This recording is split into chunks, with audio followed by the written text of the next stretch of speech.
Now, today, we are gonna see. What if Harry Potter was deadly evilish vampire slayer?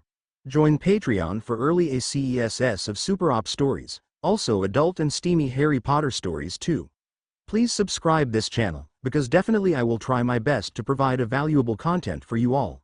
Also check the description to support the original author for this beautiful creation. Ginevra, Ginny. Weasley practically floated towards the famous and mysterious wand shop Ollivanders, makers of fine wands since 382 BC. She couldn't believe it. She was finally going to Hogwarts and she was getting her wand today. She already had her school robes and some of her books required for school. Other supplies she'd get later, but now it was time to get her wand. Looking at her smirking father, she tried her best to keep the smile off her face and failed miserably. Hey, this was a landmark event. She was about to officially become a young woman now. Her brothers George and Fred were unabashedly smirking at her, a sure sign that they were in on the A of some sort that had to be at her expense. Being the baby sister, she sometimes received the twins' unwanted attention, and now, she was old enough to understand when she a victim of their pranks. They didn't prank her often. That was reserved for her older brother Ronald. Usually she was at the fringes of their pranking binges. Poor Ron, though, received the brunt of their attention, which usually involved some sort of food prank. The latest, which Mother finally punished them for, had poor Ron's food changing colors to bright green, and no matter what type of food was on the plate, it all tasted exactly the same. Ron hated broccoli. George and Fred thought it was hilarious, and her father, instead of punishing them, laughed along with them, and that was when her mother stepped in, hexing them both, sending them to their rooms. Then she yelled at her husband for an hour. That did little to dissuade the twins from coming up with something else to torment their little brother. It was no wonder that Ron ate the way he did. It was his response for his brothers playing with his food. He ate like a slob because he had to get it down as fast as possible before something happened to it. She thought they were terrible to him and they thought it was funny. Not that she approved, of course. But she had to admit, some of those pranks were really funny. However, Ginny didn't like being the subject of pranks, and today of all days was too important to her for her brothers to mess things up. Of all days, why father had to bring them with her, she'd never know, but she did have her suspicions. What's taking so long? She whined. Since this morning, they'd been everywhere but the wand shop. Ginny was convinced that her father was holding off coming here on purpose as some sort of prank. Her brothers had to get it from somewhere. Arthur Weasley was beaming as much as his daughter was. His baby girl was growing up and going off to school. It was a wonderful time, but one he also dreaded. The children were growing up and all too soon they'd be off having their own adventures, getting married and having their own families. But first, he wanted to have fond memories of what it was like to be young and with family. Fred and George came up with the idea of prolonging the wait for Ginny to get her wand, and he agreed. But they were being pranked, too. The twins hated shopping, so Arthur made them accompany him to every store they hated to step foot into. Shopping for girls' robes had to rank highest among their most hated thing to do. 3 hours seemed long enough, he imagined. He would tell Molly about the looks on their collective faces. She'd be so amused even if she didn't show it. They were within sight of the store now, and his daughter was all but dragging him into the shop.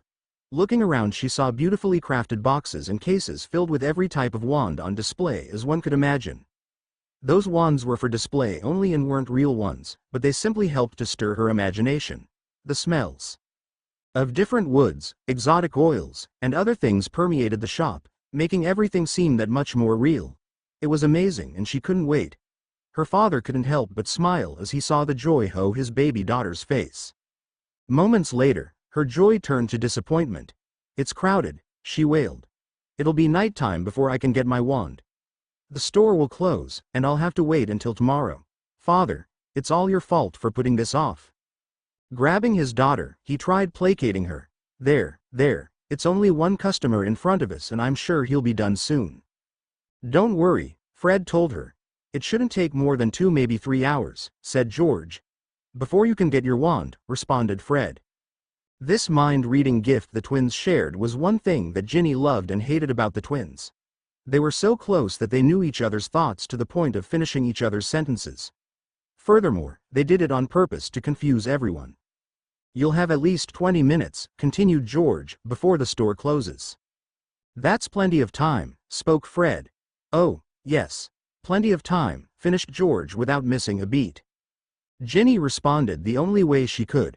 She started wailing. She had waited for so long for this day, taking extra care to wear her best clothes because she wanted to look beautiful for this day, and now it was ruined. Fred, George, be nice to your sister or we'll skip the joke shop today, Arthur warned.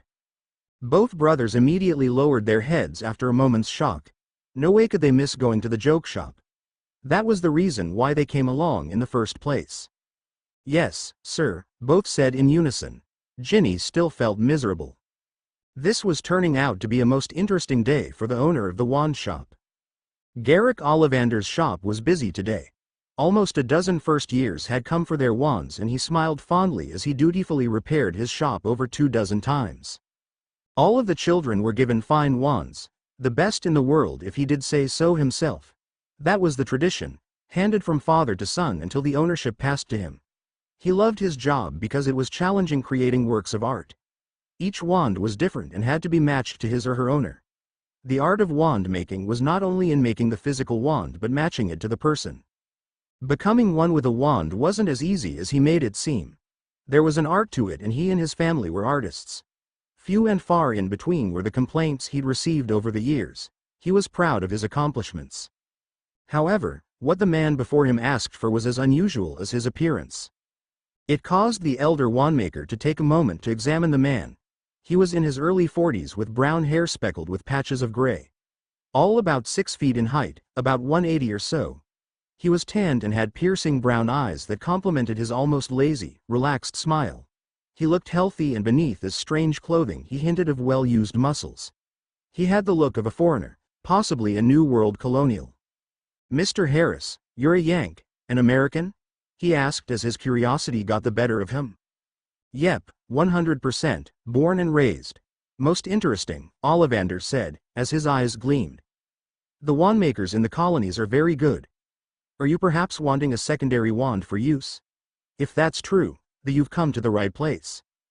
Behind him, Arthur perked up. The customer in front of him was an American. How exciting! Maybe he knew about Muggle devices and what their purposes were. He was always interested in Muggle devices and how they worked. It was a hobby of his, one that his wife somewhat disapproved of. She complained that he was always leaving dangerous, Muggle, junk around. He, of course, disagreed, and she mostly left him alone. But this American might know what some of those things he had collected over the years were. So he couldn't help but try to listen in on the conversation while holding on to his anxious daughter. "Thank you, I believe I have. This is the first time I'm buying a wand of my own." That surprised Garrick. "You've never had a wand of your own? I believe that the wand specialists at Livermony would have supplied you with a suitable wand for your own personal use." The customer nodded at the shop owner and his obvious prompt. "I didn't attend Livermony. I hear it is a good school.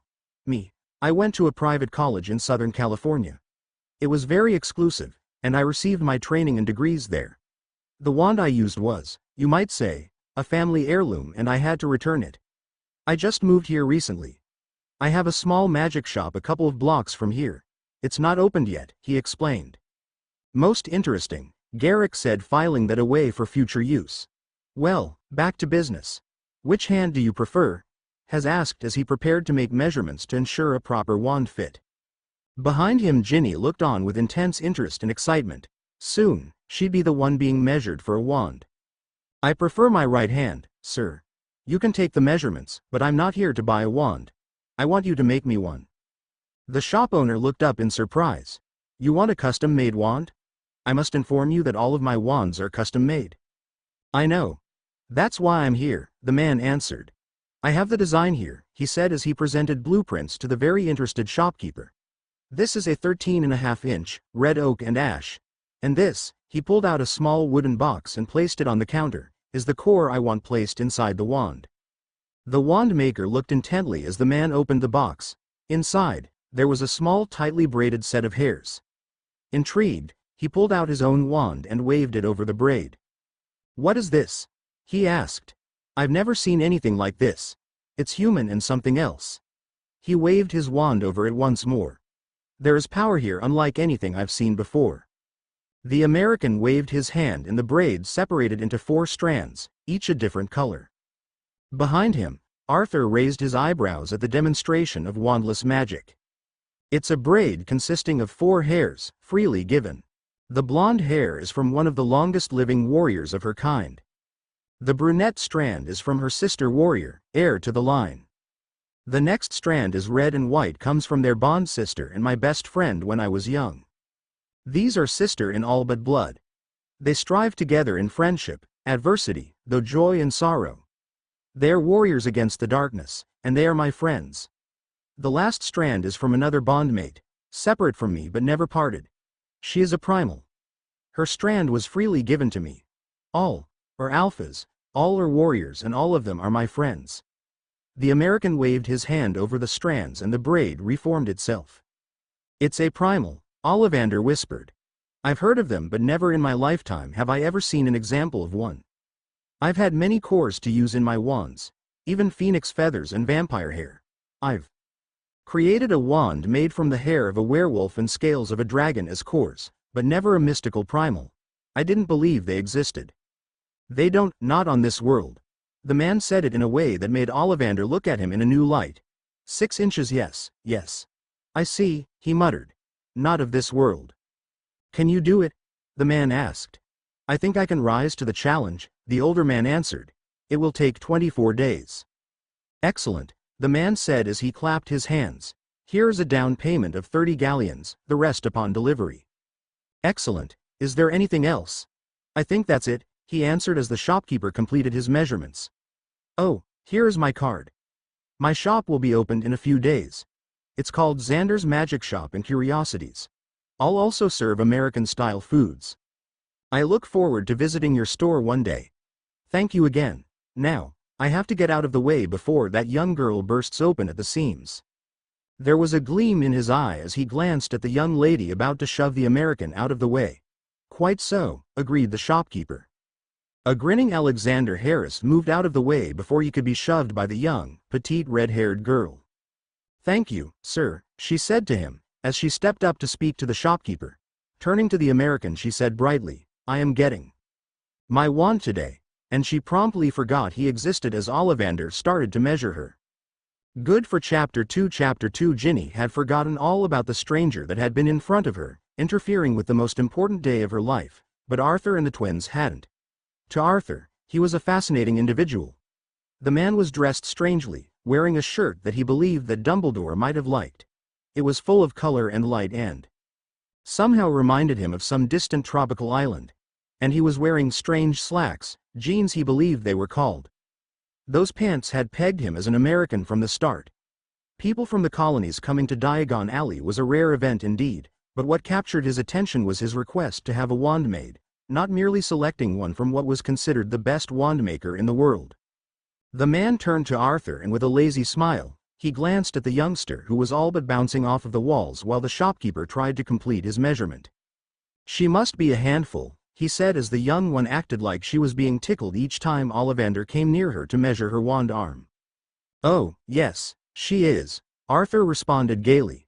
She's my baby girl and today is wand-fitting day and we all know how important that is for young ones. The father smiled with obvious pride. Mister, he prompted. Alexander Harris, the Mond replied. At your service. Hello sir, I am Arthur Weasley, he cheerfully said. And these are my boys Fred and George and of course my baby daughter, Ginevra. Merlin, you are an American, George said. We've never seen one before, Fred said. Until now, finished George. Alexander shook his head, amused by the twins, born and raised in Southern California. There's a wizarding community in California? Asked a curious Arthur.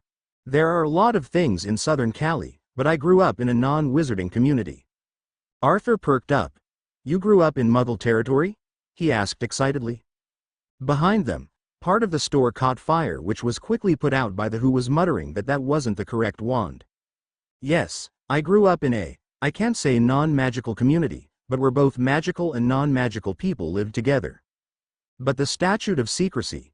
Muggles aren't supposed to know about magic, said a surprised George. It really didn't come up, muttered Alexander, not in a way that you mean. Too much crap was going on in good old Sunnydale. Yes, I've heard of American violence in their towns and villages. Arthur solemnly nodded, to which Alexander just laughed. You have no idea. And they didn't try to burn you at the stake like they did those people at Plymstone? Asked a somewhat surprised Fred. I thought muggles loved to burn witches and wizards all the time. Again, Mr. Harris laughed.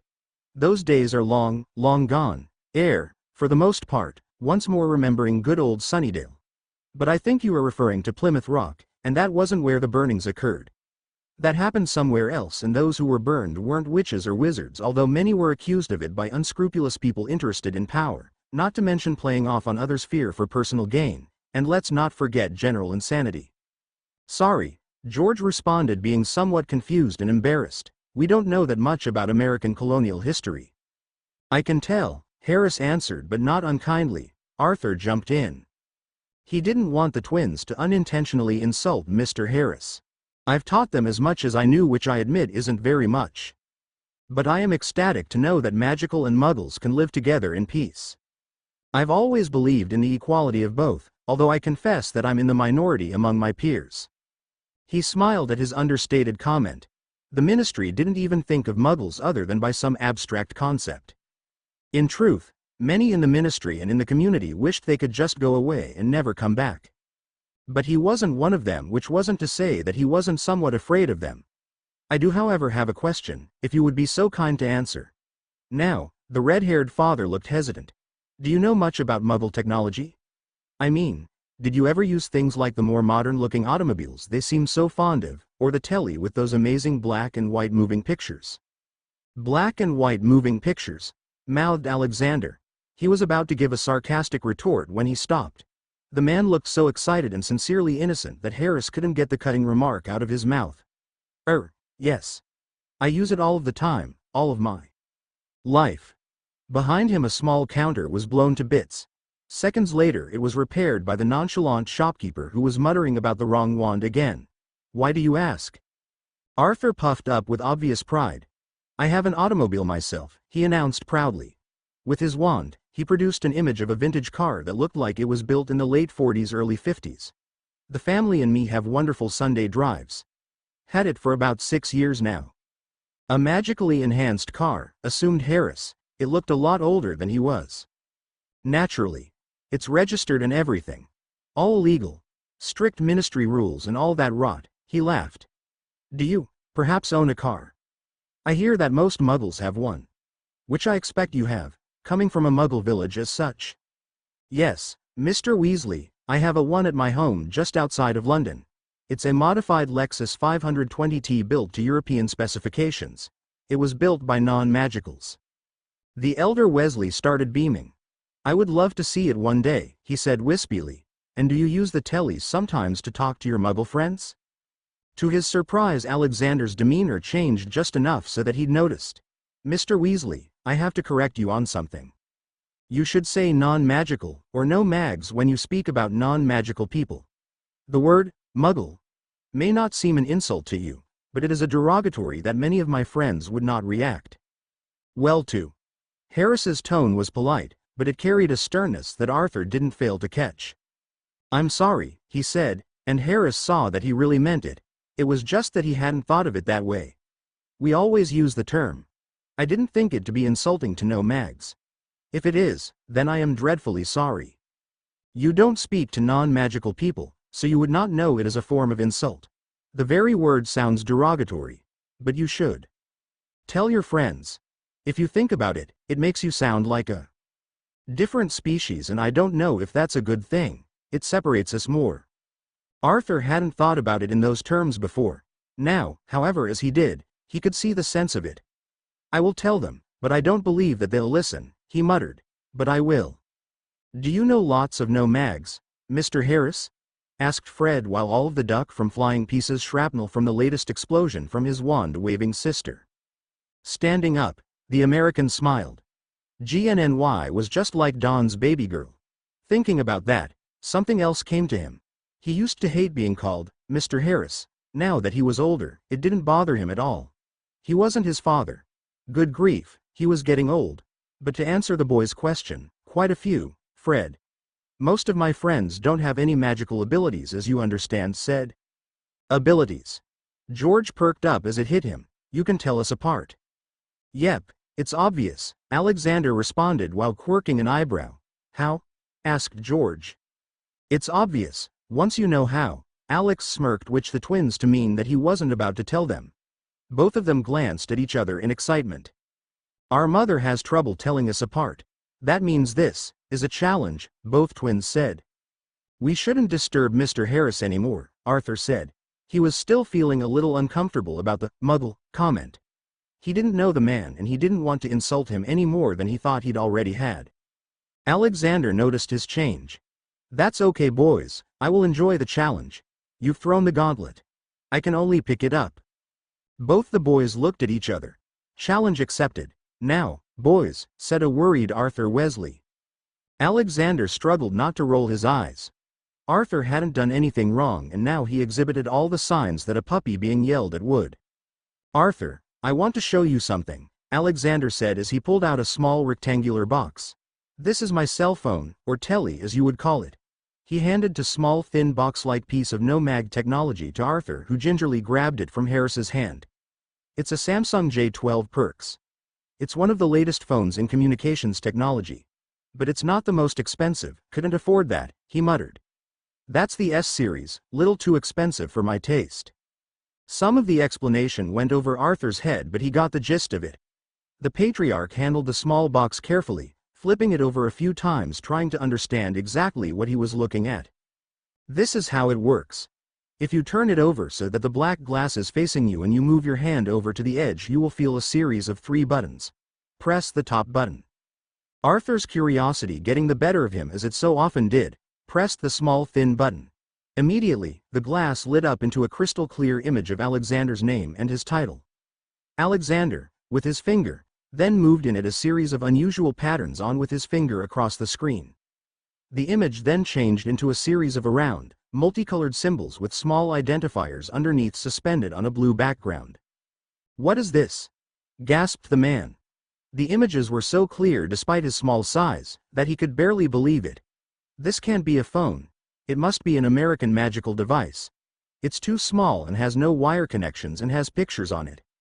I will admit that this is a more advanced version of anything that you can find at the regular no-mag stores now. He didn't bother to mention that this type of phone wouldn't be available for about 30 years as he didn't feel like explaining that little bit of information. But this will rapidly become a common device used by every normal in the world. It will become the most used wireless device across the world. A lot of people these days have or will have a variation of it, with more people being added every day. If you went to a store, you would find bigger, blockier versions and they won't have all the features this one has. However, they're getting there. Now Arthur, if you flip it around, you'll notice that no matter what position you put it in, the icons will flip to the top. Arthur did so and he was stunned by the ability of the icons to flip to whatever position that was best facing up. Fred and George crowded around the father looking over shoulders at this amazing sight. And it's not magic? It has TB. This is impossible without magic. No mags have developed lots of things without magic. They call it advanced mechanics. Again, amazing. And you say this the telephone? It's much more than a phone. It has numerous functions and it would be better described as an all-in-one communications and entertainment device. Alex pointed to the screen. Each of those little round icons can do something different. For example, I can find out about the weather. I have photographs of all of my friends and places that I've been. It has a built-in camera that can take still picture or videos. What is video? Asked George. Moving pictures in color, explained Alexander. And here he touched the icon name, photos, and dozens of photographs appeared on the screen. Xander quickly showed Arthur how to slide his finger over the screen to change images. To the stunned delight of all 3 Weasleys, Alex then instructed him how to expand and contract the images on the screen. All 3 were surprised by the clarity and the beauty of the overall photographs. A short video of 3 women, a blonde, a brunette and 1 redhead appeared on screen at a restaurant seating and laughing together. They appeared in their early 30s and were gulping food down like there was no tomorrow. Another woman appeared with 2 little children. All of them looked like the blonde. The family resemblance was impossible to miss. This has to be magic, exclaimed Fred while George nodded enthusiastically. No, it's technology, says Alexander. You would be shocked by the things that regular people can do. But my Samsung does have a slight magical influence that I placed on it so that it would be compatible with other phones around the world. Plus, I have both magical and non-magical security in case someone tries to steal it. Trust me, there are people in both worlds that would be interested in this little baby. Had to do that because this is more advanced than anything else around, he cryptically answered. And this green icon here is the phone part. He touched the green symbol and immediately a series of numbers came up. With this I can call anybody in the world and talk to them. And communication in instant, so it sounds like we're talking to each other in the same room. Invoices perfectly clear. It can send and receive messages both written and in something called voicemail. It can find people's contacts and I can recall the information and hit just one button to phone. Sadly, the internet isn't up to par yet here. What is an internet? I'll have to show you one day. It's easier to show you rather than try to explain it. Speaking of which, he would have to connect his computers and phone to the net of his true home. A mystical comlink would do nicely. He'd have to research this to make sure some unwanted entity of force didn't try to hitch a ride to this world. This place had enough trouble coming down the pike for him to inadvertently adding to it. Arthur, perhaps for the 10th time, examined the small phone with intense interest. How does it work? Non-magical technology shouldn't be able to do the things that you've just showed us. Where are the gears? Where is the wiring? It's impossible for a phone to be this small. Alexander just laughed. If I explained it to you, you would have no idea what I was talking about. It will say this. The non-magicals use technology the same way you use magic, and we're becoming more advanced every day. To you, technology is magic, no magic. The men heard a sizzling sound and then the scream of the delight just as all four of them ducked once more. Black smoke filled the store just as the shopkeeper snatched the latest wand from Ginny's hand. I think he's doing that on purpose. Arthur, Fred, and George thought about that, and then agreed with Alex. It's so exciting for the first years to get their wands. I think he's just adding a little spice to the excitement. I also think it gives him a bit of a thrill to see their faces when something happens. It enhances the quest to adulthood. I can see that. But blowing up stuff's also fun. In any case, here's my card. There's no way I will able to explain how this phone works to you in a way that you can fully understand, at least not here. But I can show you a lot of other pieces of non-magical technology that you've probably never seen before, and I will be to explain those to you. Some of it, you will be able to take apart and I can show you exactly what's in them and probably, he added, show you how to put them back together again. All of it will work in the presence of magic so you won't have any problems there. Should be fun. Non-magical technology doesn't work in our community, George complained.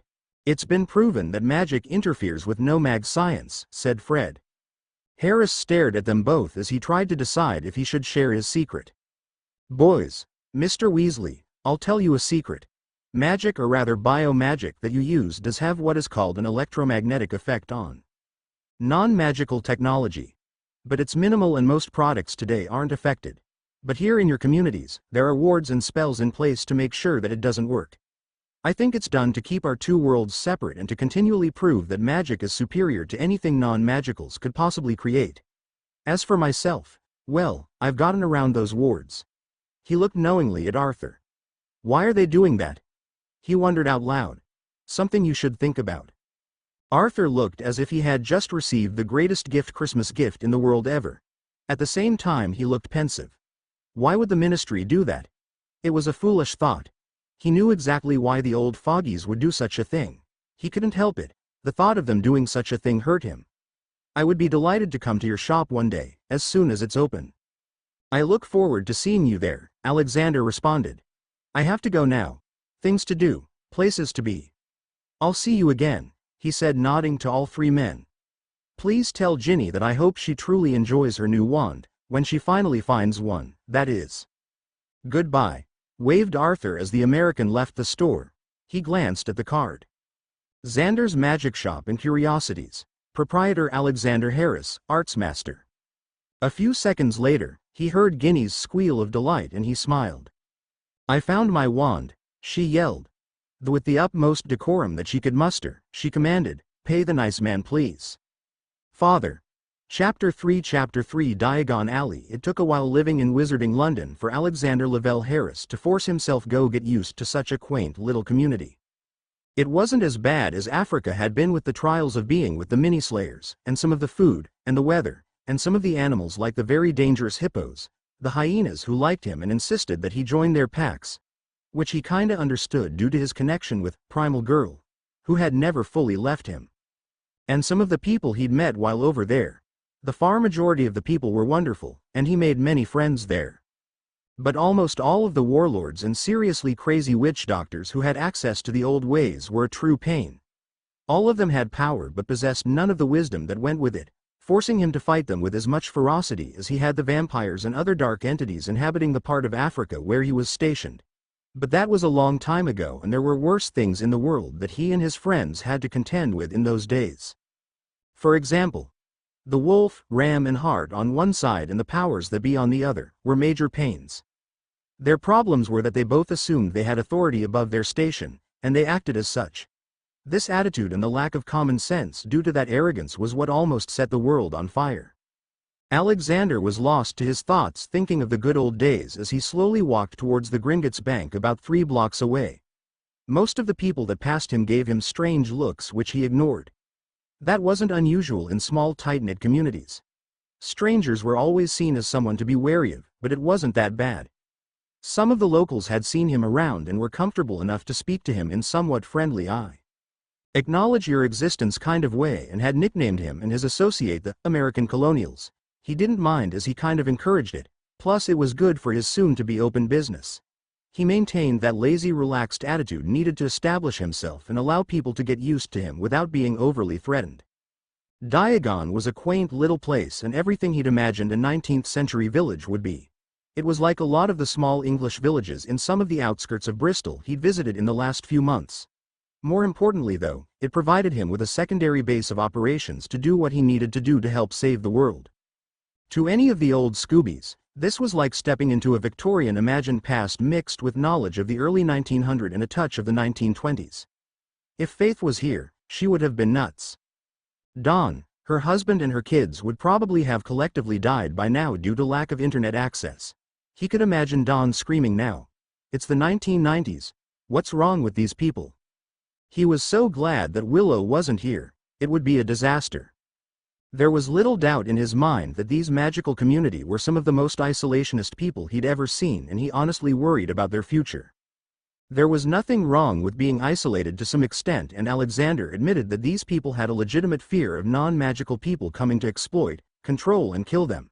This community was extremely powerful, but their fear of the non-magicals had left them ignorant and vulnerable. Their opinion of non-magical people was that they were primitive, violent, uncivilized, ignorant, and had had no respect for others not of their own kind. They were a stupid people. But weren't they guilty of being the same, obliviating any normal who knew of their world without restrictions or consequences? They were doing this more and more, all of the time almost without restrictions. Magical communities all over the world were becoming more aggressive in their memory wiping of any no-mage or no-mag considered an even possible threat or had seen something they shouldn't have. That was bad enough, but these same people were quickly extending their definition of what said threats meant. Alexander's growing numbers of sources were informing him of rumors that they were actively going after the few magical communities that were not wand users, taking their memories and therefore their abilities all in the name of security. He and others were here to stop this. Traditions were good, but oppression wasn't. They were literally destroying the other sources of magic in this world, magic that helped keep the balance.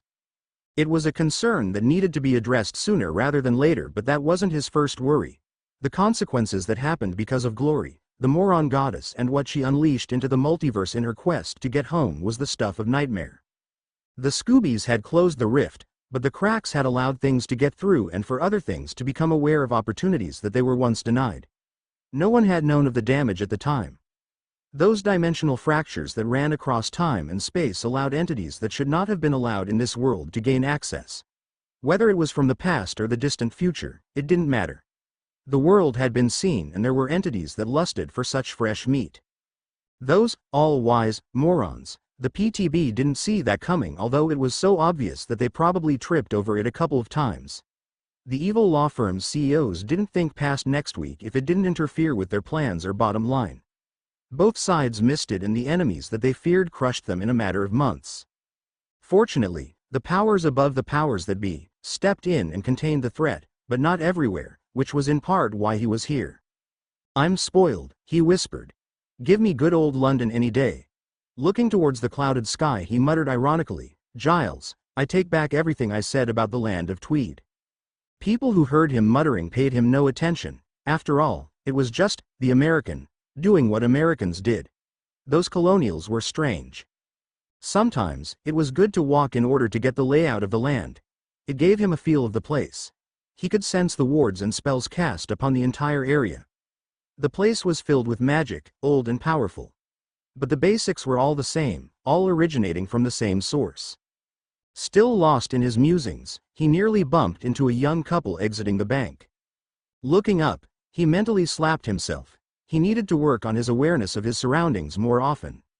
His instructors drilled that into him, but obviously, he still had a bit of trouble with that particular lesson. Even in Africa he was slapped by the harshness of that lesson a couple of times. He had his master's degree now and he vowed not to be caught off guard again. Thinking of the bank's motto, he smiled because the words were true. Fortius quo fidelius, meaning strength through loyalty. He could definitely relate. The structure looked like an oversized marbled version of a magical Fort Knox. Unlike most banks in the normal world, this one had several guards with ancient, very sharp weapons standing next to the door. Said guards literally glared at the patrons, as said patrons entered and left the bank. Each of the guards wore what looked to be archaic but functional armor.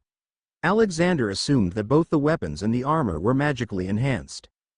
What struck the man were the looks of absolute contempt the guards had for the people, and how completely unaware the wizards and witches were to their attitudes. He'd read some of the history of the Goblin Wars, but he didn't expect to see the open animosity that they exhibited. The patrons were oblivious, and he had little doubt that any serious infraction could well start another war. The magical humans felt they were safe. Xander doubted they were as safe as they thought. Maybe it was his natural paranoid, but as he entered the bank, he could feel the aura of menace that pervaded the establishment. Years of being on the Helmuth and then in Cleveland, not to mention in some of the more dangerous parts of Africa, had honed his senses.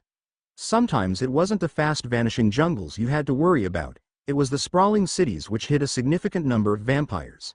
The feeling he experienced here was almost as bad as the feelings he had in New York. Oh, those were the good old simple days where there were only vampires, demons and occasional madmen to worry about, he thought. The line to the tellers was long and he waited approximately 20 minutes to get to one.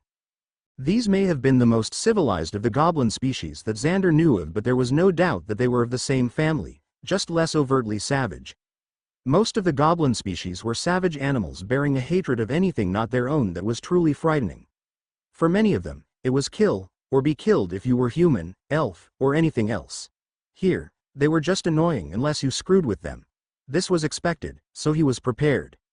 The goblin tellers were in no hurry to conduct business with their patrons, and in this the patrons did notice.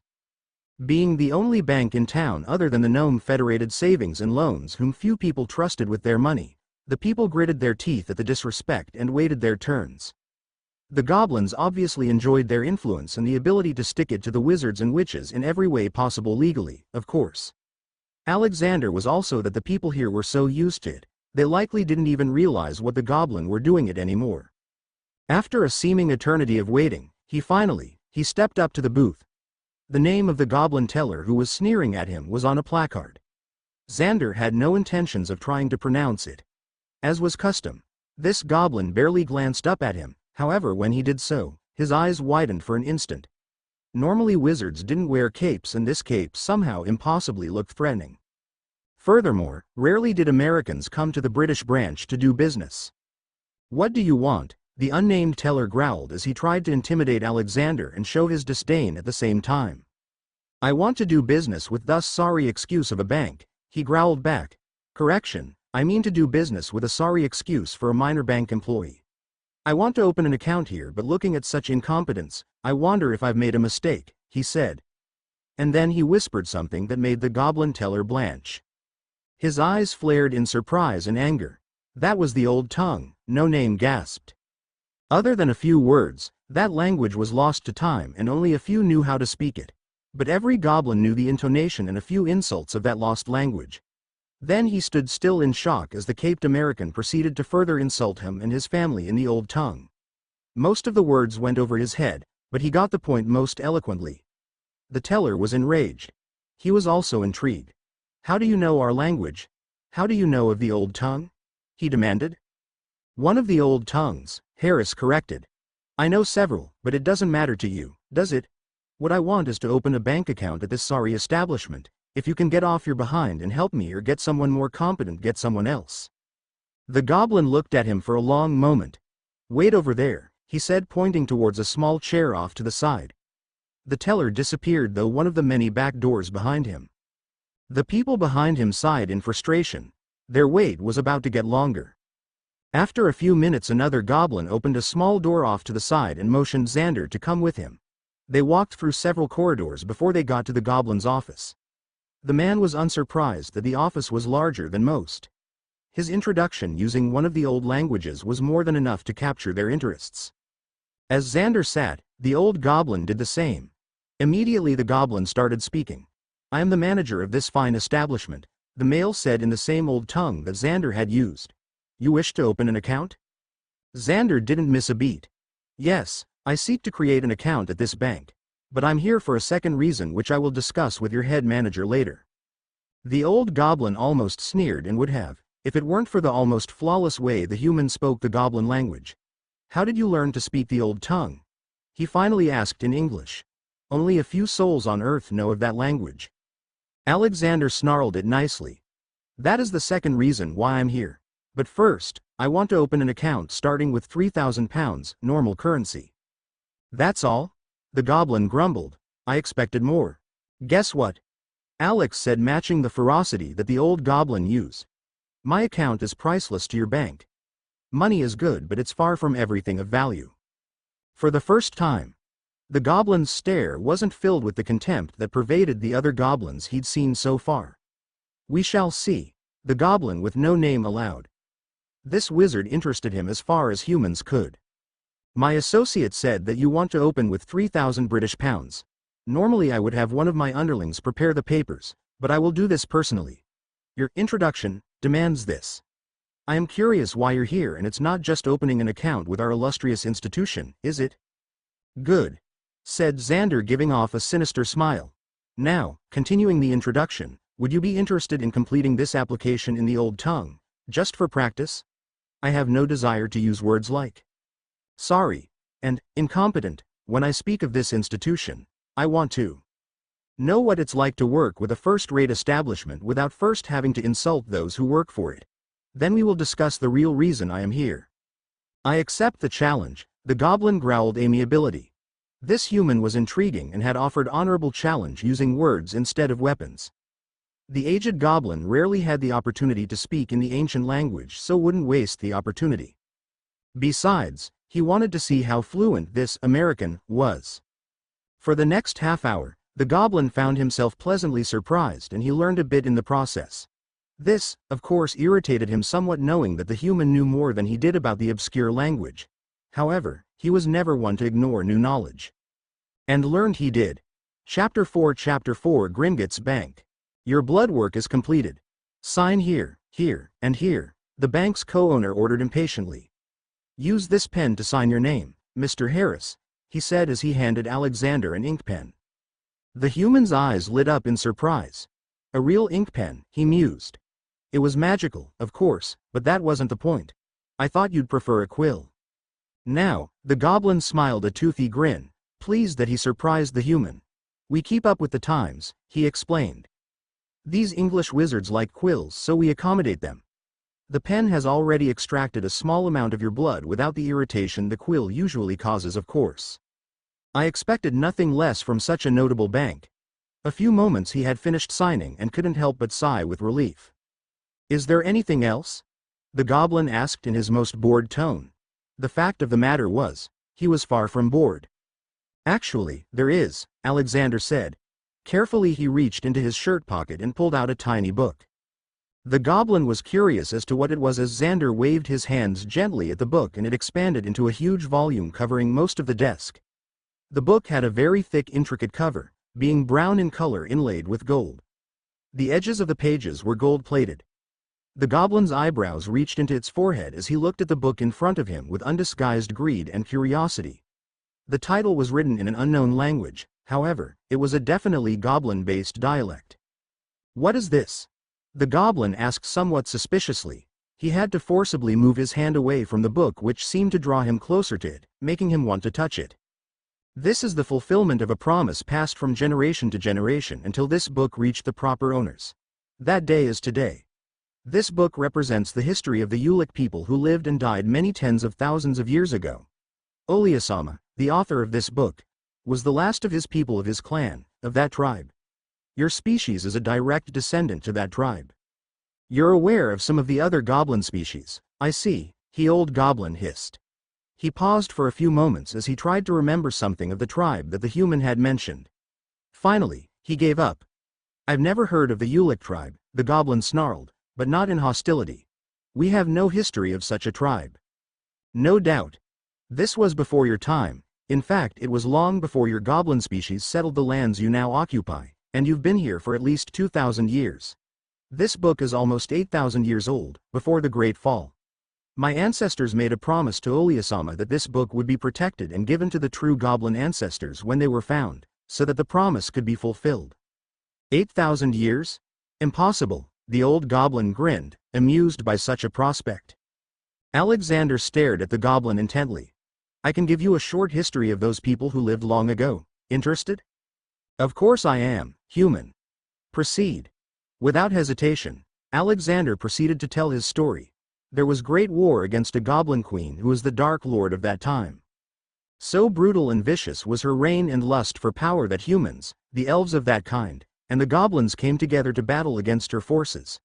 So many died fighting her and her forces that there was no counting of the dead. During that time all three races came together, shared their food, shared their weapons, shared the knowledge, and in doing that, they were able to defeat the Goblin Queen. But there was a price for victory. Despite himself, the goblin couldn't help but be intrigued by the short story that the human spoke of. There's always a price, so what was the price here? Less than 5% of the elves survived. The humans were decimated, everyone's lands ruined by the ravages of war. The few goblins of that clan to survive were free from her terrible tyranny. However, before her head was removed, she cursed the goblins that fought against her. The Ulick tribe, the most numerous and powerful of the time, suffered a terrible plague that all but wiped them out. One of the last survivors that hadn't fled across the unforgiving sea Atlantic gave his life to chronicle this book. It is the Book of Ollivander. It is the details of his life and history of his people, including the goblin wars fought between the species, of the glorious victories and terrible defeats. It details the curse that was placed upon them. He passed this historical book to a human, an ancestor, to be protected, and when the right time came it was to be passed on to one of his distant surviving descendants who might have survived the plague that visited them all. The goblin was surprised, but he was also suspicious. Why would one of my people possibly trust the human with such a valuable treasure? Humans have never respected us. We've had wars with them because of their filth and arrogance. The wizards and witches here have kept us bounded, nearly enslaved. We may have lost the war, but we still remember. So, I ask again. Why would one of my people lower himself to entrust you, a human and your ancestors, such a treasure? Because back then, humans, goblins and other races worked together for the good of them all. They didn't have the same prejudice that exists in this day. Yes, they fought one another, but they also worked together. As you would expect, not all goblin species worked together, and they were much hated by your people and probably everybody else. But that's ancient history for us. I'm fulfilling my promise now to pass this book on to you, free of charge, of course. You will be free of a blood oath, the goblin said. This I understand. There was no blood oath, just a promise to be fulfilled, Alexander responded, surprising the goblin. Here, it is yours now. Alexander opened his palms, inviting the goblin to take the book. Greedily, yet cautiously, he took the book and opened the first page. The words were in the language that he had seen only in a few obscure notes. There was no known full text anywhere in the goblin world. Naturally, Alexander had anticipated this. The book is written in a language that you're not familiar with. There are two things that you need to know. First, it is a magical book, and as such it will defend itself if placed in the wrong hands. The fact that you can open and look at the pages means that the book has accepted you or of the Ulick clan. In order to read it, first, here, Alexander again waved his hands and said ancient words in a goblin language that sounded strange yet very familiar. Then he pulled out a small knife, and cut his finger and allowed 3 drops of blood to hit the book. The book glowed brightly and then the glow faded. That is the completion of my part of the promise. Now you must do the same. The goblin took the offered knife and cut his finger with his own knife. It wouldn't do to be foolishly poisoned using a strange blade offered by a human. The humiliation to his family would be too great. 3 drops of blood touched the cover of the book and were instantly absorbed. The book glowed even brighter and there was a twinkling sound which filled the room. The book has accepted the fact that you are one of the ancestors. It is now yours. You cannot magically translate it. But note, if you look at the first few pages, there is an alphabet and a dictionary. I personally believe that Oliasama wanted his people to learn the language the old-fashioned way. It's a way for you and your people to not just read but learn of the old ways and a history of a people long gone. You give this to us freely? Goblin asked, stunned at such a gift. Yes, the American responded, somewhat exasperated, but I have also come to you with a warning. The so-called Dark Lord that everybody's afraid of isn't the only problem that faces your world. The Goblin Nation is threatened by hidden forces intent on destroying you simply because you exist. Voldemort isn't the only one with an agenda of purification. There is an organization that believes only their kind of magic should exist. They are intolerant of any other kind. This means you cannot exist in their vision of the world they intend to create. Soon I believe you're going to war. You do not fear he who must know be named. Why should I? Alexander simply asked the goblin. The goblin snarled at this man's impertinence and his information. It frightened him because he knew that this was an extreme possibility and the human was most likely telling the truth. Furthermore, the human didn't flinch at the use of the Dark Lord's name, but his words. His people barely tolerated wizards in the first place, so he could easily see an expansion of a war that they already fought once before and lost. Tell me, he growled. It is a well-funded and very secretive organization with operational sites all over the magical world. They're beginning to make their moves. Because they are. Their organization is beginning to be exposed. That's why I'm here. My organization has been assigned to fight against these people so that we could avert an even greater tragedy.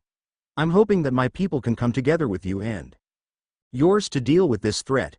These wizards have no clue about what's going to happen. They are as threatened as everyone else.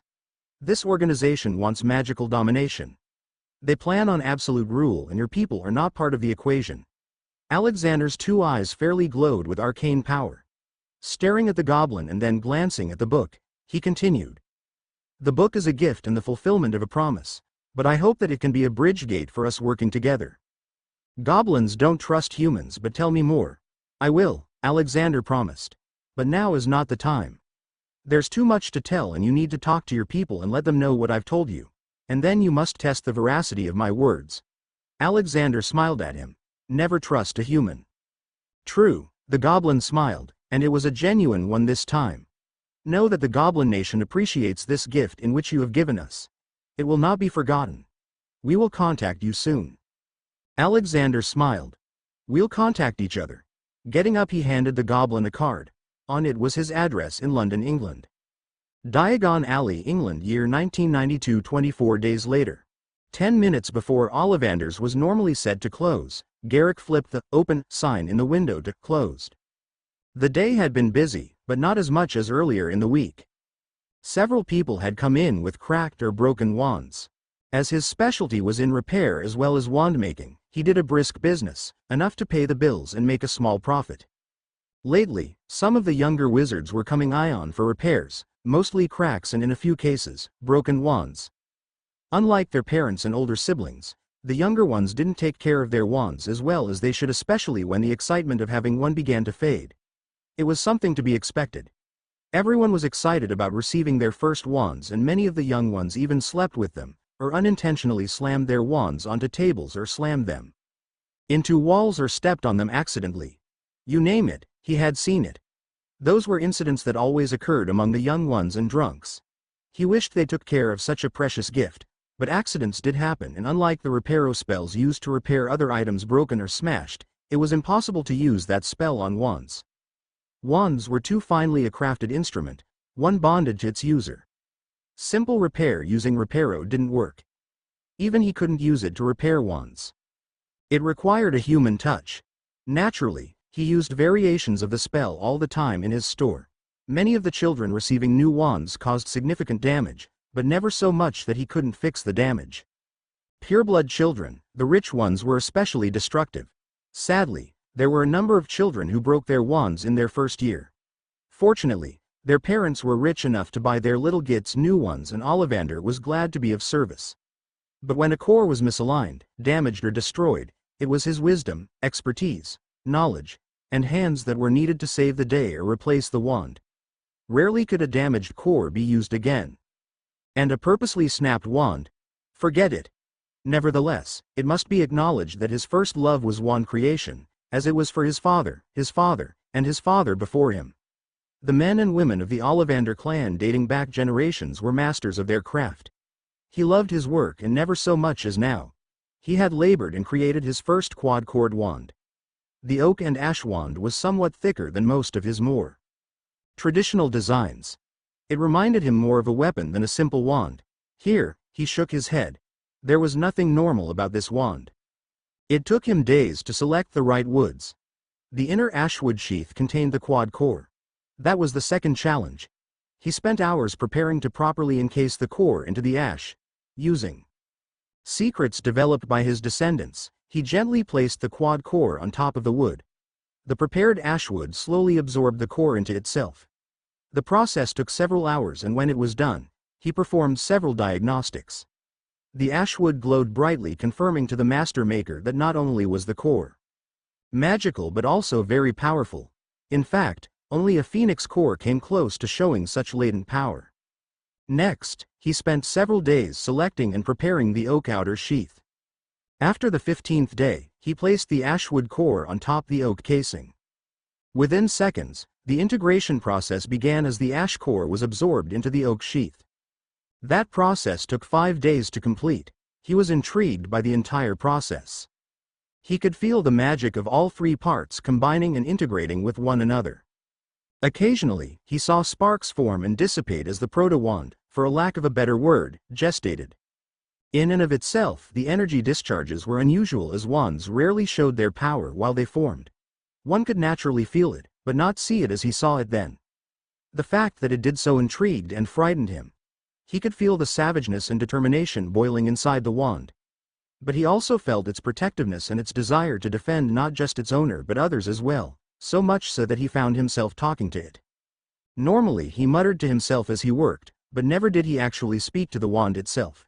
Shockingly, he could almost feel it trying to answer some of his unasked questions, telling him not to be afraid because it was a defender, a protector, a warrior's instrument. On the 22nd day, he gingerly took the wand and polished it. He spent hours waxing and removing any perceived imperfections, making it perfect for its owner. The wand seemed to preen as he worked on it. The specially prepared wand case reflected the same love and care that he had made the wand with. It was one of his greatest works, if not the greatest. The twin phoenix wands were perhaps his best work, but he wouldn't want to live on the difference trying to determine which ones were the best. Precisely at 7:15 p.m. Alexander Harris gently knocked at the window door. Quickly the older man eased around his counter and opened the door. "Mr. Harris, it is good to see you," he said warmly, shaking the younger man's hand. "I got your call and came over as soon as I could. I've been working on the store doing final preparations," Alexander responded. "An owl, just to deliver a message 2 blocks away?" he questioned. "We use them too much, I confess," he answered. "But they're convenient and fast. It's the most common form of sending messages. And it's cheap." "True. A phone call would have been better though. I confess that I've never actually used one, although I've seen them once or twice. But muggle devices such as the telephones don't work here." He stopped and stared at the American with wry eyes. "Perhaps though, I might be mistaken?" "Perhaps," Harris answered. "When I officially open, I'll show you some no-mag ways that, if nothing else, will save wear and tear for you, owl. I look forward to visiting your store. Now, I must show you one of my, if not the greatest, the most interesting works." He turned with Alexander following him close behind. Alexander stood in front of the counter as Garrick pulled out his wand and brightened the room. Candles lit up and the room was as bright as day. Garrick pulled out an engraved oak box. Carefully, he opened it, revealing the beautiful, deep brown-colored wand. "Take it and give it a swish. You'll know immediately if it accepts you." Harris took it and held it in his and asked for a moment. "Girls, let's see if you like it." His barest movement caused the wand to glow and filled him with warmth. "Very nice," he said. "The craftsmanship is excellent. I'm a carpenter and I know quality woodworkmanship when I see it," he said as he carefully inspected the work of art. Giving it a swish, the entire room filled with color. Impossibly, the room brightened and darkened at the same time. Garrick looked at the spectacle in awe. "It's alive." Alex smirked. "Now, for one final thing." Placing his new wand on the counter, his hands swept around it and glowed softly. The wand shone with the same glow. Unidentified energies swirled from the American's hands as the elder wandmaker looked on in awe at the display of unknown magical energy. The energies slowly floated above and towards the wand and letter formed. At least Garrick thought they were letters, but the language was nothing he'd ever seen before. The lettering floated down towards the wand and moments later, the wandmaker could see the golden glowing lettering settle and infuse itself onto the wand. The wand glowed for a moment and the lettering disappeared. Alexander picked up the wand once more and the lettering immediately appeared once more. "You used wandless magic to seal those runes on the wand," Garrick muttered, looking at said wand carefully. "Impressive, but very unusual for someone to be able to do that to a finished wand." As intrigued as he was slightly miffed at the changes being done to one of his masterpieces. Such changes could easily destroy or alter the characteristics. It could even alter the effectiveness of the wand. Alexander watched the old shopkeeper and understood exactly what he was thinking and was concerned about. He wanted to alleviate the man's fears. "It's possible to make changes if you understand the magic and theory behind it," Alexander told him. Those comments made the wandmaker look at him again in another light. There were secrets of wand making that his family had never revealed to outsiders, and one of those secrets was the trademark spell that ensured his family's wands were tamper-proof. However, Alexander circumvented that spell with ease. "Those are not runes," Harris told him. "They're words of intent written in an elvish language unknown to this world." The man cocked his head as he decided to share a secret. "I could have used English, but it looks so much cooler in Nandoran Elvish." Ollivander frowned as he re-examined the wand. "I didn't know the elves had such a written language, if any," he said thoughtfully. "I've never seen any evidence of a written language." "No," corrected Alexander. "It's not a local elf language or written style from those poor creatures, but Elvish, a totally different species of people. What it says is, 'The one wand protector of the innocent, defender of the weak, slayer of evil.'" The look on Alexander's face made the elder man worry about the thing he had created. Alex noticed this and sought to allay his fears. "Mr. Ollivander, I know you're curious. And I know that if you're like me, you hate not knowing. Where I come from, there were powerful women, each gifted with the destiny. Elizabeth was possibly the greatest of the line called slayers. She died a couple of times, but apparently, she didn't like it and it didn't take long story. I'll tell you about one day. She is one of my best friends and I loved her.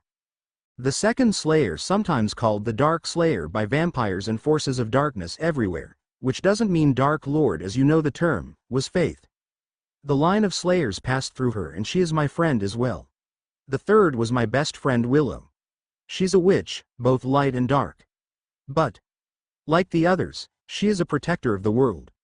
The last is a primal and she is my friend and protector. All of them are alphas and they're all protectors.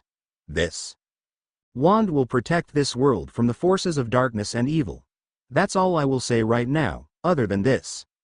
His left hand stretched out towards the wand, which levitated to chest height. "I name you Jessie. Yes, I know it's a boy's name, but it can be a girl's name as well, so give me a break, please."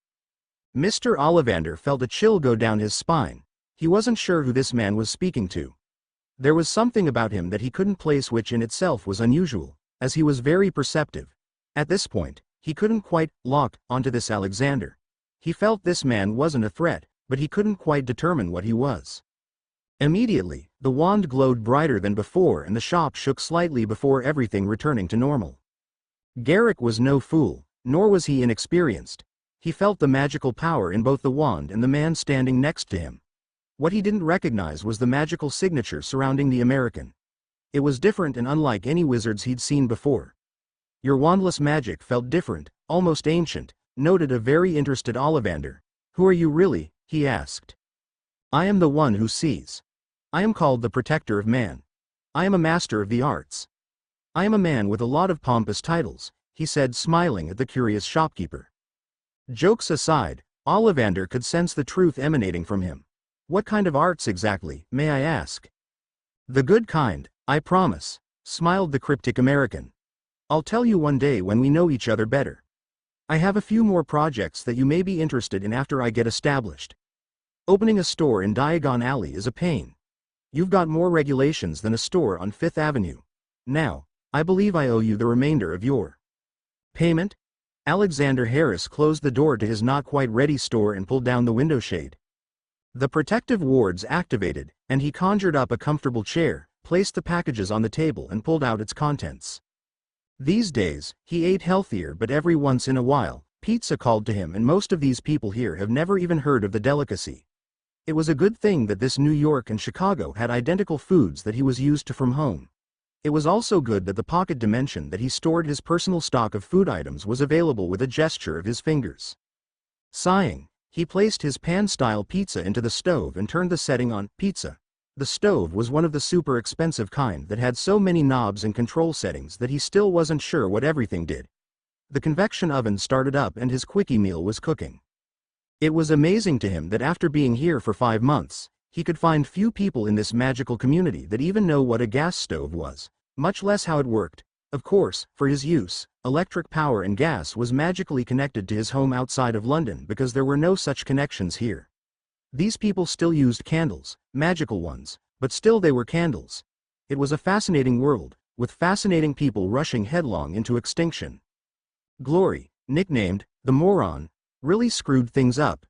Her "there's no place like home" obsession was the cause so much destruction, some of which he and others were still discovering years, even decades later after the aftermath of that battle.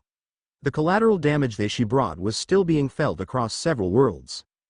In opening the door trying to get out, the dumb cluck allowed things to get into places where they shouldn't have. Well, somebody was watching and given permission to do something about it. So, here he was, one of several solutions to the problem. The sausage pepperoni pizza was excellent, he thought as he cleaned off the table. He cleaned his dishes at the sink as he refused to use magic to perform such a mundane task. He respected its power and refused to take it for granted. After everything was cleaned up, he focused on adding the finishing touches on his new wand. Gently, he opened the box and levitated the wand to chest level. There were 2 more incantations that were required before he considered it complete. He pulled out a small knife and carefully pierced his finger, which hovered over the newly made instrument. A few drops of his blood dripped onto the wand and was quickly absorbed. It's always about the blood, he thought. Those drops bonded the wand even more completely to him and his will. No one could ever use it unless he allowed them to. This spell was something that he didn't want to share with the wandmaker, who didn't need to know about that little trick until later. Wands were personal possessions and couldn't be properly used by others, with the exception of some close relatives who shared similar characteristics and magical commonalities. This wand, however, had the option if he chose to allow someone else use it. The second spell was more intricate. It took a half hour, and when he was finished, it was protected and nigh unbreakable. It was a weapon as well as an instrument. When people found out what he was, no doubt someone would get the bright idea of trying to snap it. That thought made him laugh. This wand was for their benefit, not his. Some would think it was cursed, others would fear it, but there would be a few that would see it for what it was. He decided to get some rest. The store was opening in 3 days and he had a lot to do tomorrow. Stretching lazily, he created a porter and stepped through to his home in London. Chapter 5, Master Xander. Chapter 5, Opening Day. Come, my dear," Arthur Weasley implored. His wife, Molly, shook her head, amused by her husband's antics. She hadn't been in Diagon Alley in a while with her husband, and although she wouldn't admit it out loud, it gave her quite a thrill being out on the town with her man. The children were in the exploring the candy and joke shops, so the 2 adults had a few moments for themselves. Arthur's quiet, snappy, and totally inappropriate jokes whispered in her ear made her blush uncontrollably. She thanked Merlin that the children weren't around. But she loved his innuendos, which was probably one of the many reasons why there were so many little Weasleys running around in the first place. The children were about to go back to school, and she had acquired their secondary supplies for them. With so many of their children in school, it was a strain on their meager budget, but they survived, with a little money left over to splurge and spend a day out together. That meant that she and her husband could breathe a bit. Harry Potter was with her son Ronald, and knowing them they were at Honeyduke's, spending their last coin on chocolates in preparation for the train ride to Hogwarts. Molly and family adored Harry, and she treated him like one of the family. She suspected that Headmaster Dumbledore somewhat encouraged this, but she really didn't care. She was a mother by nature, and she naturally gravitated towards Harry anyway. In all honesty, she was worried about poor little Harry as much as any of her other children, perhaps more so. He was so thin, and she idly wondered why his relatives skimped on the food for a growing boy. Maybe they couldn't afford enough to properly feed themselves, and she make a mental reminder to ask Dumbledore about that when she next saw him. Meanwhile, her husband was steadily coaxing her towards his intended destination. The store was already in sight, and Molly frowned a bit. It looked out of place somehow, as if it didn't fit. Xander's Magic Shop and Curiosities. Strange name, she thought. Who would name their child Xander? This Alexander, her husband, was so excited about, knew they were coming. He was at the front of the shop, looking intently at her and Arthur while they approached. Her husband was beaming, and she couldn't help but smile at the joy radiating from him. Grabbing his hand, Arthur shook it vigorously. "Good to see you again," the man said as he now pointed towards his wife. "This is my wife, Molly." She actually curtsied a bit to Alex's surprise. Alexander smiled warmly and shook her hand. She took a moment to quickly access him. Alexander looked to be in his late 30s, more likely early 40s, maybe a couple of years younger than she. The streaks of gray in his hair gave him a more mature look. He appeared very healthy, and his lazy, somewhat goofy smile somehow endeared him to her, none of which hid the quiet power that radiated from him. Very handsome, but that shirt. What in the name of Merlin was it? Shaking her head, she dismissed it as an American quirk. No one in their right mind would wear such a thing, except Dumbledore. That was a meeting that she hoped to avoid for the sake of her mind and the safety of her eyes. So, she asked, "How long have you been in England?" That seemed to be the safest way to start a conversation with this stranger her husband spoke so much about. "Off and on about 4 months, he answered. "I had to get my home set up. Then I spent time at the ministry and Gringotts getting the paperwork done. I've spent a little more than 2 months in London getting things together for the opening here." "You lived among them?" she asked, surprised that he dared do such a thing. "Yep. I don't have a problem living with normal people. It's quite nice, in fact." She nodded and pushed away her surprise that he would live among muggles and do so comfortably.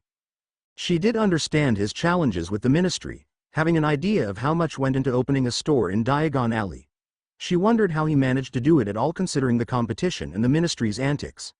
Plus, he was American, so it had to be hard for him to have succeeded unless he had some very powerful connections, which would not have surprised her in the least. But her curiosity was piqued as to how he managed to do it. He was a foreigner in a strange land. "How do you like Wizarding England so far?" Alexander had to think for a second. "It's so 19th century, he finally said. "It is lovely, isn't it?" she beamed.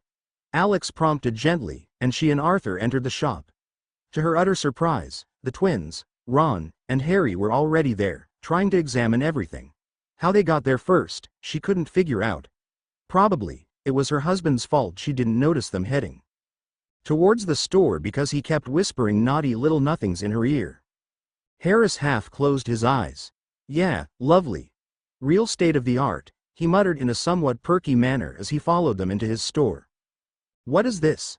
exclaimed Arthur the moment he stepped into the shop. The book he spied seemed to call to him. "That is a book about trains of the world. Every non-magical society has their own version, all of which perform different functions. This book examines the different trains, where they travel and how they work. If you want to know how they work and their different purposes, then this is the book for you," Harris said. Arthur thumbed through the book. "So many kinds, they actually work?" "Like magic," the American hummed. Arthur's eyes widened with every page he turned.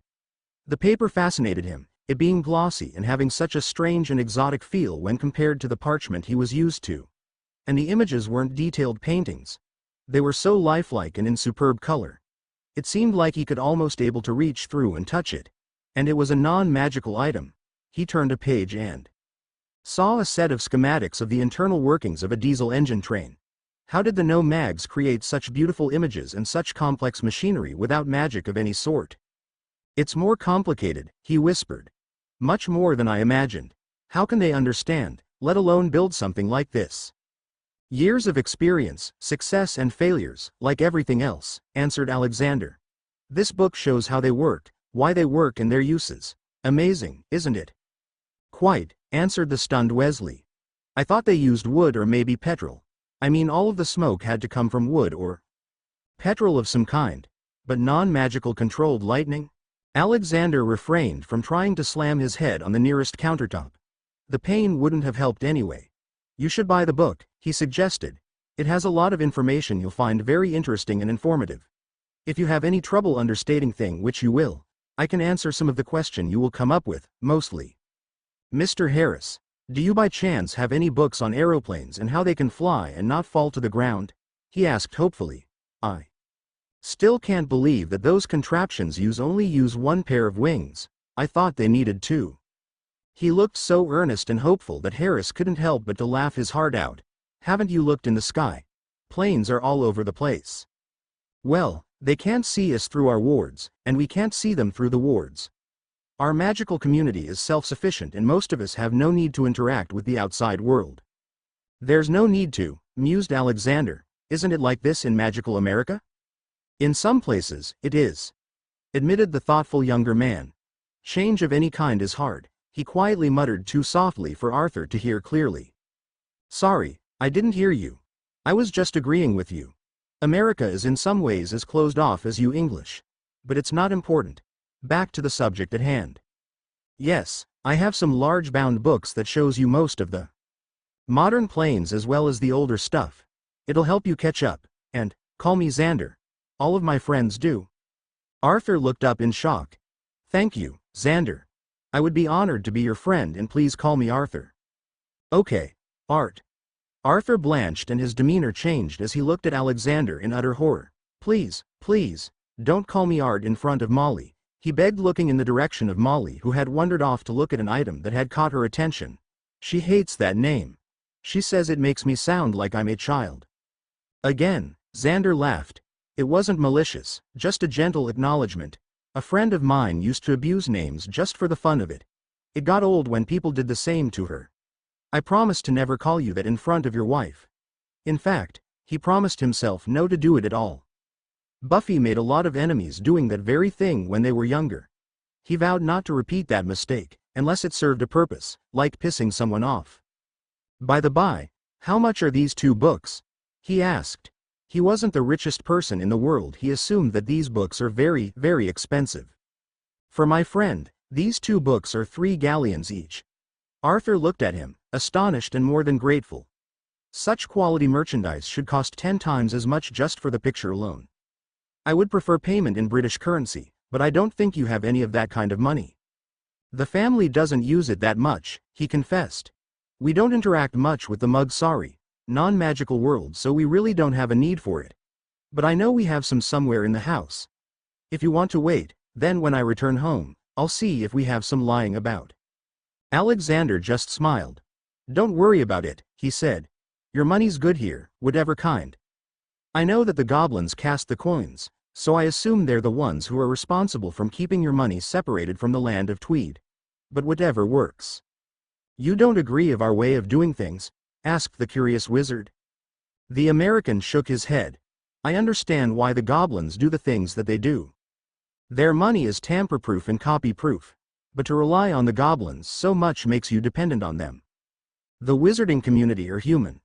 What I don't quite agree with is what your desire to separate yourselves so completely from the rest of the world. I understand your fears, and I can see it as a very strong justification for isolating ourselves. But I think that you kind of overdid it. Your isolationism is your greatest strength, and your greatest weakness. But hey, it's just me, a simple American. I've had thoughts about that as well. But it's just the way things are. I would love to have more interaction with non-magical people, but it just doesn't happen. Alexander nodded in agreement.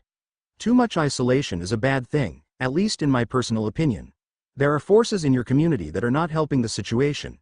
As I said before, there are wards all over, making sure that non-magical technology doesn't work in the magical community. He was silent for a second, letting the words and implications sink in. It seems that there are some people that really like it the way they were and have no intention of changing anything for the next few centuries, if then. Arthur smiled at the younger man. That sounds pretty harsh, but it also makes me wish to see what it was like in California with both of our people mixing freely without us being afraid of being the stake. I admit that we have a few people that would have if they could have. People are people, and prejudice is everywhere, and we don't change easily. What can I say? But most people had a lot of bigger problems to deal with, he added. He didn't elaborate, but the way he said it made Arthur shiver. But enough of that. Bring your books to the counter. Then I have a few things I'd like to show you. While her husband was otherwise engaged, Molly Weasley was busy examining the strange, what had to be, stove. It was a beautiful design. It was a beautiful blend of black and silver. But it had so many knobs, 11 of them. Where did the wood go, or what type of magic was used to work the thing? The very high-end stove was indicative of the store itself. It made her feel as if she had stepped into a foreign country. The look was different from anything she'd seen before. Yes, she had been to Wizarding France years ago, but this store was completely different. First of all, of course, it was decorated American style. The seating, tables, the paint on the walls wasn't like any English store she'd ever been in, not that it was bad, just different. Alexander Harris had tastefully combined a magical muggle blend of store, apothecary, and restaurant. He was even using regular light bulbs instead of magi candles. She had no idea how he was able to do that. Most likely, the light bulbs were magical. That was the most logical explanation that she could come up with, although she'd never seen one. The paintings, or were they some type of photographs, were strange but beautiful. They didn't move not a bit. But they were so lifelike that she couldn't help but be impressed by the quality. The pictures caught the attention of others in the store as well. The pictures were of 4 women, 1 blonde, 2 brunettes, and a red-haired woman who could have easily most strikingly been mistaken for a member of the Weasley clan. 2 of them looked to be related. But all of them shared the same eyes, and if the eyes were the mirrors of the soul, then all of them had seen their share of danger, grief, and power. Each one of them exuded a commanding presence. Each of the 30-somethings looked further than confident. They had to be powerful American witches. Alexander had just finished serving American pizza to the kids and some of the other customers. For the children, this was the first time that any of the kids had ever had sausage and cheese pizza, and they, like most of the customers, were surprised and delighted by the taste. One of the things Alexander discovered was that the wizarding world rarely tasted food from outside of their own community. He decided that they should be introduced to American-style pizza. As he knew it would, this turned out to be a wise decision. He was making a nice profit from customers eager to taste this new unique food from America. Fred and George were delighted by the taste. Ron was busy trying to eat his pizza as fast as possible because he knew his older siblings were planning something. Fortunately for him, Alexander stopped the antics immediately. Apparently, the twins were unaware of the simple truth that what goes around comes around. It also helped that if anything happened to Ron's food, the twins would be banned from his store forever and ever. Alex meant it, and they knew it. Arthur and Molly were absolutely mortified by the open rebuke that Alex had growled towards their children. They were embarrassed by the twins' antics and added further threats that made the twins back off in horror.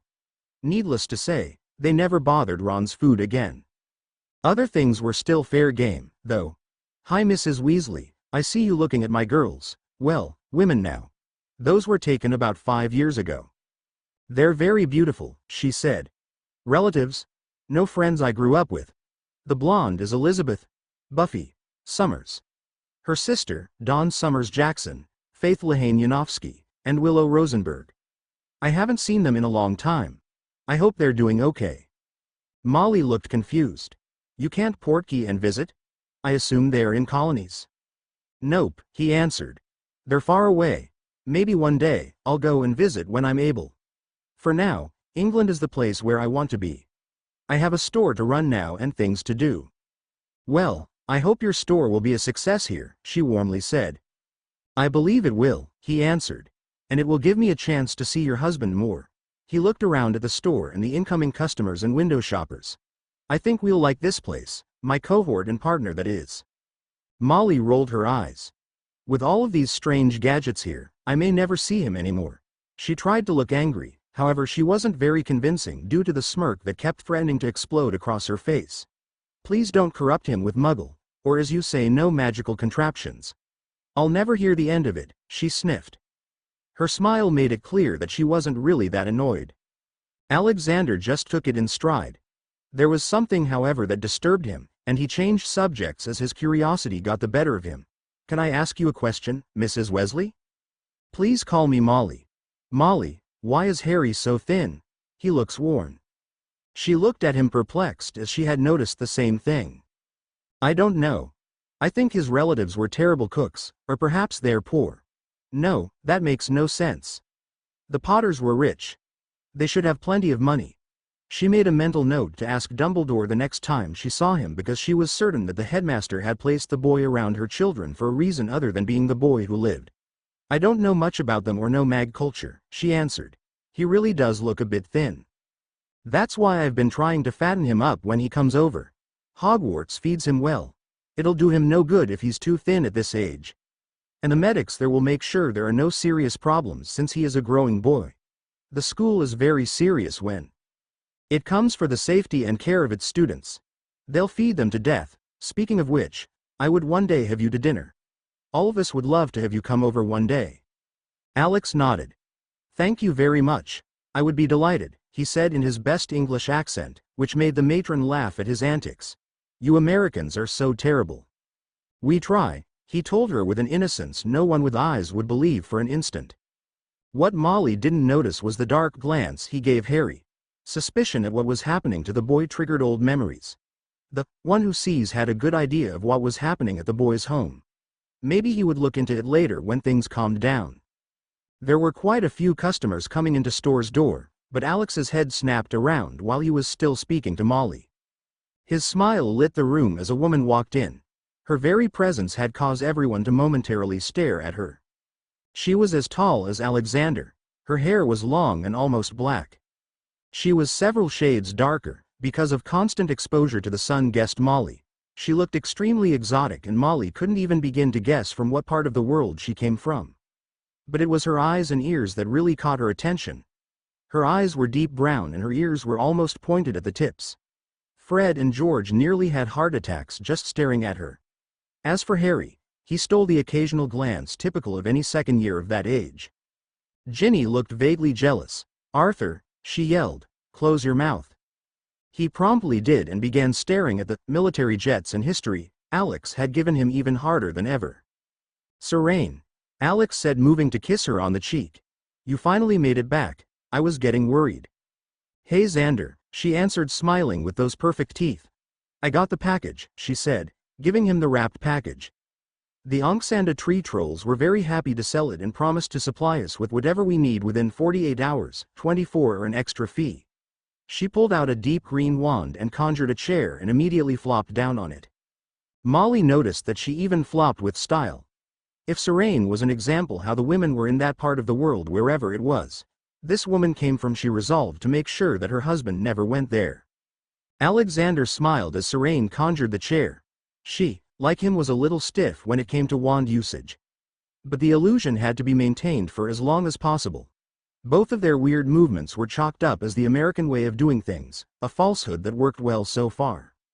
At Molly's curious look, he decided to introduce the woman. "This, Mrs. Weasley, is Serene Dellon, the co-owner of this shop and one of my closet friends." "You have a lot of women friend, Alexander," Molly thought. What was he, a lightning rod for women judging by those pictures on the wall? "She's the go-to part of the store. With her connections, anything you want, she can get." "I'm impressed," Molly said. "A lot of people will be interested in getting their items within 2 days, a great convenience. Did you know Alexander's friend?"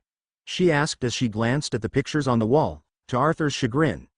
He loved his wife, but she had all the subtlety for a bull in a china shop when it came to asking questions or expressing her displeasure, as Ron had discovered. Serene and I met at college, he explained. He wanted to get it out now because he knew it would come up again in the future, and besides, he didn't mind telling her or Arthur without telling them the full story. After I returned from my Africa tour, I did a lot of carpentry and construction work. That went on for a couple of years before I received an invitation to attend an exclusive university. All expenses paid, full tuition and support, the works. That's where I met her and her sister. I was older, but the offer was too good to ignore. I checked it out. School and the reasons why I was picked, I couldn't pass it up. Serene smiled and added her 2 cents. 12 students were selected for the 6-year term, and one of his friends wanted to attend but was rejected. The glee in her voice was hard to ignore. She believed it a personal insult that Xander was selected to attend and haunt her. Alexander shook his head at that little understatement. It took a while, but Willow almost went crazy at his acceptance, but not hers.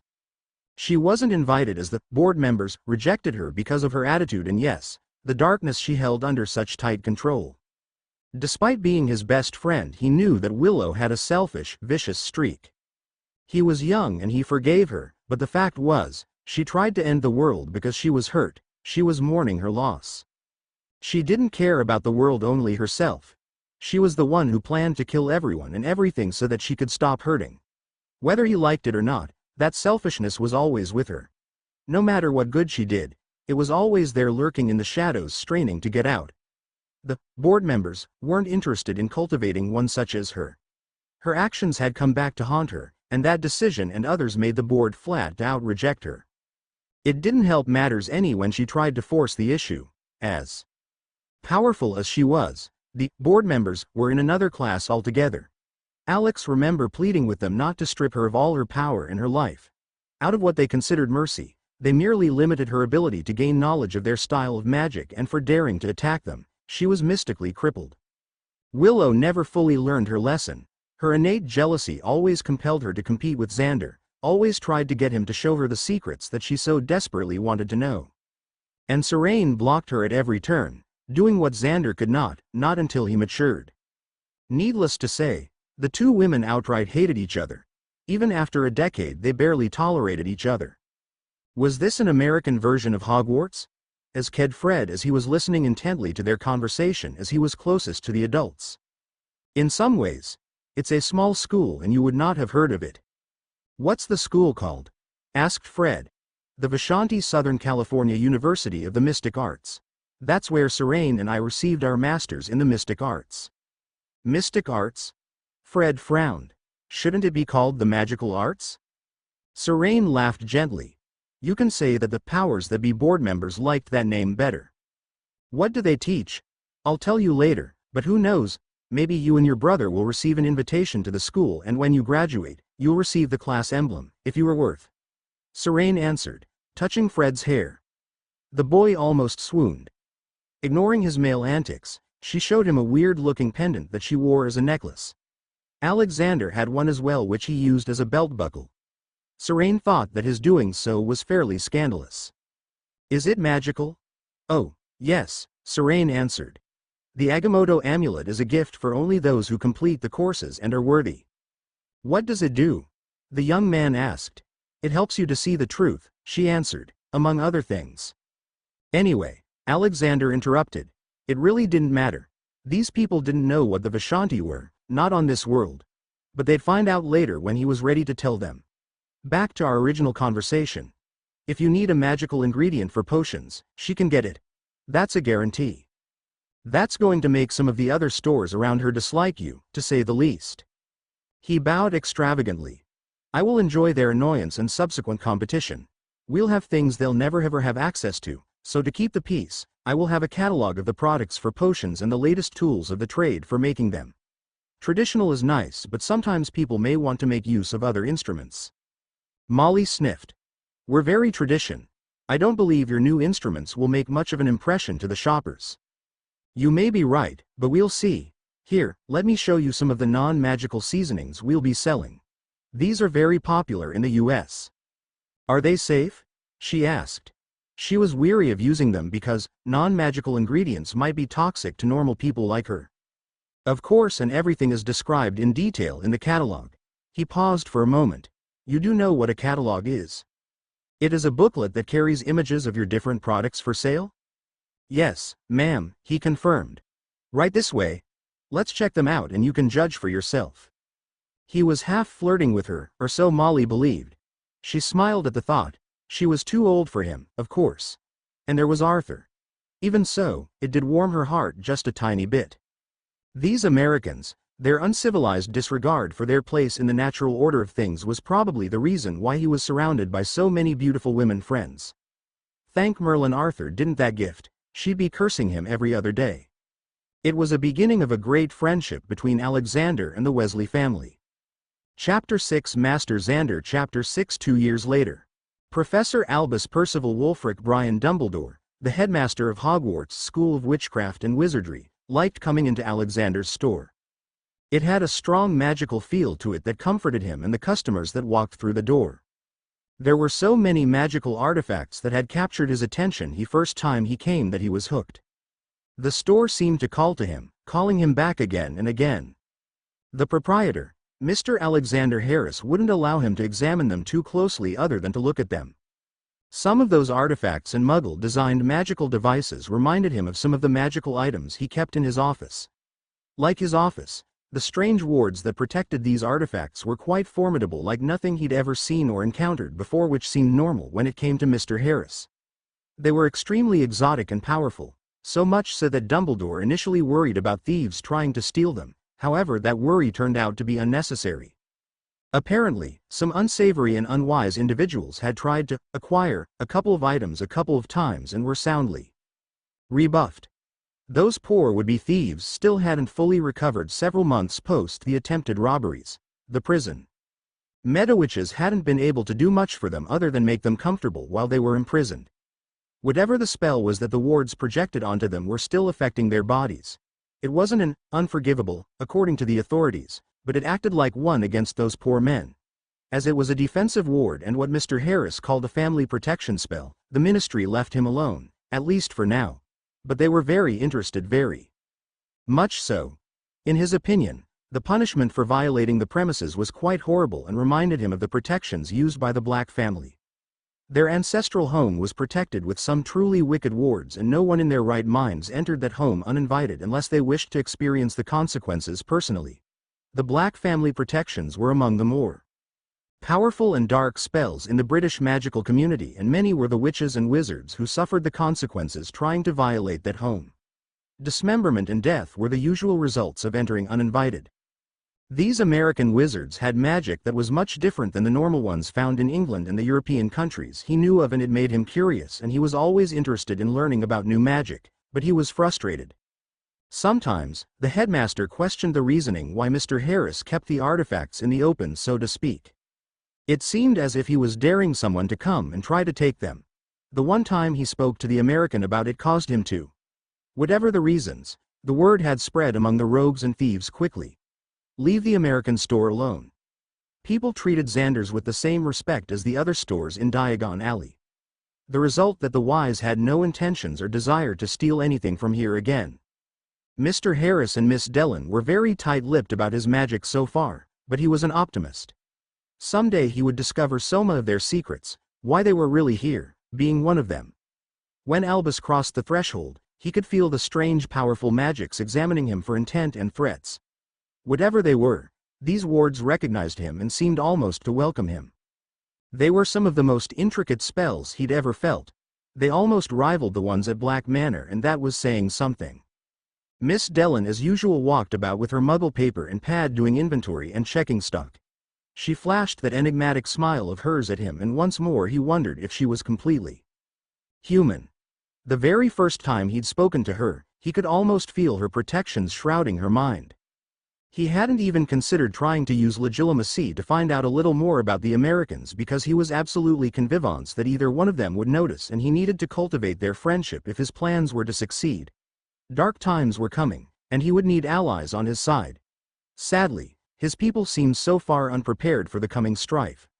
Plans were being made and his army dedicated, but he was still having problems keeping them from using lethal force when the confrontation finally came. He was unsure if they unwilling to keep from using lethal force.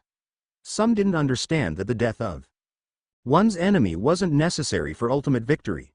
There were too few magicals and each death diminished the whole. No, killing was not only wrong but wasteful. This was the point he continually made to his order, to enforce on them the importance of this mission.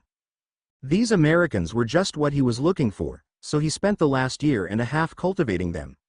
Today was the day he would test the waters. The order could use something from the outside, someone that was sure not to be part of Dark Lord's army. Furthermore, Mr. Harris's use of wandless magic was impressive. In fact, both of them were proficient in the use of wandless magic, perhaps almost as good as himself. Neither one of them used it in the presence of others, but they purposely, and he was sure of this, allowed him to see glimpses of what they were capable of. What gave them away was the way they used their wands. It was a bit too different, too erratic to be accurate.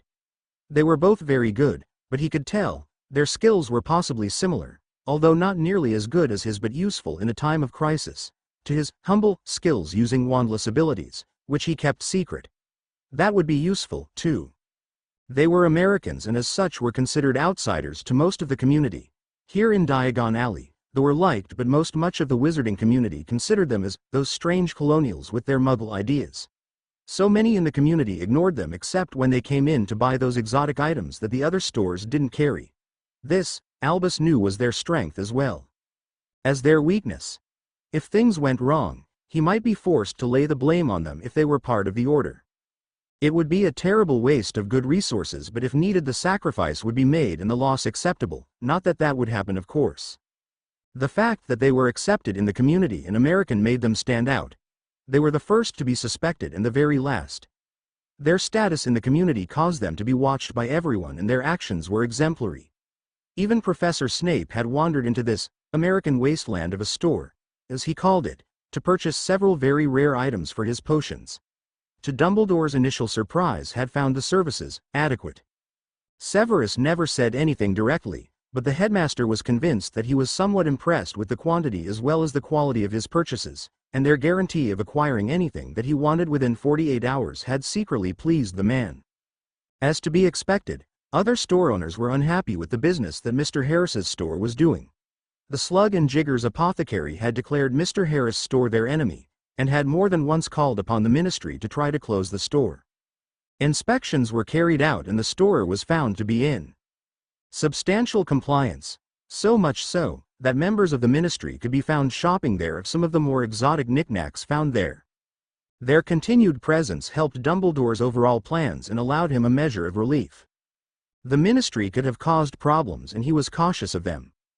Perhaps the more conservative members would in the future, but for now, the American store was relatively safe. When his enemies began to operate in the open, then things would change.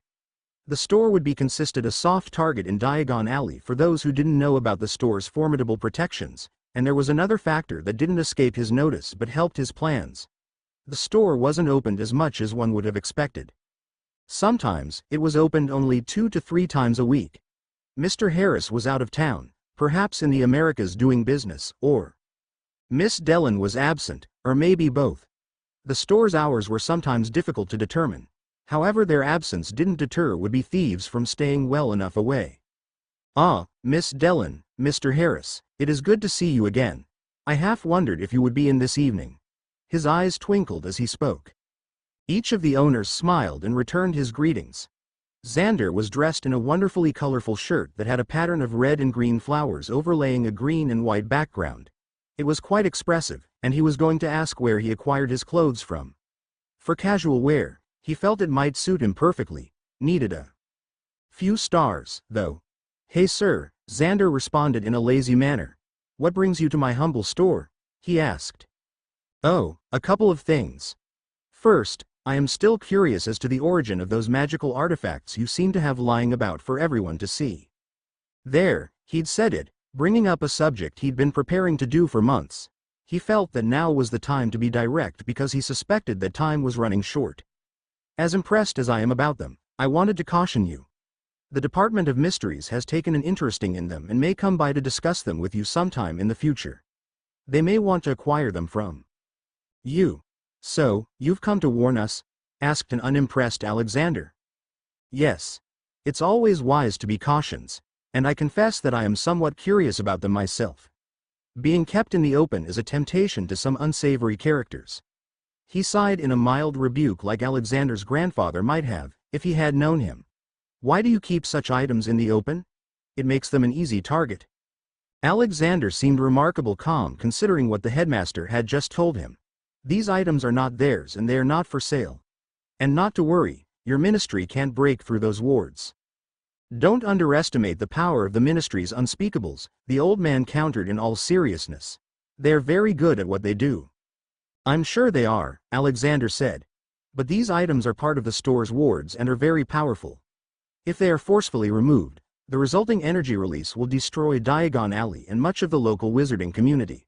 So I would advise against them trying. Albus actually blanched. They're that powerful. Were these American insane and unconcerned about the possible loss of life if these artifacts were tampered with? Yes, answered the American woman. There are dark times coming, and we will be prepared for it.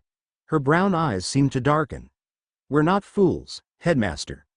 Your Dark Lord is gathering his power and soon he will openly reveal himself. Dumbledore raised his eyebrows at the comment, his previous suspicion growing by the moment. And just how do you know about this? His own shields had clamped down just to make sure that these people weren't somehow reading his mind.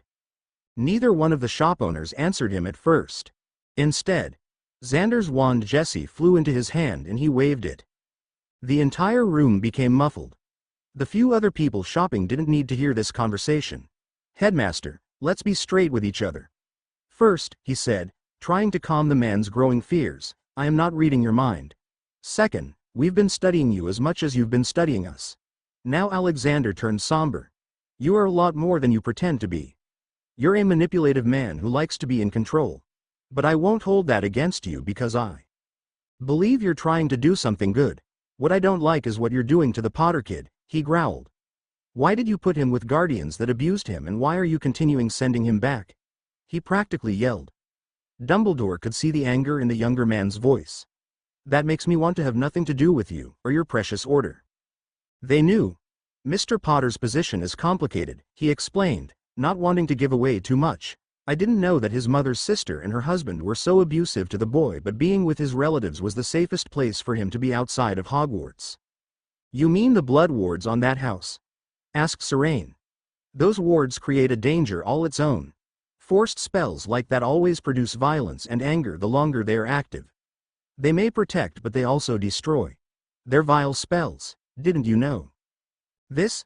I knew there was a possibility that the spell might have negative repercussions, but considering the circumstances and the danger to the boy's life, I thought that his protection was more important than the possible negative effects of the spell. The boy needs to be protected and this is the best way to do so. In the US, I think you would be in prison right now for child abuse to the boy and what you've done to the relatives. I've watched them. They're animals, all of them. He smiled. I could destroy those blood spells, but I won't. It is not for me to do something about this. It's for you to do it. The child will be emotionally crippled if you don't do something quickly, Serene added. Do you want to hurt this boy? Dumbledore looked like a trapped animal. This meeting had gone so far off kilter that he was unnerved. These people knew far more than they should have. It had to be their association with the Weasleys. They must have said too much. I care for all of the children, whether they are in my school or not. I protect Harry Potter as much as I am able to, given the circumstances of his birth and destiny. Ah, yes, said Alex. Destiny and prophecy, the universe's great pains in the butt. Headmaster, I have no clue about what is happening at your school, but I believe that prophecies have tendencies to screw the kid, and everyone around him. The old Ma unconsciously gulped, and the younger man's eyes narrowed. Yes, he whispered. You obviously know more than I anticipated. I don't know what you believe, but everything I have done is for the greater good for all of the people of magical Britain and perhaps the world. Mr. Potter is pivotal to our survival. Alexander sighed. Believe it or not, I understand your fears. What I think though is that you're missing an important point. You believe that your way is best but you're wrong. You need to listen to the advice of those around you. Right now, you are in way over your head. Dumbledore looked at both of them curiosity. He tried to rein in his irritation. He was not pleased at being called a manipulative old man. He preferred being known as a wise sage. He was a planner and his plans were right whether people understood that little fact or not. You're a very smart man, Headmaster. But you don't have the whole picture of what is happening and because of that your plans will likely fail, he said as a now curious Dumbledore stared at him. There are forces that have come into play that you are unaware of. Those forces intend to use this world as a stepping stone to complete domination, intoned Alexander, who stared back with equal intensity at the professor. You want to know why we are here? I can tell you, but be warned. The truth will turn what is left of your gray hair white. Do you still want to know, really? The seriousness of Harris's tone was disturbing, but the urgency and seriousness in his voice demanded that the old wizard had to know. Alexander, you understand that knowledge is power. From what I've gathered from our conversation, you're here to help protect us from him? He asked. Not really, answered Harris. That comment surprised the old man. We're here to protect the world from what others are going to do. Dumbledore stood stock still, stunned by the possibility of others that might represent as great a danger as Tom Riddle. Impossible. Do you believe that your Dark Lord is the only one interested in purifying Muggle filth? Asked a sarcastic Alexander. No, there are others less overt, less ham-fisted who are waiting their time to strike. While you're focusing on him, there are others focusing on these other forces, some that could be recruited in your own ministry. Fudge isn't the strongest leader you have, is he? He raised his finger as he indicated that this conversation wasn't over yet. But first he had to attend to the last of his customers.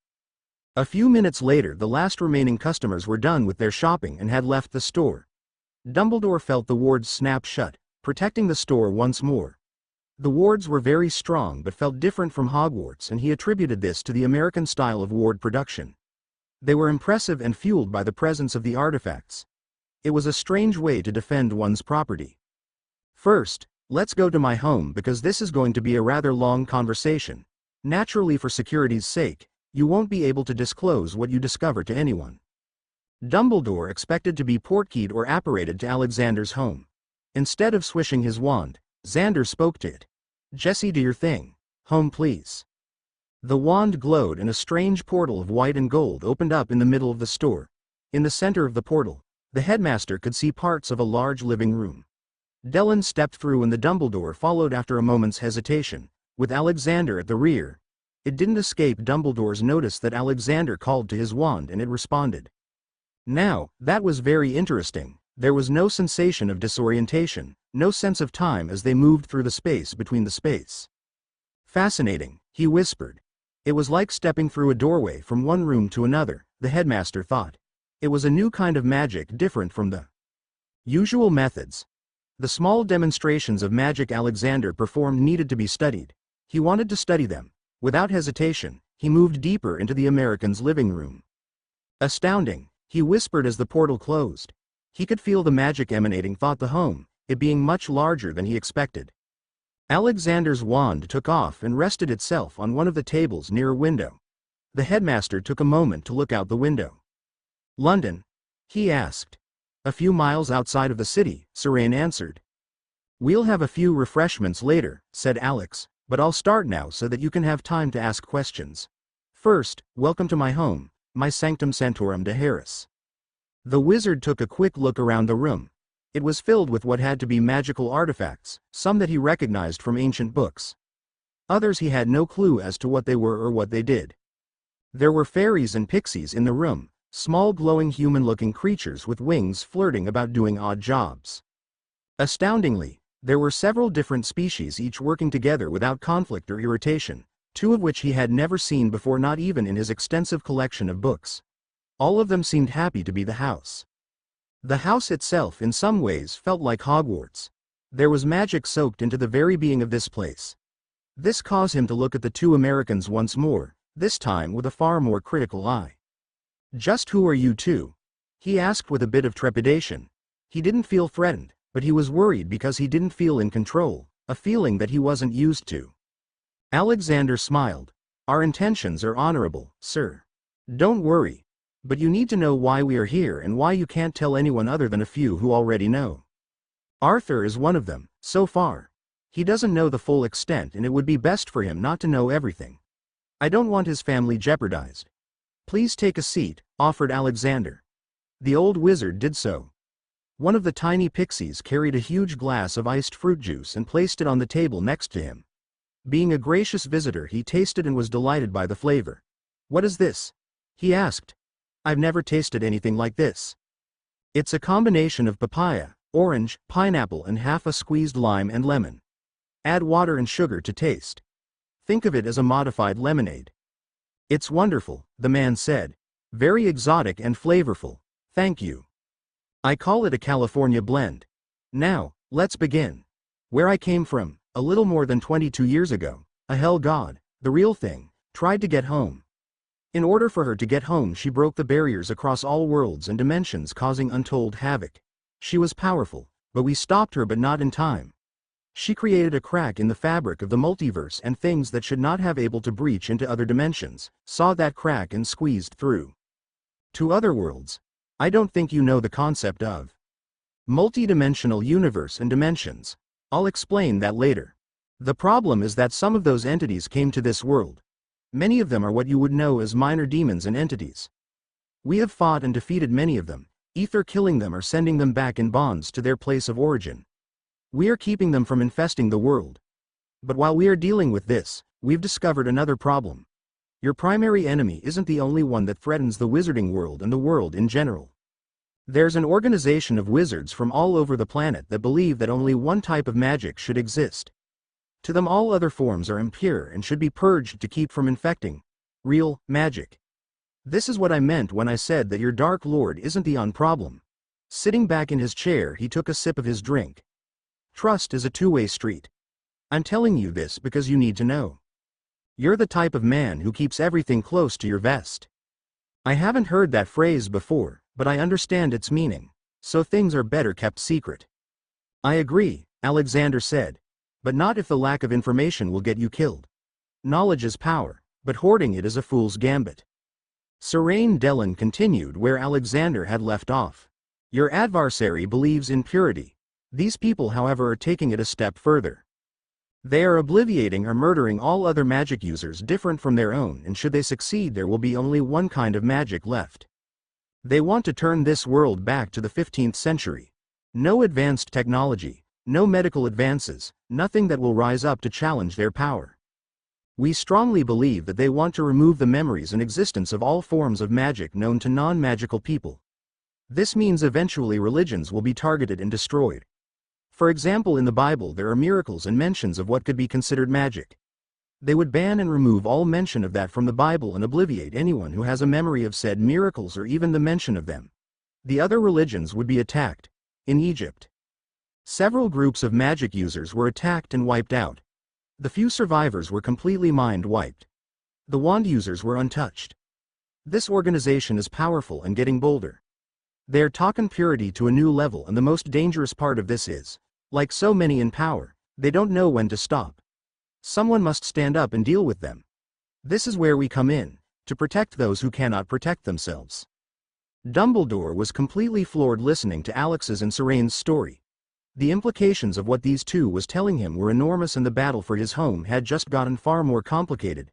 It wasn't just the wizarding world that was now threatened. If he understood Alexander's story correctly, then everything was in the balance. It seemed as if the weight of the world had descended upon Old Man. He took another sip of his drink. What can we do to stop this? Dumbledore asked. But before you answer me, I need to know who you two are. Alexander sighed. That is a complicated question. But to put it simply, I am Alexander Harris, called the One Who Sees, called the Protector of Man. I am Alexander Harris, a master of the mystic arts, as is Serene Daleen, one of the high elves of Karastanbiza. She is and is not human as you understand the term. But still an American, as it is the same country in my world, she added. Same geographical location and, plus, I am an American citizen in his world, but not here on your world yet. Neither of us are, she added. Just for clarification purposes, in case you were curious. She couldn't help but smile. Alex just shook his head. Yeah. Anyway, her people branch off humanity a bit. They can easily mate with humans and have children, but you can think of her people as an exotic offshoot. But don't call her a magical creature, either, he warned. We are here to stop the forces of destroying magic for their own gain. That is our mission we are trained for, and for now it is our responsibility. We are not necessarily here to interfere with your affairs, but we are here to help keep the outside forces from spreading to other worlds beyond this one. If this organization succeeds, then the world will be crippled for generations. It's a given that the non-wizard magicals and normal will fight back hard. Then the true terrors will take this world. There are forces just waiting for this to happen, and starts with your Dark Lord here and the organization we're here to stop. The world needs its magic, all the types, not just one, or else it becomes vulnerable. But what are these forces? If what you say is true, I need to know so that I can prepare. Well, let me ask you a question first. What is so important about Harry Potter that you dared use blood magics on his home to try to protect him? The old man was quiet as he contemplated his answer. That is a difficult question to answer, he finally said. There are many who would see young Mr. Potter killed. Why this is true is best kept secret for his sake as well as yours. Does Harry know? I believe it's best that he retains his youthful innocence as long as possible. That means no, and that is the reason why secrets kill, Alex told him. If knowledge is power, ignorance leads to failure. Mr. Dumbledore, if you wish to know my business, you'd best learn to open up. Keep your privacy if you wish, but do not ask for information if you can't reply in kind. It's a trust thing, you understand. But can't we try to work together for the common good of the world? It's a matter of trust and respect, right now. This is our first talk. There needs to be a trust established, and that will take time, something we don't have much of. Alex's smile now looked predatory.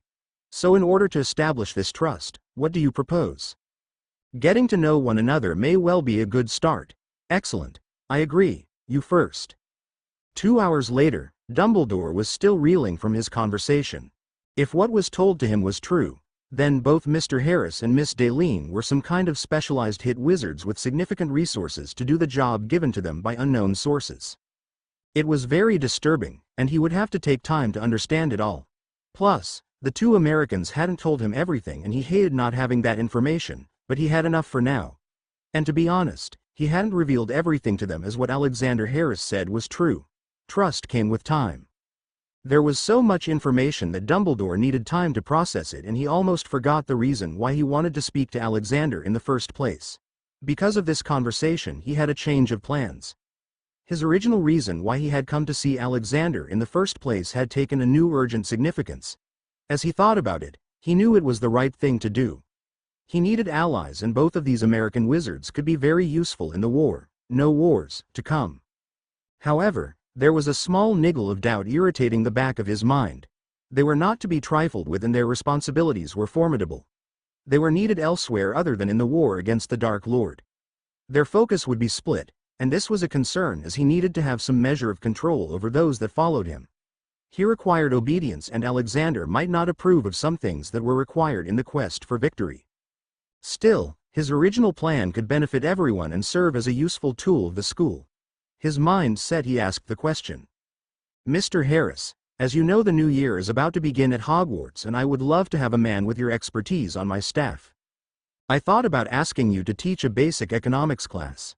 Students always need to know how to handle their expenses wisely. However, because of your terrible responsibilities and your ability to handle them, I wonder if you would accept a position as the defense against the dark arts instruction? Your proficiency with a wand is unique, to say the least, and being an American version of an auror, I believe my students could learn a lot from you. I could arrange it so that you would have limited classes, and you could then be free to pursue your other pursuits. Alexander pondered the request for a moment. I'm sorry, but no, I could teach them how to defend themselves, but my techniques are completely different than what your curriculum would approve of. My wand's movements would be in conflict with your established norms. Plus, it would draw unnecessary attention at this time. Dumbledore frowned as he furiously thought of a way to get this man and woman to Hogwarts and under his control. There had to be a way. Then he smiled. Would you then consider teaching a Muggle or no mage studies class, teaching my students about the life and history of non-magical folk? He shook his head. I confess that we do lack information about the normal people and their lives. I must also confess that many of our people have little interest in anything outside of the magical world. However, if the children could be exposed now, maybe they could appreciate them as they grow older. You make a good point, Alex muttered. I would need free time to work on the problems we have to deal with. It might be possible. Though, he mused. If Miss Dellen and I shared this class, then we could both substitute for one another when we have to be about our business. If this could be arranged then I could see us teaching a class. I believe I can make some sort of arrangement to accommodate the both of you, he said, totally delighted at getting them to Hogwarts, where he could watch them closely. Of course, the pay won't be as much, being new to the institution. Of course, we understand, Serene said. She smiled back at the old man. With this arrangement, she and Xander could keep a watch on the wizard and be in a position to do what was necessary. It was just a school, but it was a seat of power where destinies and power resided. Voldemort wanted this place under his control. Now, she and Xander were in a position to find out. Albus Dumbledore and Alexander Harris smiled at one another. Would you like your drink freshened? Serene asked. Yes, thank you. Chapter 7 Master Xander Chapter 7 Alexander's. Albus Dumbledore felt hopeful because his makeshift plan appeared to be going better than he expected given the somewhat tense and frankly terrifying revelations of the past couple of hours. The Americans could be very useful in the overall scheme of things, but he'd have to be careful. The two were more than what they appeared to be and wouldn't be easily swayed unless they wanted to be. If what they were saying was true, then they were needed elsewhere and their eventual commitment to fighting against the Dark Lord would be secondary. He wasn't sure how he felt about that. He understood the necessity certainly, but it hadn't sunk in yet and he needed to think about what he'd been told. If there were others out there with plans similar to the Dark Lord, then he might be forced to re-evaluate his long-term plans and he hated even thinking about rearranging everything at this date when things were coming to fruition. The Potter boy was beginning to rely on him as a mentor and dare he say a father figure, but that was being threatened now. Alexander knew more than he should, and it would be a waste of time trying to sway him from the insulation that he'd made earlier. The blood wards at the Dursleys may have been an error on his part, however he hadn't seen any other way to protect and control the boy and keep an eye on him. The Dark Lord would have found him and killed him. That was the last thing he wanted, so the wards would stay, and Harry would continue to live there until this unfortunate affair was over. Tom had to be stopped. Albus needed to keep his eye on the prize, keep his primary focus on the Dark Lord before he could truly begin to focus on these other threats. This ability of Albus, to direct his focus at defeating the Dark Lord using the Potter boy as an ultimate weapon, was one of the old wizard's greatest strength but also his greatest weakness. His ability to see the long view caused him to miss the finer, very critical details. He saw his plans as perfect, therefore he couldn't see the flaws heading his way. They were derailed the instant he involved the Americans. They were the flies in the ointment. The Americans weren't traditionalists as Albus understood the term. He didn't understand how different they really were. Dumbledore assumed that they would respond favorably to his entreaties, see the logic of his plans and eventually follow his directives. Yes, they could be stubborn about it, but he didn't see that as a real challenge to his authority or his plans. Ultimately, they were just simple colonials. That was one of his great mistakes. He underestimated the power of the two Americans. Teaching a Muggle studies class seemed innocent enough, and this would allow him entry to their inner circle. However, it also allowed them a foot into his domain. Having the Americans teach at Hogwarts was akin to striking a yellow-jacketed hornet's nest with a big stick and expecting said maddened hornets to respond favorably instead of chasing you for a few miles while they tried to kill you. He planned to use them, not realizing how fully they intended to use him. Albus Dumbledore liked the Americans, but that would stop him from using them. They were thinking the same thing. Above all, Dumbledore wanted his people to be safe. Safety meant stability, tradition, peace and isolation from those who would try to hurt them. The people of the wizarding world were traditionalist and didn't want to change. They saw no reason to. What they wanted was to be safe from the Dark Lord and Muggles. Once that was accomplished, life would be worth living.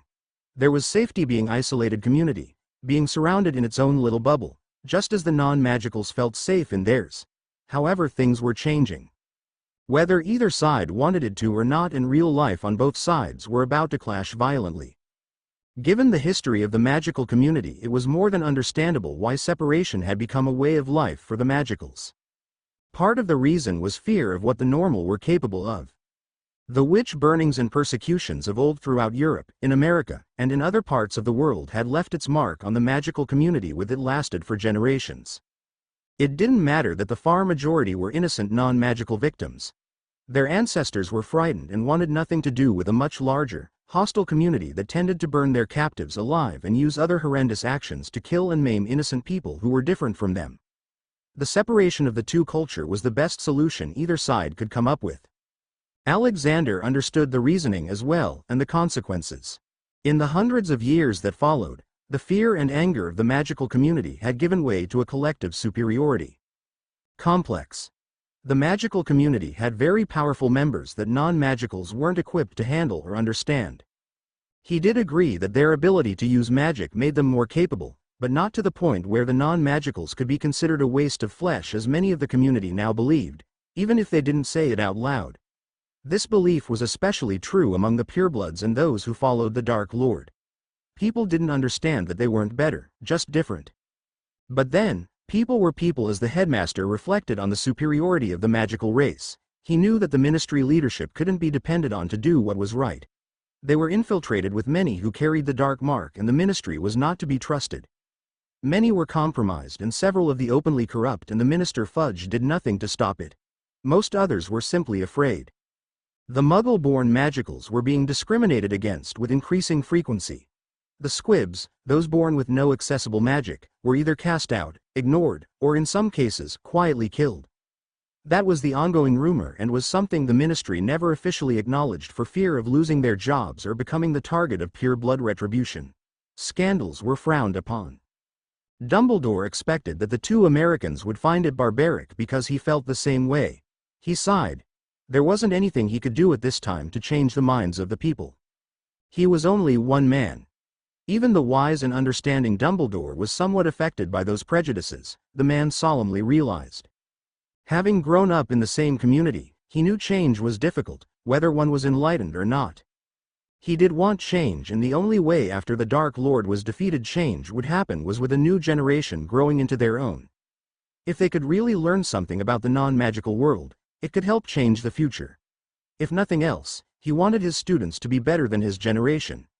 It would take generations before both sides could accept the others, and he wanted to do his part to see that it would happen.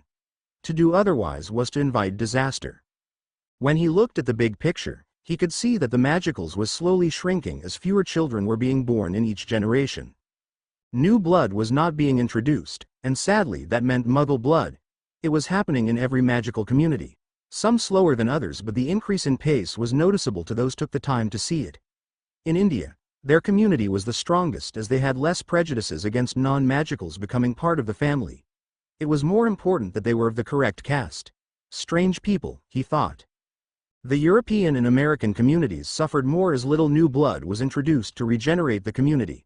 The purebloods were already having less and less children as, dare he say, those families were coming close to incestuous as they tried to keep their blood unpolluted by Muggle filth. The Weasleys, on the other hand, seemed to be the exception to the pureblood infertility rule. God bless them. Otherwise, it was a losing battle, and few seemed to realize it. This especially true in England. This was why he was becoming more convinced intruding new ideas about the non-magical community would be another step in the right direction.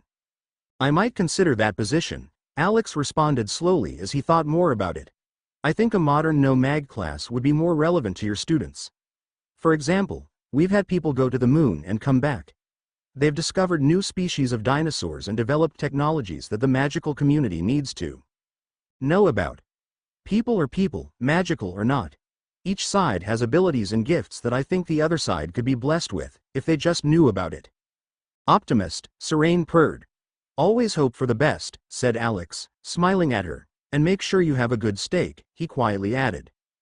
Dumbledore ignored the byplay between the two. What Alex had just said had shocked him to his core. Mug non-magicals went to the moon. Without magic? How? Asked a stunned headmaster. I confess, I've been unaware of the progress of the outside community. He looked thoughtful and worried. There's much I need to learn, I see. I think you would be great access as a professor at our school. Knowledge is power, after all. Yes, it is, isn't it? Alexander commented quietly. You're aware of some of the things I am involved in. If it could be part-time, and Serene would have to be there as my assistant. I can't stay there constantly, and she would take up the slack when I'm called away and unavailable. Can this be arranged, Headmaster? Of course. I could arrange this easily. It is a bit unusual, but I can find a way. Don't worry about the money. It's not a real concern for us, Alex said. Speak for yourself, Serene muttered lightly. If I am going to teach, I want to get paid. Alex smiled brightly while Headmaster actually laughed. Alexander shook his head in bemusement. Wool and Buffy would be shocked knowing that he was willingly entertaining such a notion of accepting a teaching position. Then again, maybe they wouldn't. They were by no means children.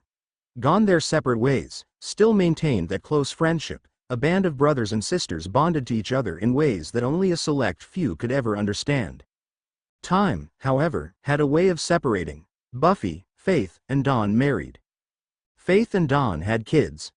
Tragedy struck and Buffy lost her first child when a demon clan, upset by her presence in Cleveland, attacked her home. The battle that raged across the city and the vengeance Buffy, her family, the Slayers, Willow, Xander and Andrew reaped was still talked about in hushed tones in the supernatural community. Buffy eventually rebounded, slowly, and the Slayer school kept her busy and sane during those traumatic years.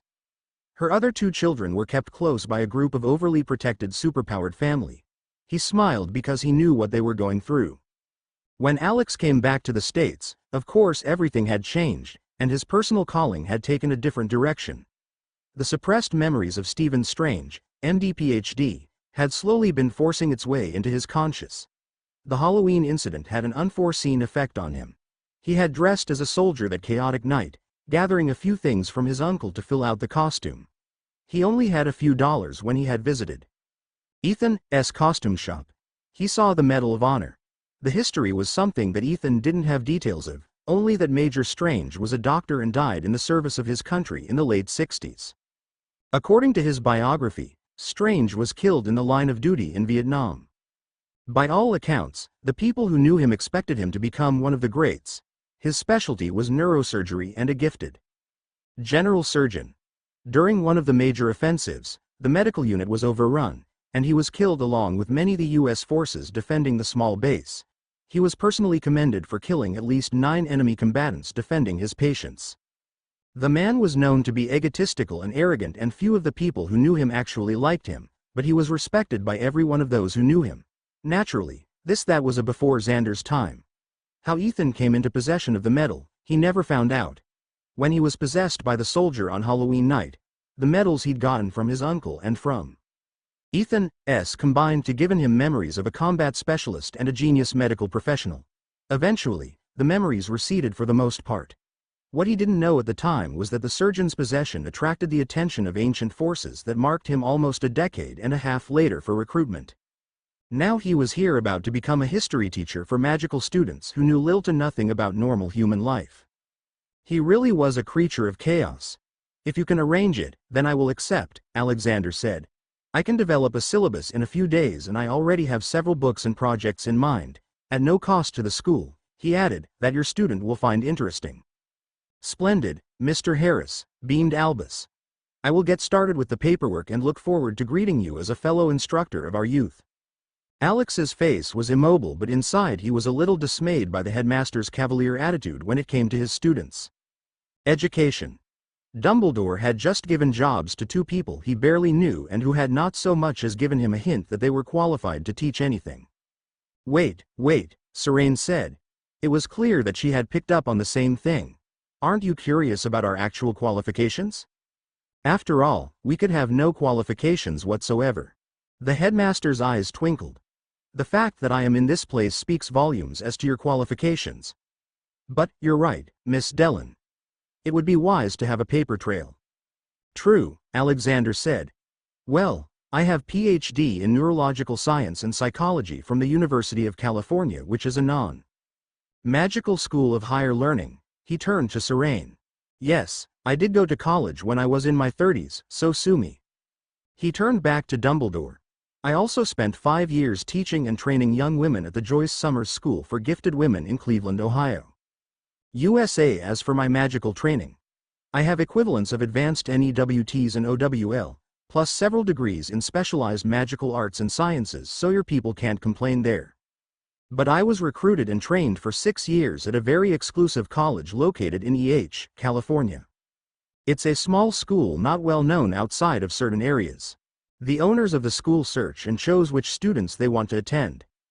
The University of Vishanti has only 12 students at any given time, and Serene and I were offered an invitation, ones we could hardly ignore. Both of us have our master's degrees in the magical arts and arcane sciences. We were also trained in various martial arts, which you would know as combat art forms, to develop our bodies as well as our minds. Once we completed our studies, we chose to come here to help keep the forces I mentioned earlier from turning this world into a destroyed wasteland. Dumbledore's eyes shot up in surprise and he looked somewhat dubious. Alex looked a bit sheepish. Yes, it sounds melodramatic, I know, but it doesn't stop it from being true. Fascinating, Dumbledore said. I've never heard of that school, but then it is located in America. And this school provided you with all of this, and here he raised his hands indicating Alexander's and Serene's home, for your mission? The proper tools, Professor. Fascinating, he said once more. Though I confess you've left me with more questions than answers. Maybe in time, Serene told him. For now, you know more than anyone else. Except for Arthur, corrected Alexander. Dumbledore frowned at that revelation for several moments. Was it wise for you to tell him such things? He asked. Such information shouldn't be bandied about. You may have placed him and his family in a very difficult if not dangerous situation. He's my friend, Alex answered. And my secrets are my own too. Reveal or not.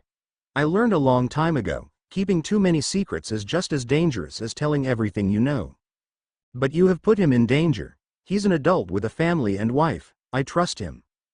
Dumbledore looked at the man and woman. They had no idea what dangers they had placed the Weasley family.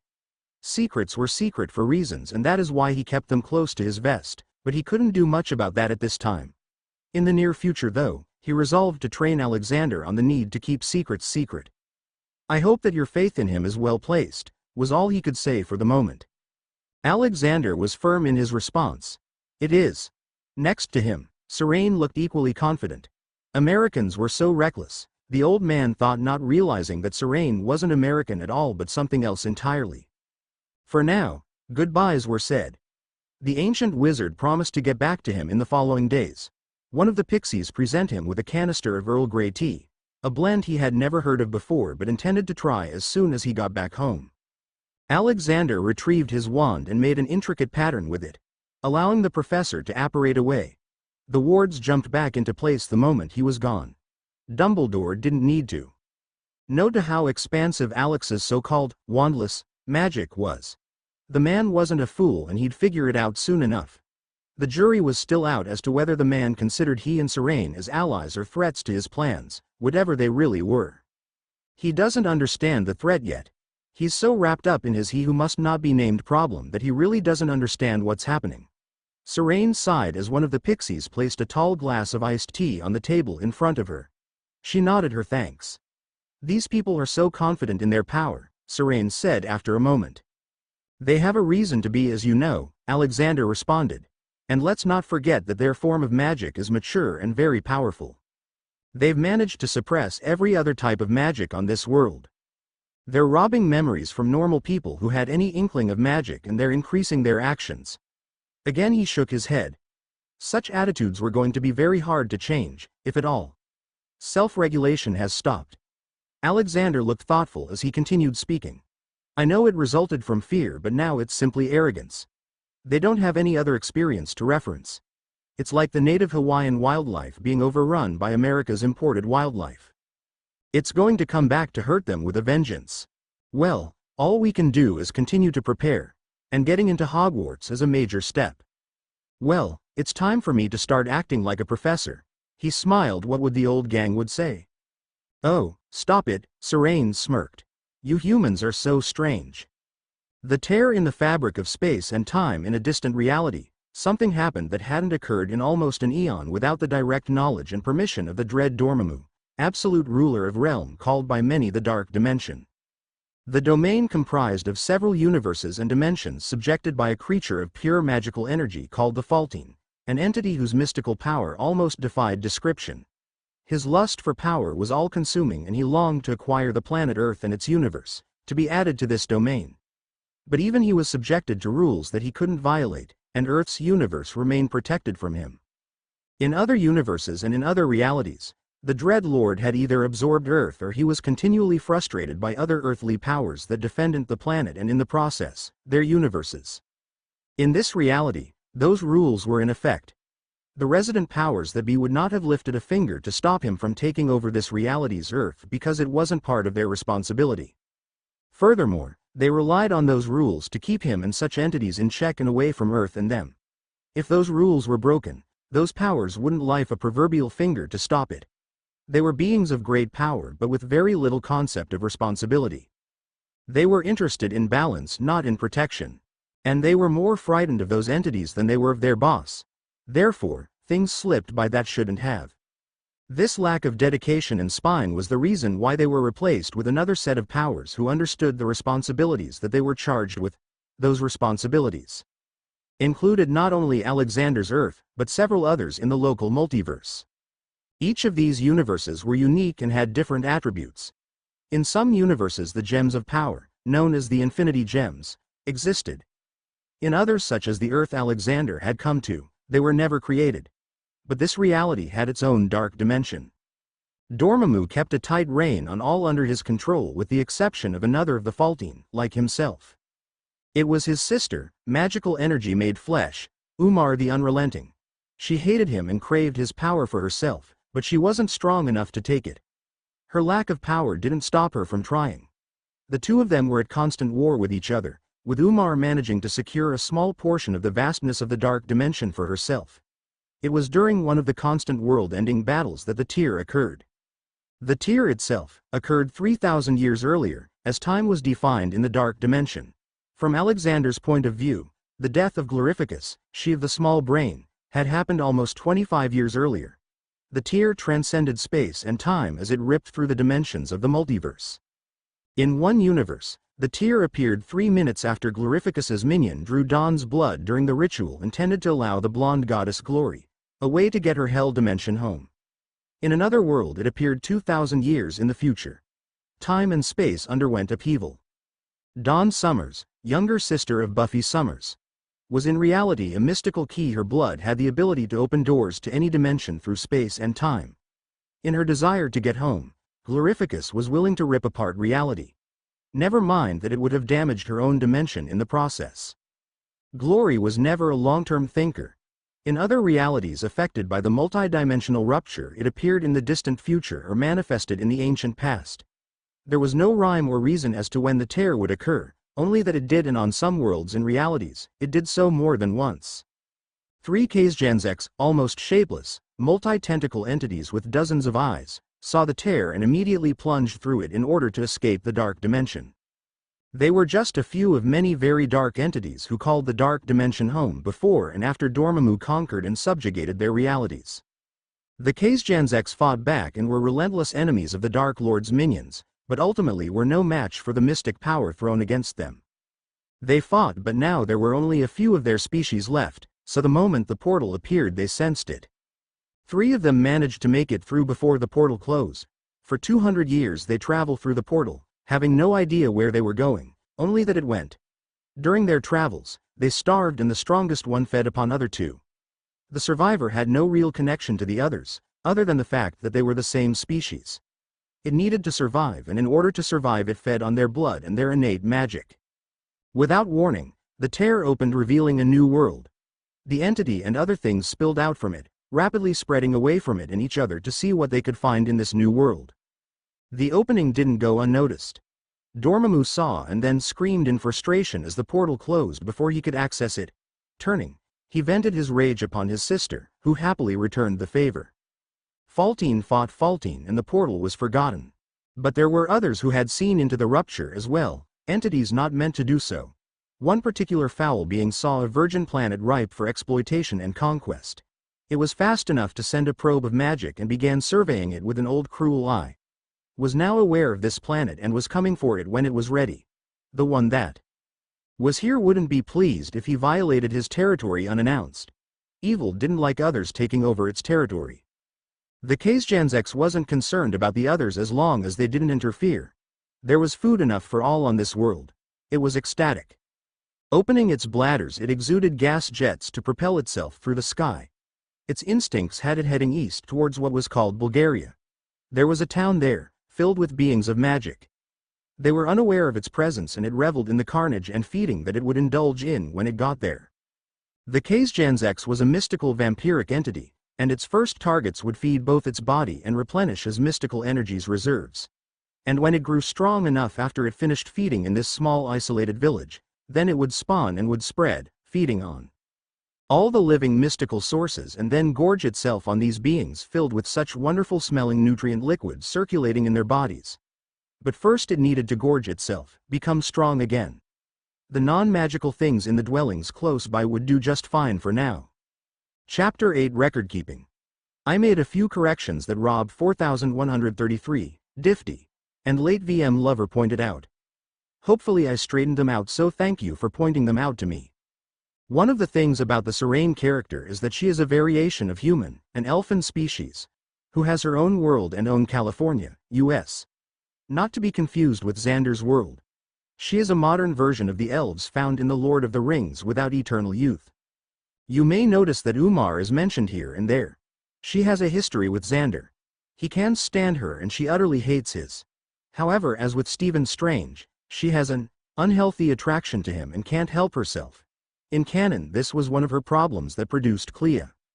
Also, Dumbledore here is manipulative but not evil or backstabbing. Here is essentially good but really likes to have his own way and does have a control problem. He is fighting for his people in the only way he knows how. And let's face it, us old people have a hard time changing our ways. At the university, there are 12 students selected for training. The school disappears into another dimension and when it returns, 12 more are selected from different worlds and dimensions. Lots of training and lots of work. And they are very selective at whom they choose. To everyone, thank you for the reviews and I will post when I get the chance.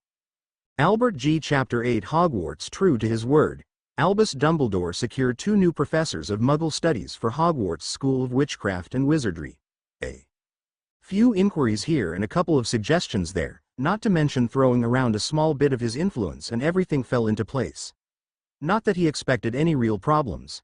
Some in the ministry were a bit hesitant at having Americans teaching at Hogwarts as it went against traditions. Several other of the more conservative members had voiced their concerns, suggesting that many of the parents wouldn't want their children exposed to colonial influence. He sighed a bit because he understood their concerns, however he was able to convince them that the influence would be a minor inconvenience at best and that it would be beneficial for the children to experience a bit of culture from the other side of the pond. It was an immense help that many of the students already knew who they were since they had visited and shopped at the American store in Diagon Alley at one time or another, either in the summer or on weekend outings during the school semester. The place was very popular, especially as the store wasn't dangerous.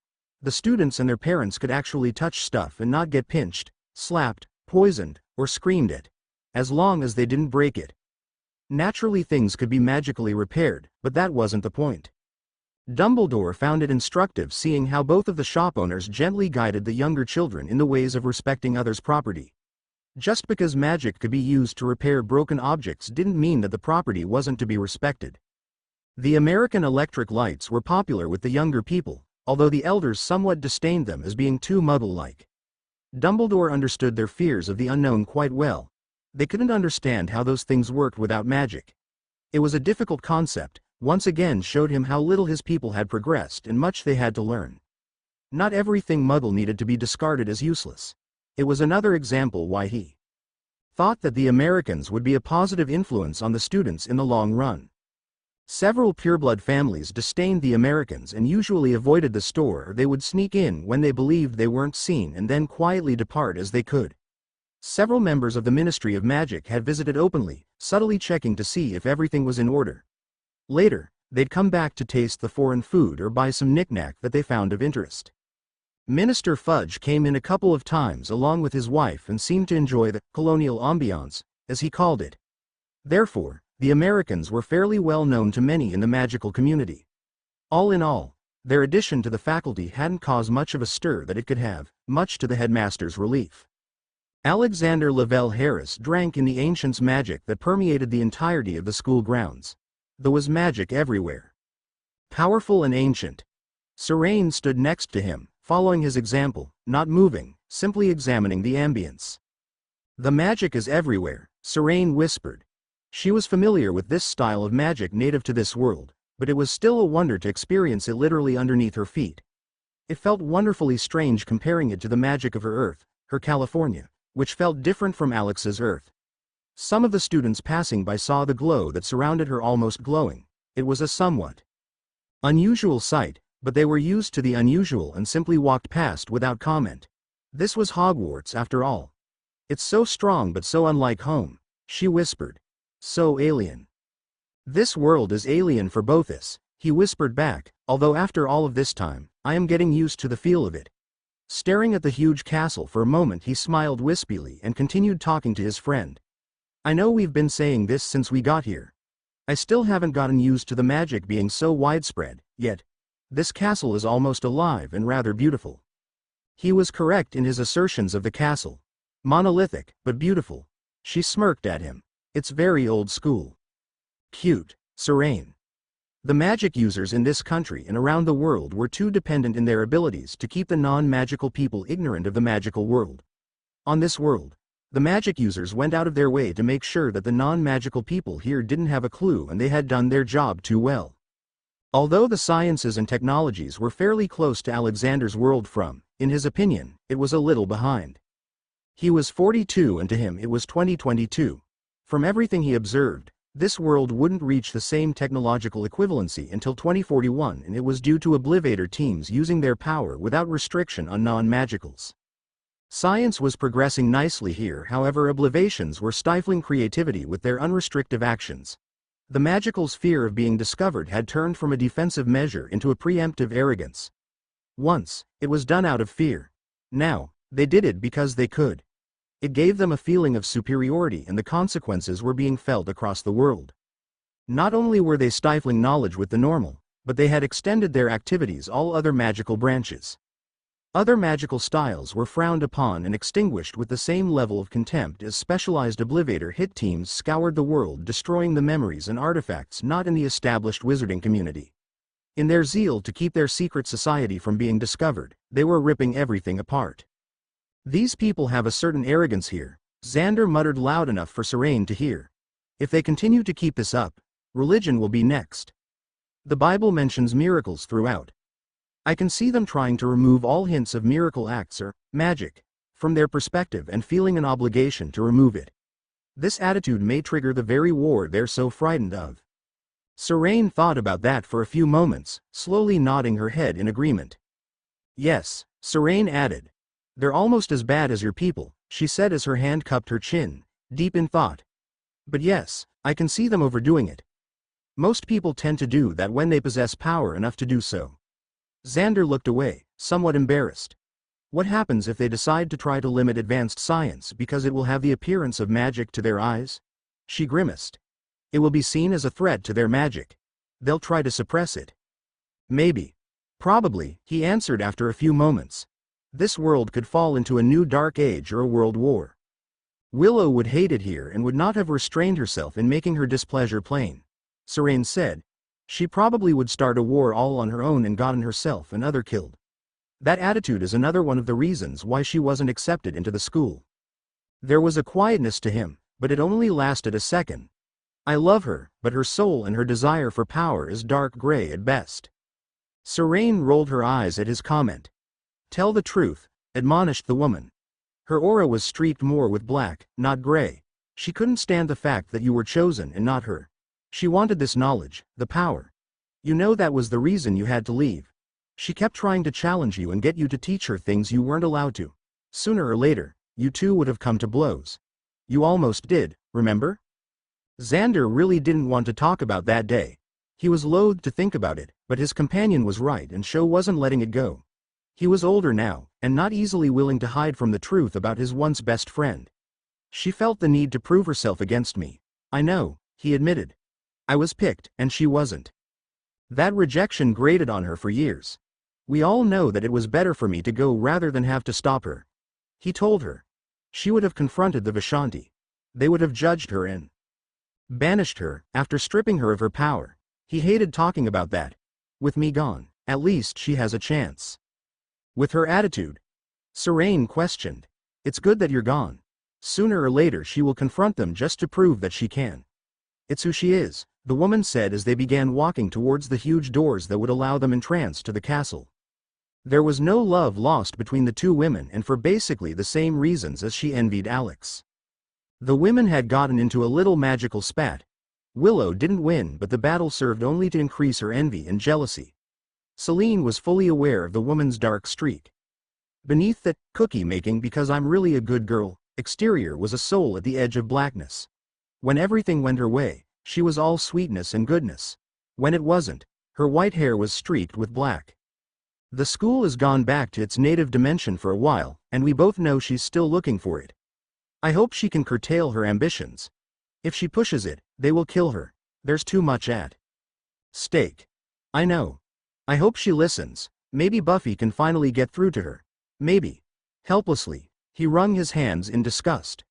We're too old to be playing games like this. Her choice. Her destiny, the woman answered. Then let's focus on our job here. The man straightened up, and wished his friend the very best. Yep, let's. With a sweeping motion he gestured for her to enter first through the huge wooden doors that allowed entry to the castle, and what a place it was.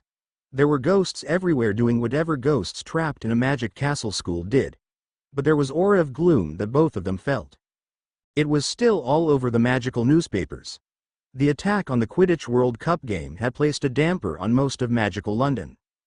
Many of the children in the school were nervous about the affair, and it showed, indeed, around the world. Alexander and Serene weren't overly concerned about another attack so soon. It was an act of terror.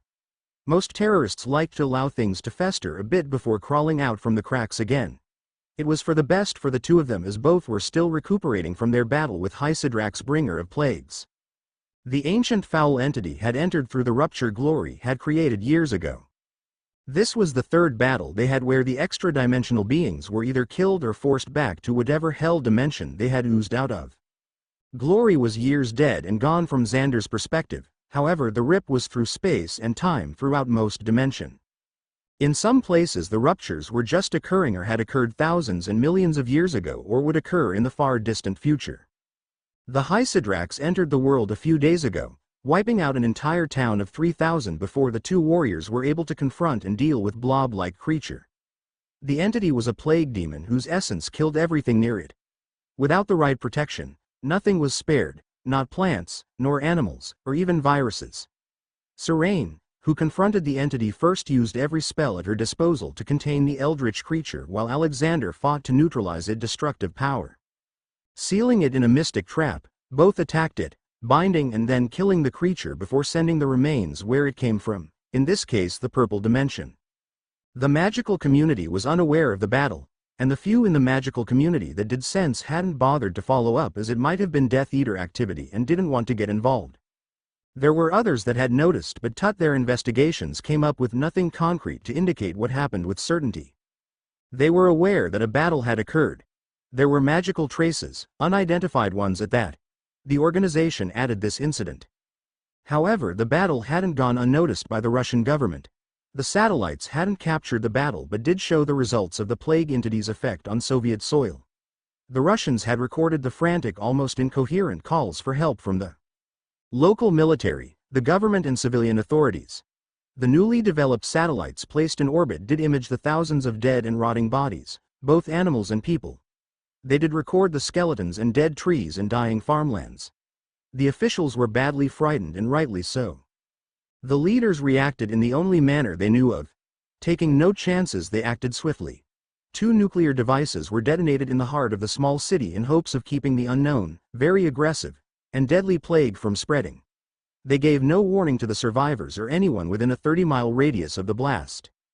Next year, the Russian maps would be updated, and the name of the city erased without explanation. The authorities there weren't planning to offer any explanations to anyone about the goings-on in their country. Those explanations had no real answers. Other countries and their own people would demand what the leadership could not give. The authorities felt no being embarrassed by such things. Alexander and Serene vanished long before the twin nukes vaporized the evidence. They spent 2 days physically and mystically decontaminating themselves before they dared to leave the sanctum. At the time, the World Cup terrorist action didn't really register on their radar, and the magical community never noticed the dimensional threat. "How good that you've come today," beamed Albus Dumbledore, who greeted the two new, albeit part-time teachers of Muggle studies. "The books are in the bookstore and I've received your syllabus. Most interesting reading, by the way. I may drop into your classes from time to time for my own enlightenment. Our students registered in the class already have their books as you supplied them free of charge." Many of them were most grateful. "Good," Serene beamed. "I'm pleased to hear that. Of course the bookstores were unhappy about that, as free books cut into their profits. Too bad, she thought. We're eager to begin." Dumbledore's eyes twinkled. Once more he stared at the beautiful young woman longer than he should have, and not for the first time he wondered what kind of human she was. He knew she was from another Earth different from Mr. Harris' world. Fascinating. But what she had exactly eluded him. It was as if she represented another species of humanity altogether, and now that he was aware of that he could feel the unusual magic coming from her. The way she moved, her body language and the way she spoke made her seem as if she was outside of humanity. She had said as such, but he hadn't fully believed. Looking at her now from inside his school, he did believe. Most of the men who saw her were captivated her beauty. Many of the women, especially the married ones, hated her on sight. By Merlin, he was almost attracted to her himself, astounding. He was intensely curious, but those answers would come another day. The Americans were an enigma he was interested in solving. He hated not knowing, but he was also patient. "I am sorry that the atmosphere here isn't as jovial as it could be. Nasty business, the World Games." Alexander nodded in sympathy. "I was sorry to hear about that. We didn't attend as we were somewhat busy." "Oh," Alex answered his unspoken question, "we had to terminate a pest." A moment later, Dumbledore's eyes went wide with understanding. "I trust everything turned out to everyone's mutual satisfactorily?" he inquired. "We stopped it before it got too far out of hand," was all that Serene said. They would each deal with their own thoughts as to the consequences of their actions and that of Russia and the people that were lost. Dumbledore had enough on his plate right now. He didn't need to know about the numbers of innocent people who just died. He had his own problem. The headmaster knew he wasn't going to get any details now, and if the threat was contained, then all was right with the world, literally. "Splendid. Now, as it is breakfast time and the students are in attendance, it is a good time to officially introduce you to the student body and the staff. It should be a pleasant experience as many already know you." He turned and they followed him towards the staff table. Alexander made an imposing figure with his black pants and white ruffled shirt showing off his very muscular figure. But he was still Xander, and he had offset his ensemble with a Hawaiian-designed black and red vest that complemented his long flowing red with blue trimmed cape. The cape seemed to have a mind of its own and enjoyed the attention of the crowd as it bellowed and swerved back and forth with style. It was a gift from his teachers in recognition of another master of the mystic arts. Xander thought of it as a graduation gift. Serene, like Alexander, chose not to wear the traditional teacher's robes. She wore her long blue dress with a matching cape trimmed in red, a complement to the one that Xander wore, another gift. Together, both of them made a striking couple. The clothing was unusual to many, but they assumed it was just an eccentric American style and really didn't think much of it. Many also assumed that they were a couple, although they weren't. Serene's sister had Alex's eye. Nevertheless, they made quite a pair walking towards the table, and many of the students were cheering the new teachers. The Slytherin house was less vocal, following young Draco Malfoy's example, but not as much as one would have expected, as many of them had visited the American store and knew the incoming instructors. As was tradition, the professors stood and welcomed the newcomers. Professor Severus Snape stood but merely nodded at Alexander and Serene. His dealings with the Americans was cordial but cool, which in his case was a ringing endorsement. The man had come to Alexander's store several times, twice in the 2 years that the store was in operation. The first time he came, Serene watched with amusement as the man could barely force himself to enter into the store. The man had a disdain of everything. He seemed to revel in it, but certain could see his aura. It was complex, but far less black than one would have thought. But nevertheless, she was as wary of him as he of her. She thought the man's arrogance was stunning, She could feel Snape forcing himself to enter the store, and the only reason why he came was because he required a special ingredient for a potion he planned to prepare. Slug and Jigger's apothecary couldn't get what he required for a week. Alexander's store claimed to be able to get anything within 24 hours guaranteed. He of course had his doubts, but he lowered himself to test the store's claims. Celine was an Da Elvis Lord, royalty, of the House of Myron. She and her family were surrounded by arrogant nobles and officials. Snape's attitude meant nothing to her.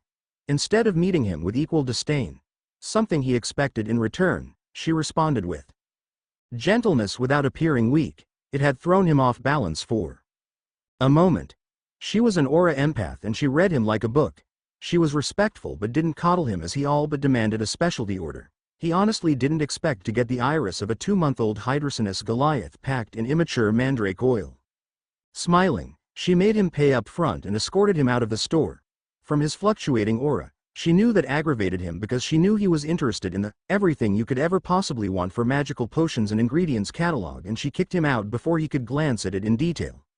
Male egos were such a fragile thing and so easily to manipulate. The next day he had his iris packed in mandrake oil.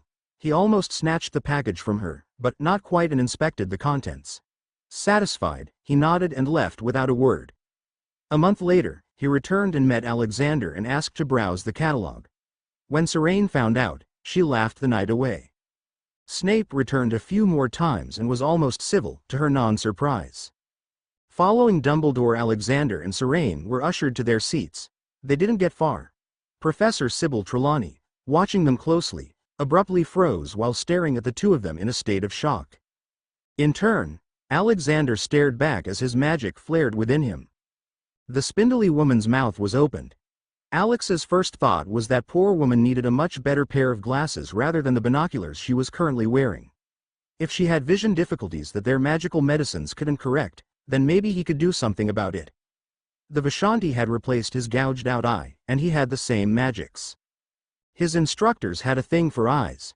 Sybil's mind was not aware of his thoughts. In fact, she wasn't aware that he was staring at her at all. The power of the seers was in her blood, and it now sang to her. She was the great-great-granddaughter of Cassandra Trelawney, a renowned seer of great power, and if Sybil's ability was less focused, her gift was just as strong. The one who sees, the Slayer's consort, savior of his world, defender against the mouth of hell. A white knight of the Vishanti. The elven princess, the inheritor of the kingdom, mystic warrior now second to none. The white queen of the Karastanbas Myron. The unrelenting Umar's bane. Masters of the arts are they, not yet supreme but soon to be. Two chosen of many.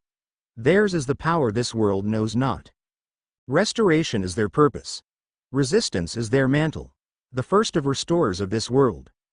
The Dark Lord knows not what he does, and the world will suffer for it. Deals will be made, wars will follow. That which was stolen will be returned to our sorrow and to our glory. The boy who lived, the prophecy changed, the prophecy fulfilled. New is his calling, the snake follows his lead, darkness will fear them. A prince of demons will seduce the fool and bind his spirit to the woe of this world. The fool allows him entry for power he knows not. Heed the tide to wars and war. Open your minds. Heed the tidings of war against the dark. Sybil gotten as far as the Slayer's consort, before Alexander discreetly generated a silencing spell. Only he and Serene heard her words. To the others, they only saw the professor mouthing words. Many of her students and peers assumed she was spouting nonsense. However, there was one who thought differently. Dumbledore's eyes twinkled brightly as he tried to hear her pronouncement, but to no avail. He immediately recognized the signs of a silencing spell but was unable to counter it as the spell was different from any he'd seen before. The mage would have had to actively counter it with the Elder Wand, but that would have drawn too much attention to himself and thus to Sybil. It was too late now, and he silently berated himself. A simple lip-reading spell placed on himself would have done just as well if not better. He'd be better prepared next time. Her words, however, had to be important, and he needed to know what she said and resolved to speak to the two Americans about it later. Professor Trelawney came out of her trance moments later, completely unaware of what she had prophesied. Serene decided to speak to her later in private. If she was amenable to it, Serene would teach her how to develop some control of her ability and at the least, be able to remember her words without zoning out. Xander was staring at the woman with his traditional bland, almost goofy smile. Serene wasn't fooled one bit. The prophecy breaker had just gotten pulled into another prophecy and he wasn't happy. Oh. Casting a discreet, wandless spell with her fingers, she established a mental connection with her male counterpart.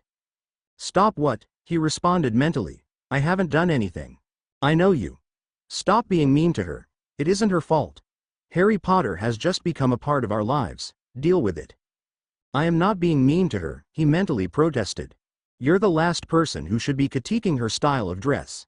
These people have their own culture. And don't try to deflect. You heard it as well as I did. I've been around too many women, too much of my time. I hate seeing her looking so frumpy when there's no need for it. She's so 19th century. All of them, they're not even trying. Why should they? Their own government isn't about to change the way things are. That's our job and it will take time, if at all.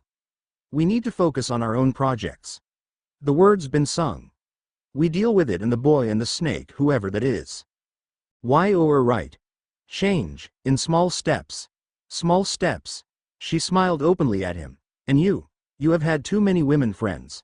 You're thinking too much like us. Leave the woman alone or help her. She's actually somewhat cute in her own way. Point taken. I won't accuse others if I'm doing the same things. You know I hate prophecies. We weren't supposed to get involved with their little dispute yet, but this prophecy, he tried not to grit his teeth. So, I'm fated to break another prophecy? My lot in life sucks. If we can complete our business, then we won't have to get involved with theirs. Alex almost laughed at her. Serene. Do you have a bridge to sell me? Let's go take a look at the classrooms after breakfast. Are you okay? Asked a concerned Dumbledore. Alex succeeded in not smiling at the clearly frustrated headmaster. Everything is okay, answered Alex. Dumbledore smiled back in false humor. He hated not knowing. Chapter 9. A bit of record-keeping here. Ordinary guy.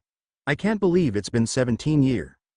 Congrats, and I still remember the email I sent just as you two married. I am glad that she is doing better. Both of you have gone through a lot and I wish you the very best. Now, to business.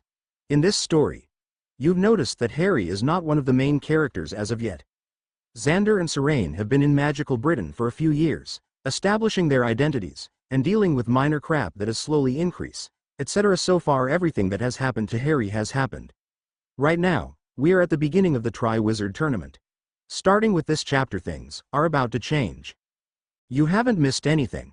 Now of course the reactionaries are going to have a fit once they see what's happening and realize the threat of this Muggle studies class.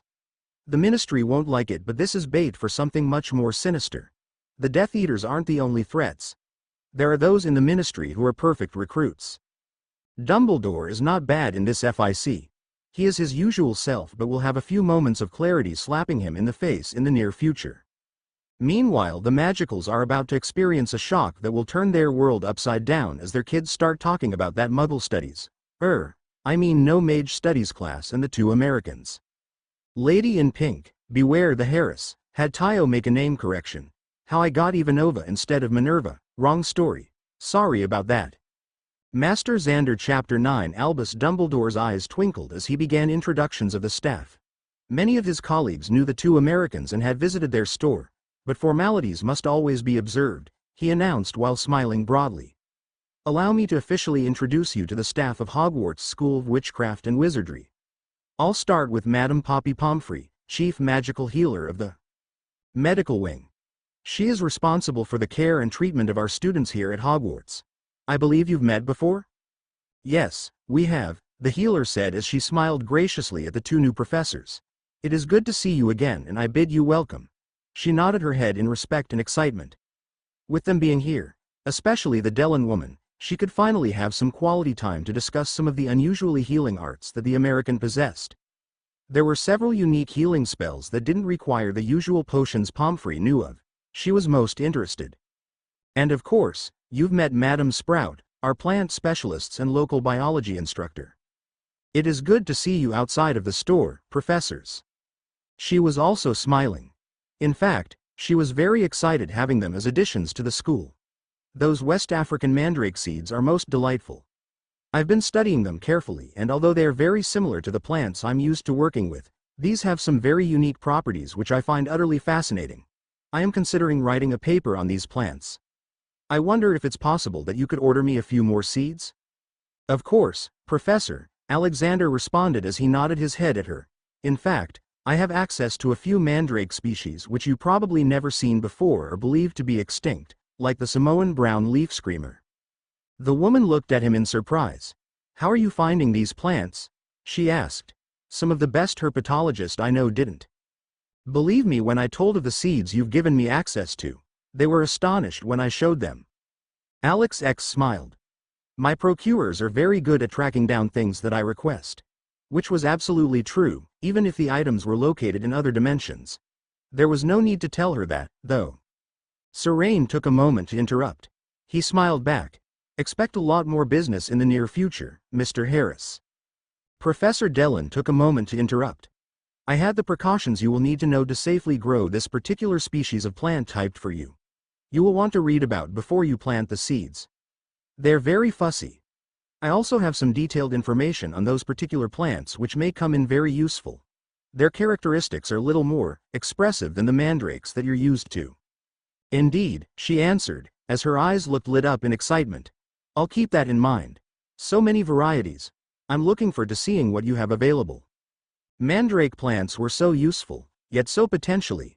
Dumbledore reminded himself to speak to the professor to make sure to keep the plants secluded and maintain all precautions until she had a solid handle on those exotic and deadly plants.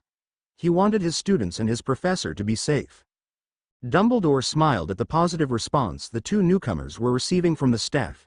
And this is Minerva McGonagall, our transfiguration teacher and head of the House of Gryffindor. The stern-looking woman nodded politely to the both of them. Alexander had to smile at the woman. She was the very personification of what a teacher of children should look like, minus the robes and weird hat. I've heard so much about the Americans from some of our students that I feel that I almost know you. The Weasley twins are very enamored with you. She frowned slightly as she looked at the two new professors. I'm not sure if that's a good recommendation or bad one. The headmaster cleared his throat. Well, this is Professor Severus Snape, whom you also know. Mr. Harris, Miss Dellin. Professor, said both of them at the same time. Those were his only words. Snape stared sullenly at the two people.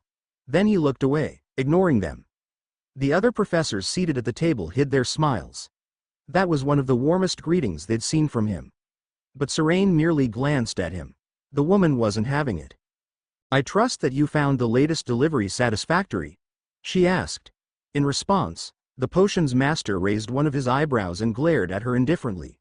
It is acceptable, he managed to grumble out.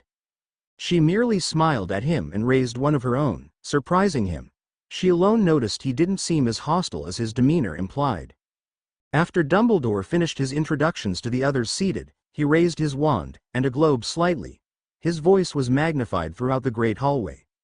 Everyone stopped and looked at him, including the numerous ghosts and the figures in the paintings on the walls. Ladies and gentlemen, my fellow professors, students and ghosts of Hogwarts. I present to you our two newest professors of No Mage Studies, Professor Alexander Harris and Professor Serene Dellin. There was a thunderous applause that was heard throughout the school.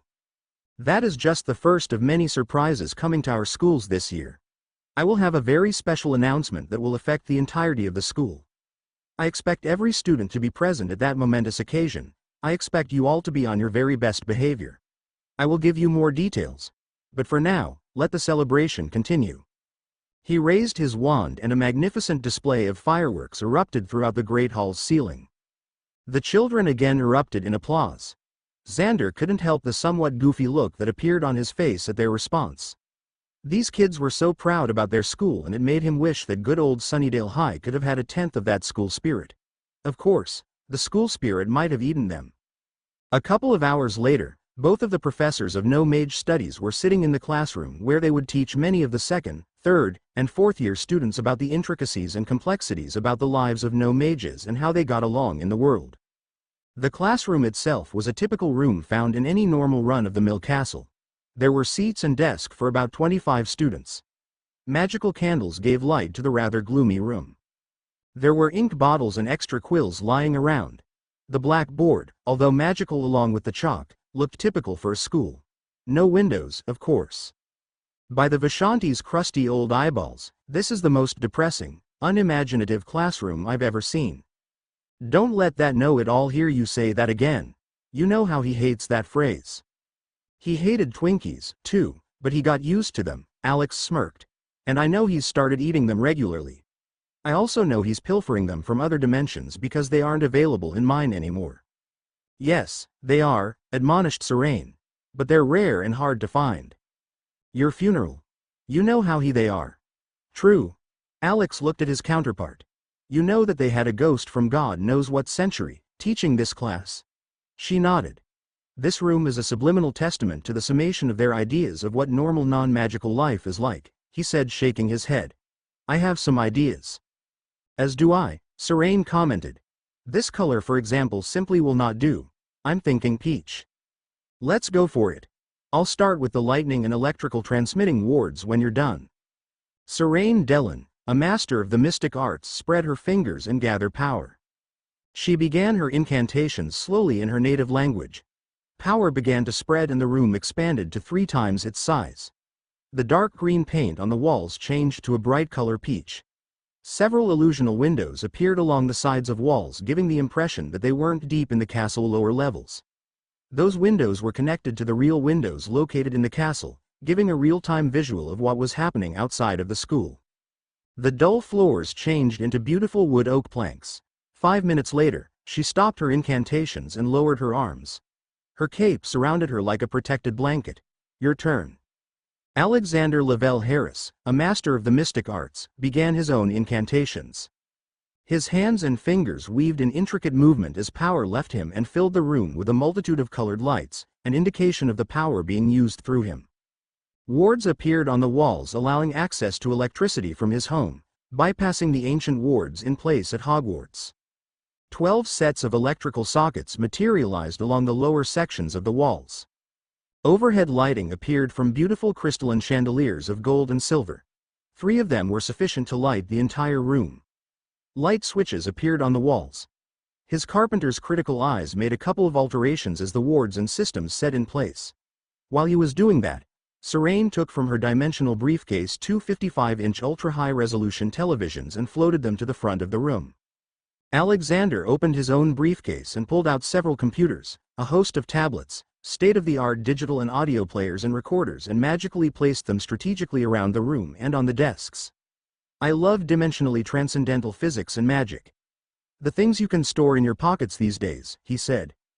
This technique was known to the local wand users, but his power source came from outside and not inside the magical core.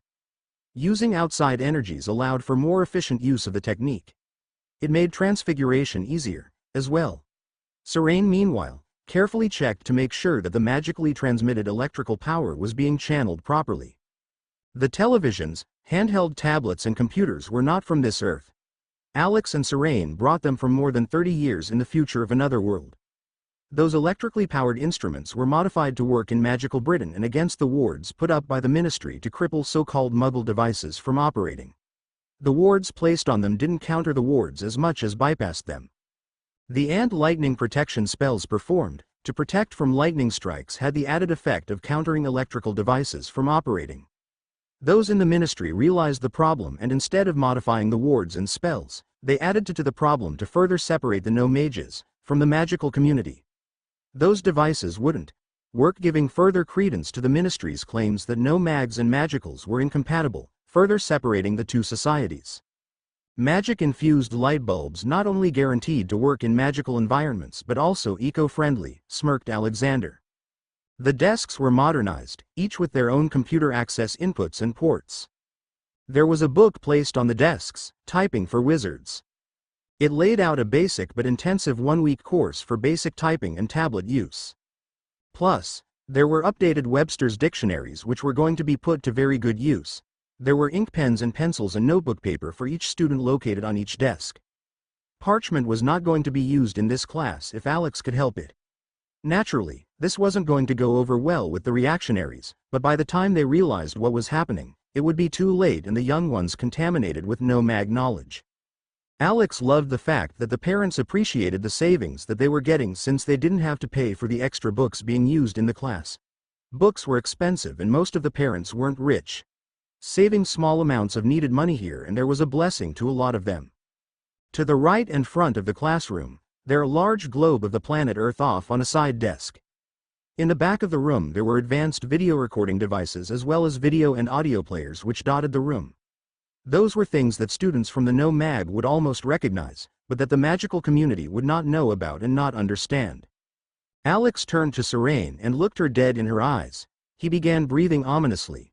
My plans for mass contamination is now complete, Xander said as the magical influence in the room dissipated. They're the students, but I am the master, he announced to the room as he wiggled his eyebrows at Serene.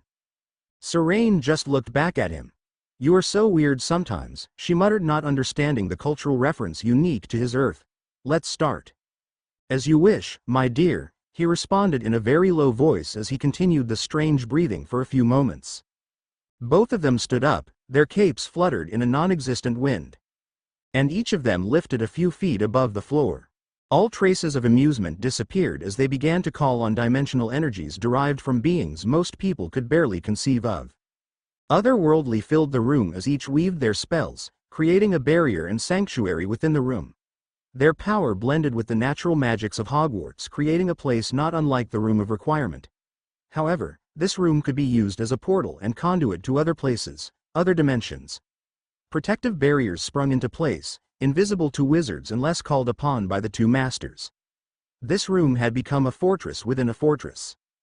In his office, Dumbledore felt a tingling of power, but the next instant, it was gone.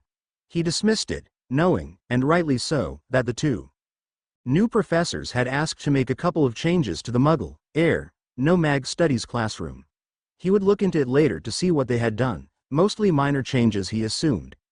If something serious or dangerous was occurring then the castle would have notified him, especially since he had advanced extra precautions.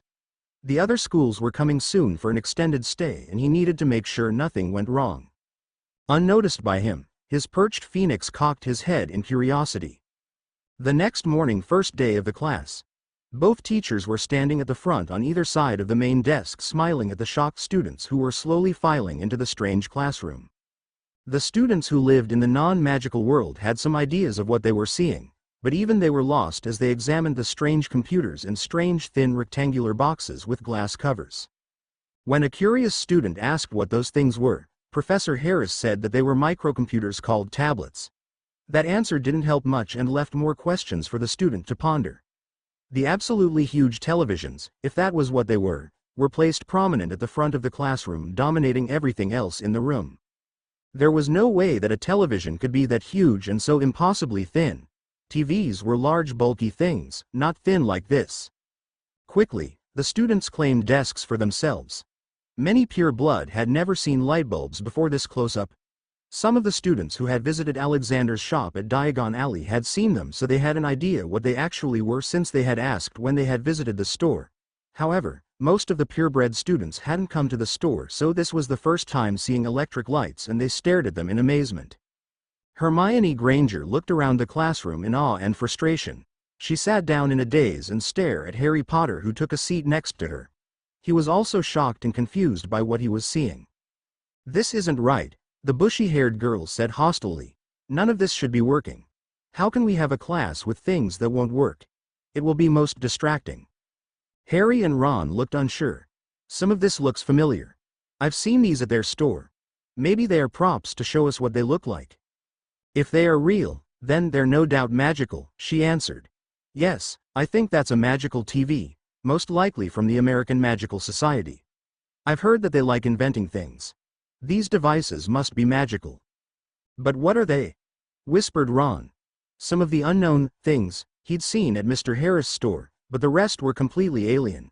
It was a fact that some of the things he was looking at were mentioned by his father and mother when they visited Professor Alexander's home, but he never really paid attention, plus he was in school and that occupied his attention and time. The looks of wonder continued as the students continued to file into the room for their first day in class for No Mage Studies. The Slytherin students appeared to be the most suspicious and cautious, taking their places in back of the classroom as if some of them were prepared to make a fast getaway if the need arose. The other students of the various houses didn't seem as uncomfortable of the strange Americans as were some of the Slytherins. Others stared at the strange room with wide and calculating eyes. "Those aren't normal computers," Hermione grumbled in confusion and fascination. "My father had one in his dental office. His associates pooled together and bought one. It's called an IBM 386 business computer. It has Windows 3.1, 4 megabytes of memory, a 20 megabyte hard drive, a 12-inch color screen with 516 colors and Microsoft Office 92. She stopped at the looks of total confusion shown her by her friends. "Trust me," she said. "It was a powerful thinking machine. It costed my father's group $13,000 American dollars and it was on sale. Oh, and they also bought a high-quality dot matrix printer," she added. "But these computers here and the screen. Our professors must be truly rich if they could afford these computers. The screen must be at least 23 inches, probably color, too," she added. "They have to be magical." "But what do they do?" asked Ron, and Harry listened closely because he also wanted to know. "Lots of things," she whispered. "Look, it even has a glowing mouse." "That's a mouse?" asked Ron. "Is it alive?" "It's not that kind of mouse, Ron," she growled. "It is a mechanical mouse." "Doesn't look like one," Harry muttered. "And you're right, Hermione. Those telly, if that's what they are, really look strange, not like the one my uncle's has." Herm huffed. "They are magical. It is beyond impossible for non-magical people to make something like that. It's thinner than 4 of my father's business cards stacked together." "What's LG8K mean?" asked Ron. "Obviously, it's the name of the American magical company that made it." "Oh Ron, use your brain sometimes." Ron shook his head. "I bet my father knows all about this stuff," he said, not knowing how right he was. Alexander Harris and Serene Dellon, professors of No-Mag Studies, introduced themselves to those who had yet to officially meet with them. "Hello students and welcome to the first day of the No-Mag Studies class. My name is Professor Alexander Harris. And my name is Professor Serene Dellon, and together we will introduce you to the fascinating world of No-Mag people that live across this planet. The purpose of this class will give you a feel of what it is like to exist in the No-Mag world. Magic is a wonderful thing. It allows us to do just about anything that we can imagine. But what happens if we don't have it? What happens if we lose it? What happens to our lives if we never had it in the first place?" This class will explore not only what it is like to live in a non-magical world but what it means to not have magic in the first place, Alex continued. "But before you can even do that, you need to understand non-magical people. Who are they? What do they want? How do they feel? Are they so different that we can never understand them? Why is it that they don't have magic and wizards and witches do? What are they to us and what are we to them? What would we do if we lost our magic and was forced to live in the no-mage world? Commit suicide," someone muttered in the back of the class. There was some snickering at that, but most of the class was too afraid of saying something. Part of this was because of the rumors about weapons-happy colonials and their need for violence if you didn't agree with them. Alexander continued. "The obvious truth is that the far majority of the people on this world have no magical abilities.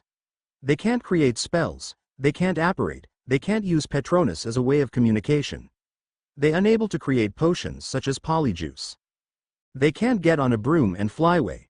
They most certainly can't use wands. So, what can they do?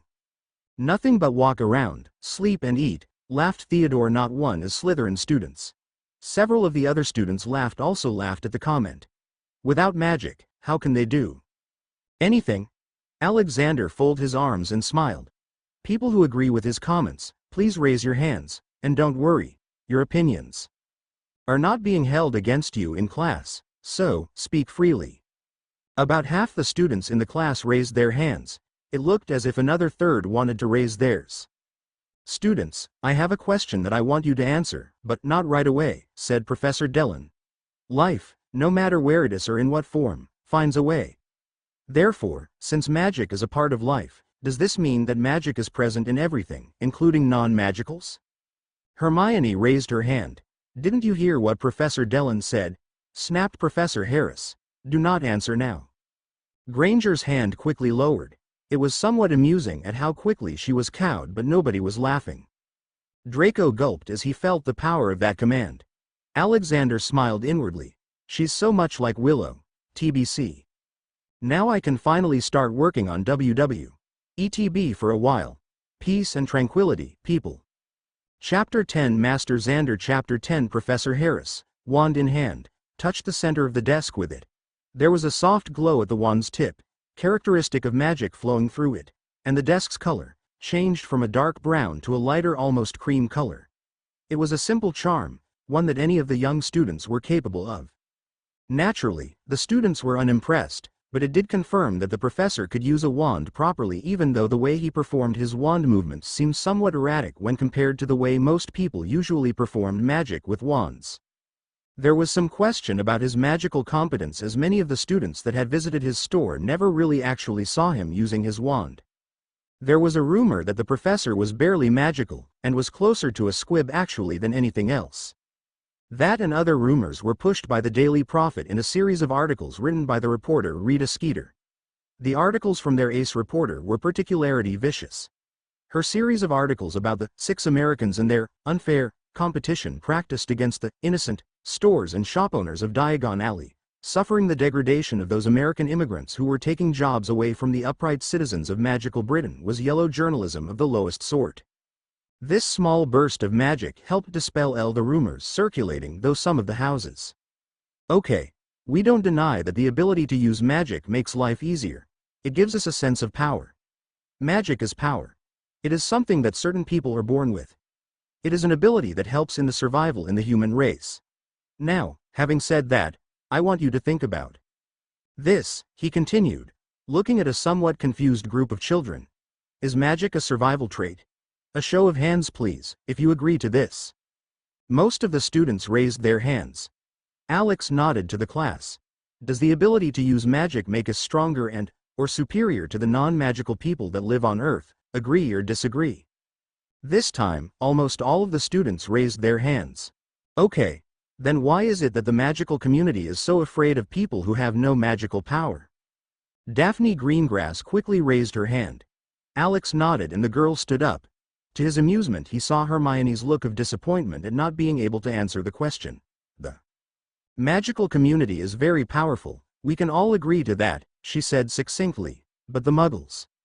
No mages or non-magicals are the names for them used in this class, Professor Dillon corrected, having a clear note of disapproval and the merest touch of menace that the young pupil immediately sensed. If we are going to study about them, then we should use the appropriate terms to identify them. Miss Greengrass gave a barely perceptible nod and continued without missing a beat.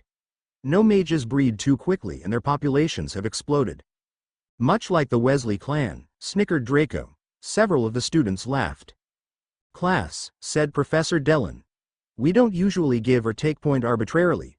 We do, however, give out lots and lots of homework for the week to students who disappoint us. Am I clear? Draco felt the world on his shoulders and it was pressing down on him hard. Yes, Professor, understood.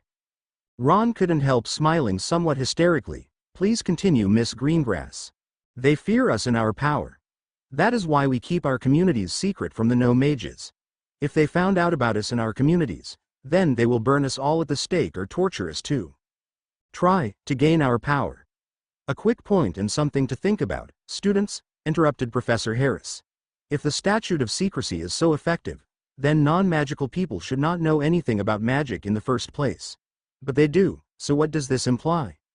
Serene looked at her and continued to make her point. So, you're saying that our magic is superior to anything the non-magical community can strike at us with? Again, Daphne nodded. But we would lose to them because they have the numbers. But our community is strong and if we come together, we can do anything we want. So, it seems to me that there's something wrong. With all of our abilities, with all of our magic, we would still be defeated in a war. Is that what you're saying? Yes, said Daphne. She was somewhat less certain now. It felt as if she were walking into a trap but she couldn't see it. We all know the histories. Witches and wizards interacting with no mages has always resulted in disaster. When they discover the truth about us and our magic, they become jealous and afraid. Then the inevitable happens. We're burned us at the stake or they use some other way to kill us. It's a well-known historical fact. When was the last time a witch or wizard was burned at the stake? Asked Professor Harris. Surprisingly to Harry and the majority of the class, Draco Malfoy raised his hand. The professors acknowledged his existence and he half sneered, just recently. It happens all the time. When those people see witches and wizards performing magic, they attack us. That is why we separate ourselves from them, otherwise it would lead to war, he finished. A moment later, he added, we would win such a war, of course. The boy reminded Harris of a certain bleached vampire, but this young man's hair was naturally blonde. Do you know of any concrete evidence of witch burning that has happened recently? No, but I'm sure that it has happened possibly as late as last week, defended a confident and defiant Draco. Interesting, Professor Harris responded. If that's true, then either the normal people are stronger than we believe, or the magical folk are a lot weaker, or that the statute is not doing its job and magical people are not adhering to it. There should be records of those incidents in the news, Draco added. My father mentions these incidents all of the time. Good, Professor Dillon said. That will be your assignment, Mr. Malfoy, the young man proudly answered. Mr. Malfoy, smiled the professor. The way she said it was some dazzling that it took some of the sting out of the fact that he was stuck with an assignment he hadn't really anticipated. He was positive that somehow, he'd been tricked into this assignment. He was irritated but had to admit it was very Slytherin of her. That implies that the statute of secrecy may not be being adhered to as much as it should be, Alex said while looking at the class in general. Assuming that what Mr. Malfoy is saying is true, then this is one of the primary reasons why we keep ourselves separated from them, Alexander continued. So, in conclusion, the statute exists for our safety. Does anyone agree with that comment? Everyone's hands raised, but there was an uncertainty now. The seeds were planted and were planted deep. Professor Harris turned to another student. Miss Granger, it is good to see you again. I have a question for you. Since you are one of the students who lives in the no-mage culture, what is your opinion about living among them? Is it good, bad, or something else? Are you indifferent? Does it excite you? Does it bother you? Do you fear living in the no-mage world? Please explain. Hermione looked like a deer caught in the headlights of a car. She was a magical born to non-magical parents, and until she discovered that she did have magical powers she was quite content. Now, she was caught between two worlds, desperately trying to fit in a world that in many cases treated her with disdain because of her heritage. Many people were prejudiced against her because her parents weren't magical, while many other people quietly considered her a stain of community because of it. She was well aware that she and others like her were called names behind their backs, and unless they were exceptional, their futures weren't bright inside of the British magical community. At her tender age, this was very disheartening, and it forced her to work even harder to be accepted in the short and long terms. Being called mudblood and other even more despicable names truly hurt. But she ignored those comments as best she could, determined to prove herself and not to allow these people to tear her down. Still, talking to her fellow students and friends about life in the non-magical world was difficult. Many just didn't understand. Before I knew I had magic, everything was fine. I did everything that normal people did. I was unaware of how the magical community lived until I came to Hogwarts. To me, life was normal. Professor Dillon interrupted her before she could continue. So now that you've been exposed to magic, are you afraid of the no-mage people that are your friends and family? Only my parents know about magic. We've kept the secret from everyone else as stated by law. The young girl's eyes were scrunched up in thought. I'm not afraid of them at all. But I have to be careful around them because of the statute of secrecy. They needn't know about magic because it would endanger both them and us. Ah, now you've said something interesting, said Professor Harris. They're a danger to us, but we are also a danger to them. Is that what you're saying? I am saying that we need to maintain our secrets to keep both sides from being endangered. There are too many of them and not enough of us. It was the them versus us mentality that Harris wanted the Tio realize. He wanted them to understand what detrutly meant. Further, the word normal was a word that everyone was trying to avoid, and he resolved to beat that word to death in his students. They had no idea what normal was when it came to humanity as a whole. Harris began pacing the room while Serene sat on the desk and crossed her legs, unconsciously pulling every young male eye towards her direction. That is what I want to discuss today, Harris told them. It's about them or it's about us. That's how we define and separate us one from another. They're different, Therefore they can't be trusted. They will kill us if they find out, so we have to obliviate them whenever they experience any hint of magic. I propose that way of thinking is a recipe for disaster. He paused for a moment as he stared at the defiant looks being directed at him the class. Well, he whispered. Let me tell you a secret. Serene continued without missing a beat. In America, where we were trained, it was proven to us that magic exists everywhere. It's in the smallest to the largest of things. She wanted to use viruses and bacteria as examples, but then she would have to explain what those were, and that would distract from her point. Most of the children here had no idea of the basic of known of biology, so she kept it as basic as possible. It is only a matter of degree how much magic is present, if it can be used, and how it is expressed. What this means is that there is really no such thing as non-magical people or things. Everything has magic. And everything, and everybody in their own way uses it or it dies. And each person, animal, or thing has a unique way of using it. Some can access it directly, such as wizards, witches, and magical animals, and manipulate magical energy in almost all of its forms. This type of manipulation can be used to animate and infuse objects, creating magical artifacts limited to only the imagination and the amount of power and intent available to the manipulator. Did you know that the magic in the air can be used by some people who are able to gather and use it in the same ways as witches and wizards can use their inner cores? That's impossible, Ron Weasley yelled out while a stunned Draco looked at him, shocked as he was in agreement with a Weasley. They have to have a core that is able to use magic in the first place. Everyone knows that. He is right, Professor, Harry added, feeling wonderful at the ability to jump into a conversation in a class without being openly rebuked. You just told us that everyone has a core, but only some can use magic, like wizards and witches. Those cores can't be magical, not as we understand it. Mr. Weasley is partially correct.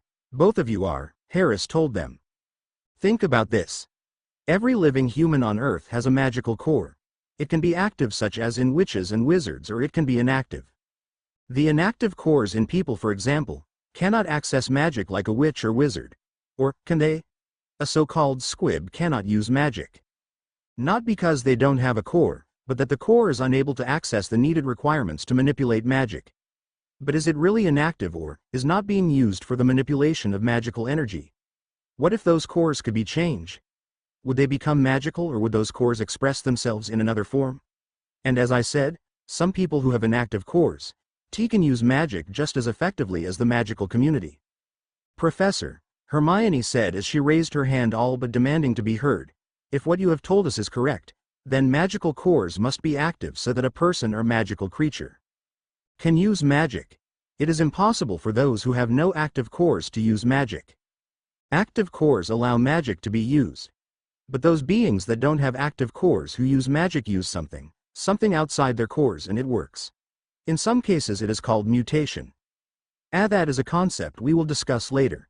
In fact, I might consider giving a class on magical core and the science of genetics called the science of magical inheritance, which is a lot more complicated than you might think.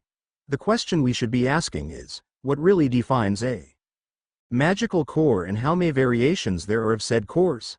Professor Dellon smiled. Did you know that a few squibs have full access to magic, even though tests would confirm that they are squibs and they don't even know it? It is very possible that some pure bloods might be families of magically stable squibs. She smiled at the stunned looks of absolute disbelief of the students glaring at her. Everyone is focused on whether a person has magic or not in magical families. Logically, there is the assumption that they must have active cores. It is a well-known belief that pureblood magical families have pure magical children. But there is a lot more to this than simple inheritance. There are a lot of factors that allows one to have magic. Otherwise squibs would not be born into pureblood families. There was a collective gasp heard throughout the classroom. But as Professor Harris said, we will get into that later. This class will focus on the non-magical people of the world. They do not have magic, but they have compensated for this lack. Instead of magic they have science, and the questions are, how do they live, what do they do, and how is it that they can survive without magic? What have they achieved, and what do we know about them that could affect our lives? Could we survive in a non-magical environment, and how much do they really know about magic despite the Secrecy Act? These are questions we will discuss in the coming weeks. For now, let us begin our study of non-magical objects you see in this room, what they are, how they work and why non-magicals can't stand to live without them. This is my personal favorite, Alex began. It's my LG OLED C12 flat-screen television. What magical company made it? Asked Miss Granger. It's not an ordinary TV. It doesn't even have a picture tube. It's too thin to be a Muggle TV. It is a non-magical TV warded so that it can be used here at the school. Impossible, Hermione scoffed. Where I come from, this is the state of the art, smiling as he said it. Magic and science are not exclusive arts. Less scoffing and more thinking, Miss Granger. A hand raised. Yes, sir, Professor. Exactly what is a TV? Young man, I'm glad you asked that question. Thus, began the first week of the loudest, most rambunctious week in the history of Hogwarts. That week was like nothing ever seen at the school as students literally scrambled into their respective seats and waited for class to begin. Energetic wasn't the right word to describe the class, especially as Professor Harris had a gift for aggravating his students much to their delight and frustration. So, the Los Angeles National Guard, that's their city militia, had to go into the sewers and wipe out those giant ants before they could wipe out the city and spread across the world, finished Alex. It took every ounce of power Serene had to keep from rolling her eyes. As usual, it was Daphne who stood up ready to argue first, much to Hermione's irritation at being beaten yet again. You're not telling us the truth, she yelled. America doesn't have giant magical ants. I didn't say they were magical, her teacher responded. These ants were created as a byproduct of non-magical experimentation. Then there was the problem with the giant grasshopper, you would call them locusts, that attacked Midwest Illinois. The army couldn't stop them and they overran the city of Chicago. Again, that is in the United States of America. They were the size of buses or bigger. The army and scientists figured out how to attract them and they were able to drown them all in Lake Michigan. That was decades ago. It's interesting that locust corpses still wash up on 31st Street Beach occasionally. The city usually tries to dismiss them as driftwood from old ships that sank in the 1800s. Alexander whispered fondly. The good old days. Most of the students in the room looked appropriately horrified. Terry Boot of House Ravenclaw started mumbling. What a horrible country. How could anyone live in that wretched place? Scotland has giant spiders, they are called acromantulas, Professor, corrected One Cho Chong. She looked a little shy speaking up. In this class, it was almost expected. That's what I said, the professor deadpanned. Giant spiders, centaurs and other magical creatures, Professor Harris said. Why can't America have radioactive, non-magical creatures? You have magical mandrake plants. America had alien plants like the thing from another world. That was a super vegetable that looked like a large human. It came here in a spaceship to get to Earth and found itself in the Arctic near a small American military exploration outpost. It was accidentally unthawed and went on a rampage because it needed blood for its progeny it had stored in seed pods located in its forearms. Let me guess, said a very sarcastic Susanna Hesleden. The American military killed it before it could create an army of killer plants. Of course, smiled Alex. Merlin. The American army are busy blokes, Neville Longbottom exclaimed. But couldn't they had explained to the plant that what it was trying to do was wrong? Mr. Longbottom looked so sincerely and heartbroken at the thought of an intelligent plant being destroyed by ruthless American soldiers that he almost felt sorry for him. There was a scientist that thought the same thing. He almost got everyone there on the outpost killed. He looked at Neville, who was looking distinctively uncomfortable under the scrutiny. The thing was about to beat everyone to death with a giant piece of wood so it could feed its new army on fresh blood.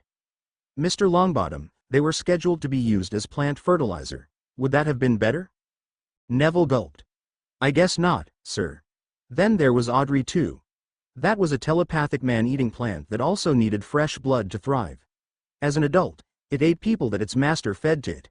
He sighed and continued the story. It's always about the blood, but I'll admit it had a magnificent singing voice. Notice, students, that none of these were magical plants but aliens from other worlds. None of these threats were even noticed by the magical community. Silence. If the non-magicals hadn't stopped it, do you possibly believe that those threats would have ignored the magical community? Would the magical communities have been able to stop them? Our protections would have stopped them, Malfoy said. Do you really believe that? Asked Professor Dillon. Can you imagine 3 to 4 million ants half the size of railroad cars swarming over Scotland and not notice Hogwarts or Hogsmeade? Do you believe you would be safe? Again, there was silence.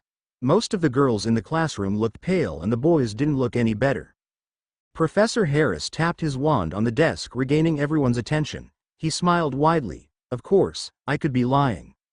I knew it, Susan yelled. Everything he said was a lie. Hermione jumped up, as did Harry and Ron. You can't call the professor a liar. Harris folded his arms, pleased that they would defend him. Well, she could be right, admitted Harris to a shocked and confused class. But Miss Bones, how would you know? He turned again to address the class. And that's the point. I could well be lying to you with every word I say, or I could be telling you the absolute truth. But how would you know? Non-magicals went to the moon 30+ years ago, but you had no idea, or you didn't believe it.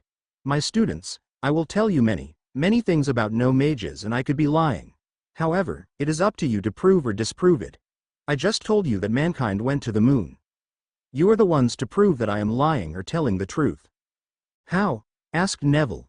He wondered what type of professor would openly admit to lying. It's a technique called study and research. In this class, it would be wise of you all not to take my word for anything.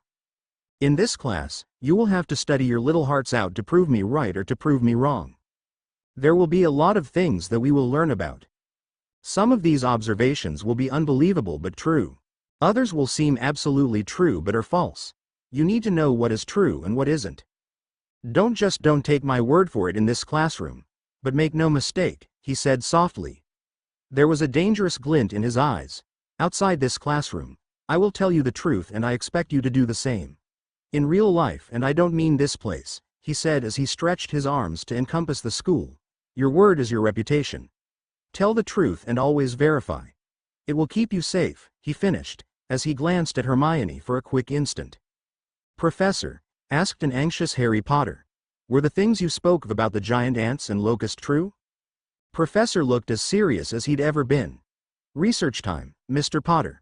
Everybody, that's your assignment. Mr. Malfoy, you are excused from this assignment as you have one of your own you are still working on. Everyone else, is the American Army constantly saving the Earth from giant bugs, speaking of which? He glanced over at Serene, who nodded. She had noticed it as well. The tip of her wand brightened a dark blue as power surged within it. The room's wards locked down, effectively trapping everyone and everything inside. Alex tapped his wand on the desk and a strange object appeared on the desktop. This everyone is a no-mage product. It is a spray can containing a chemical affectionately called Raid Ant and Roach Killer. It kills bugs dead. Then he added, not the giant ones you're going to research. Those need anti-tank rounds. But for little things, it works just fine. Allow me to demonstrate. He grabbed the can and headed towards the back of the classroom as he explained what he was about to do. I saw a flying roach in the back of the room, and I will not tolerate those creatures in my room. Just a tiny spray will do it. Then he began laughing like a madman. Suddenly a large beetle began desperately flying around the room while Harris chased it, can in hand. The fleeing beetle made a mistake and turned the wrong way in its desperate attempts to flee. Squirt. It smells horrible, someone yelled as the oily chemical covered the frantically twitching beetle. Class dismissed for today. Conjuring a small glass cage, he placed the beetle inside. He looked at the poisoned creature squirming inside. I wonder how long it'll take to die. In response, the beetle's movement turned even more frantic. He quietly spoke to the insect inside of the transparent plastic box.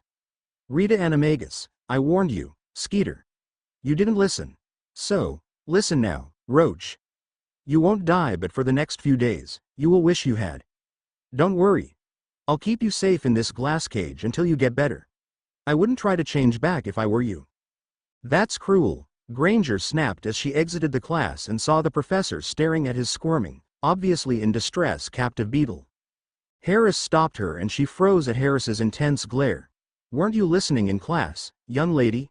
American have a thing about bugs. Editing and modifications, December 20th, 2019. Note. So far, there has been no Potter canon changes that have directly affected Harry's storyline as of yet. But all that will change as the next chapters show. We are at the beginning of the Goblet things will take a subtle change of direction as enemies known and unknown begin to make their appearances. No Ron bashing as such, but certain habits will get him into a wee bit of trouble and his parents will not be pleased. Bye for now. MX11 Master Xander Chapter 11 Interlude. Rita Skeeter, ace reporter of the Daily Prophet, had never felt more miserable, frightened, and alone in her life than she did at this moment. She was trapped in her beetle form and didn't dare revert back to her human form unless she chose to commit suicide. The glass cube she was stuck in was barely large enough to contain her animagus form.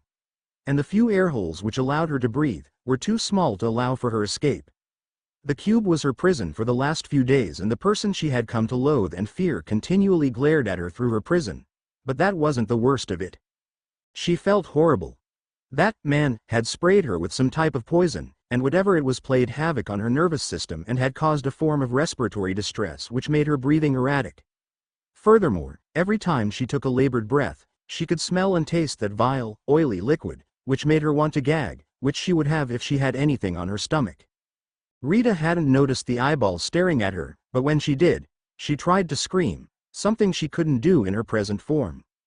Suddenly, her prison disappeared and instantly, she reverted to her human form. Coughing and hacking, Rita looked around and to her shock, she discovered that she was in her own apartment lying prone of the floor. The man had somehow gotten into her home. As a reporter, one that wasn't loved by everyone, the need for her to invest in a series of very expensive protective wards was a very sensible precaution. Oh, she felt perfectly safe, but the wards were there just in case. Those wards were specifically attuned to her, but they didn't feel as they should have.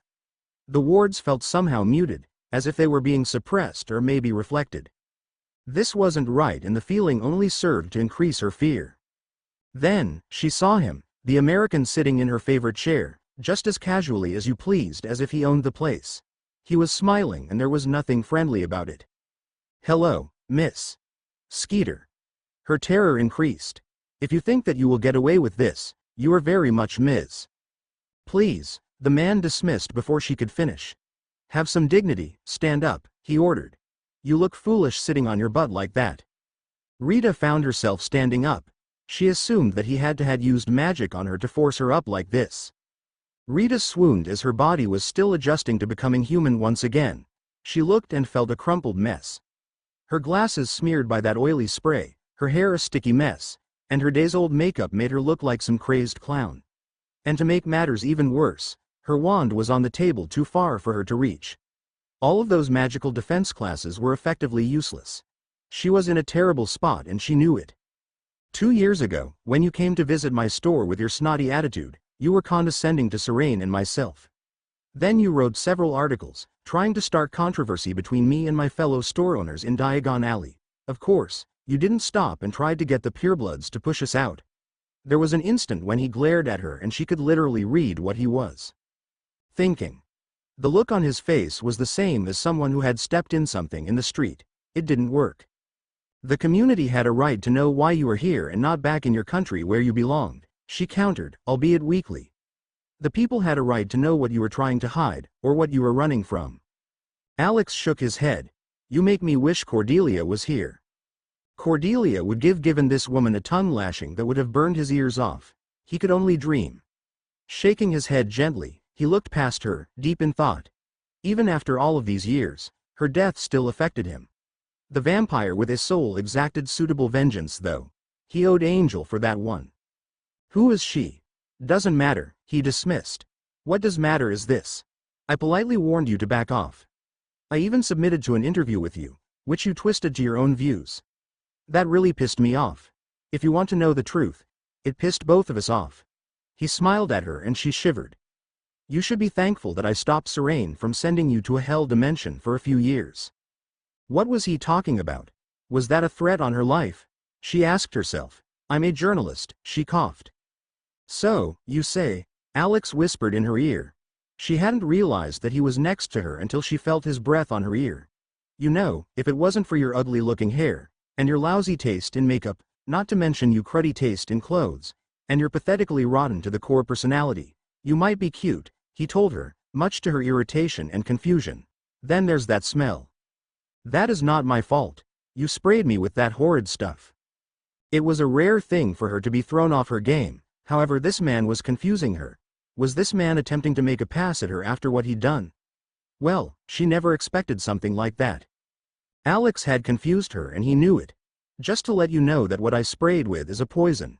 It kills roaches. It's a beetle, Alexander shrugged, and he tapped his wand on his knee. Beetle, roach, same difference. The reason you're not dead is that you're human imitating a bug. But I promise the next time you're sprayed will be the last time. Your beetle form will not survive. If you manage to turn back to human, then you will suffer the effects for the rest of your life. You'll never feel right again. You'll never be able to change again without dying. Your little feet will be sticking up in the air like a little dead roach. She gulped. You're lying. You wouldn't do that. It's murder. Alex rolled his eyes. I've watched you smear a lot, and I mean a lot of people in my 3 years here, and I saw the joy in your profile picture as you tore people apart. How many people have had their lives completely ruined because of your spite? How many people have died because of your smears? Do you even know, you bitter old cow? He snarled. Of course, I would. The man looked livid and Rita shrank from his gaze, which made her feel like a scared little child. You've gone at the Potter kid relentlessly. What did that little boy do to you? He asked. She didn't know what to say, not to this man. Rita felt that anything she had to say would just place her in more danger than she already was.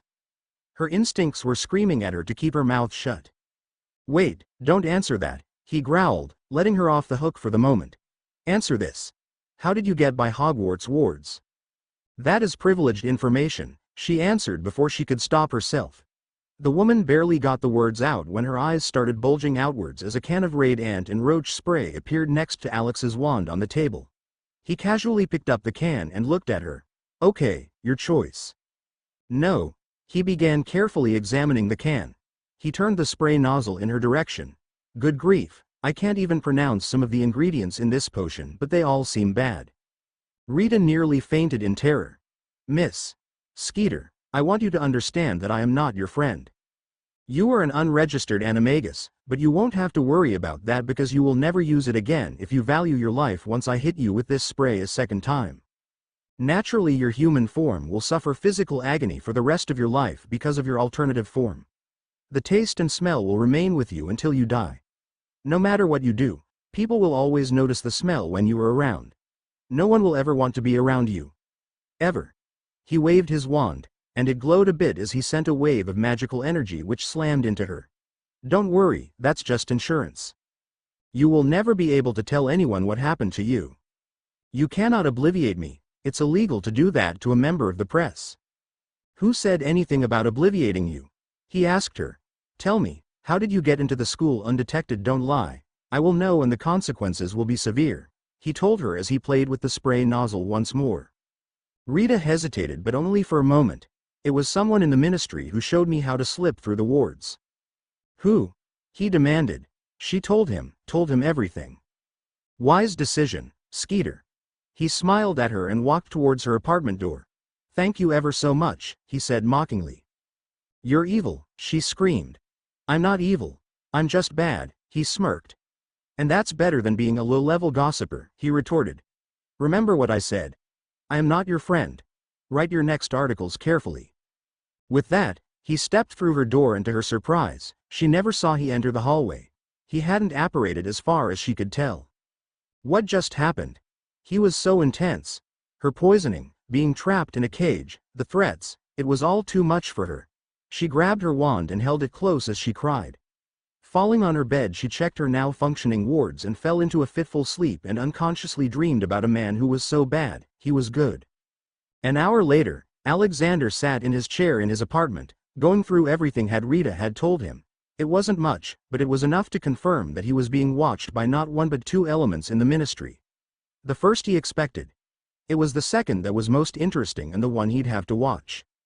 Years of preparation were now coming to fruition. The fourth class.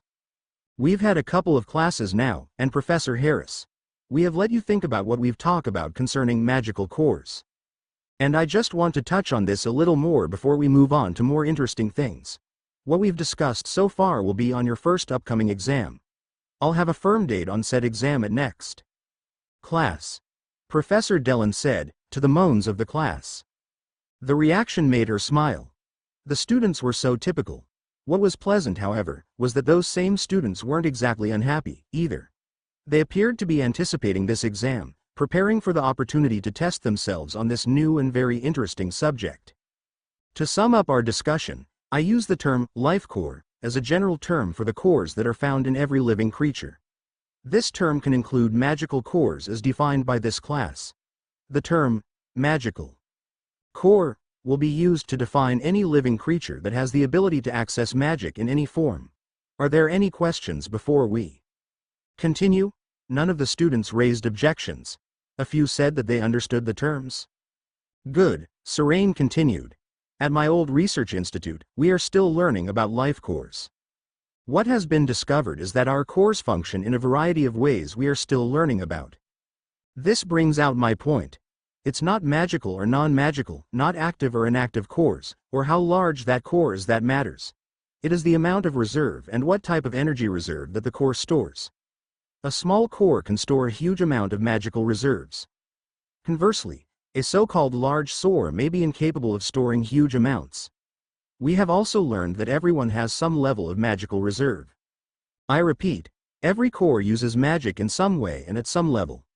Magic keeps every single person alive, and to paraphrase a well-known author, magic, like life, finds a way and one cannot exist without the other.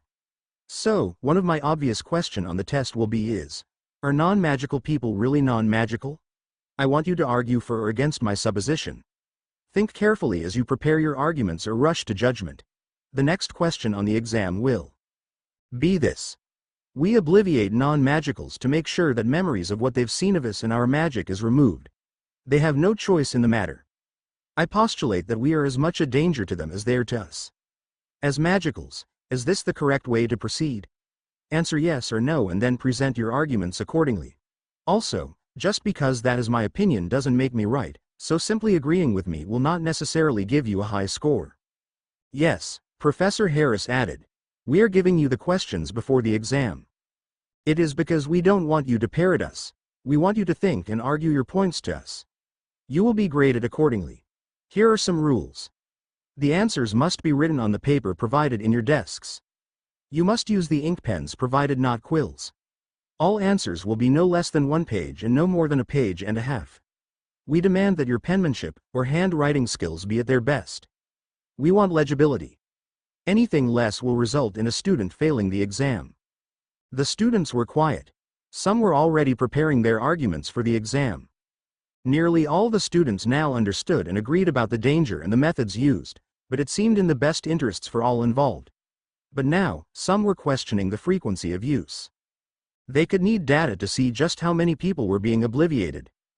We have no idea who many people have died from magical attacks or have been obliviated in order to protect the Secrecy Act. How many have been murdered by Death Eaters? We'll never know because the ministry doesn't keep records. Those people aren't important enough. Bonus question. Our people obliviate them with impunity. How can they have burned our people at the stake or killed magicals on a regular basis if they have no memory of magic in first place? Speaking of which, Mr. Malfoy, how is your research coming along with the witch burning stats? What does this imply? The young man stood up. His face looked sour. I am still working on it. So far, I have researched the Daily Prophet, and although there are mentions of such acts, they do not have any reports to back them up. Keep searching, Alex told him. Get help from a few students in the class as required. You may find that over time, people have changed, but how will we know unless you have the data to back you up? For all we know, they might have accepted us a long time ago. On the other side of the equation, we may be at the beginnings of a war. Keep working on it and report what you find. Yes, Professor, the young blonde muttered. Yes, he'd been set up by the American Muggle-loving professors and he knew it. He wouldn't give up, and now he had permission to get help from his fellow Slytherins. There was no way he would lose this argument. He would prove his belief even if he had to ask his parents for assistance. Professors, I have a question, asked Sonia Newport a Ravenclaw. Why are learning about magical cores? We were led to believe that we would be studying the lives of non-magicals. A good question, responded Harris. I'll answer it in this way for now, but we will come back to this later. In order to know about the non-magical community, we have to know ourselves first. How can we compare our cultures and existences if we don't know of ourselves and what makes us, us? The girl looked confused as she thought about what the professor said. Suddenly her eyes lit up and then narrowed in contemplation. Okay, that is settled. Now, as you well know, this Wednesday will be the official announcement of the Triwizard Tournament. 2 other schools will be joining us, and I am sure that some of those students will be sitting in some of our classes. Whether they will visit our class and discover the joys of non-magical studies, I don't know. That will be their professors' decisions. There was a slight pause. For some reason, they didn't ask Livermony to attend since it is a registered school, but I guess this is a European thing, he alleged and smiled widely as many of the students bristled at the perceived insult. The fight was on. Chapter 12 Master Xander Chapter 12 Non-Magical Studies Class. It is traditional for the 3 schools, Hogwarts, Beauxbatons, and Durmstrang, to participate in the tournament as they have done since the 13th century, Hermione stated. Professor, tradition is very important. Alex kept from rolling his eyes. She was so much like a miniature Willow without the shyness. I agree that tradition is important, but only to a point. He looked at the ceiling as if he could see the sky. And beyond. I guess only 3 of the 11 magical schools count in magical Britain. With the Triwizard contest, they are, protested Ron. The 3 schools are the eldest and most experienced. The contest is dangerous and only schools with previous experience should participate. You've been studying, Mr. Weasley, Serene beamed while Ron turned an interesting shade of red. That is a discussion for another time. Just how dangerous is this contest? I'd say it's dangerous, answered Ronald. I don't know the details yet, but my parents talked about it and what they told us was very scary. Well, we'll find out the details soon. Now, as we were saying, 6, some students will be sitting in on our class, so I expect you to be courteous and patient with them since they will be somewhat confused by our, shall we say, robust discussions? There was a rambunctious laughter heard from those near the classroom. Remember that you represent Hogwarts, so and the other professors and staff expect you to be on your best behavior. We would hate to have Professor Dumbledore reprimand 1 or more of our students in front of our visitors. Yes, Professor, the students responded in unison. Now Alex spoke up. Has your research discovered any truth concerning giant ants and blood-drinking vegetables? The room went quiet for a moment as Daphne stood up. All eyes were fixed on her. The young woman took a calming breath while both pairs of instructors' eyes bored down on her. We, and by that, I mean everyone here in this class, have researched extensively. We examined our library and different newspapers, including the Daily Prophet and the Quibbler, going back to the 1940s, and we found no evidence that what you've alleged about those creatures and plants are real. We must therefore conclude that you were not telling us the truth. She gulped and sat down. Professor Alexander Harris smiled, and the students shrank back. Suddenly, their professor had the look of a hungry, dangerous predator preparing to strike. Okay, class, where did you research? Hands came up. Some students had even spoken to their parents and relatives. About the history of the 1950s era was checked. Several students checked with other professors for information. No one was able to find any information about giant ants or locust. Searching for man-eating, non-magical plants that walked like people proved to be an exercise in futility. Terrible, Harris said, shaking his head in disappointment. Simply terrible. Students, this is a class for the study of non-magical culture and history. Do you believe that a magical newspaper or source would have any information on non-magical events? Did anyone think to search in a non-magical library? From the looks of shock and in some cases disgust, none of the students had thought about it except perhaps 1 or 2 who had lived in the non-magical world. That isn't possible for us, Professor Harris, Hermione said. We aren't allowed in non-magical libraries. We aren't allowed off the school grounds to go to one. History time, Harris said. Where I came from, there was a town called Sunnydale, California, located in United States of America. Some of you may know it as the colonies. As I have mentioned to our classes before, magicals and no-mags associated with each other. One of the things that we did together was research. We researched things you wouldn't believe. The point is that we did it together. We also had the resources to do it. Sunnydale was a dangerous town. We had several dark lords and non-magical, homicidal maniacs constantly menacing the town, usually in the spring of the year, every year it seemed. There were surprise gasps throughout the room. Like every other town, we had good people and bad people both sides. We had to research in order to survive against a number of dark creatures you don't need to know about. They didn't discriminate between us magicals and the normal community. Therefore, people had to work together. Eventually, the Dark Ones got so bad that our town was destroyed. A magical force decided it wanted to overrun the world with evil. My friends and I magically blew up the town, creating a sinkhole, stopping the attack. All that is left is a lake filled with salt water, which is, if you have studied, is a purifier both naturally and magical. A quick fact, Sunnydale Lake is 10 miles wide and 3 miles deep, we think. Most of the people in the United States assumed it was a natural occurrence, but for the survivors of Sunnydale, we know the truth. The point is that we worked together, and we found more things in common than we did then in our differences. Research helped save us. But in order to do proper research, you need to have the tools to do it. That is what all this equipment is for. It will be used for research. Most classes use parchment. Here we use paper and pens, not quills and ink blots that spills everywhere, so that one of the first spells you learn in an ink removing spell. That won't be a problem in this class. Students, how can you research when you don't have the capability to do so? You don't even have the capability of seeing the planes flying overhead because of magical seclusion. Therefore, let us see if we can research like the normal people. Every eye followed him as he strolled to the metal, rectangle box on one of the tables. This object is called a computer. It can calculate, show images, create images, store tens of thousands of books. That includes every book at Hogwarts and a few thousands outside of your standard magical school. Those are restricted, and in some cases warded against. Some books, as you know, are dangerous, and I have taken steps to make sure that the words on the screen cannot affect the readers of said words. That would be of the bad. Immediately he chided himself. He honestly believed that he had gotten away from the childish phrase. Mostly, it is a major aid when it comes to research.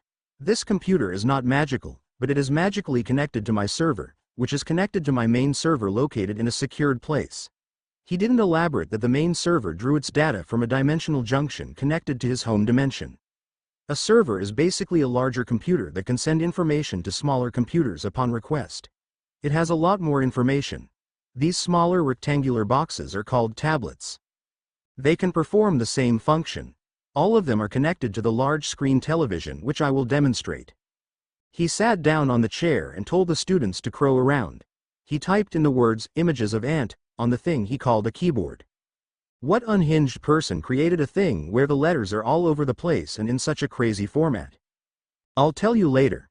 He hit the word enter and instantly, images of ants appeared on the huge television screen in unimagined detail.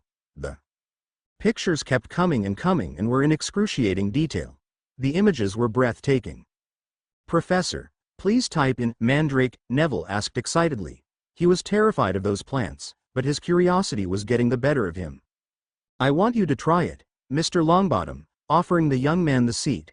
Envious eyes looked on as he sat down in the offered seat and studied the keyboard. Hermione, in her excitement, almost knocked the boy out of his chair. Let me do it. You're too slow. Alex immediately petrified her and floated her to the back of the crowd and removed the spell. Wait your turn, he yelled at the embarrassed young lady. 1 point from Gryffindor for being too pushy. No homework for you, miss. You'd like it too much. Instead, you will be last in line for all access for a week. Professor, she shrieked. You can't do this. Yes, I can. Be careful or it will be 2 weeks. Look, Neville yelled, drawing everyone's attention back to him and the screen. Mandrake species. Hundreds of them. The computer can also play sounds. In this case we have auto filters, so you won't die while doing homework. I didn't know there were so many. What else can this computer do? I can't believe that non-magicals could create something like this, exclaimed Claudine McTavish. The young Hufflepuff was beside herself with excitement. To her, this couldn't be anything else but magic. Advanced science may seem like magic, but it isn't, Alex said to all the students. He had everyone's attention, even Draco and his little cabal looked thoughtful. Hermione looked furious and frustrated while Harry and Ron stood in sympathy next to the fuming bushy-haired young woman. They will give you an idea how the non-magicals do things and how they have developed their society.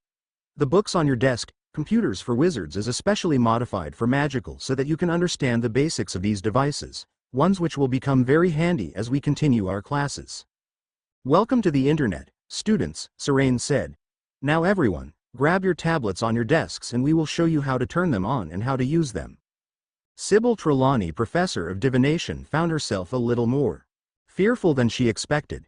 She was a naturally shy woman prone to bouts of prophetic utterances that she could never remember.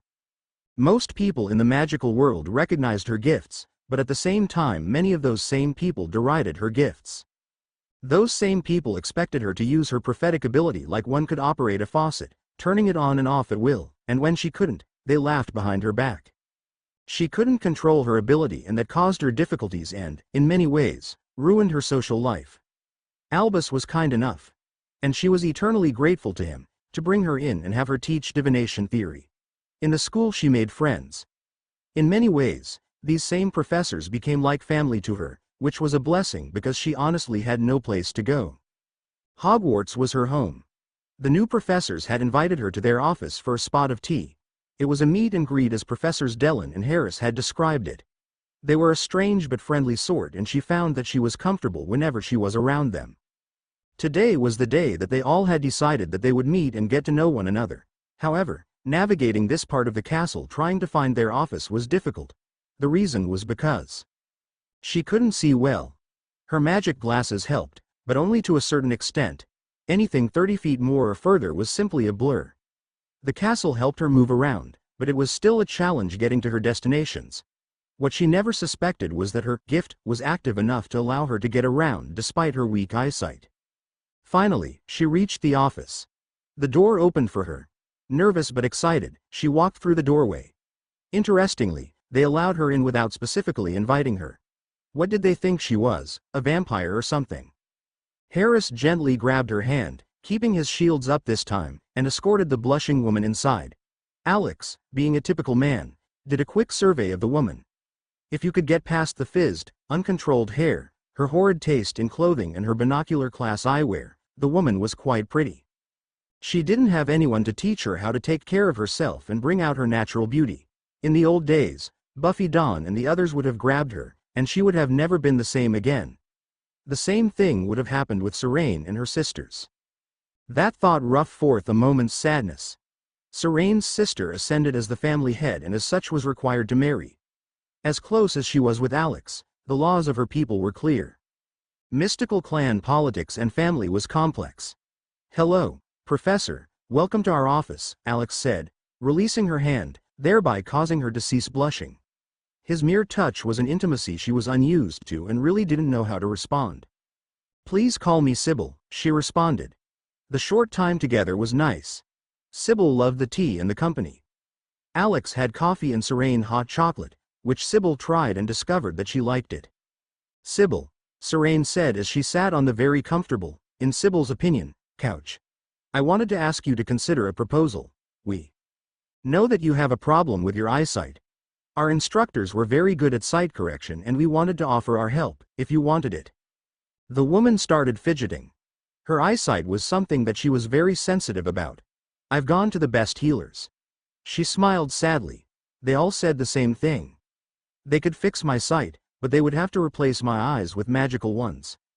It was believed that if they did, my inner sight would never be the same. I couldn't have that. It's all I have." "We couldn't consider doing anything like that," Alex responded as he wrapped her hand within his once more and kept his amusement to her reaction under control. "Is it okay if we can do a quick scan just to see if our techniques might work?" Sybil was torn between running out of the room and allowing them to examine her. "Are you healers?" she asked. "When it comes to matters of eyesight, we were trained quite well. My eye was gouged out by an enemy. My teacher grew it back without any problem. We learned a lot from him." "Will it hurt? What had people done to this woman?" he asked himself. "No, I promise," he said. Sybil's power flared. She could feel it as it searched his heart and that of Serene. She could feel their concern and compassion. They really wanted to be her friend. "Okay, you can try," she said slowly. "I hope you can find out what is wrong at least. That would help so much, at least, I'd know." "Relax, Sybil," Serene told her. Xander took his wand in his other hand and the tip glowed, and that was the last thing she knew as she fell into a dreamless sleep. Serene's and Alex's amulets opened, and the mystic eyes were released.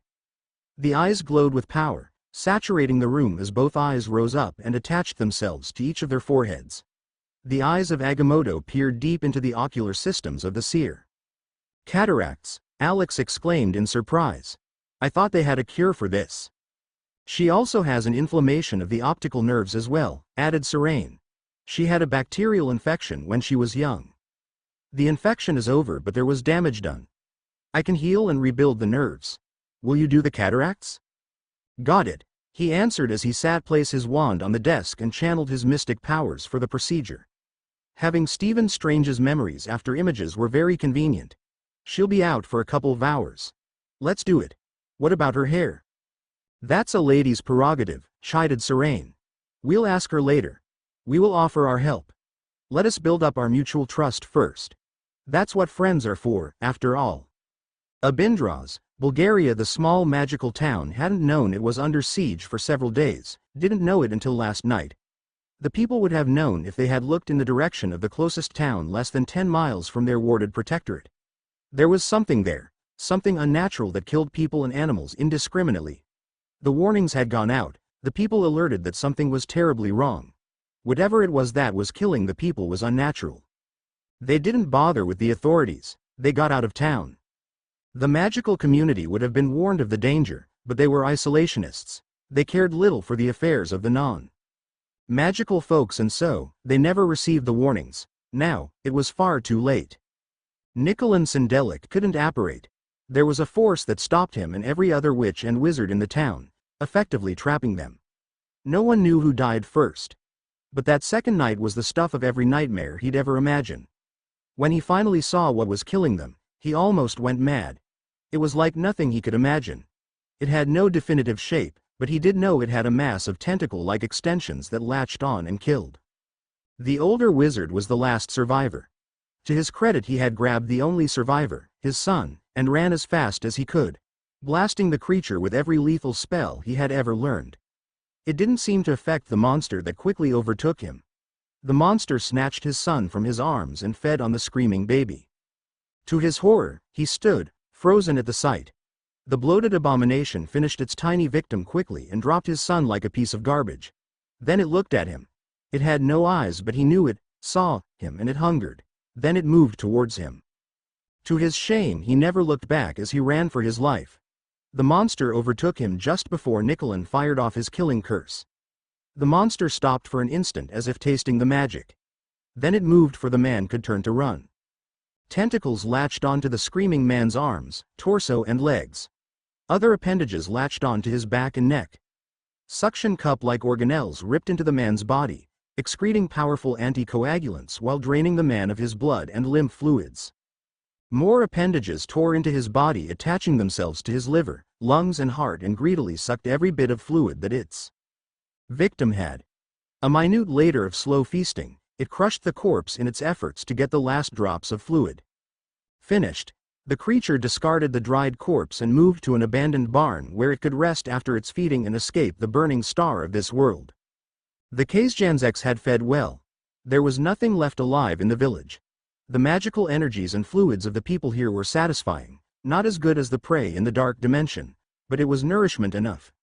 Now, the mystical vampire entity would rest and propagate. There would be plenty of nourishment to satisfy itself and its progeny. The remains of the victims slowly dissolved in the morning sun as the injected poison did its job. Having the remains of victims lying around discouraged the presence of new prey. MX 13-7 Master Xander Chapter 13 Weasley Burrow. Arthur Weasley was beaming at his friend Alex as he stepped through the threshold of Weasley Burrow carrying a small package. Molly was next to her husband, grabbing the man in a bear hug that would have made Dawn proud. Neither Alex nor Serene had visited the home since classes started. Alex had become a fixture at their home, although it hadn't been that long since he last visited. The Weasleys still missed him at the dinner table. Come in, greeted Arthur as he gently pushed the man into his home. Sit down and relax. I know you must be exhausted with your classes at Hogwarts and your other responsibilities. I imagine those little sprites are running you a lively course, he said as both sat down on the couch. Molly returned from the kitchen carrying a snifter of fire whiskey and some small snacks. Yes, Please tell us how the classes are going." Alex thanked her for the glass and took a sip. The drink went down smooth just before he burped. A tiny burst of flame came out of his nose, making him laugh. He wasn't a drinker by any means. The effects of alcohol had on his parents, particularly his father, ensured that he would never really indulge.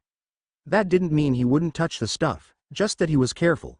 Besides, his instructors in the mystic arts frowned on alcohol or drugs that impaired the senses, as it was a danger to both the magic users and those around them. But socially, he wouldn't insult someone by outright rejecting a drink offered by good friends in their own home. The Weasleys were also aware of Alex's hesitance in drinking and never pushed it. He once explained to them that his magic sprung from a different source and therefore alcohol affected him differently, and he always needed to be careful. To the Weasleys, that excuse sounded suspect, but they honored his wishes for the most part. They knew something of his background and understood his reluctance. "Where's Serene? Is she coming?" "No, she and a friend are off to London for a shopping trip," explained a slightly hysterical Alex. There was a part of him wanted to see what was happening on Serene and Sybil's shopping excursion, but his other half knew that it would be any man's nightmare. Sybil, of course, was initially terrified of going to No Mage Land, having rarely, if ever, gone there before. But for some reason, she said yes and off they'd gone. Alex couldn't help but be pleased that the woman trusted them enough to agree to go. With her improved eyesight, she could see things now. Alex knew that trip was going to be a trip. "Too bad she couldn't come, but let's get straight to the point," Molly said after gulping her drink down. "How are the classes going?" "They're not giving you too much trouble, are they?" she asked. "I know the twins are in your class, and as you know they're quite a handful." "Well, let's see," Alex started. "Hogwarts is an amazing school in its way, and I can say that the students are very well behaved in front of the professors." He smiled. "Kids will be kids. But we haven't had a problem with them. That includes the twins. They're taking everything in, and I think after this class is over, they'll be at another level of pranking. And you know, that scares me." He laughed. "The good thing for Serene and I is that the classes are twice a week. It gives us a little time to do what we need to do at the store and other thing," he added. "I wish we had started the classes earlier. As it is, we're playing catch-up." The conversation continued for another half hour before the subject changed to something darker. Arthur turned serious. "There's been some talk in the ministry about your classes. Nothing serious yet, but there are a few that have taken an interest in your classes. You are still under the table, but I can see it in the wind. A few of them are coming for you, and they are not your friends." He took a long sip of his drink. "These same people know that we are friends," he added. "They are speaking to me as if they are my friends. Before, they barely acknowledged my existence before." "Some are just curious," Alex told him. "Some are probing you for information. I don't think they're targeting you for serious information yet. But you do need to be careful from now on. Some of them are prejudiced against non-magical folks, and my class is triggering those prejudices. I don't think it's on their radar, their focus yet. The upcoming Triwizard tournament and the recent Death Eater attacks are on everyone's mind right now. My class is a minor nuisance they know little about. And consider that these classes have always been taught at the school. Just keep a watchful eye out." "Worry not, friend, I will," Arthur said with all seriousness. "But that's getting away from our conversation. How is the class coming? What are they studying?" He practically demanded Alex to spill the information, being so excited. "Well, I have started with the computers and the related electronics." He smiled mischievously, enjoying the chaos he was sowing among the little witches and wizards. "I knew that the students would love them once they got used to them, which took all of 2 days. They took to the tablets like ducks to water. I had kids who had never even seen any sort of electronic device grab onto them like they were lifelines or long-lost lovers. Several times, I had to emphasize the rules that nothing in the class was to be taken outside of the class. And that went over really well," he added with as much sarcasm as he could manage. "You should have heard the arguments and screaming. A lot of them are visiting me after regular classes just to use them. They've already started throwing out informational tidbits and adding to several of the other classes. A couple of teachers have expressed serious interests in learning where they've gotten their information from. One professor, Madam Sprout, wanted some of my students to write a report on the numerous species of mandrakes and their much rarer cousins, the Viticulum manrals plants. Professor Pomfrey has shown an interest in no-mage medicines and Native American magical medicine. All the instructors, apart from one whose name I will not mention, have come to me and asked how my students are getting their information and so much of it. Then he began chuckling. He quickly recovered and took a sip of his drink. Do you know that Cutthroat Binns actually visited one of my class sessions? Merlin, gasped Molly. He's the magical history teacher. Is he still floating around digging in his nose when he speaks of the colonial rebellion and how the colonist tried to cut off his ears just because he had the nerve to sink a few of their merchant ships? She smirked at the memory. I remember that much about the class. Cutthroat was an instructor when she attended Hogwarts, back in the ancient days when her parents had money for tuition. She remembered his voice putting her to sleep the moment he opened his mouth. How she passed that class, she never knew. He's never shown any interest in learning anything new as far as I remember. Well, he visited and had a heart attack that would have killed him if he wasn't already dead, Alex deadpanned. As it is, the shock was too much. He's slowly fading, moving on. You can see it happening. I think he'll be gone in less than a month. The poor man. You mean, the poor ghost, corrected Alex. They're all trapped here, for one reason or another. He looked them in the eyes for a moment before speaking. There's a reason why everything moves on. Alex, we're off point. I'd like to know what you're teaching in the class, Arthur exclaimed. You're torturing me. Husband. Be quiet. Let the man get to it. Sorry, Alex told him. First, how do you like the flip phone I gave you? It's wonderful, he exclaimed. Molly and I don't have many people to talk to other than you and Miss Dellen, but it is amazing. It was really great for its time. They didn't know it yet, but soon they'll feel like those flip phones were glued to their ears. Harris hadn't given him a more advanced phone because he fully expected Arthur to break the flip in his covert examinations. But he hadn't, so Harris judged him able to take the next step. I have something for you. He pulled out a 10-inch tablet. This is for you. Arthur stared at it in awe, bordering on lust. This looks like a bigger version of your flat phone. Smartphone, Alex corrected.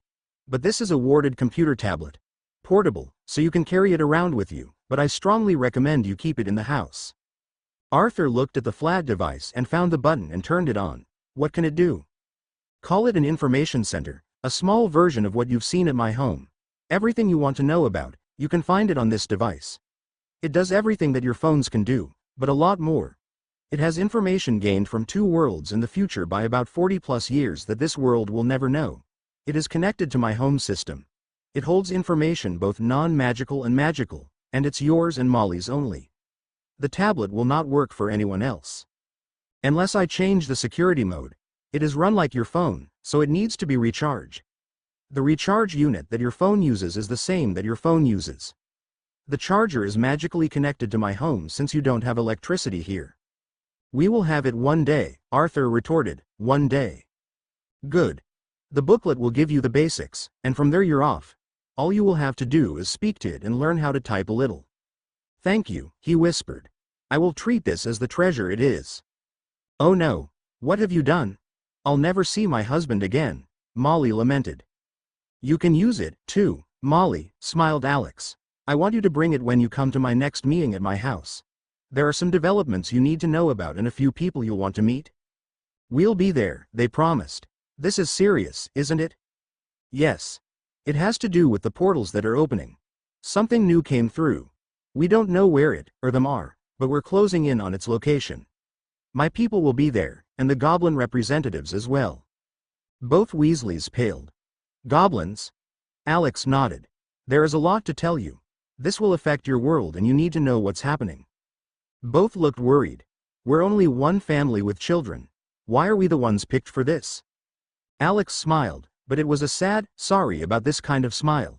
By the mere fact that you met me, you were pulled into this. You can't remain ignorant about the things surrounding you, just like you can't ignore your dark wizard self-proclaimed lord. Once you know, you're not the type to turn your backs. I know that, and so does Dumbledore. And speaking about him, have you invited the headmaster to the meeting?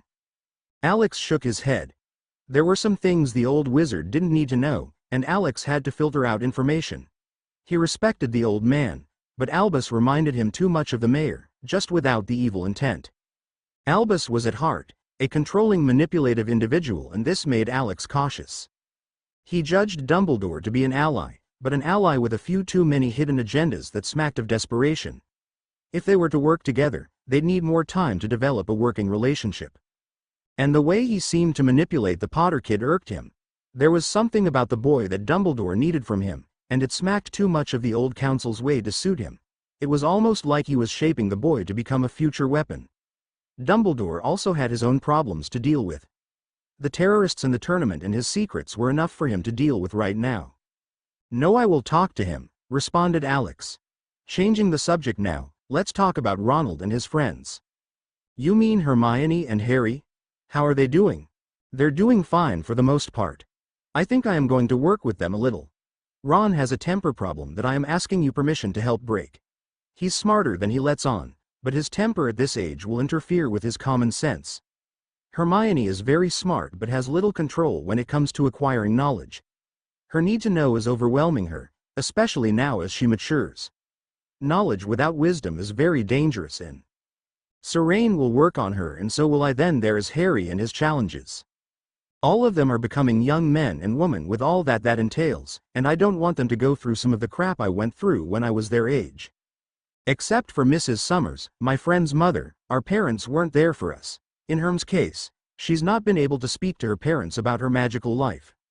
That must be hard. Ron has you, but you don't know what's going on in his life at school. Then there's Harry. I can see the stress in that boy. He's covering it up like I did when I was his age, but he will eventually blow up. Ron's temper needs tempering. Miss Granger has great potential, and Serene and I will watch her. Harry is stressed but seems to be happy here at school, but I worry about those three. Dumbledore is either ignoring those signs coming from Harry, or he's ignorant of them. The stress could easily scar him for life. Trust me, I know. He will blow if things don't change soon. The boy has a gentle spirit, but it's being worn down. After the Triwizard tournament fever calms down, I think I'll put him on my list of things to do. I can see the abuse in his eyes. It's marked him. I want you two to get a lot more involved with the three of them. They're teenagers and they will hate you for it until they mature enough to understand what you are doing. But treat them like the young adults, not babies, or they will fight you tooth and nail. That could make their adolescence worse." "What do you mean, abuse?" a confused Molly asked. Alex stared at them in surprise. They seemed to be intently listening until he said the word abuse. Then they both looked lost for a moment. "You really don't know, do you?" Both husband and wife gave him a blank look. Alex stared at them for a couple of seconds. "May I try something?" Now both parents stared at one another for a moment as realization hit them both. "Yes," they both said. Alex nodded and placed his wand on the table. It wouldn't be needed. He began muttering in a language neither of the two knew of. The room brightened, and magical energies swirled around the room. The energies moved towards the couple and touched them as something like an eye that they couldn't quite see stared at them. "Yeah, right," Harris muttered. The light faded as both parents snapped out of a trance that neither knew they were in. "Did you find anything?" Molly asked. Chapter 14? Record Keeping. Chapters 13 to 16 are essential, one large chapter that I've broken up. It's the reason why by themselves they may seem incomplete. But I want to keep the chapters shorter, but I hope they will be interesting as we continue. Also, readers may have noticed that I have not placed HP in the center of the action at this point. He's around the edges, but that will change in the very near future as the Goblet of Fire arc commences. I will discuss Serene's character in more detail. She is a Californian but not of the HP world or Xander's. She is also her world's version of a Slayer, but very different from Alex's world. Thank you very much for reading, and on with the story. And of course, everyone please be well during these times. Master Xander Chapter 14 Hogwarts. Nice. Alex had to admit that the old castle looked beautiful. The classrooms were in pristine condition, and most of the rooms that Alex saw never looked better. As far as he could tell, there wasn't a speck of dust anywhere, which was very impressive considering it was an ancient castle. The house elves had outdone themselves in preparation for the visitors. He silently acknowledged their hard work, giving all the credit to the little creatures because he knew that the people here hadn't lifted a finger to help other than to delegate what went where. It was slavery, but the root core of their conditions was something else he would look into, and depending on what he found, he might or might not do something about it. The Wizarding Society was its own, and he planned to evaluate his own actions and the consequences before he jumped in and tried to change things outside her purview. Those thoughts didn't stop him from anticipating the upcoming feast. The time for said feast hadn't quite arrived, but his stomach was doing battle with his logic. He could smell the different varieties of food that the little creatures had prepared and were in the process of finishing. The ghosts floating around everywhere, and with one exception, were speaking excitedly about the Triwizard contests of old, the past winners, and the prestige bestowed onto the school and the magical country in general. Both professors watched the excited students waiting for the arrival of the two schools that were expected at any moment. Hogwarts students were looking out the castle windows, standing in the front of the castle and crowding the doors. There were even students hovering on their brooms, waiting to get the first glimpses of both schools whose arrivals were expected at the same time. Both Alex and Serene were looking forward to what promised to be an amazing entrance. The magicals of this world relied on magic to the point that it was impossible for them not to show off. Magic was so much a part of their nature, they didn't even notice it. Neither Alex's world nor Serene's utilized magic with such abandon. But it was part of their nature, part of who they were. What they didn't understand was that they were crippling themselves, being far too dependent on magic only for their very survival. As a whole, they didn't exercise. Most of them didn't know how to cook, relying on the help of their little servants. There was an almost purposeful ignorance of the outside, non-magical world. Without magic, many wizarding families would likely perish, most being unable to adapt to a non-magical existence unless they received help from the very people they loathed. What was of greater concern was that, with few exceptions, they were slowly becoming sterile. This was especially true in magical Britain. The pure blood mentality prevalent in most wizards and witches was hurting them badly. Their magic remained strong, but their genetic viability was faltering. Potions could do only so much in the long term.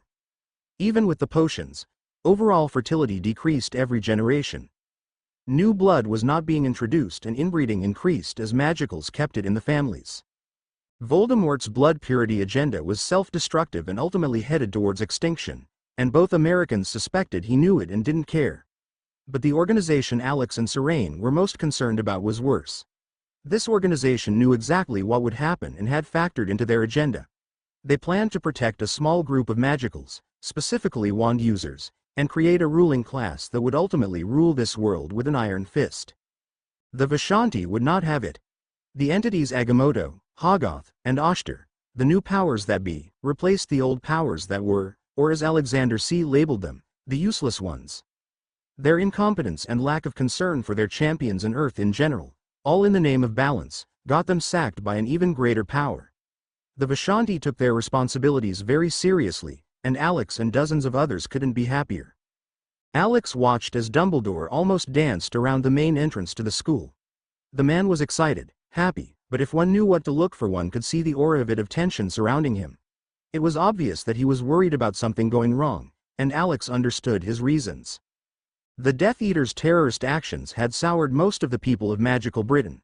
Most people pretended that what happened was all in the past and wouldn't repeat itself anytime soon. Others simply kept their mouths shut, afraid that if they thought about it too much, then something even worse might happen. The upcoming tournament would help the people to forget the terrible threats that were just beyond their doors. Alex also knew that Dumbledore was depending on this as a distraction, allowing him precious time to continue his preparations for the upcoming battle against his nemesis.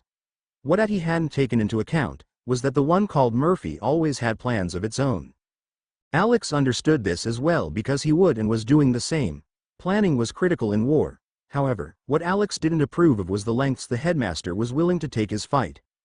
Dumbledore's obsessive desire to keep his secrets close and tendencies to manipulate everyone around him was something that Alex did not approve of, especially when it came to Dumbledore resorting to using charms on his own people to keep them compliant.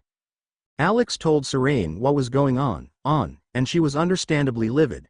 Serene, however, was more critical about his need for half measures when it came to the war being waged against Voldemort. On several occasions, the three of them had very robust and sometimes tense discussions about his near obsession with forgiveness of his adversaries.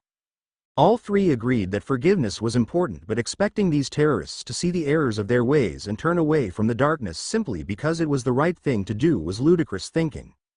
These same people had butchered so many people, both magical and non-magical, that it was an affront to justice and to the people that died as well as their loved ones, to allow them their freedom if they had a chance of heart. Voldemort wouldn't change his ways and turn into the light, and Albus knew that. It took several conversations, but Alex and Serene were finally able to discover his true motives. Dumbledore wanted to end the war with as few casualties as possible among the Magicals. He wanted them to turn from their mischievous ways and turn back to the light, his favorite phrase. Albus wanted them back at their homes in peace and to start replenishing the community. Albus wanted the non-Magicals to be left alone in peace, but he really didn't care as much for them, which wasn't a surprise. His concern was for his own people, and Dumbledore wanted an ending of the war. The headmaster had the same deep-seated mindset as the rest of the wizards and witches of his homeland. He wasn't a pure-blood racist like many others, but he did agree with some of their isolationist beliefs. And he was also concerned about the infertility that plagued the wizarding community. He plainly stated that his long-term plans involved his students marrying early and starting have as many children as possible, restocking the population. He recognized the need to add new blood, but his plans involved marriages into other magical communities, not the non-magicals. Only now, after repeated talks, was he just beginning to understand the need for universal breeding with non-magicals, but he wasn't there yet. What he could not grasp was the concept that, with the exception of Voldemort, his people would not ultimately come embrace the light, and because of this deep-seated belief, he strongly discouraged his own soldiers from killing, but only battled to incapacitate and capture. His insistence placed his people at a terrible disadvantage against an enemy more than willing to kill. Dumbledore refused to believe that those people couldn't be convinced with his words of compassion and tolerance. Try convincing Tom using pretty words. Try convincing Umar. Try convincing Mephisto and his wild child using words. Dumbledore didn't want blood on his hands, but he was willing to allow his own people to die so that he could maintain his conviction. In his mind, this approach was for the greater good of magical Britain. Deep down, he knew his approach was futile, but he was a stubborn man, and his carefully crafted plans were a culmination of years of work. The Weasleys were part of that plan. Both Arthur and Molly had a very subtle notice-me-not charms placed on them and the rest of their family without their knowledge or consent. The charms on Molly and Arthur were designed to encourage their parental attentions towards Harry Potter, but at the same time ignore some of the more obvious problems of the boy. They could see that he needed to eat better because he was so underweight when they first met him, but they virtually ignored the reasons why he was in such a condition. They saw the signs of abuse, but they ignored it in favor of helping him to become a loving member of their family. The enchantments were also designed to affect their attitudes towards Ronald and Ginny when it came to Harry's situation. It caused them to miss little things that should have been obvious. Alex could have nullified those influence charms as soon as he detected them, but decided not to, at least not yet. First, he wanted to know why Dumbledore had placed the enchantments on them in the first place. Just as importantly, he wanted to understand why this young boy was so important to him. First, there were the blood wards and now charms placed on people surrounding him. There was little doubt that Ron, Ginny, and possibly Hermione were under some type of charm or influencing potion as well. Serene would check them soon. Dumbledore need to control events around him were irresponsible. This approach would get his people killed unnecessarily. Now wasn't the time to explain it to him. However, Alex intended to confront him and give him the opportunity to remove the charms and spells on the Weasley clan and the children, or he would do it. Both masters were drawn to the screams of excitement and awe. A carriage came into view, a flying one pulled by winged horses. Those were Pegasus horses, real ones, and they were beautiful. On his world those flying horses were myths, likely extinct, or maybe hidden away like so many other things on his earth, and maybe it was best to keep those magnificent creatures hidden and safe, if they existed at all. Here he could see them, and it pleased him that things could still fill him with awe. They and the carriage they were pulling landed gently near the castle, to an effervescent-looking Hagrid jumping up and down in glee as he looked at the beautiful winged animals. But the excitement wasn't over yet. There was what looked like a small boat-like object moving in the lake that caught everyone's attention. Seconds later, to Alex's surprise, he saw that the small vessel was in fact just the mast of a huge sailing vessel. It was in effect a magical submarine. The way these people used magic was impressive, he had to admit. Alex expected that the passengers wouldn't officially enter the school for another hour since they were preparing for their big entrance. Alex and the other professors had a little time to finish preparations and get a quick snack from the house elves. Serene was sitting next to a beaming Sybil. The woman was dressed in her usual style, but there was one notable difference. Her glasses were different, more up to date, and Sybil loved them. She could see now without straining her eyes. Sybil turned to look at a smiling Serene. "Thank you," she whispered. "Do you, if you have the time, want to go London shopping again next week?" It was clear she enjoyed her little outing. "I must confess that there are a few things that caught my eyes." "I thought you were uncomfortable around the non-magicals," Serene gently chided. The seer turned sharply. "Oh no, that was you, my dear." "They are not that bad," she huffed. "Professor Dellon, I'm rather surprised at you.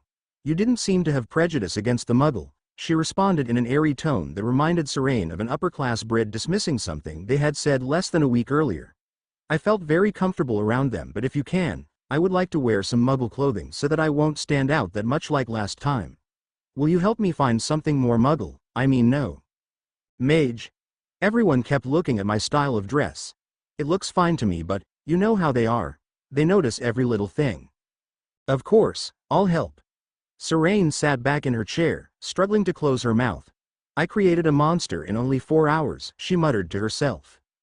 Serene was about to say something to Alex when she abruptly stopped. He sat next to Professor Snape, and apparently some words had been quietly exchanged between the two. Severus looked angry.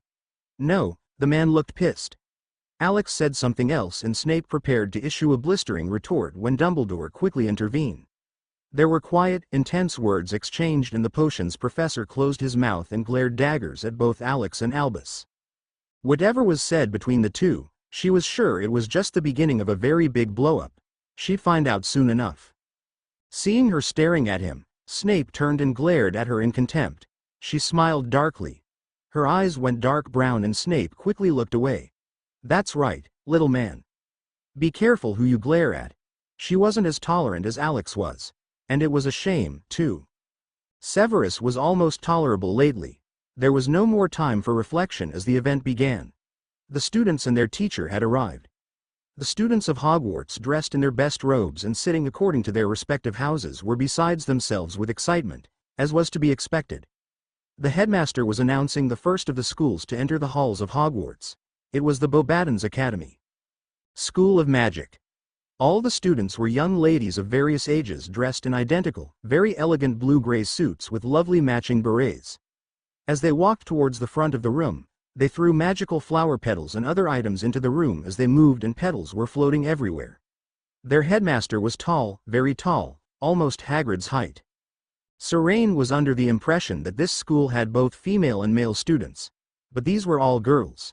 She would look into the school a bit more later when she had the time. Stealing a quick glance at the half-giant, she saw him looking at the female headmaster. It looked like love at first sight. The woman was looking at Hagrid, too. How cute, really. They matched somehow. Rough and elegance, both eyeing each other while trying not to look too hard. Serene decided to take an active interest in seeing how this played out.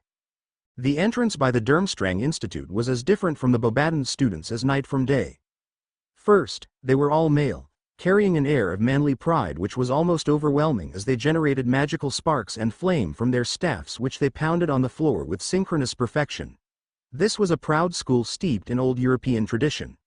One of the students was elevated among the others, and everyone could see it. He was, in Alex's opinion, the lead jock. Victor Crumb was one of the greats, known worldwide for his athleticism of the game that the wizards and witches of this world loved so much, Quidditch. The game was their equivalent of soccer and American football and basketball, but played with flying brooms while chasing a crazed ball thing. Headmaster Igor Karkaroff immediately set off Alex's senses. The one who sees didn't like what he saw. He was aware that the school's approach to magic and its outright rejection of so-called Muggle-born wizards and witches. Harris wasn't surprised at this, given the short lecture that Dumbledore had given him concerning the two schools. Both of the Americans had listened carefully to Albus's words. There were cultural norms that needed to be understood, and Alex and Serene didn't want to create an incident. Karkaroff and Dumbledore warmly greeted each other. The Hogwarts professors nodded or gave quick greetings. The Durmstrang Headmaster gave a quick nod of acknowledgement. when he looked at the two professor of no mage studies and dismissed them. Alex didn't even try to pretend he missed the subtle slight. However, there was no time to fume over it as Dumbledore had called for the students of Hogwarts to welcome the visitors in song. The hall rang with the sounds of harmonious young voices. Situated around the corners of the massive main hall were dozens of reporters covering the momentous event, including one Miss Skeeter looking excited but very apprehensive with her floating quill recording everything on parchment. She saw Alex and quickly averted her eyes. TBC Chapter 15. Master Xander Chapter 15, Threats Revealed. Coming Together Part 1. Xander's sanctum. Arthur and Molly Weasley enjoyed going to Alex's home located just outside of London. Both of them had gotten used to traveling by non-magical car as it felt comfortable while in Muggle land. The first few times felt so strange and exotic traveling by limo to Mr. Harris's house, but it was necessary. Just because he could, Alex had taken them the long way so that they could see the sights. Left to their own devices, they would have had difficulty trying to find the place for several reasons. Not only was Alex's home in a non-magical territory, but the Weasleys just weren't used to having to navigate anywhere outside of a magical community without a parroting or using a portkey. The trip itself was only about a 45-minute trip, but to the two of them, it was exhausting. There were so many things to see, so many people to look at, all doing Muggle things. It was so different, almost incomprehensible. It was frightening that those people lived their lives without a thought of magic to help them in their everyday lives. It was a shock to their systems at first. Now the two of them were used to it, and Molly even expressed a desire to walk around in the heart of London just to look at the sights. Arthur couldn't believe his ears. His beloved had never, ever even thought of doing such a thing until Alex came into their lives. The Harris home, like the store, was apparition-proof. His home, however, was even more secured than the store. No witch or wizard could apparate without permission within 2 blocks of Sanctum Sanctorum de Harris, as he liked to call it. The home was only magically accessible through Alex's portal. Again, this wasn't unusual, but the method used was strange. Unless the Americans allowed entry by that magical portal they used so often, then that left getting there the non-magical way, by foot or non-magical transport. Getting out of the car and thanking their driver James for the pleasant ride, the couple climbed the stairs and ranged the doorbell. Seconds later, the door opened and once again, they stepped into a magical world different from what they were so used to. It was as if they stepped into another world full of strange magic and mystery. The rooms were larger than they should have been. That was normal in wizarding society. The abundance of non-magical furniture and fine craftsmanship wasn't a surprise given Alex's tastes. But it was the multitudes of different magical creatures that always surprised the visiting couple. Alex and Serene never called them creatures and always treated them as equals, and that took a while for the couple to get used to. Molly had more difficulty accepting them as just people, and truth be told, she still had a hard time. But no one could say that she wasn't trying to deal with this strange reality that was Alexander Harris and Serene Dellon, the Americans from other worlds. The fairies and the many kinds of fae creatures loved this home. Their magical essence brought a sense of nature and ancient powers that added to the unique feel of the home. Not even Hogwarts felt this enhanced. For all intents and purposes, Hogwarts was nothing less than a magical fortress, and it wasn't the only one. Few places in magical Britain could compare to it. Several of the ancient and powerful families had wards and protections that all but guaranteed that their homes protected against their enemies and other undesirables for centuries. However, these places didn't come close to the Hogwarts school. The House of Black was a good example. But Alex's and Serene's home was different. Otherworldly magic filled and protected their home, and it always gave the couple a sense of awe and feelings of protection when they entered this place of sanctuary.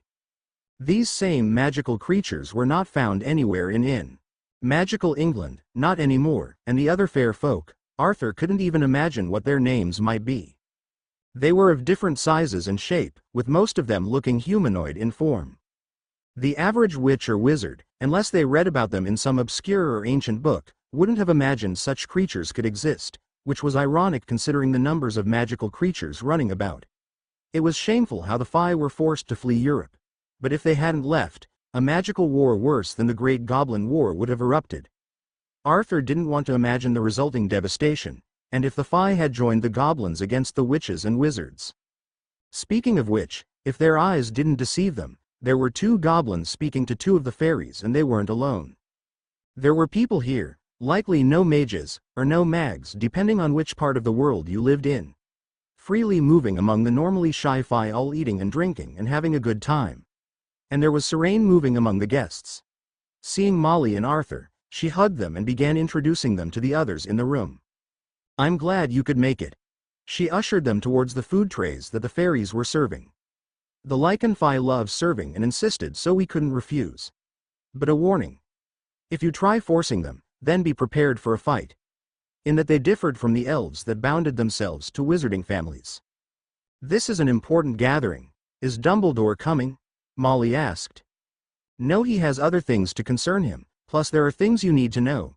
We will speak about that later, and we'll talk to him and let him know the essentials. By the way, has he spoken to you yet?"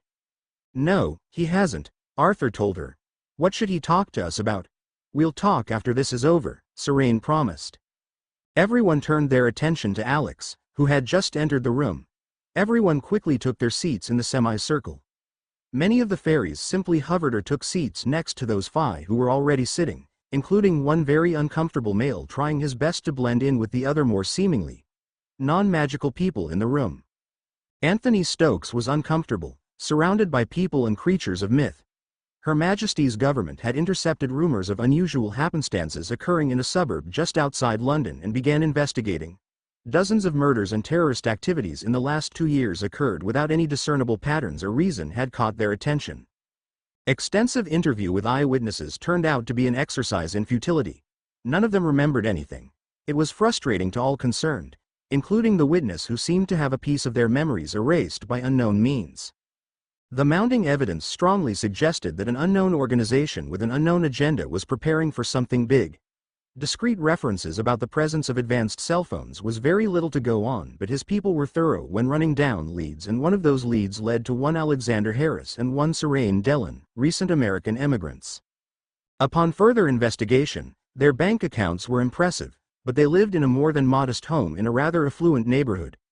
Their bills were paid on time, but no trace of observable income was identified. Their neighbors knew very little about them. The 2 rarely left their home, and when they did, their tales lost them. It wasn't much to go on, but it was enough to warrant further investigation. Quiet entry into the home proved impossible. The doors, windows, resisted every known technique.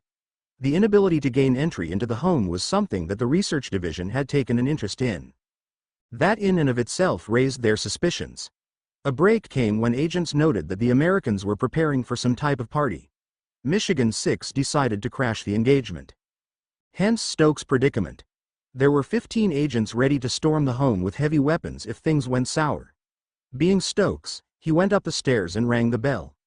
A young woman opened the door, looked at him and flashed a dazzling smile at him. She allowed him entry without him even having to introduce himself. For a secured place, this lapse was inconceivable in his eyes. For a moment he was convinced this was a trap. Then he stepped inside, and his mouth dropped open. The room was impossibly huge, but that wasn't the most shocking thing. There were creatures here, things of myth and legend interacting with each other in a most casual manner that set his teeth. On edge, he nearly pulled his gun when a small fairy flew up and asked him if he wanted a drink. "Scotch on the rocks with a twist of lime," he told the tiny but exquisite creature. Madness, he thought as he moved into the room, trying to be innocuous as possible. The man felt completely out of his depth. What had he stumbled into? "Having fun, Mr. Anthony Stokes of Michigan 6? Ms. Dellon asked. Anthony hadn't even seen her, and it rattled. Being in this place for only a couple of minutes had thrown him off his game, a problem he would correct. His cover was completely blown, so there was no use pretending. "It's most interesting, Ms. Dellon," he answered her without missing a beat. Serene beamed and honored him with an elegant curtsy. Her antics didn't fool him.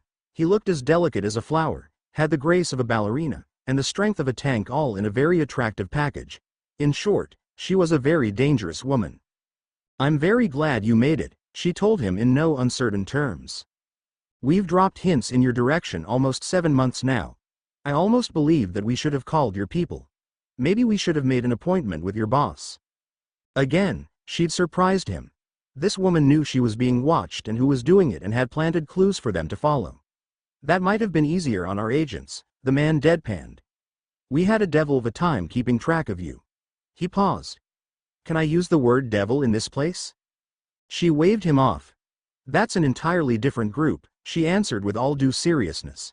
To answer your question, we preferred that you work for it. It kept you interested and gave your people a hint of how serious this is without being obtrusive. Furthermore, you needed to come to us, not the other way around. You needed a reason, although trying to break into my home was a bit much when you could have just rung. One never knows what will happen when one just ring, he countered as he gazed at the people in the room. True, she admitted. Sometimes the direct approach can lead to a whole new world. Anthony looked around. I can see that. He looked around some more, his gray eyes missing nothing. Since you destroyed my carefully prepared alias, I believe you owe me an explanation for all of this. Serene looked thoughtful. That seems fair, since that's the reason you're here in the first place. Good. It's nice to have cooperation, he answered. First, what is this place and exactly who are you? This place is my home, she answered. Think of it as a fledgling embassy, unofficial but not for long. Her dark brown eyes turned even darker as he stared into them. They were like bottomless pits, so deep one could fall in and never climb out. I am Serene Dellin, owner of Xander's Magic Shop and Curiosities. This place is, call it a meeting place for now. Given what I'm seeing right now, I assume this is a place for magical creatures, Anthony slowly answered. I would have never believed it if I wasn't looking at it right now. Not creatures, she corrected. They're different kinds of people who have been on this planet as long as humanity. And that's the point as to why we let you in the front door. They're beginning to believe that mankind is almost ready to accept them and treat them as equals. We're not there yet, but we believe that small steps like this can start the process. The rest of your 500,000 questions will be answered later, after this is over and the real work begins. After all, when mankind begins to explore space and meet aliens for the first time, how will we explain that we couldn't even get along with intelligent life forms on our one planet? Something to think about, Mr. Stokes. Anthony stared at Serene, trying to see if she was telling him the truth. She stared back. Finally, he turned his gaze towards the others in the room. I'm looking forward to our little talk, he told her. But I have one question that I'd like answered now. And that is? How is this room so huge? He asked as he waved his arms around. Is this an illusion or is it real? And this is some kind of, he groped for the right words, spatial compression, beyond the laws of current science. He stepped back a bit as his drink arrived as well as to process what he just said. The tiny fairy's wings fluttered quickly as she carried a huge tray with his drink. He graciously accepted, not playing to the absurdity of the situation. Is this real? Once more Serene's demeanor returned to the delicate flower she wasn't. Yes, it's real. Explaining it from a scientific perspective, it would be defined as spatial compression. As for myself, this isn't sufficiently advanced science pretending that it's magic. This is magic. And I would classify this room as being dimensionally transcendental. Meaning that it's bigger on the inside than it is on the outside. Of course it does, Stokes answered with absolute sincerity. Magic? Magic, she answered. Walk around, mingle, she said. There is something new being born, and it's beginning right now. I do believe Britain should be in on it. That would be wise. I think so, too, she whispered with equal intensity. Please excuse me. I have to introduce some of our other guests to one another. Oh, and find a seat, we'll be getting started soon. Xander, Lavelle Harris moved around the room, introducing several of his guests to others and generally making sure they were comfortable. This official meet and greet was important, and it demanded that things start off on the right path. Several of the invited guests were meeting one another outside the field of battle for the first time. Several of the magicals still harbored ancient feuds which were never fully resolved, and Alex wanted to make sure that fights didn't break out in his home. Surprisingly, his guests were relatively civil towards one another, not wanting to offend their host. Both Alex and Serene had invested considerable time and effort cultivating relationships between these various groups, and many of them would feel dishonored in front of the others if something were to happen in the sanctum of two of the more powerful magic users on the planet. Dinner was served, and everyone seemed to enjoy the preparations. There were specialty dishes from several of the cultures served. The cross-talk between the guests was lively. Sometimes it turned heated, but not to the point of coming to blows. Stokes participated a little but basically kept to himself or tried to initiate quiet conversations with people he believed were closer to what he considered normal. One of the goblin females present took an interest in him, which made Alex use his impressive willpower to keep from smirking in the man's face. It was well known that throughout history there were references about liaisons between humans and goblins. Stokes merely looked impassively at Alex as if this was the most normal thing in the world. He entertained the goblina as he thought of her and would continue to do so until he discovered the correct name. With dinner over, the tables were cleared, and the people were ready to start. Several of the fairies who volunteered to act as retainers quickly did their jobs, informing the guests that carry-outs were available upon request. That met with quiet murmurs and small nods of approval.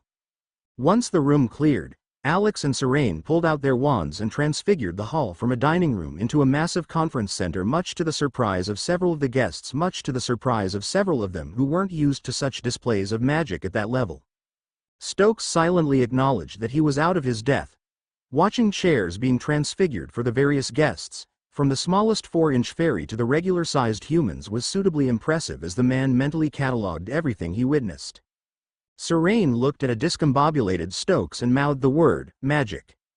TBC Chapter 16 Master Alexander Chapter 16 The Meeting.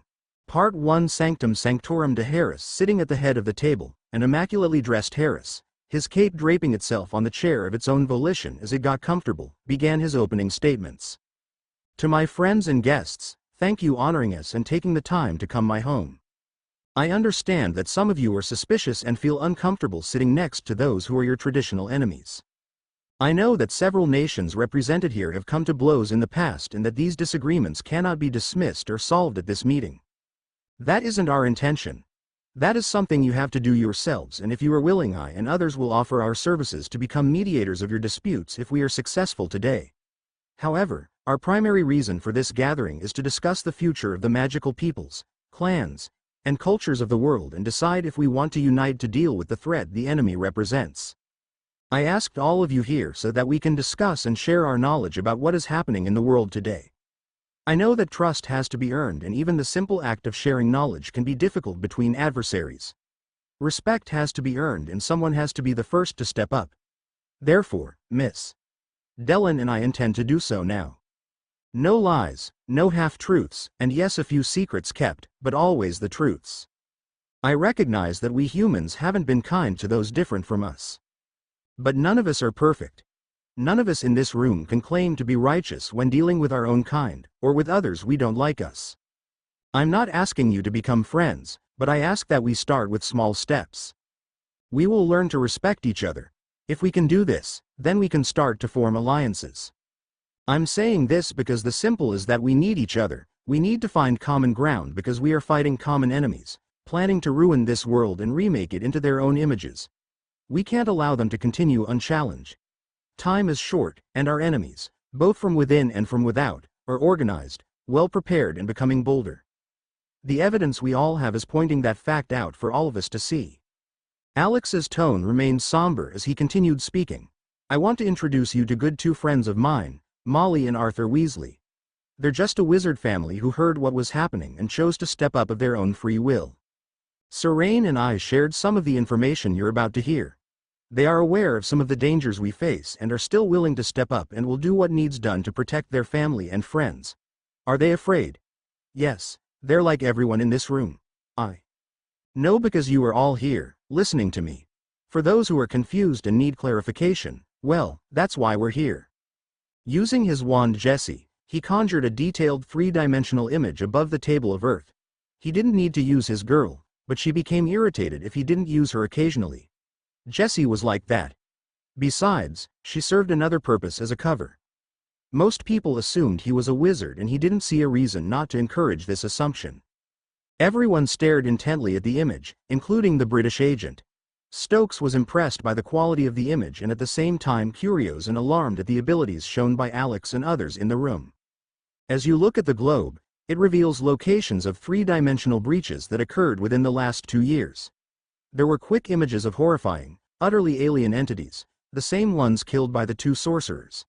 These entities are no longer threats. Now, as some of you know and the rest are about to find out, he said while locking eyes with a stone-faced Anthony Stokes, the worst incident occurred in Russia. We were able to contain most of the damage, but a lot of people were poisoned by the entity before we could contain and eliminate it. This creature is best described as a plague entity, from one of dozens of dimensions that are the antithesis to life on this world.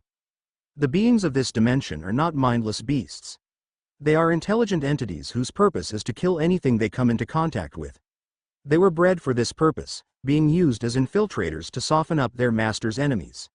These entities enjoy killing and feeding off the death they cause. And you know this how? Stokes asked. Lots of reading, was Alex's unenlightening response, much to Stokes' chagrin. I estimated approximately 800 people died before we finished it and neutralized the toxins it had spread across the area. Those numbers don't include plant and animal life in the area. Alex's eyes were filled with regret for those he wasn't able to save. Normally, word of the incident would have gotten out, but there were two factors that prevented a worldwide panic. First, we killed the thing before it could spread its poisons further than it did, so the damage was confined to a small area, no more than 6 square miles square. The second reason was that the Russians nuked the area. They were justifiably frightened, but what frightened them more was that word would have gotten out that their land was poisoned by factions unknown. The blame would have fallen on them. The Russian government doesn't do humiliation well. They didn't bother to investigate, they simply acted. The people we saved from that creature didn't live long. They were killed in the 5 kiloton detonation, he added. The bitterness at the debacle was evident in his voice. The Russians nuked the region without bothering to check the status of the people before they did it. The government was more concerned about the inconvenience than its people. The Weasleys and a few others were unaware of that incident. Arthur wondered what nuked meant. Whatever it was sounded bad and he resolved to look it up on his tablet when they returned home. Anthony's eyes narrowed as he listened. Michigan 6 had heard rumors of a nuclear incident in Russia, but Michigan 6 was never able to determine exactly what happened. Satellites were an unreliable source of information. In the last 20 years, the space program suffered a series of failures and was on the verge of stalling. Few satellites were successfully launched and in orbit. The Russians never leaked what really happened. This was critical information. Stokes' current mission was turning out to be a veritable fountain of information. Of course, everything would be cross-checked and analyzed to the best of Crown's capability. However, it fit what his people had heard from various but unconfirmed rumors. Alex looked disgusted. Their cover story was ludicrous, but they're sticking to it. They don't want the truth getting out even though they're unsure of exactly what that truth really is. Fortunately, in this case, their obsession with secrecy worked in our favor. One of the people, a man named John Petrie, began to explain to the others. The Russian government is obsessed with secrecy. It has to maintain absolute control of information. Without that control, their people would kick them out. For example, years ago an experiment by their government contaminated a small city with a nerve toxin, or radiation poisoning we're not sure killing thousands of people. Instead of acknowledging the accident, the next year they simply removed the name of the city off of the updated maps. Officially, it never existed. Officially, they never mentioned the city again. As we said, Russian paranoia worked in our favor and the Secrecy Acts Act isn't broken. The American and British ministries aren't aware. And that is good because we don't need them getting in the way, Dellen added. The statute works in our favor for now, but it will be a hindrance when this comes out in the open. That statute was good for the times as it used as a set of guidelines. Now that it's a law, the faults are glaring. It works for the wizarding world but effectively stifles everyone else, and that's something else that will need to be addressed. For the future, everyone, Alex said, returning to the original subject. We are in the process of finding exactly when and where the latest breach occurred and what came out of it. I only see 3 openings and I know you told me there were 4, one of the goblins said. Have you discovered the location of the latest breach? No, Master Clawfoot. I don't have the exact location yet. We have a general location but nothing specific. We do know that the breach was opened for about 4 seconds. We don't know how many came through or what they are. We're searching now and will deal with it or them as soon as we identify the breach location. Whatever entered this world is keeping a low profile. Alex stared at the globe. We will find them, identify them, ascertain their threat level and eliminate them accordingly. These invaders are from what we call hell dimensions and are rarely benign. They're also keeping a low profile, and that is a bad sign. The meeting continued for another hour, with many of those present asking several questions, while others provided critical answers. The conversation changed as James Ahia, a North American Sioux native, began speaking. "We, the true people of the Americas, are united as we have never been before. Not since that fool Custer, are we this angry. 2 months ago, my people lost contact with several villages of the Abenaki and the Dun-Za tribes. At first, we thought nothing of it. They lived in secluded towns isolated in the mountains. It wasn't unusual for the tribes not to come to the towns to trade and get supplies, but there was nothing. We went to their small villages and found them slaughtered. Most of our magical people are not wand users. Our magic comes from the animal spirits. We use their spirit energies, freely given, to generate our magic. Our people do not differentiate between those with the gifts passed on from our ancestors and those who do not. Both sides lived among each other without fear. This is one of the reasons why we believe that whole villages were slaughtered. A few villagers survived, the ancient and very young, but they were all obliterated. We have little hope for the old. Their memories were wiped clean." James clenched his fists in anger. "The elders are little more than newborns. They're functionally senile. The infants have no memories of their families or who and what they are. We can help them. The others we fear are lost. None of the survivors were spared. All of those with the gifts were killed. The magical inheritance of those 2 tribes is lost forever." The tall, deeply tanned man clenched his teeth as he struggled to contain his anger. The spirits of the animals, great and small, scream with the losses of their other halves. In spirit dreams they showed us wizards moving among the villagers, destroying any and everyone. We have had enough. I speak for the 36 united clans of the people, both magical and ungifted. We have lost enough. Several people representing enclaves from across the world told similar stories. In every case, small and relatively isolated enclaves non-wand using magicals were attacked and either killed or obliterated. So far, only small groups were targeted, but soon that would change. What was just as disturbing were the reports coming from the United States. The Americans noticed a distinct lack of television and movies having anything to do with magic or magical-based themes. Shows that had such content were drastically altered with the magical content removed, or the programs were cancelled.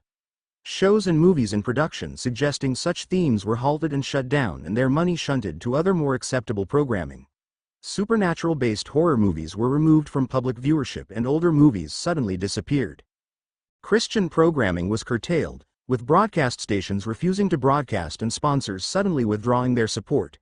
Anything having to do with supernatural, miracles, or magic of any kind was being systematically suppressed or attacked. And that wasn't all. Science-based programming was being suppressed. There were no sci-fi programs left on televisions and very few movies in production. There would be no Star Trek, Star Wars, etc., on this world. This hadn't gone unnoticed by the general population, and tensions were increasing across America as conspiracy theories were thrown out left and right. America, to put it mildly, was upset. The space program suffered and was virtually shut down until the issues were resolved. Something was wrong. The American people and others across the world didn't have any answers, and they didn't like it. Whatever this organization was, they were well-funded, well-organized, and getting bolder, and appeared intent on causing unrest, as well as suppressing certain elements across the world. Yuriko Tanaga raised her hand. She was of the Kikon clan located near the city of Hokkaido, Japan. The 40-ish-year-old woman was a high-ranking member of an extended family that accessed magic from the forces of nature. Their magical cores functioned in a completely different, and therefore unacceptable according to some, manner. These assassins knew who and where we lived, although our enclaves are hidden from the outside world. My people were attacked by dozens of wand wizards. We fought them off and killed several of them, but not without casualties.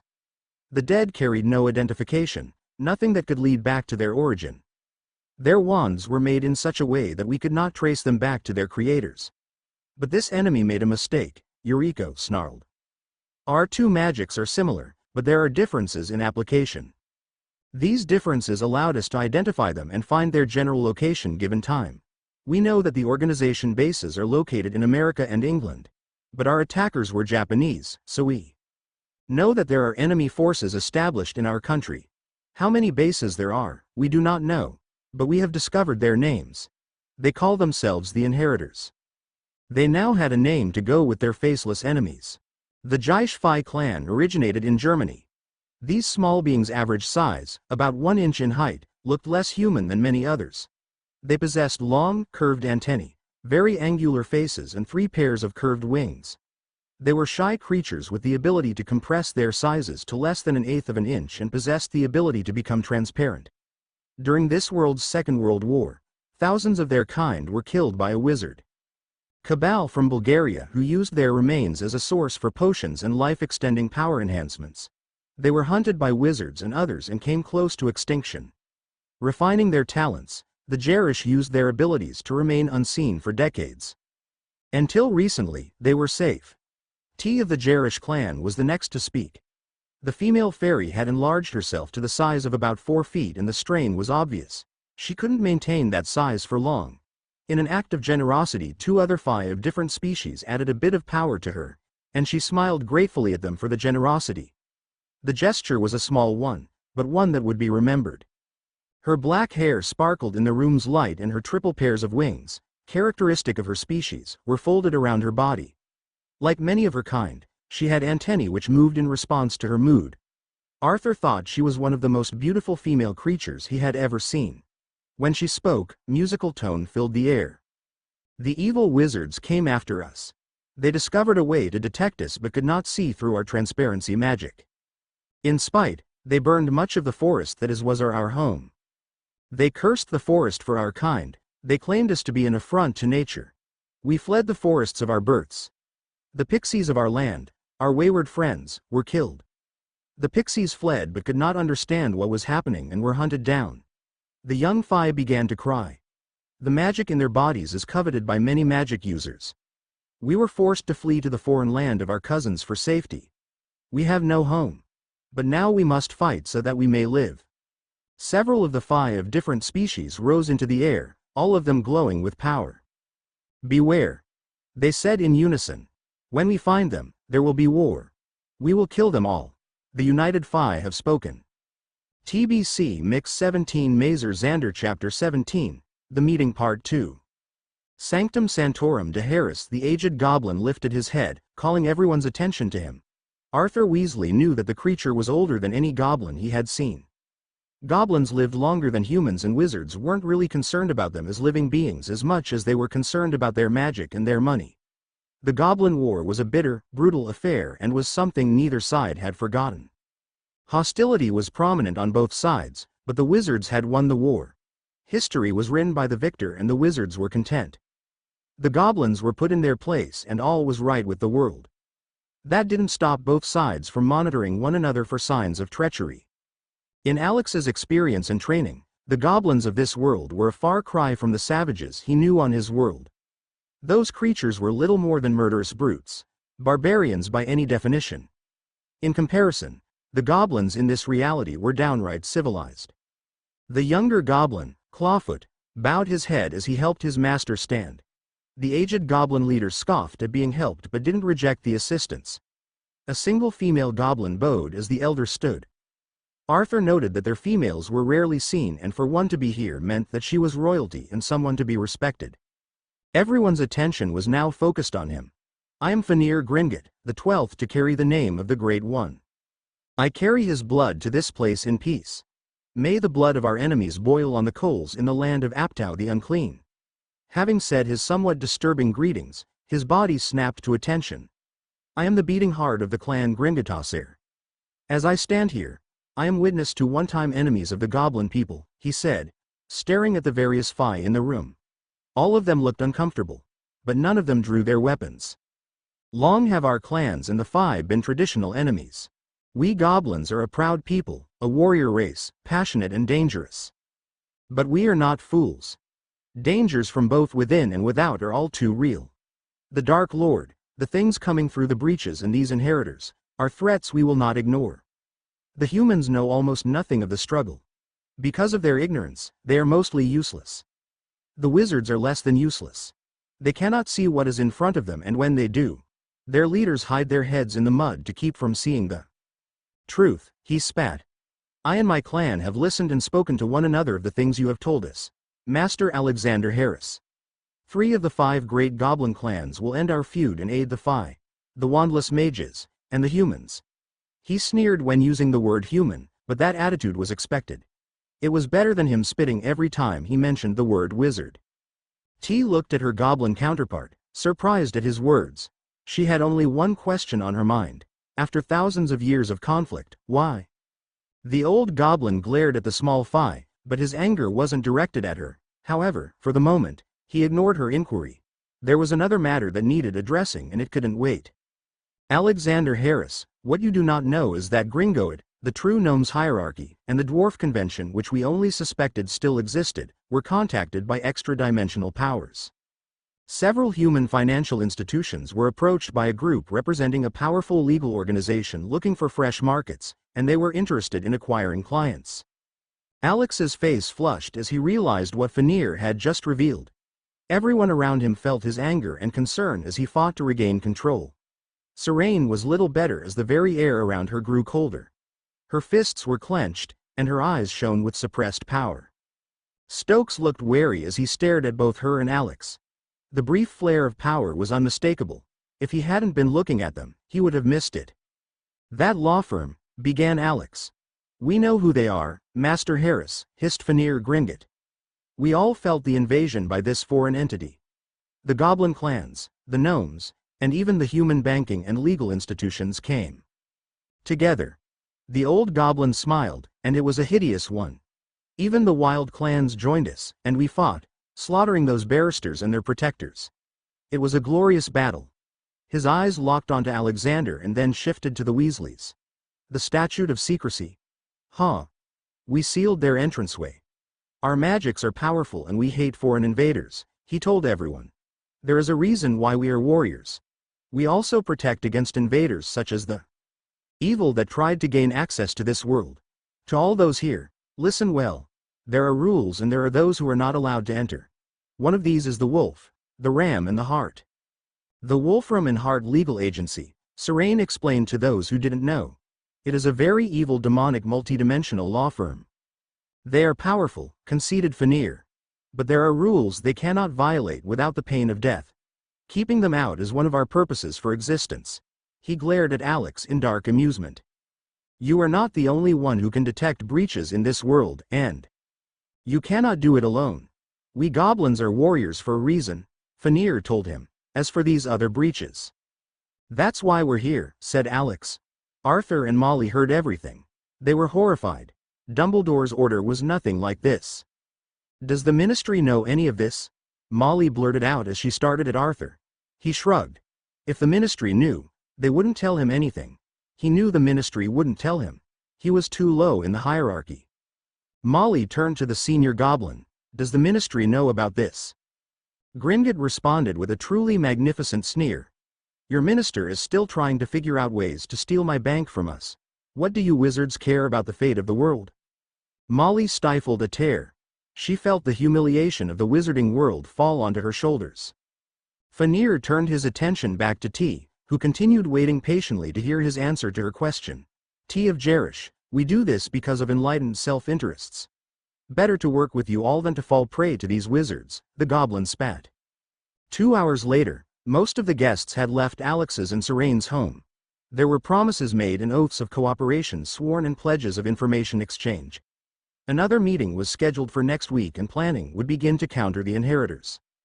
The goblins, the Phi, and the various magical human factions were preparing for the war not only against the Inhertors but also against the Death Eaters and their master. Anthony Stokes remained seated, digesting everything he'd seen and heard. The way that people left the building was just as astounding as the people themselves. A few waited out the front door and he was sure that his fellow agents monitoring the entrance never saw a thing. Some left by what could only be described as portals. They just stepped through and were somewhere else. Some simply disappeared in sparkling lights. Only the husband and wife stayed and had retired to another room. The agent was allowed to contact his people to assuage their fears and give a quick status update. The meeting was informative to say the least, and now that it was over, his concerns only increased. Those simple acts of leaving proved how useless Michigan 6 security was against these people. He informed his superiors of factions in Britain, previously unknown ones, preparing for war His Majesty's government didn't know of and were not prepared for. His service certainly would not be pleased. Just as concerning was the sheer magnitude of the problem extending far past the so-called magical elements of society and into the realm of Britain proper. These unknown groups were willing to consider working with the British ministry only served to give a dark credence to everything he'd just heard. Michigan 6 was about to break out in a sweat to say the least. His musings hadn't prevented him from noticing Harris focusing on him. Mr. Harris. Mr. Brosnan, Alex smiled. I'm sorry. Alex ignored the look of confusion and suspicion emanating from the man while he continued. Sorry, you look so much like someone I knew of. We haven't been formally introduced. I'm Alexander Harris. I know, Mr. Harris, Stokes said. Strange, isn't? Until 2 years ago, there are no records of you or Miss Serene. Her Majesty's Secret Service found that rather odd. Alex acknowledged the jab. Stokes wasn't being subtle, and Alex appreciated it. This meeting wasn't intended to be subtle and planned to return that directness. Well, we weren't under your agency's radar until we started throwing out hints to gain your attention. I'm sure Serene mentioned that to you, Alex said. Mr. Stokes, your people are in a war you're just finding out about. You also have a number of citizens in your country that will start demanding their voices be heard. They've been secretive for obvious reasons, but that time is coming to an end. The problems are going to be legion, but better to get a heads up about the challenges now instead of being slapped in the face later. Well, you've certainly got our attention, he conceded. Agent Anthony Stokes looked at him for a long moment. Then he glanced at Serene sitting in the corner who hadn't said a word. Both of you are very dangerous people, he said. So are you, Mr. Stokes, Serene said, mischievously. Shaking his head, he asked, if I were so dangerous, why did you allow me to keep my weapon? Harris returned the stare he was getting from the agent.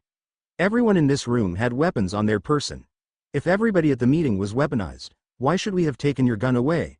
That would be unfair for you to be unarmed in light of that, don't you think? Quite.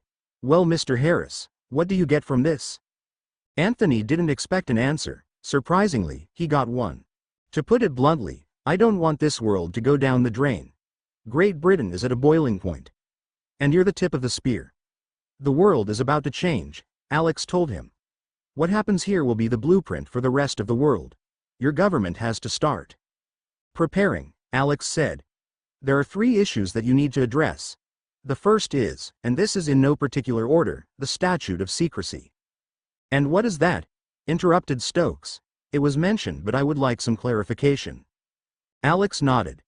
The Statute of Secrecy is a law instituted in the late 17th century. Originally, this law was meant to protect non-magicals and keep the existence of magic a secret from the no-mages. They believe if normal people discovered the existence of magic, then they would do anything to get it. That included the torture and murder of magicals, specifically witches and wizards. Putting it bluntly, they were afraid for their lives.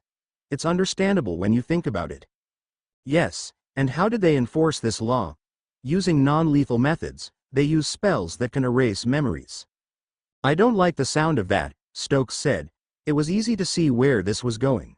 They started abusing this statute, didn't they? Again, Alex nodded. When this statute was conceived, it was considered more as a set of guides rather than a rigid law. Now every witch and wizard can justify wiping memories to any non-magical if they even think that a normal has seen magic. Normally the magical police force was allowed to do this. But there is significant abuse and the Aurors, their police force, look the other way, and that is one of the reasons why your witnesses have no recollection of the terrorist actions. The Inhertors are using it to cover their tracks and keep a low profile. Furthermore, your own agents are being selectively wiped and are unable to recall important details. Recall drugs and hypnotism does not work. Naturally, this places you at an extreme disadvantage. Naturally, Stokes said. He was very displeased at that. After a moment, there has to be some way to negate these memory wipes. Yes, there is, and it can be prevented by magical and scientific methods, which brings up another problem. The wizarding magical world, especially in Britain and Europe, is so isolated that they have little knowledge of the advances that we have made in the various sciences. There are certain technologies that can effectively counter the specific energy used to wipe memory. The magic in this world is basically manipulation of a specific kind of energy. It doesn't originate from a supernatural source, although those sources do exist. The problem arises not so much from the wizarding world but from the Inhertors. They understand science and are wary of it. They know its potential and, as you've heard, are taking steps to minimize it. You are referring to certain television programming and the unusual failure rate of major scientific projects around the world. Again, he paused while putting things together. I assume that the suppression of religious programming and supernatural programming is part of this plot. Very good. I do need to give you some background information first. The wizarding world is very backwards when it comes to understanding science and technologies that have nothing to do with magic. The reason for this is that magic replaces almost all the instrumentation that non-wizards take for granted. They've been doing this for a very long time and have tendencies to reject things that are new or different. Their culture, with some exceptions, is stuck in the late 18th to the late 19th century. A lot of their rules and regulation place them in the 17th. They have little or nothing to do with the so-called Muggle world. Wizarding Britain assumes they're at the pinnacle of magic and technology. The word Muggle is the name applied to non-magicals and is as derogatory as it sounds. Most wizards and witches consider Muggles primitive barbarians, barely above animals. The American wizards are better informed, more technically aware, and more open-mindedness, but not by much. With the British, to give you an idea, most of them don't know that we have powered flight. They assume we still get around in balloons. Wait. How is that even possible? Planes fly overhead all the time. How could they not see them? TBC Chapter 18 Master Xander Chapter 18 Sanctum Sanctorum de Harris. Wait. How is that even possible? Planes fly overhead all the time. How could they not see them? Alex Harris had to smile at the gob-smacked look on Agent Stokes' face. This magical community are superb isolationists, and it goes both ways, especially here in Britain. Plus, there is the general belief that non-magicals can't achieve anything at all because they don't have magic. Therefore, if they even cared to look up, planes must have magic to work. Most of them are about as curious as sloths having an interest in jogging. Another point is that the same magical that keeps them from being detected prevents them from seeing the outside world. If they remain in the magical section all of their lives, then they won't see anything. Stokes picked up Alex's thoughts, thereby reinforcing their beliefs about non-magicals. He finished. It's created a superiority complex. Given their abilities, you're exactly right.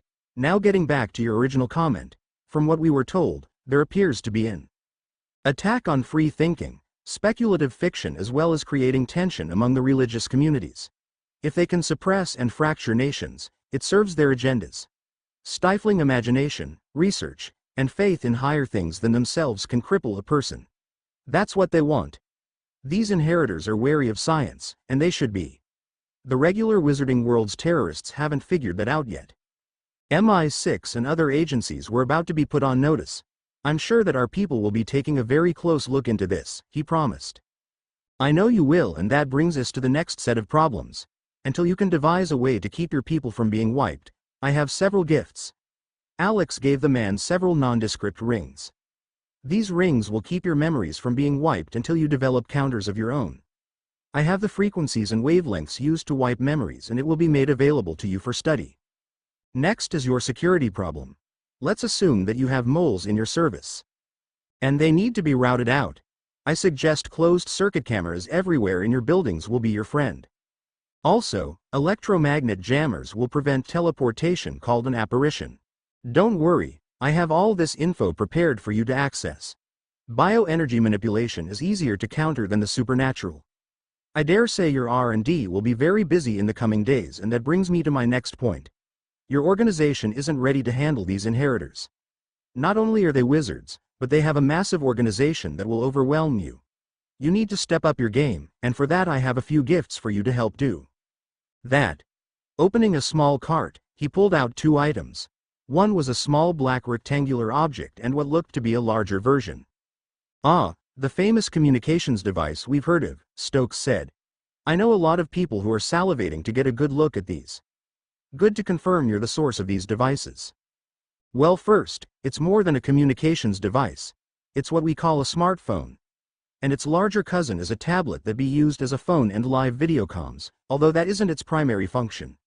Both can be used to communicate with another device on the network, and the phone function can be used with your smartphones all over the world. They can also connect to line phones.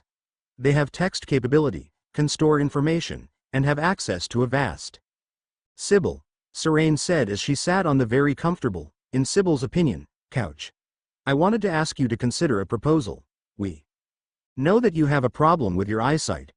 Our instructors were very good at sight correction, and we wanted to offer our help, if you wanted it. The woman started fidgeting.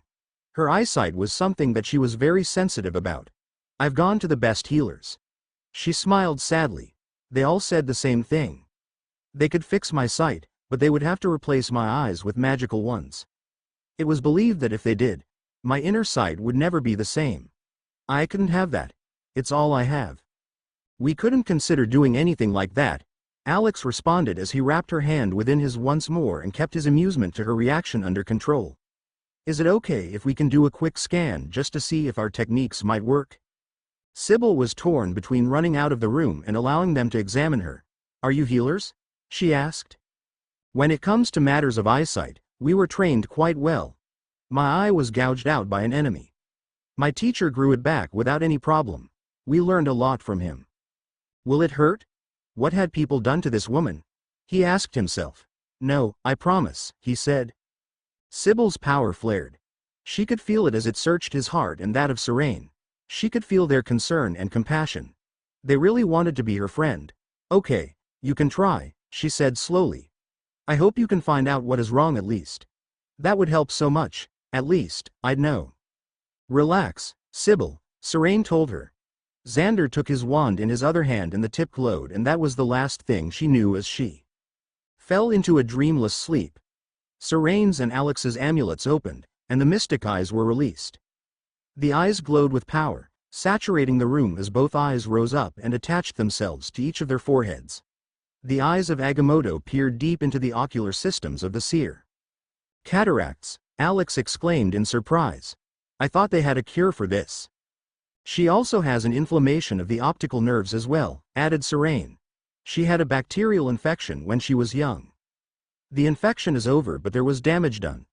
I can heal and rebuild the nerves. Will you do the cataracts? Got it, he answered as he placed his wand on the desk and channeled his mystic powers for the procedure. Having Stephen Strange's memories after images were very convenient. She'll be out for a couple of hours. Let's do it. What about her hair? That's a lady's prerogative, chided Serene. We'll ask her later. We will offer our help. Let us build up our mutual trust first. That's what friends are for, after all. Abindraz, Bulgaria. The small magical town hadn't known it was under siege for several days, didn't know it until last night. The people would have known if they had looked in the direction of the closest town less than 10 miles from their warded protectorate. There was something there, something unnatural that killed people and animals indiscriminately. The warnings had gone out, the people alerted that something was terribly wrong. Whatever it was that was killing the people was unnatural. They didn't bother with the authorities, they got out of town. The magical community would have been warned of the danger, but they were isolationists. They cared little for the affairs of the non-magical folks, and so, they never received the warnings. Now, it was far too late. Nicolan Sindelic couldn't apparate. There was a force that stopped him and every other witch and wizard in the town, effectively trapping them. No one knew who died first. But that second night was the stuff of every nightmare he'd ever imagined. When he finally saw what was killing them, he almost went mad. It was like nothing he could imagine. It had no definitive shape, but he did know it had a mass of tentacle-like extensions that latched on and killed. The older wizard was the last survivor. To his credit, he had grabbed the only survivor, his son, and ran as fast as he could, blasting the creature with every lethal spell he had ever learned. It didn't seem to affect the monster that quickly overtook him. The monster snatched his son from his arms and fed on the screaming baby. To his horror, he stood, frozen at the sight. The bloated abomination finished its tiny victim quickly and dropped his son like a piece of garbage. Then it looked at him. It had no eyes, but he knew it, saw him, and it hungered. Then it moved towards him. To his shame, he never looked back as he ran for his life. The monster overtook him just before Nicolin fired off his killing curse. The monster stopped for an instant as if tasting the magic. Then it moved for the man could turn to run. Tentacles latched onto the screaming man's arms, torso and legs. Other appendages latched onto his back and neck. Suction cup-like organelles ripped into the man's body, excreting powerful anticoagulants while draining the man of his blood and lymph fluids. More appendages tore into his body, attaching themselves to his liver, lungs and heart, and greedily sucked every bit of fluid that its victim had. A minute later of slow feasting, it crushed the corpse in its efforts to get the last drops of fluid. Finished, the creature discarded the dried corpse and moved to an abandoned barn where it could rest after its feeding and escape the burning star of this world. The Kazjanzeks had fed well. There was nothing left alive in the village. The magical energies and fluids of the people here were satisfying, not as good as the prey in the dark dimension, but it was nourishment enough. Now, the mystical vampire entity would rest and propagate. There would be plenty of nourishment to satisfy itself and its progeny. The remains of the victims slowly dissolved in the morning sun as the injected poison did its job. Having the remains of victims lying around discouraged the presence of new prey. MX 13-7 Master Xander Chapter 13 Weasley Burrow. Arthur Weasley was beaming at his friend Alex as he stepped through the threshold of Weasley Burrow carrying a small package. Molly was next to her husband, grabbing the man in a bear hug that would have made Dawn proud. Neither Alex nor Serene had visited the home since classes started. Alex had become a fixture at their home, although it hadn't been that long since he last visited. The Weasleys still missed him at the dinner table. Come in, greeted Arthur as he gently pushed the man into his home. Sit down and relax. I know you must be exhausted with your classes at Hogwarts and your other responsibilities. I imagine those little sprites are running you a lively course, he said as both sat down on the couch. Molly returned from the kitchen carrying a snifter of fire whiskey and some small snacks. Yes, please tell us how the classes are going. Alex thanked her for the glass and took a sip. The drink went down smooth just before he burped. A tiny burst of flame came out of his nose, making him laugh. He wasn't a drinker by any means. The effects of alcohol had on his parents, particularly his father, ensured that he would never really indulge. That didn't mean he wouldn't touch the stuff, just that he was careful. Besides, his instructors in the mystic arts frowned on alcohol or drugs that impaired the senses, as it was a danger to both the magic users and those around them. But socially, he wouldn't insult someone by outright rejecting a drink offered by good friends in their own home. The Weasleys were also aware of Alex's hesitance in drinking and never pushed it. He once explained to them that his magic sprung from a different source and therefore alcohol affected him differently, and he always needed to be careful. To the Weasleys, that excuse sounded suspect, but they honored his wishes for the most part. They knew something of his background and understood his reluctance. Where's Serene? Is she coming? No, she and a friend are off to London for a shopping trip, explained a slightly hysterical Alex. There was a part of him wanted to see what was happening on Serene and Sybil's shopping excursion, but his other half knew that it would be any man's nightmare. Sybil, of course, was initially terrified of going to No Mage Land, having rarely, if ever, gone there before. But for some reason, she said yes and off they'd gone. Alex couldn't help but be pleased that the woman trusted them enough to agree to go. With her improved eyesight, she could see things now. Alex knew that trip was going to be a trip. Too bad she couldn't come, but let's get straight to the point, Molly said after gulping her drink down. How are the classes going? They're not giving you too much trouble, are they? She asked. I know the twins are in your class, and as you know they're quite a handful. Well, let's see, Alex started. Hogwarts is an amazing school in its way, and I can say that the students are very well behaved in front of the professors. He smiled. Kids will be kids, but we haven't had a problem with them. That includes the twins. They're taking everything in, and I think after this class is over, they'll be at another level of pranking. And you know, that scares me. He laughed. The good thing for Serene and I is that the classes are twice a week. It gives us a little time to do what we need to do at the store and other thing, he added. I wish we had started the classes earlier. As it is, we're playing catch-up. The conversation continued for another half hour before the subject changed to something darker. Arthur turned serious. There's been some talk in the ministry about your classes.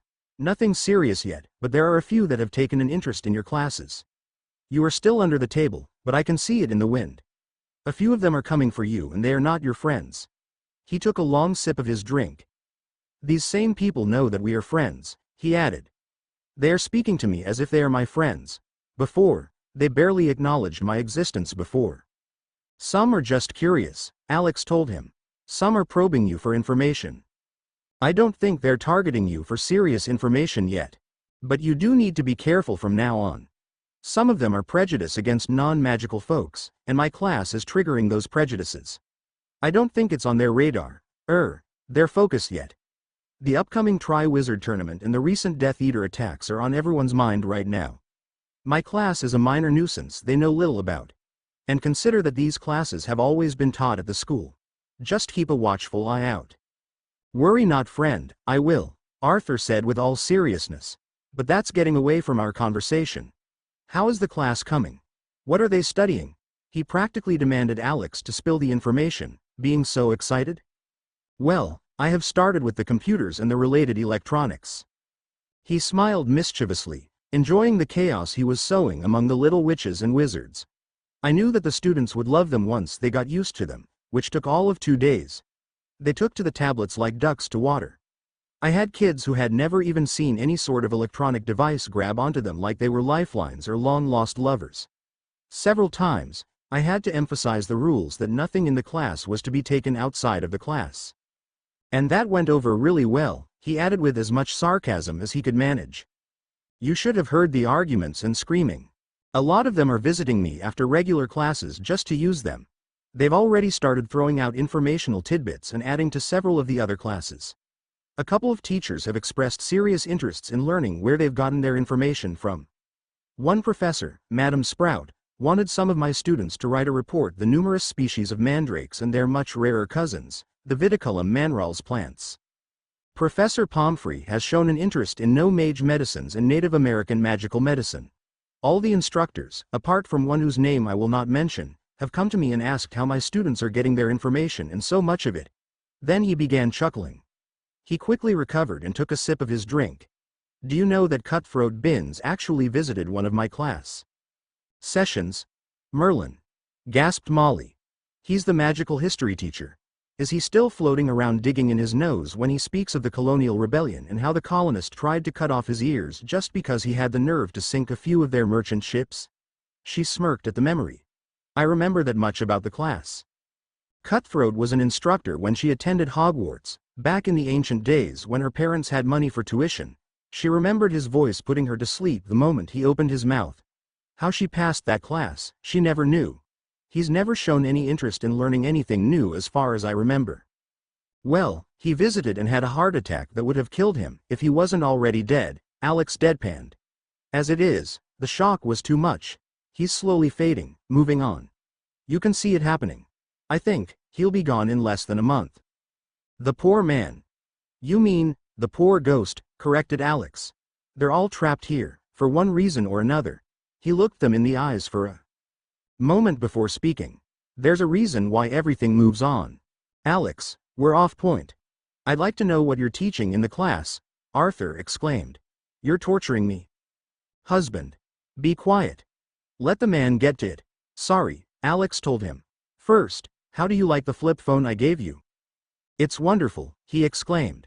Molly and I don't have many people to talk to other than you and Miss Dellen, but it is amazing. It was really great for its time. They didn't know it yet, but soon they'll feel like those flip phones were glued to their ears. Harris hadn't given him a more advanced phone because he fully expected Arthur to break the flip in his covert examinations. But he hadn't, so Harris judged him able to take the next step. I have something for you. He pulled out a 10-inch tablet. This is for you. Arthur stared at it in awe, bordering on lust. This looks like a bigger version of your flat phone. Smartphone, Alex corrected. But this is a warded computer tablet. Portable, so you can carry it around with you, but I strongly recommend you keep it in the house. Arthur looked at the flat device and found the button and turned it on. What can it do? Call it an information center, a small version of what you've seen at my home. Everything you want to know about, you can find it on this device. It does everything that your phones can do, but a lot more. It has information gained from 2 worlds in the future by about 40 plus years that this world will never know. It is connected to my home system. It holds information both non-magical and magical, and it's yours and Molly's only. The tablet will not work for anyone else. Unless I change the security mode. It is run like your phone, so it needs to be recharged. The recharge unit that your phone uses is the same that your phone uses. The charger is magically connected to my home since you don't have electricity here. We will have it one day, Arthur retorted, one day. Good. The booklet will give you the basics, and from there you're off. All you will have to do is speak to it and learn how to type a little. Thank you, he whispered. I will treat this as the treasure it is. Oh no, what have you done? I'll never see my husband again, Molly lamented. You can use it, too, Molly, smiled Alex. I want you to bring it when you come to my next meeting at my house. There are some developments you need to know about and a few people you'll want to meet. We'll be there, they promised. This is serious, isn't it? Yes. It has to do with the portals that are opening. Something new came through. We don't know where it or them are, but we're closing in on its location. My people will be there, and the goblin representatives as well. Both Weasleys paled. Goblins? Alex nodded. There is a lot to tell you. This will affect your world and you need to know what's happening. Both looked worried. We're only one family with children. Why are we the ones picked for this? Alex smiled, but it was a sad, sorry about this kind of smile. By the mere fact that you met me, you were pulled into this. You can't remain ignorant about the things surrounding you. Just like you can't ignore your dark wizard self-proclaimed lord. Once you know, you're not the type to turn your backs. I know that, and so does Dumbledore. And speaking about him, have you invited the headmaster to the meeting? Alex shook his head. There were some things the old wizard didn't need to know, and Alex had to filter out information. He respected the old man, but Albus reminded him too much of the mayor, just without the evil intent. Albus was at heart a controlling, manipulative individual, and this made Alex cautious. He judged Dumbledore to be an ally, but an ally with a few too many hidden agendas that smacked of desperation. If they were to work together, they'd need more time to develop a working relationship. And the way he seemed to manipulate the Potter kid irked him. There was something about the boy that Dumbledore needed from him, and it smacked too much of the old council's way to suit him. It was almost like he was shaping the boy to become a future weapon. Dumbledore also had his own problems to deal with. The terrorists in the tournament and his secrets were enough for him to deal with right now. No, I will talk to him, responded Alex. Changing the subject now, let's talk about Ronald and his friends. You mean Hermione and Harry? How are they doing? They're doing fine for the most part. I think I am going to work with them a little. Ron has a temper problem that I am asking you permission to help break. He's smarter than he lets on, but his temper at this age will interfere with his common sense. Hermione is very smart but has little control when it comes to acquiring knowledge. Her need to know is overwhelming her, especially now as she matures. Knowledge without wisdom is very dangerous, and Serene will work on her, and so will I. Then there is Harry and his challenges. All of them are becoming young men and women with all that entails, and I don't want them to go through some of the crap I went through when I was their age. Except for Mrs. Summers, my friend's mother, our parents weren't there for us. In Herm's case, she's not been able to speak to her parents about her magical life. That must be hard. Ron has you, but you don't know what's going on in his life at school. Then there's Harry. I can see the stress in that boy. He's covering it up like I did when I was his age, but he will eventually blow up. Ron's temper needs tempering. Miss Granger has great potential, and Serene and I will watch her. Harry is stressed but seems to be happy here at school, but I worry about those three. Dumbledore is either ignoring those signs coming from Harry, or he's ignorant of them. The stress could easily scar him for life. Trust me, I know. He will blow if things don't change soon. The boy has a gentle spirit, but it's being worn down. After the Triwizard tournament fever calms down, I think I'll put him on my list of things to do. I can see the abuse in his eyes. It's marked him. I want you two to get a lot more involved with the three of them. They're teenagers and they will hate you for it until they mature enough to understand what you are doing. But treat them like the young adults, not babies, or they will fight you tooth and nail. That could make their adolescence worse. What do you mean, abuse? A confused Molly asked. Alex stared at them in surprise. They seemed to be intently listening until he said the word abuse. Then they both looked lost for a moment. You really don't know, do you? Both husband and wife gave him a blank look. Alex stared at them for a couple of seconds. May I try something? Now both parents stared at one another for a moment as realization hit them both. Yes, they both said. Alex nodded and placed his wand on the table. It wouldn't be needed. He began muttering in a language neither of the two knew of. The room brightened, and magical energies swirled around the room. The energies moved towards the couple and touched them as something like an eye that they couldn't quite see stared at them. Yeah, right, Harris muttered. The light faded as both parents snapped out of a trance that neither knew they were in. Did you find anything? Molly asked. Chapter 14? Record keeping. Chapters 13 to 16 are essential one large chapter that I've broken up. It's the reason why by themselves they may seem incomplete. But, I want to keep the chapters shorter, but I hope they will be interesting as we continue. Also, readers may have noticed that I have not placed HP in the center of the action at this point. He's around the edges, but that will change in the very near future as the Goblet of Fire arc commences. I will discuss Serene's character in more detail. She is a Californian but not of the HP world or Xander's. She is also her world's version of a Slayer but very different from Alex's world. Thank you very much for reading and on with the story. And of course, everyone please be well during these times. Master Xander Chapter 14 Hogwarts. Nice. Alex had to admit that the old castle looked beautiful. The classrooms were in pristine condition and most of the rooms that Alex saw never looked better.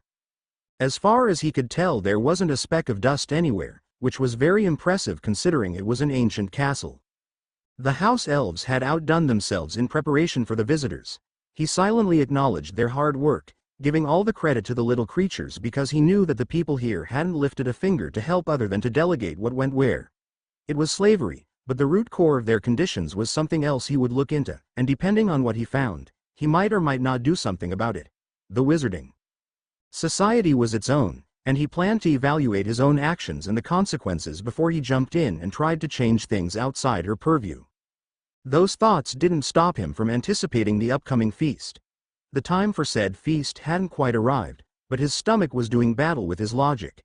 He could smell the different varieties of food that the little creatures had prepared and were in the process of finishing. The ghosts floating around everywhere and with one exception, were speaking excitedly about the Triwizard contests of old, the past winners, and the prestige bestowed onto the school and the magical country in general.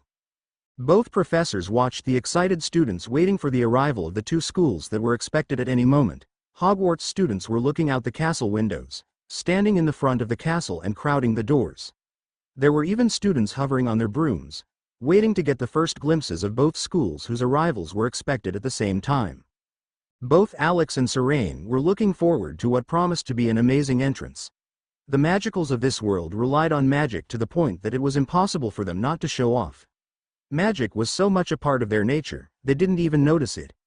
Neither Alex's world nor Serene's utilized magic with such abandon. But it was part of their nature, part of who they were. What they didn't understand was that they were crippling themselves, being far too dependent on magic only for their very survival. As a whole, they didn't exercise.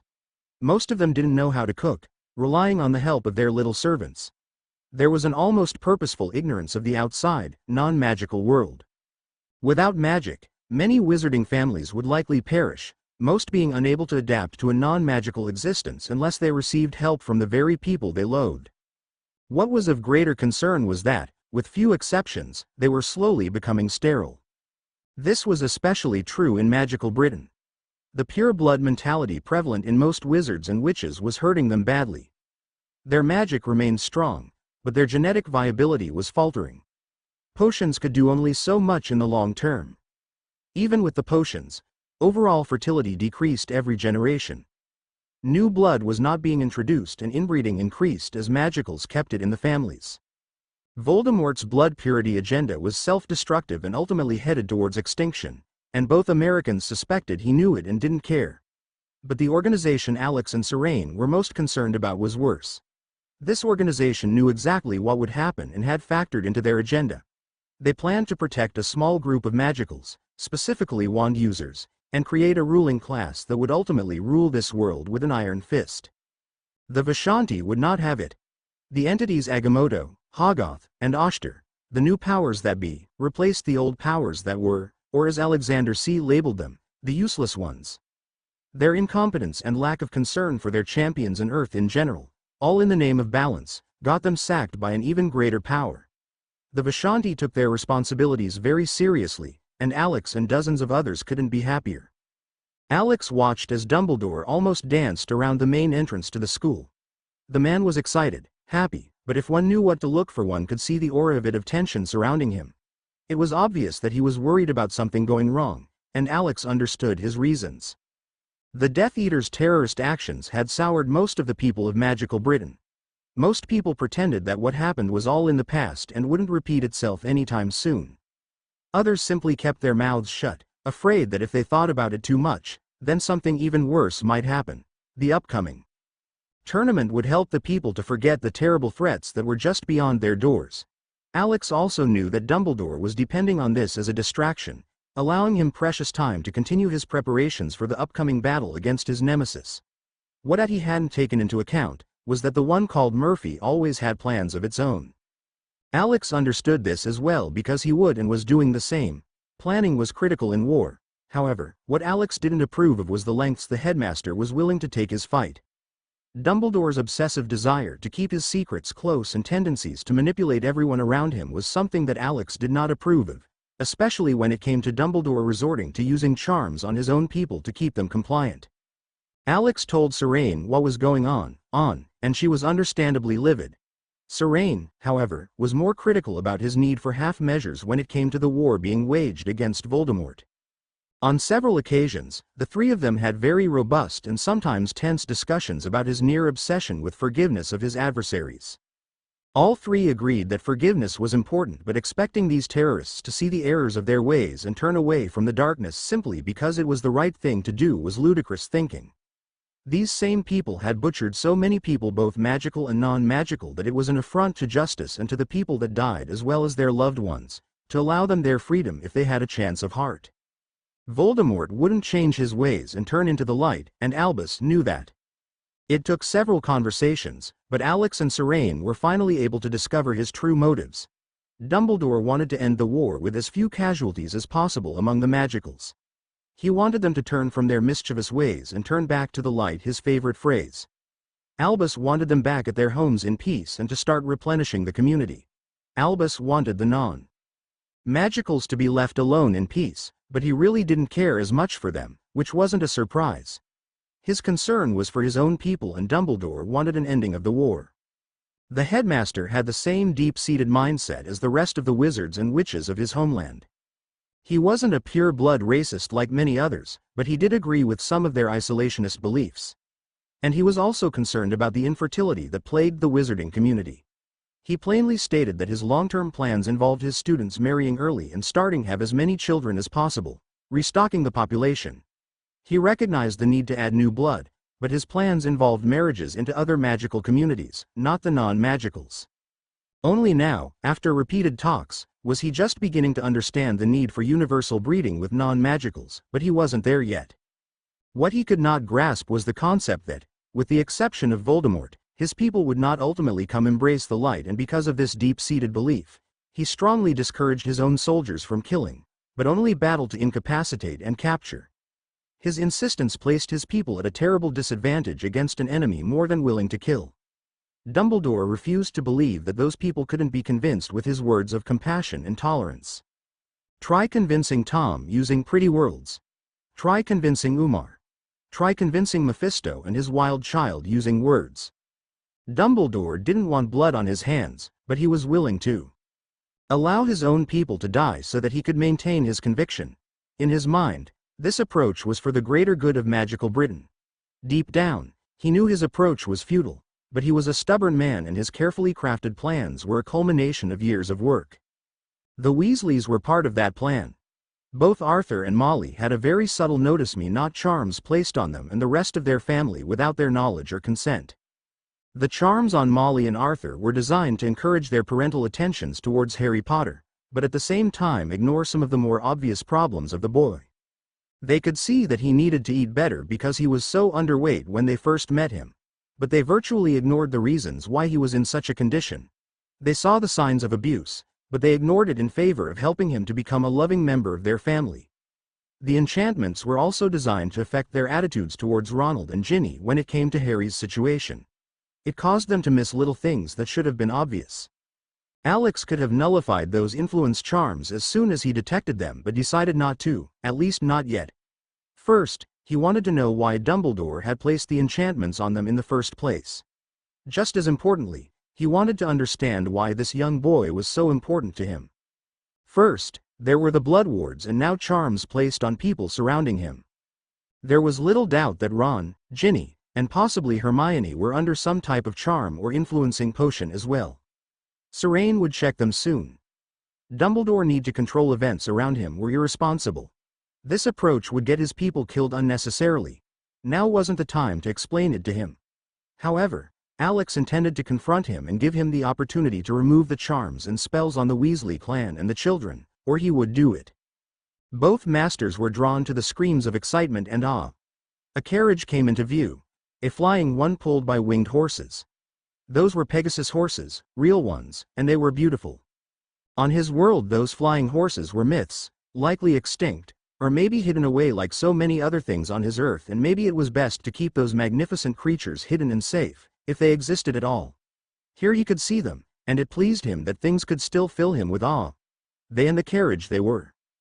Pulling landed gently near the castle to an effervescent-looking Hagrid jumping up and down in glee as he looked at the beautiful winged animals.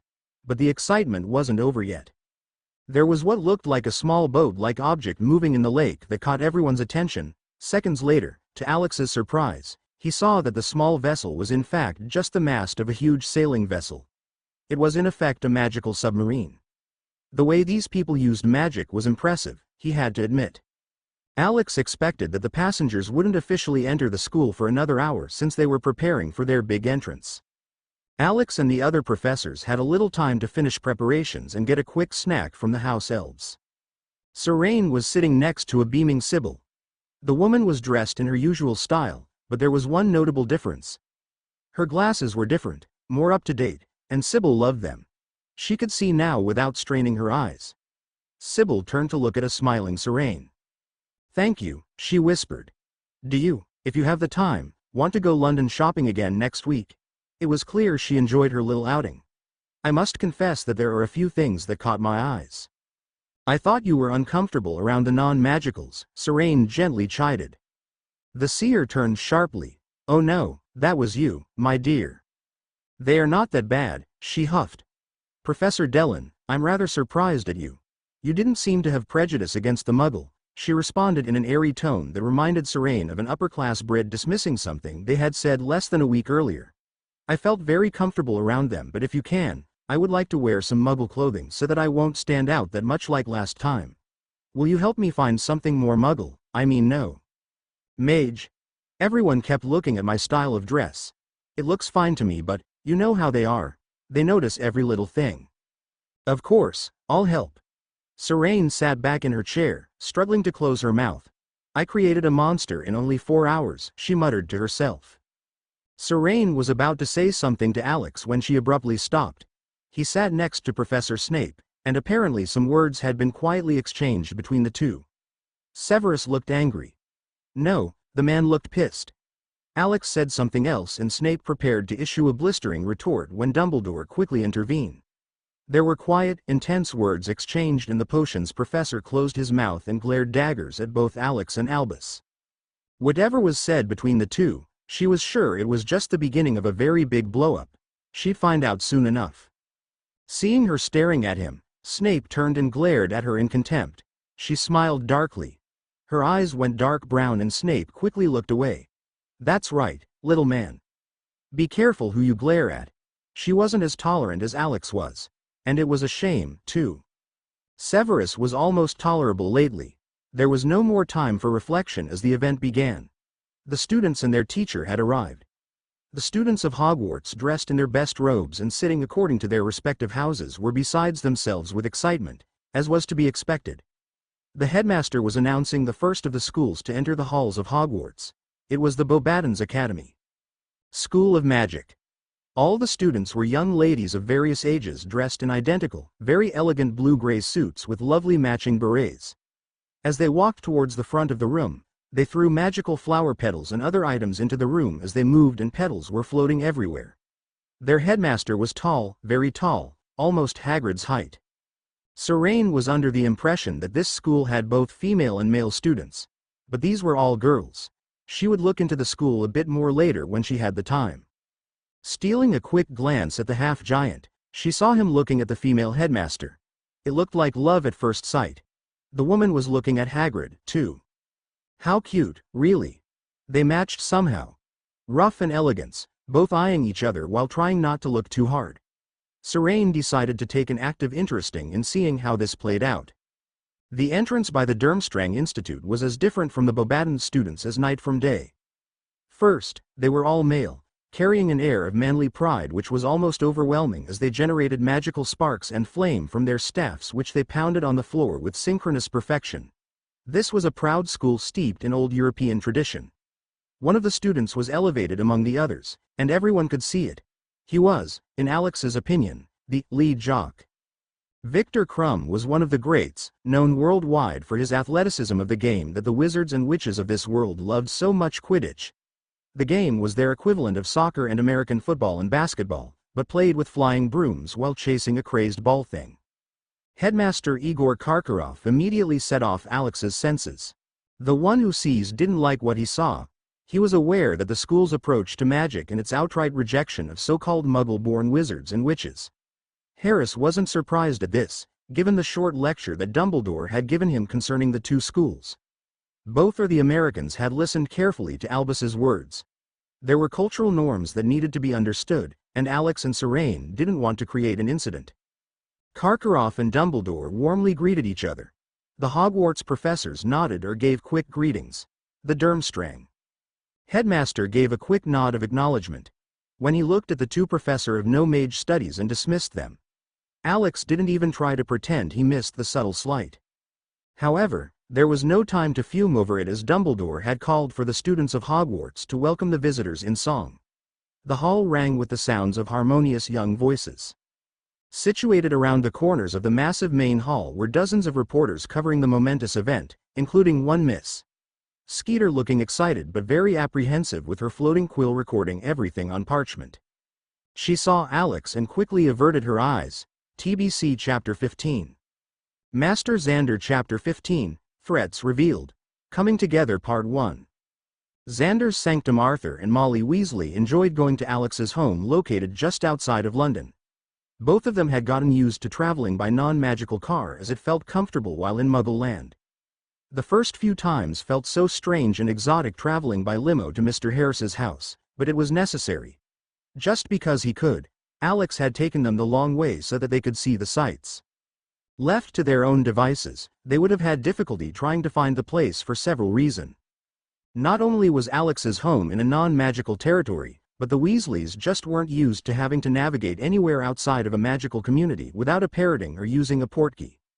The trip itself was only about a 45-minute trip, but to the two of them, it was exhausting. There were so many things to see, so many people to look at, all doing Muggle things. It was so different, almost incomprehensible. It was frightening that those people lived their lives without a thought of magic to help them in their everyday lives. It was a shock to their systems at first. Now the two of them were used to it, and Molly even expressed a desire to walk around in the heart of London just to look at the sights. Arthur couldn't believe his ears. His beloved had never, ever even thought of doing such a thing until Alex came into their lives. The Harris home, like the store, was apparition-proof. His home, however, was even more secured than the store. No witch or wizard could apparate without permission within 2 blocks of Sanctum Sanctorum de Harris, as he liked to call it. The home was only magically accessible through Alex's portal. Again, this wasn't unusual, but the method used was strange. Unless the Americans allowed entry by that magical portal they used so often, then that left getting there the non-magical way, by foot or non-magical transport. Getting out of the car and thanking their driver James for the pleasant ride, the couple climbed the stairs and ranged the doorbell. Seconds later, the door opened and once again, they stepped into a magical world different from what they were so used to. It was as if they stepped into another world full of strange magic and mystery. The rooms were larger than they should have been. That was normal in wizarding society. The abundance of non-magical furniture and fine craftsmanship wasn't a surprise given Alex's tastes. But it was the multitudes of different magical creatures that always surprised the visiting couple. Alex and Serene never called them creatures and always treated them as equals, and that took a while for the couple to get used to. Molly had more difficulty accepting them as just people, and truth be told, she still had a hard time. But no one could say that she wasn't trying to deal with this strange reality that was Alexander Harris and Serene Dellon, the Americans from other worlds. The fairies and the many kinds of fae creatures loved this home. Their magical essence brought a sense of nature and ancient powers that added to the unique feel of the home. Not even Hogwarts felt this enhanced. For all intents and purposes, Hogwarts was nothing less than a magical fortress, and it wasn't the only one. Few places in magical Britain could compare to it. Several of the ancient and powerful families had wards and protections that all but guaranteed that their homes protected against their enemies and other undesirables for centuries. However, these places didn't come close to the Hogwarts school. The House of Black was a good example. But Alex's and Serene's home was different.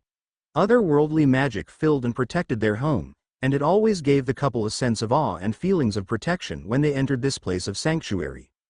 These same magical creatures were not found anywhere in magical England, not anymore, and the other fair folk, Arthur couldn't even imagine what their names might be.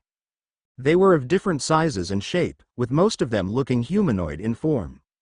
The average witch or wizard, unless they read about them in some obscure or ancient book, wouldn't have imagined such creatures could exist, which was ironic considering the numbers of magical creatures running about. It was shameful how the fae were forced to flee Europe. But if they hadn't left, a magical war worse than the Great Goblin War would have erupted. Arthur didn't want to imagine the resulting devastation, and if the fae had joined the goblins against the witches and wizards. Speaking of which, if their eyes didn't deceive them, there were two goblins speaking to two of the fairies, and they weren't alone.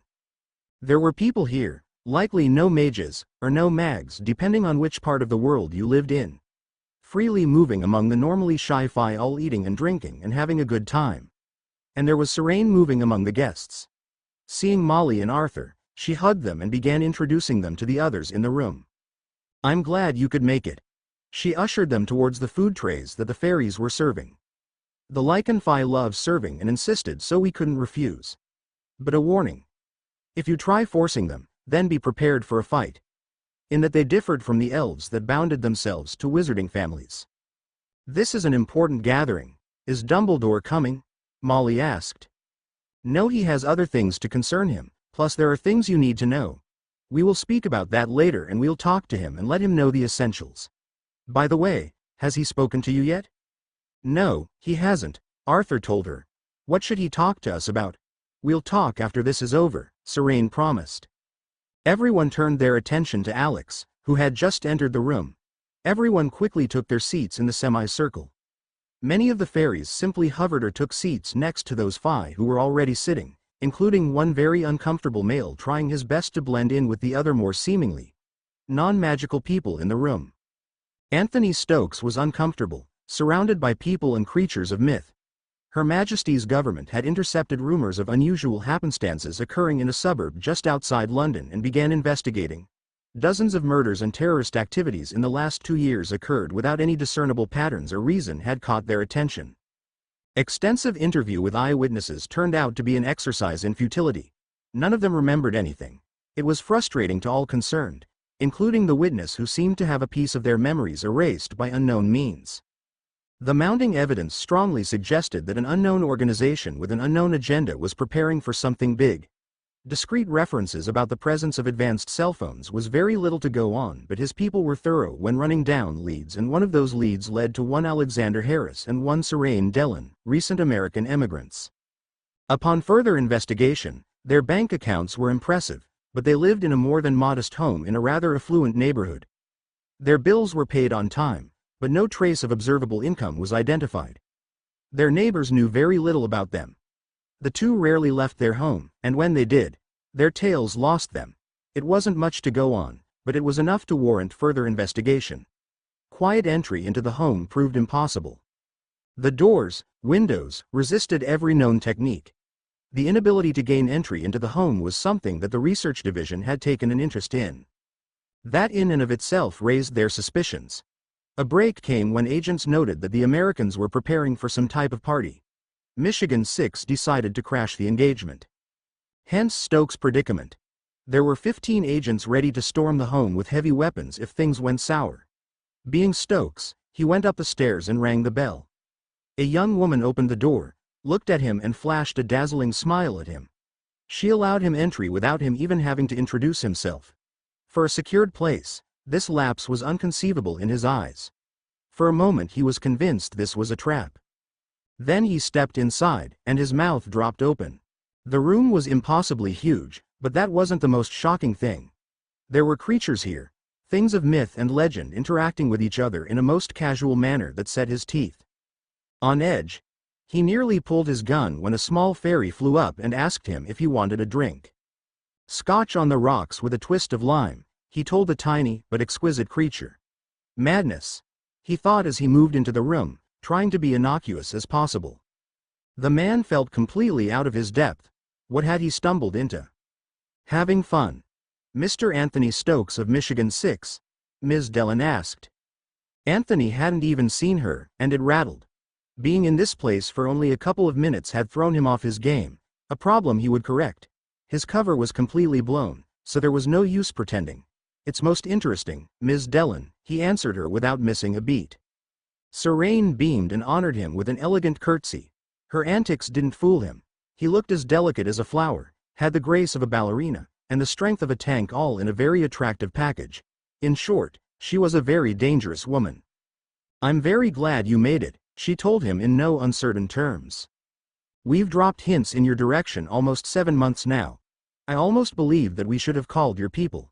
Maybe we should have made an appointment with your boss. Again, she'd surprised him. This woman knew she was being watched and who was doing it and had planted clues for them to follow. That might have been easier on our agents, the man deadpanned.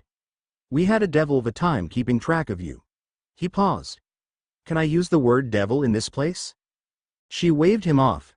That's an entirely different group, she answered with all due seriousness. To answer your question, we preferred that you work for it. It kept you interested and gave your people a hint of how serious this is without being obtrusive. Furthermore, you needed to come to us, not the other way around. You needed a reason, although trying to break into my home was a bit much when you could have just rung. One never knows what will happen when one just ring, he countered as he gazed at the people in the room. True, she admitted. Sometimes the direct approach can lead to a whole new world. Anthony looked around. I can see that. He looked around some more, his gray eyes missing nothing. Since you destroyed my carefully prepared alias, I believe you owe me an explanation for all of this. Serene looked thoughtful. That seems fair, since that's the reason you're here in the first place. Good. It's nice to have cooperation, he answered. First, what is this place and exactly who are you? This place is my home, she answered. Think of it as a fledgling embassy, unofficial but not for long. Her dark brown eyes turned even darker as he stared into them. They were like bottomless pits, so deep one could fall in and never climb out. I am Serene Dellon, owner of Xander's Magic Shop and Curiosities. This place is, call it a meeting place for now. Given what I'm seeing right now, I assume this is a place for magical creatures, Anthony slowly answered. I would have never believed it if I wasn't looking at it right now. Not creatures, she corrected. They're different kinds of people who have been on this planet as long as humanity. And that's the point as to why we let you in the front door. They're beginning to believe that mankind is almost ready to accept them and treat them as equals. We're not there yet, but we believe that small steps like this can start the process. The rest of your 500,000 questions will be answered later, after this is over and the real work begins. After all, when mankind begins to explore space and meet aliens for the first time, how will we explain that we couldn't even get along with intelligent life forms on our one planet? Something to think about, Mr. Stokes. Anthony stared at Serene, trying to see if she was telling him the truth. She stared back. Finally, he turned his gaze towards the others in the room. I'm looking forward to our little talk, he told her. But I have one question that I'd like answered now. And that is? How is this room so huge? he asked as he waved his arms around. Is this an illusion or is it real, and this is some kind of, he groped for the right words, spatial compression, beyond the laws of current science? He stepped back a bit as his drink arrived as well as to process what he just said. The tiny fairy's wings fluttered quickly as she carried a huge tray with his drink. He graciously accepted, not playing to the absurdity of the situation. Is this real? Once more Serene's demeanor returned to the delicate flower she wasn't. Yes, it's real. Explaining it from a scientific perspective, it would be defined as spatial compression. As for myself, this isn't sufficiently advanced science pretending that it's magic. This is magic. And I would classify this room as being dimensionally transcendental. Meaning that it's bigger on the inside than it is on the outside. Of course it does, Stokes answered with absolute sincerity. Magic? Magic, she answered. Walk around, mingle, she said. There is something new being born, and it's beginning right now. I do believe Britain should be in on it. That would be wise. I think so, too, she whispered with equal intensity. Please excuse me. I have to introduce some of our other guests to one another. Oh, and find a seat, we'll be getting started soon. Alexander, Xander, Lavelle Harris moved around the room, introducing several of his guests to others and generally making sure they were comfortable. This official meet and greet was important, and it demanded that things start off on the right path. Several of the invited guests were meeting one another outside the field of battle for the first time. Several of the magicals still harbored ancient feuds which were never fully resolved, and Alex wanted to make sure that fights didn't break out in his home. Surprisingly, his guests were relatively civil towards one another, not wanting to offend their host. Both Alex and Serene had invested considerable time and effort cultivating relationships between these various groups, and many of them would feel dishonored in front of the others if something were to happen in the sanctum of two of the more powerful magic users on the planet. Dinner was served, and everyone seemed to enjoy the preparations. There were specialty dishes from several of the cultures served. The cross-talk between the guests was lively. Sometimes it turned heated, but not to the point of coming to blows. Stokes participated a little but basically kept to himself or tried to initiate quiet conversations with people he believed were closer to what he considered normal. One of the goblin females present took an interest in him, which made Alex use his impressive willpower to keep from smirking in the man's face. It was well known that throughout history there were references about liaisons between humans and goblins. Stokes merely looked impassively at Alex as if this was the most normal thing in the world. He entertained the goblina as he thought of her and would continue to do so until he discovered the correct name. With dinner over, the tables were cleared, and the people were ready to start. Several of the fairies who volunteered to act as retainers quickly did their jobs, informing the guests that carry-outs were available upon request. That met with quiet murmurs and small nods of approval. Once the room cleared, Alex and Serene pulled out their wands and transfigured the hall from a dining room into a massive conference center, much to the surprise of several of the guests, much to the surprise of several of them who weren't used to such displays of magic at that level. Stokes silently acknowledged that he was out of his depth. Watching chairs being transfigured for the various guests, from the smallest 4-inch fairy to the regular-sized humans, was suitably impressive as the man mentally catalogued everything he witnessed. Serene looked at a discombobulated Stokes and mouthed the word, magic. TBC Chapter 16 Master Alexander Chapter 16 The Meeting. Part 1 Sanctum Sanctorum de Harris sitting at the head of the table, an immaculately dressed Harris, his cape draping itself on the chair of its own volition as it got comfortable, began his opening statements. To my friends and guests, thank you honoring us and taking the time to come my home. I understand that some of you are suspicious and feel uncomfortable sitting next to those who are your traditional enemies. I know that several nations represented here have come to blows in the past and that these disagreements cannot be dismissed or solved at this meeting. That isn't our intention. That is something you have to do yourselves, and if you are willing, I and others will offer our services to become mediators of your disputes if we are successful today. However, our primary reason for this gathering is to discuss the future of the magical peoples, clans, and cultures of the world and decide if we want to unite to deal with the threat the enemy represents. I asked all of you here so that we can discuss and share our knowledge about what is happening in the world today. I know that trust has to be earned, and even the simple act of sharing knowledge can be difficult between adversaries. Respect has to be earned, and someone has to be the first to step up. Therefore, Miss Dellen and I intend to do so now.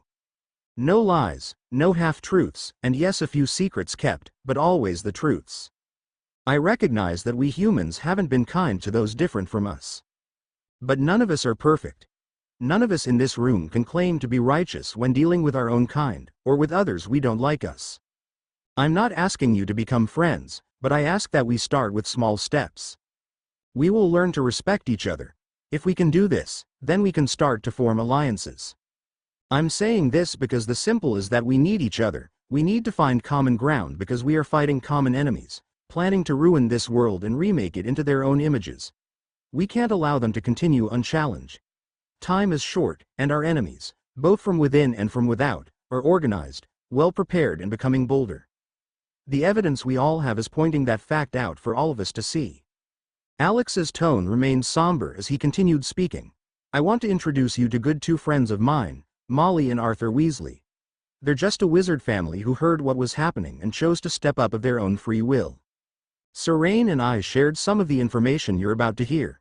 They are aware of some of the dangers we face and are still willing to step up and will do what needs done to protect their family and friends. Are they afraid? Yes, they're like everyone in this room. No, because you are all here, listening to me. For those who are confused and need clarification, well, that's why we're here.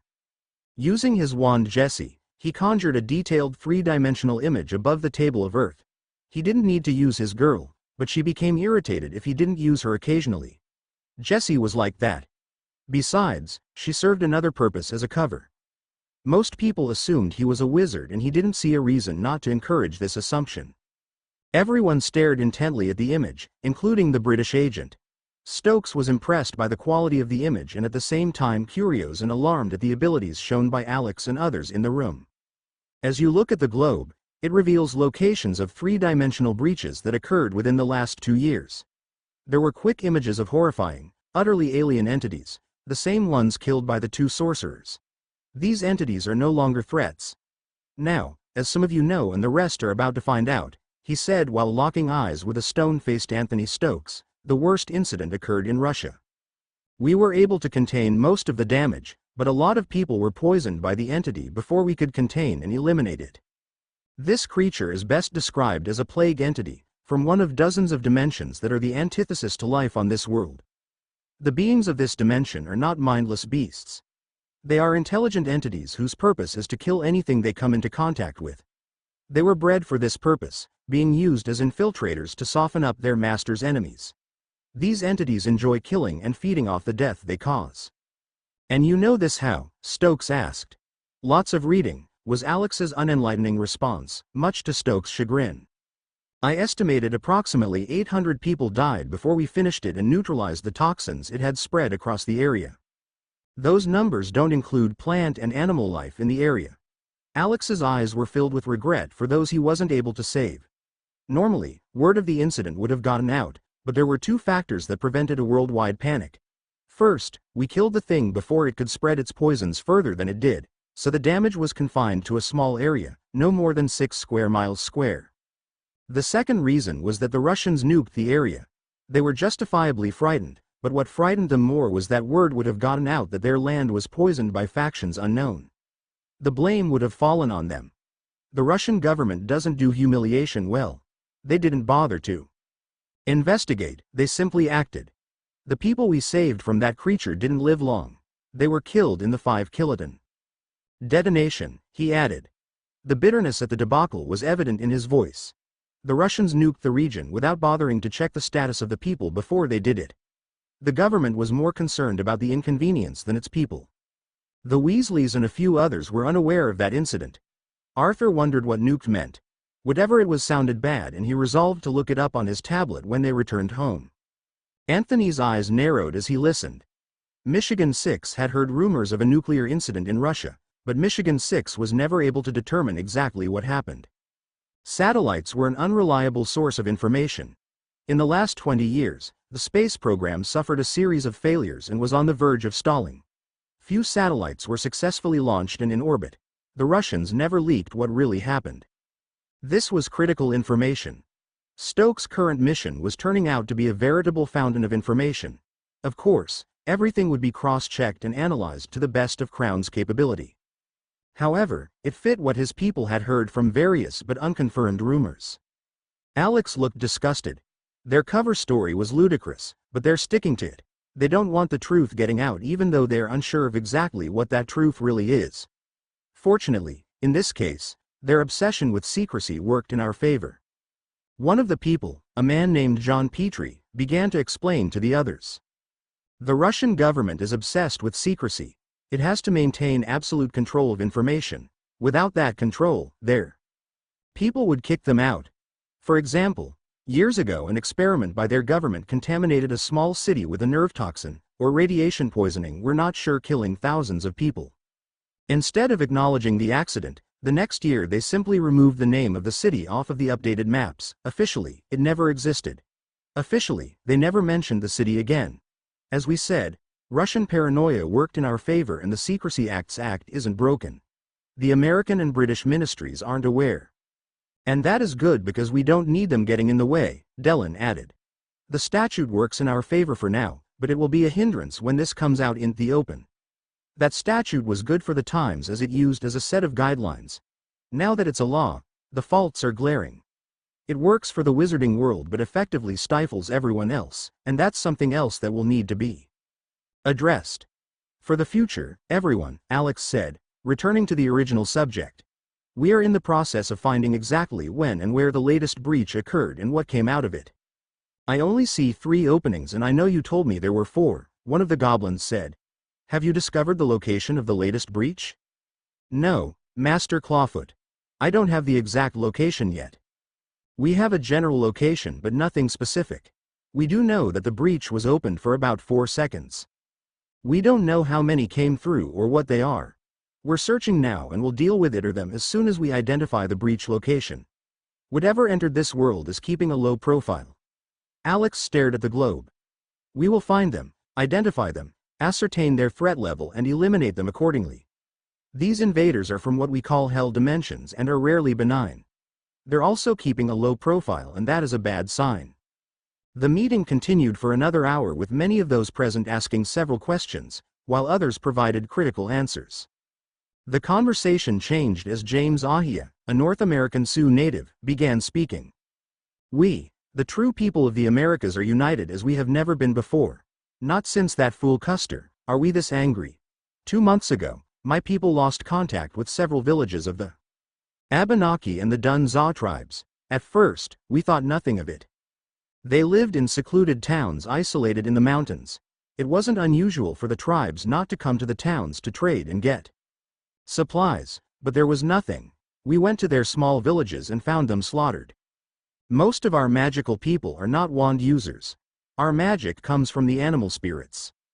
We use their spirit energies, freely given, to generate our magic. Our people do not differentiate between those with the gifts passed on from our ancestors and those who do not.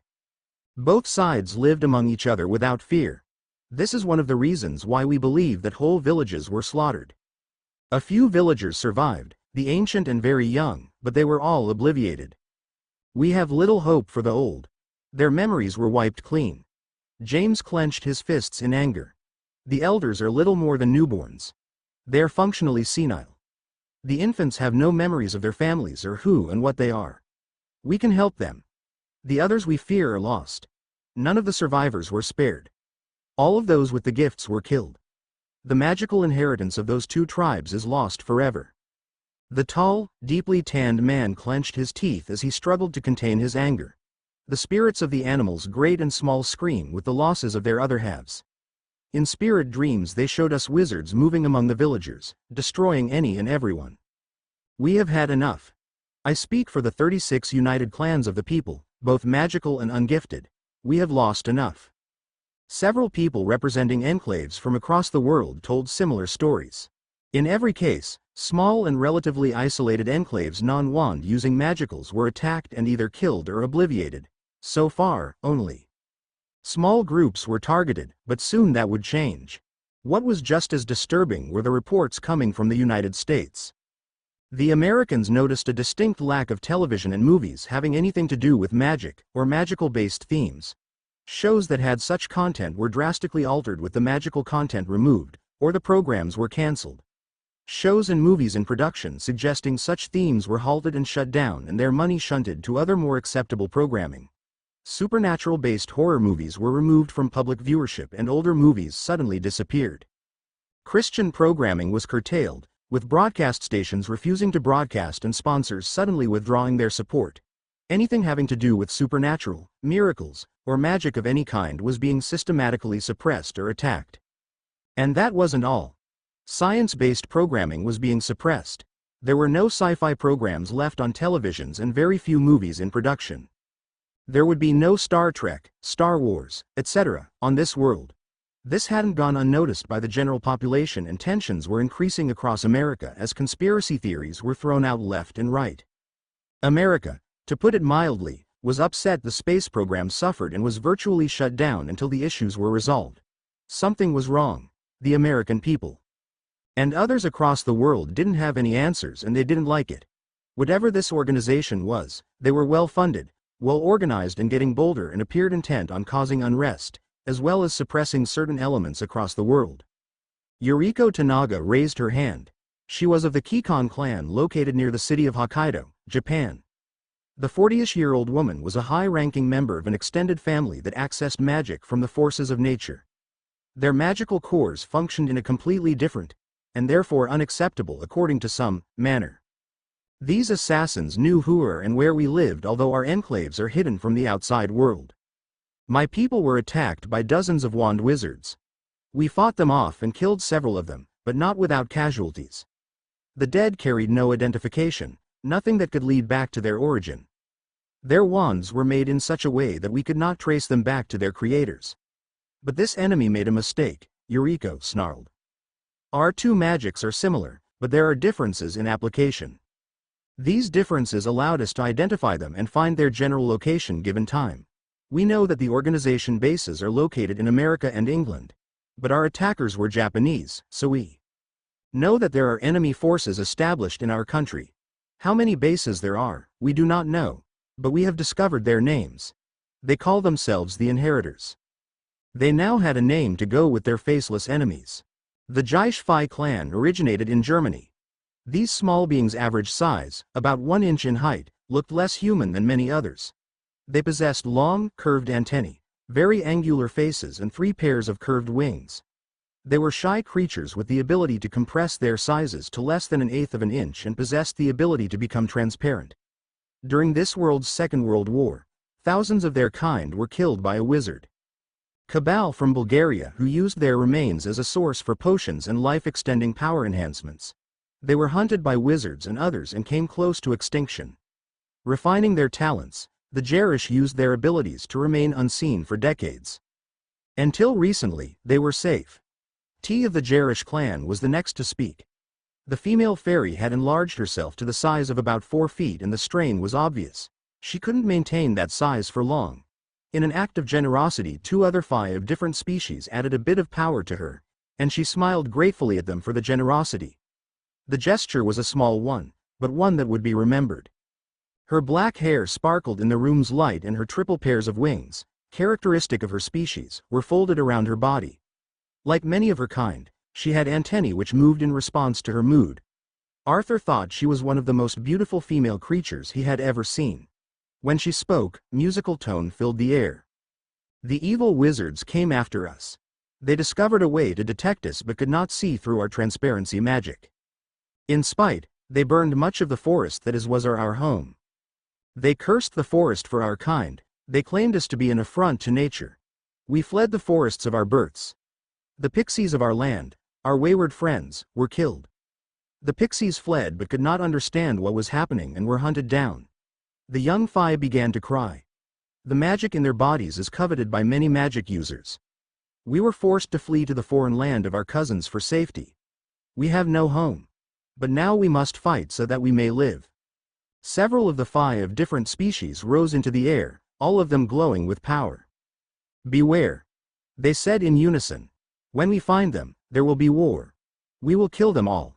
The United Fae have spoken. TBC Mix 17 Mazer Xander Chapter 17, The Meeting Part 2. Sanctum Sanctorum de Harris, the aged goblin, lifted his head, calling everyone's attention to him. Arthur Weasley knew that the creature was older than any goblin he had seen. Goblins lived longer than humans, and wizards weren't really concerned about them as living beings as much as they were concerned about their magic and their money. The Goblin War was a bitter, brutal affair and was something neither side had forgotten. Hostility was prominent on both sides, but the wizards had won the war. History was written by the victor and the wizards were content. The goblins were put in their place and all was right with the world. That didn't stop both sides from monitoring one another for signs of treachery. In Alex's experience and training, the goblins of this world were a far cry from the savages he knew on his world.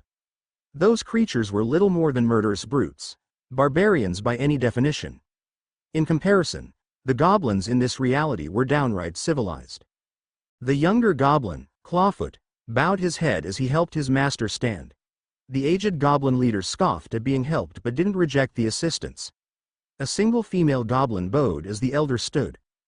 Arthur noted that their females were rarely seen, and for one to be here meant that she was royalty and someone to be respected. Everyone's attention was now focused on him. I am Fenrir Gringotts, the 12th to carry the name of the Great One. I carry his blood to this place in peace. May the blood of our enemies boil on the coals in the land of Aptau the Unclean. Having said his somewhat disturbing greetings, his body snapped to attention. I am the beating heart of the clan Gringotts. As I stand here, I am witness to one-time enemies of the goblin people, he said, staring at the various Phi in the room. All of them looked uncomfortable, but none of them drew their weapons. Long have our clans and the Phi been traditional enemies. We goblins are a proud people, a warrior race, passionate and dangerous. But we are not fools. Dangers from both within and without are all too real. The Dark Lord, the things coming through the breaches and these Inhertors, are threats we will not ignore. The humans know almost nothing of the struggle. Because of their ignorance, they are mostly useless. The wizards are less than useless. They cannot see what is in front of them, and when they do, their leaders hide their heads in the mud to keep from seeing the truth. He spat. I and my clan have listened and spoken to one another of the things you have told us, Master Alexander Harris. 3 of the 5 great goblin clans will end our feud and aid the Phi, the wandless mages, and the humans. He sneered when using the word human, but that attitude was expected. It was better than him spitting every time he mentioned the word wizard. T looked at her goblin counterpart, surprised at his words. She had only one question on her mind. After thousands of years of conflict, why? The old goblin glared at the small Phi, but his anger wasn't directed at her. However, for the moment, he ignored her inquiry. There was another matter that needed addressing and it couldn't wait. Alexander Harris, what you do not know is that Gringotts, the true gnomes hierarchy, and the dwarf convention, which we only suspected still existed, were contacted by extra-dimensional powers. Several human financial institutions were approached by a group representing a powerful legal organization looking for fresh markets, and they were interested in acquiring clients. Alex's face flushed as he realized what Fenrir had just revealed. Everyone around him felt his anger and concern as he fought to regain control. Serene was little better as the very air around her grew colder. Her fists were clenched, and her eyes shone with suppressed power. Stokes looked wary as he stared at both her and Alex. The brief flare of power was unmistakable. If he hadn't been looking at them, he would have missed it. That law firm, began Alex. We know who they are, Master Harris, hissed Fenrir Gringotts. We all felt the invasion by this foreign entity. The goblin clans, the gnomes, and even the human banking and legal institutions came together. The old goblin smiled, and it was a hideous one. Even the wild clans joined us, and we fought, slaughtering those barristers and their protectors. It was a glorious battle. His eyes locked onto Alexander and then shifted to the Weasleys. The statute of secrecy. Huh. We sealed their entranceway. Our magics are powerful and we hate foreign invaders, he told everyone. There is a reason why we are warriors. We also protect against invaders such as the evil that tried to gain access to this world. To all those here, listen well. There are rules and there are those who are not allowed to enter. One of these is the wolf, the ram and the hart. The Wolfram and Hart Legal Agency, Serene explained to those who didn't know. It is a very evil demonic multidimensional law firm. They are powerful, conceded Fenrir. But there are rules they cannot violate without the pain of death. Keeping them out is one of our purposes for existence. He glared at Alex in dark amusement. You are not the only one who can detect breaches in this world, and you cannot do it alone. We goblins are warriors for a reason, Fenrir told him. As for these other breaches, that's why we're here, said Alex. Arthur and Molly heard everything. They were horrified. Dumbledore's order was nothing like this. Does the Ministry know any of this? Molly blurted out as she started at Arthur. He shrugged. If the Ministry knew, they wouldn't tell him anything. He knew the Ministry wouldn't tell him. He was too low in the hierarchy. Molly turned to the senior goblin. Does the Ministry know about this? Gringotts responded with a truly magnificent sneer. Your minister is still trying to figure out ways to steal my bank from us. What do you wizards care about the fate of the world? Molly stifled a tear. She felt the humiliation of the wizarding world fall onto her shoulders. Fenrir turned his attention back to T, who continued waiting patiently to hear his answer to her question. T of Jerish, we do this because of enlightened self-interests. Better to work with you all than to fall prey to these wizards, the goblin spat. 2 hours later, most of the guests had left Alex's and Serene's home. There were promises made and oaths of cooperation sworn and pledges of information exchange. Another meeting was scheduled for next week and planning would begin to counter the Inhertors. The goblins, the Fae, and the various magical human factions were preparing for the war not only against the Inheritors but also against the Death Eaters and their master. Anthony Stokes remained seated, digesting everything he'd seen and heard. The way that people left the building was just as astounding as the people themselves. A few waited out the front door and he was sure that his fellow agents monitoring the entrance never saw a thing. Some left by what could only be described as portals. They just stepped through and were somewhere else. Some simply disappeared in sparkling lights. Only the husband and wife stayed and had retired to another room. The agent was allowed to contact his people to assuage their fears and give a quick status update. The meeting was informative to say the least, and now that it was over, his concerns only increased. Those simple acts of leaving proved how useless Michigan 6 security was against these people. He informed his superiors of factions in Britain, previously unknown ones, preparing for war His Majesty's government didn't know of and were not prepared for. His service certainly would not be pleased. Just as concerning was the sheer magnitude of the problem extending far past the so-called magical elements of society and into the realm of Britain proper. These unknown groups were willing to consider working with the British ministry only served to give a dark credence to everything he'd just heard. Michigan 6 was about to break out in a sweat to say the least. His musings hadn't prevented him from noticing Harris focusing on him. Mr. Harris. Mr. Brosnan, Alex smiled. I'm sorry. Alex ignored the look of confusion and suspicion emanating from the man while he continued. Sorry, you look so much like someone I knew of. We haven't been formally introduced. I'm Alexander Harris. I know, Mr. Harris, Stokes said. Strange, isn't? Until 2 years ago, there are no records of you or Miss Serene. Her Majesty's Secret Service found that rather odd. Alex acknowledged the jab. Stokes wasn't being subtle, and Alex appreciated it. This meeting wasn't intended to be subtle and planned to return that directness. Well, we weren't under your agency's radar until we started throwing out hints to gain your attention. I'm sure Serene mentioned that to you, Alex said. Mr. Stokes, your people are in a war you're just finding out about. You also have a number of citizens in your country that will start demanding their voices be heard. They've been secretive for obvious reasons, but that time is coming to an end. The problems are going to be legion, but better to get a heads up about the challenges now instead of being slapped in the face later. Well, you've certainly got our attention, he conceded. Agent Anthony Stokes looked at him for a long moment.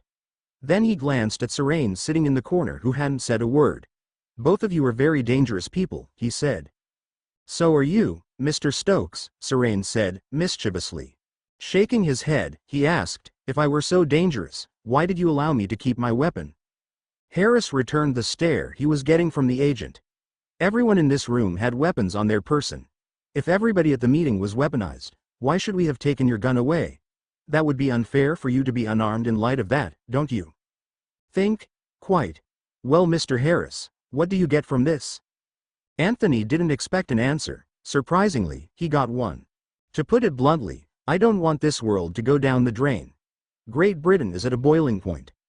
And you're the tip of the spear. The world is about to change, Alex told him. What happens here will be the blueprint for the rest of the world.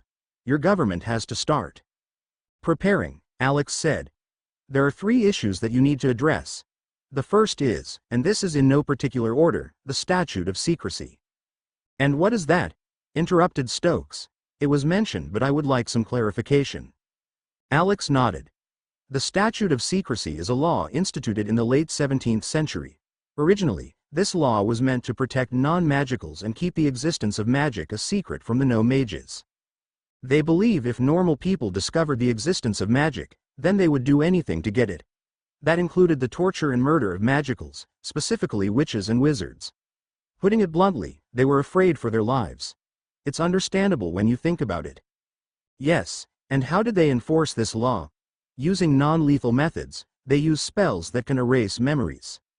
I don't like the sound of that, Stokes said. It was easy to see where this was going. They started abusing this statute, didn't they? Again, Alex nodded.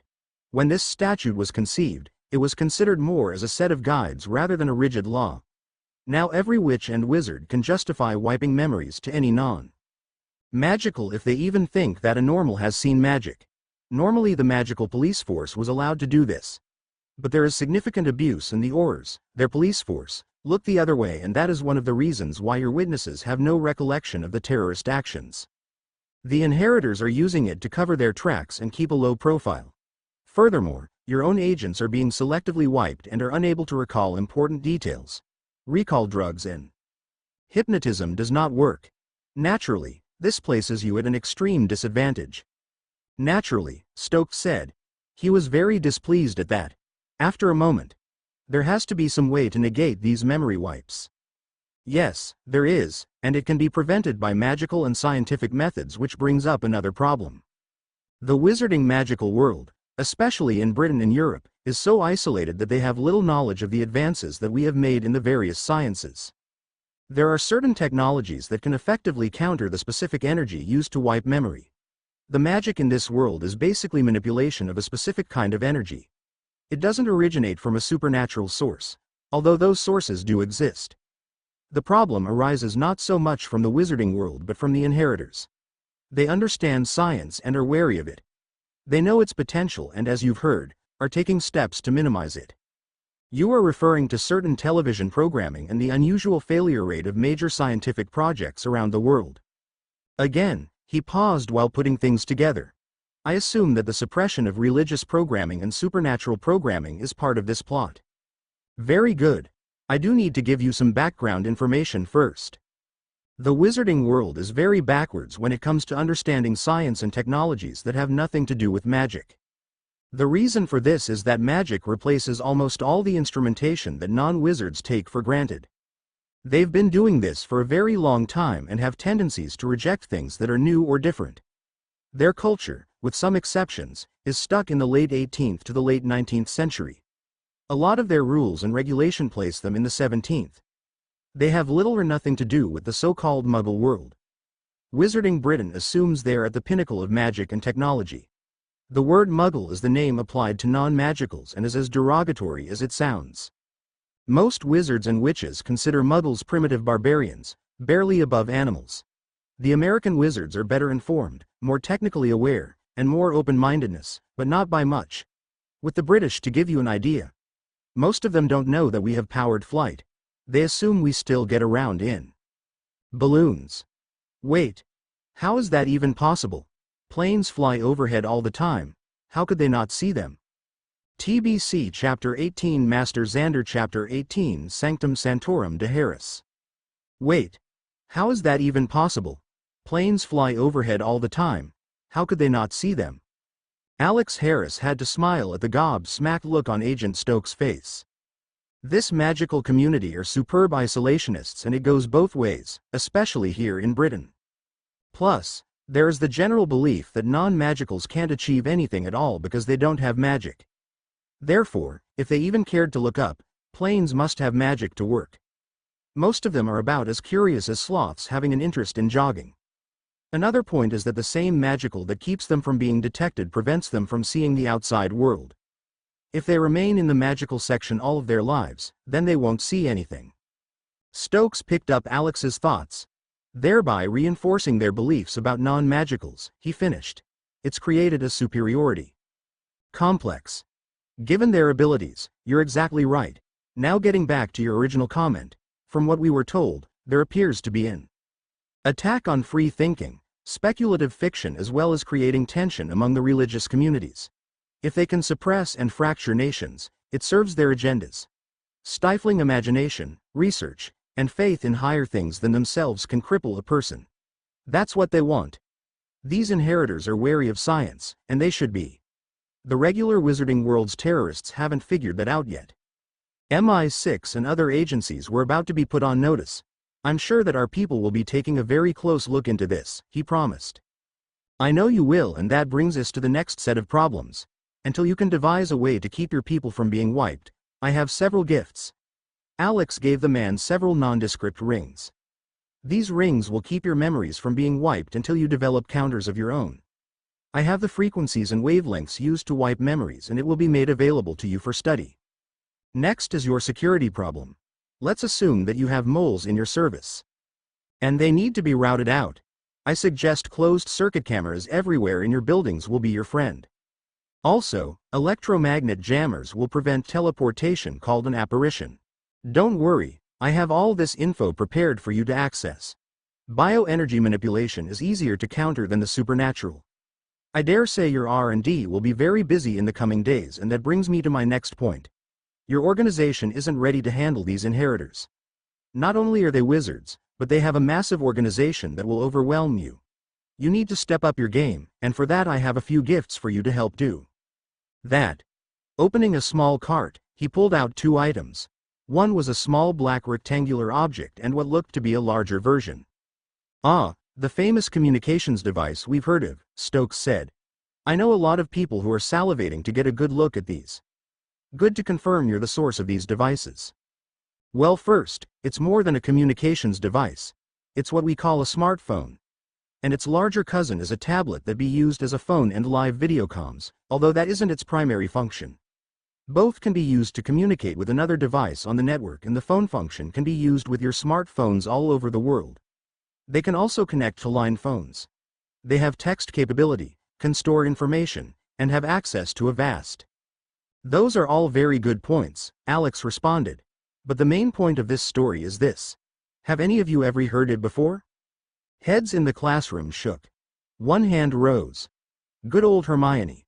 Alex could always count on her to stick her head in the oven when he needed it the most.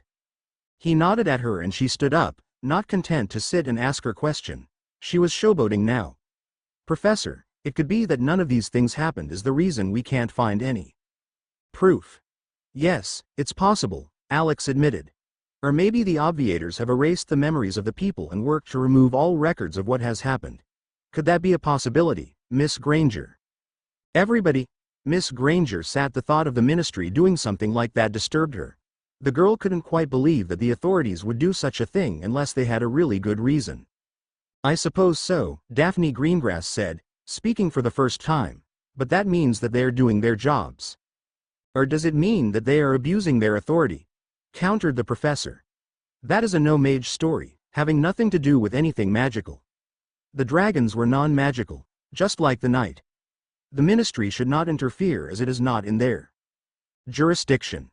Dragons are within their jurisdiction, protested Draco. The others shouldn't know of their existence. No, sorry, Mr. Malfoy. Not all dragons are magical. In fact, most dragons aren't magical creatures, just like people. By the way, witches and wizards should be classified as magical creatures. He smiled. Didn't think about that, did you? There're no such thing as non-magical dragons, protested Miss Bones. The very idea defies imagination. Like the ants? Alex questioned. Without solid evidence, yes, replied a defiant Miss Bones. And again, lack of evidence rears its ugly head, and that brings up another point. How do we know that they, whoever they are, aren't obliviating us to keep certain truths from us? They would never do that, Susanna announced. Are you so sure? Alex asked the class. Planes fly over the castle and magical areas all the time and they can't see us. Yes, and magic protects us from the no-mages. They can't see us. And we can't see them either, can we, Miss Greengrass, he said, causing her to stop short. In whose interest is it in blocking both sides? Class, I am saying all of this to get you to think about this point. As much as the magical community tries to hide and remove evidence of their existence from the no-mages, they also hide things from us. There, he planted the seeds. But this is a class about no-mages, and we want to see if they know about magic and how much they know about it despite all of our protections. If the ministry has done their jobs, this should be a simple question to answer. But it's not. Tonight, you will be required to come here and watch a movie. It was made by non-magical means, by non-magical people about magic in times long past.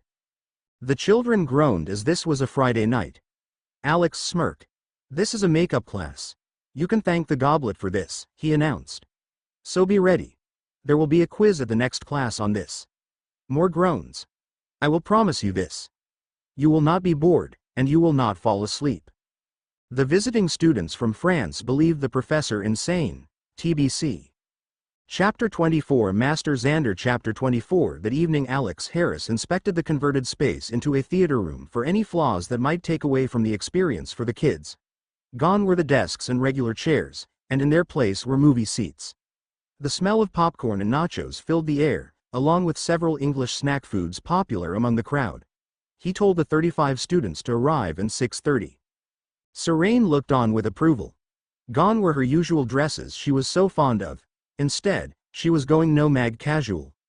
In fact, it was her suggestion that the students wear something comfortable imitating their vision of no-mage dress style.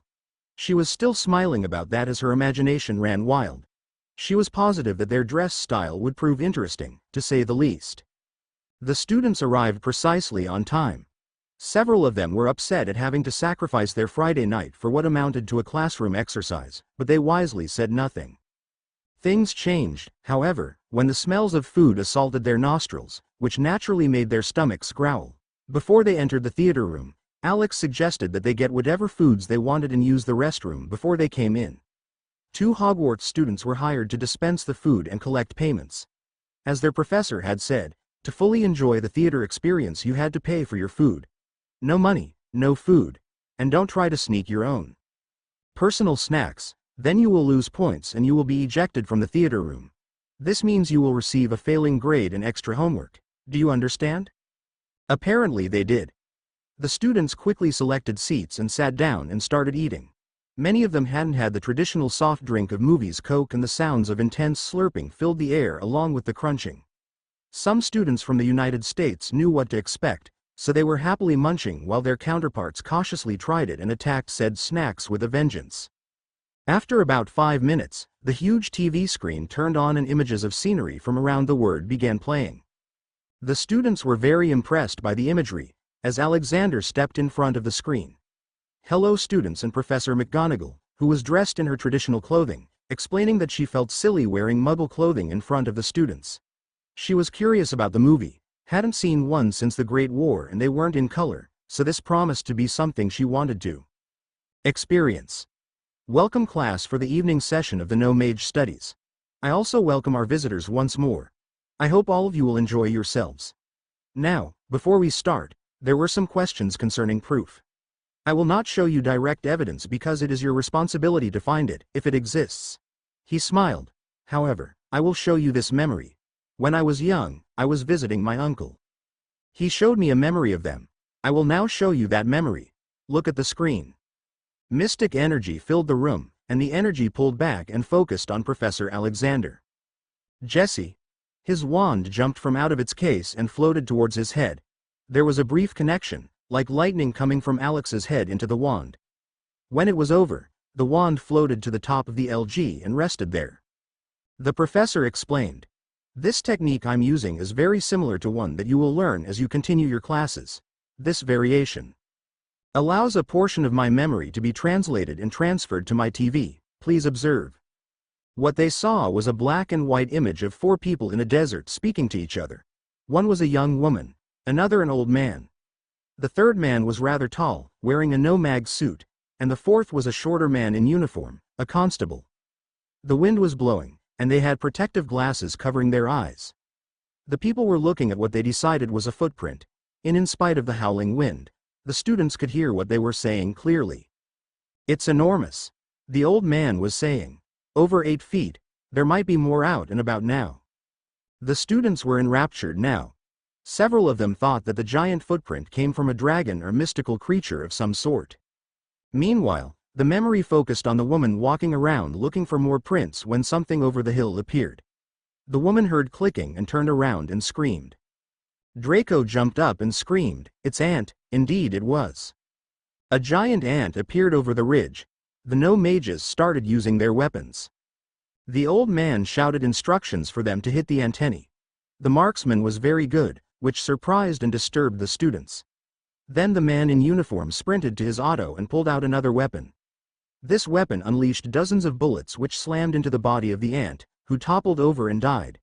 The old man said something about the end of mankind as they heard the sounds of another one of the creatures in the distance. The memory cut off, leaving a very sober audience whispering worriedly amongst themselves. "Merlin," whispered Ron. "I'm glad the colonies have the American army. The blokes need them. I'm glad they stopped them before they got over here." A shocked and temporarily speechless Hermione simply nodded. The students believed now and a renewed search for those creatures was imminent. Alex smiled and asked if anyone had any questions. The silence was deafening. "You are so full of it," Serene whispered to him. She couldn't help but smile hysterically at a stunned Minerva. "Yes," smirked Alex. "I know." Turning to the student class. "Now, on with the movie. Tonight's presentation is a movie based on the writings of a historian named J.R. Tolkien. It is called The Fellowship of the Ring. It's part of a collection of a tale of humans, dwarves, elves, hobbits, and others coming together to fight a great evil. Movies these days aren't as popular as they should be. For reasons I will not mention, they focus on historical documentaries, romance, or comedies.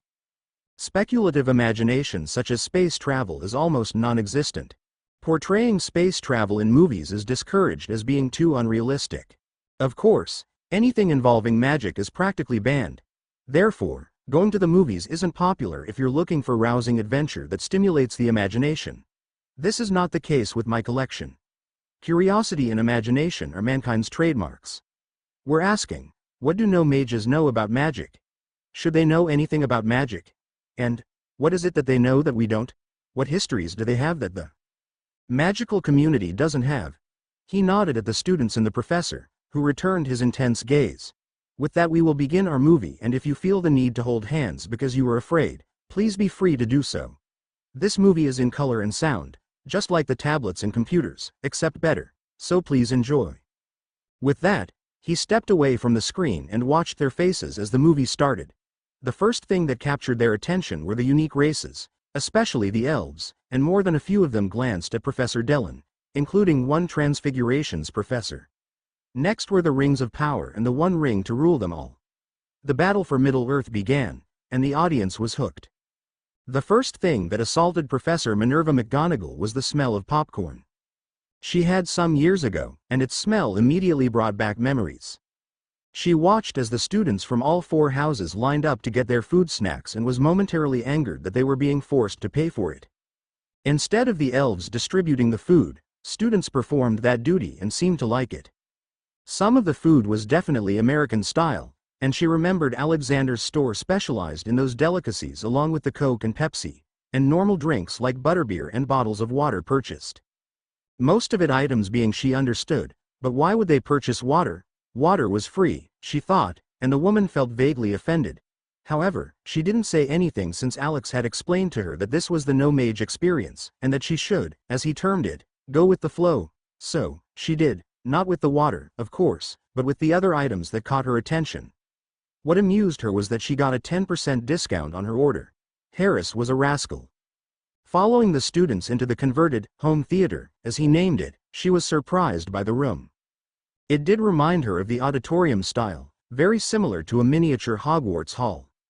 Instead of standard seats, these were plush and in rows, and each subsequent roll was raised and designed to enhance viewing.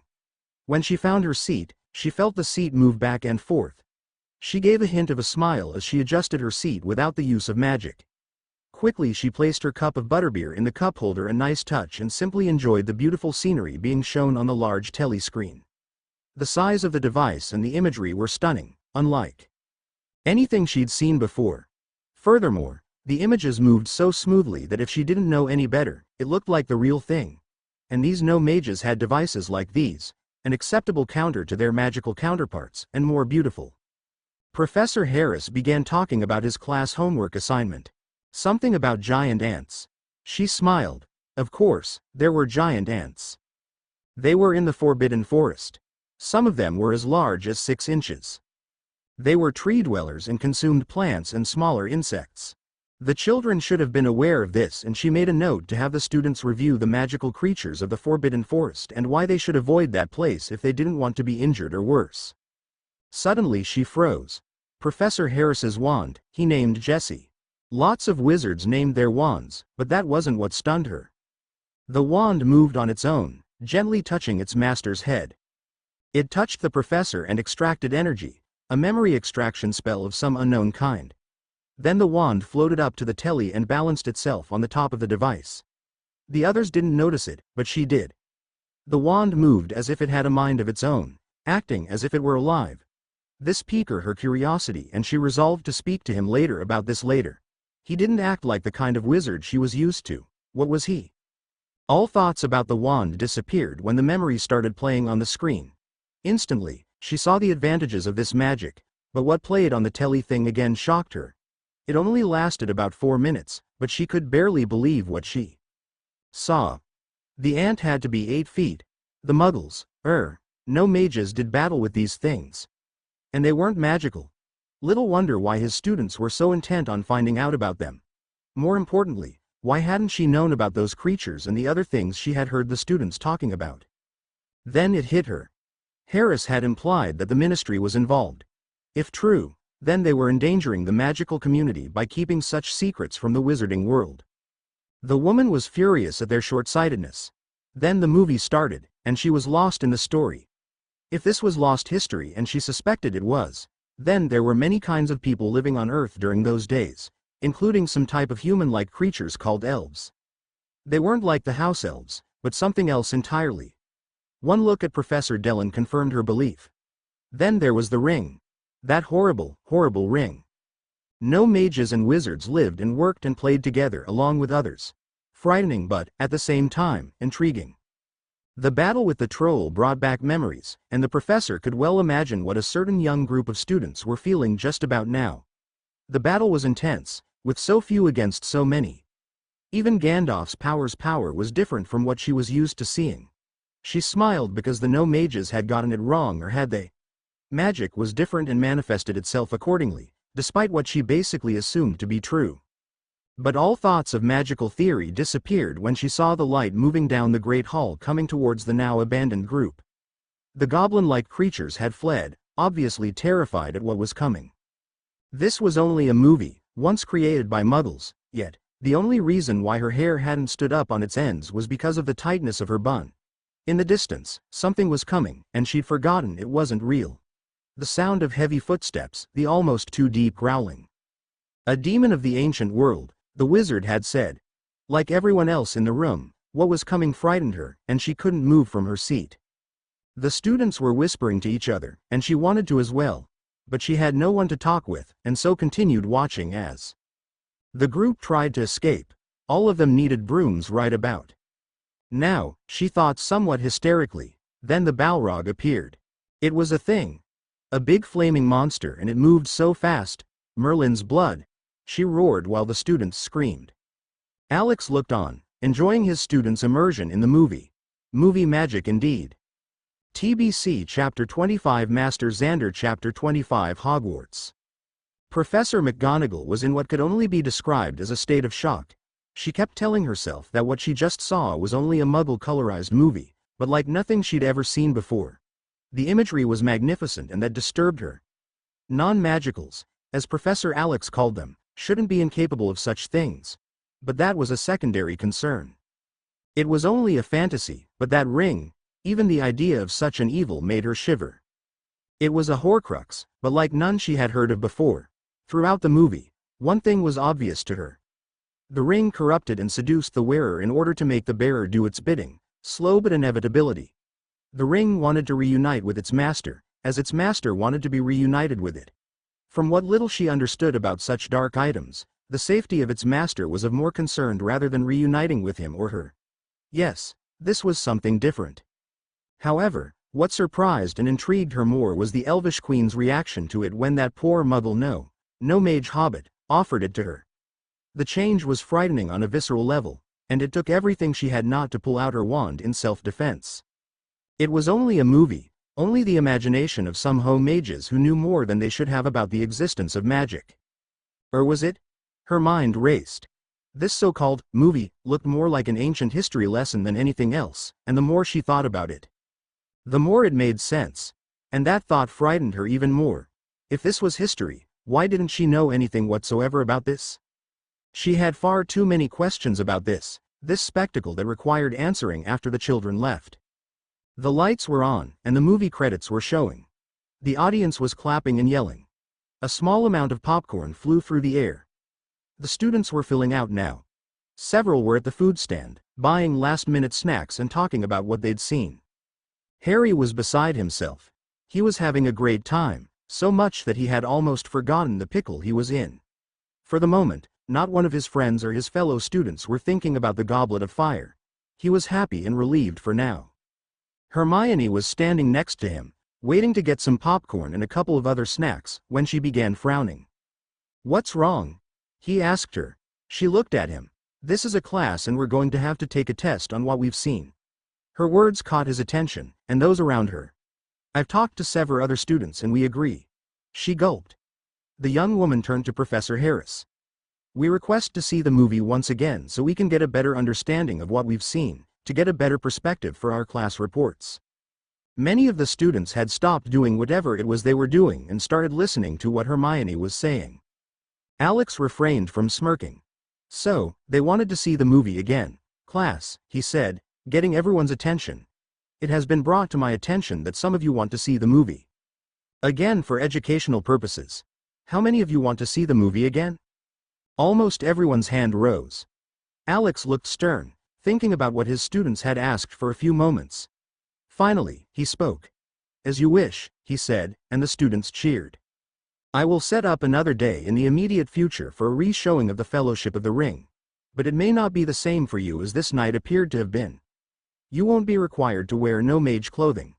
No snacks." There were moans at that pronouncement, which made Alex smile. "And I want a 2-page summary report on the movie at the end of next week. I want it on paper, not parchment. 2 pages only." He glared at the bushy-haired girl in front of him. "More than that, I will fail you. Regular handwriting, not that microscript you're thinking about right now. Ones that clear."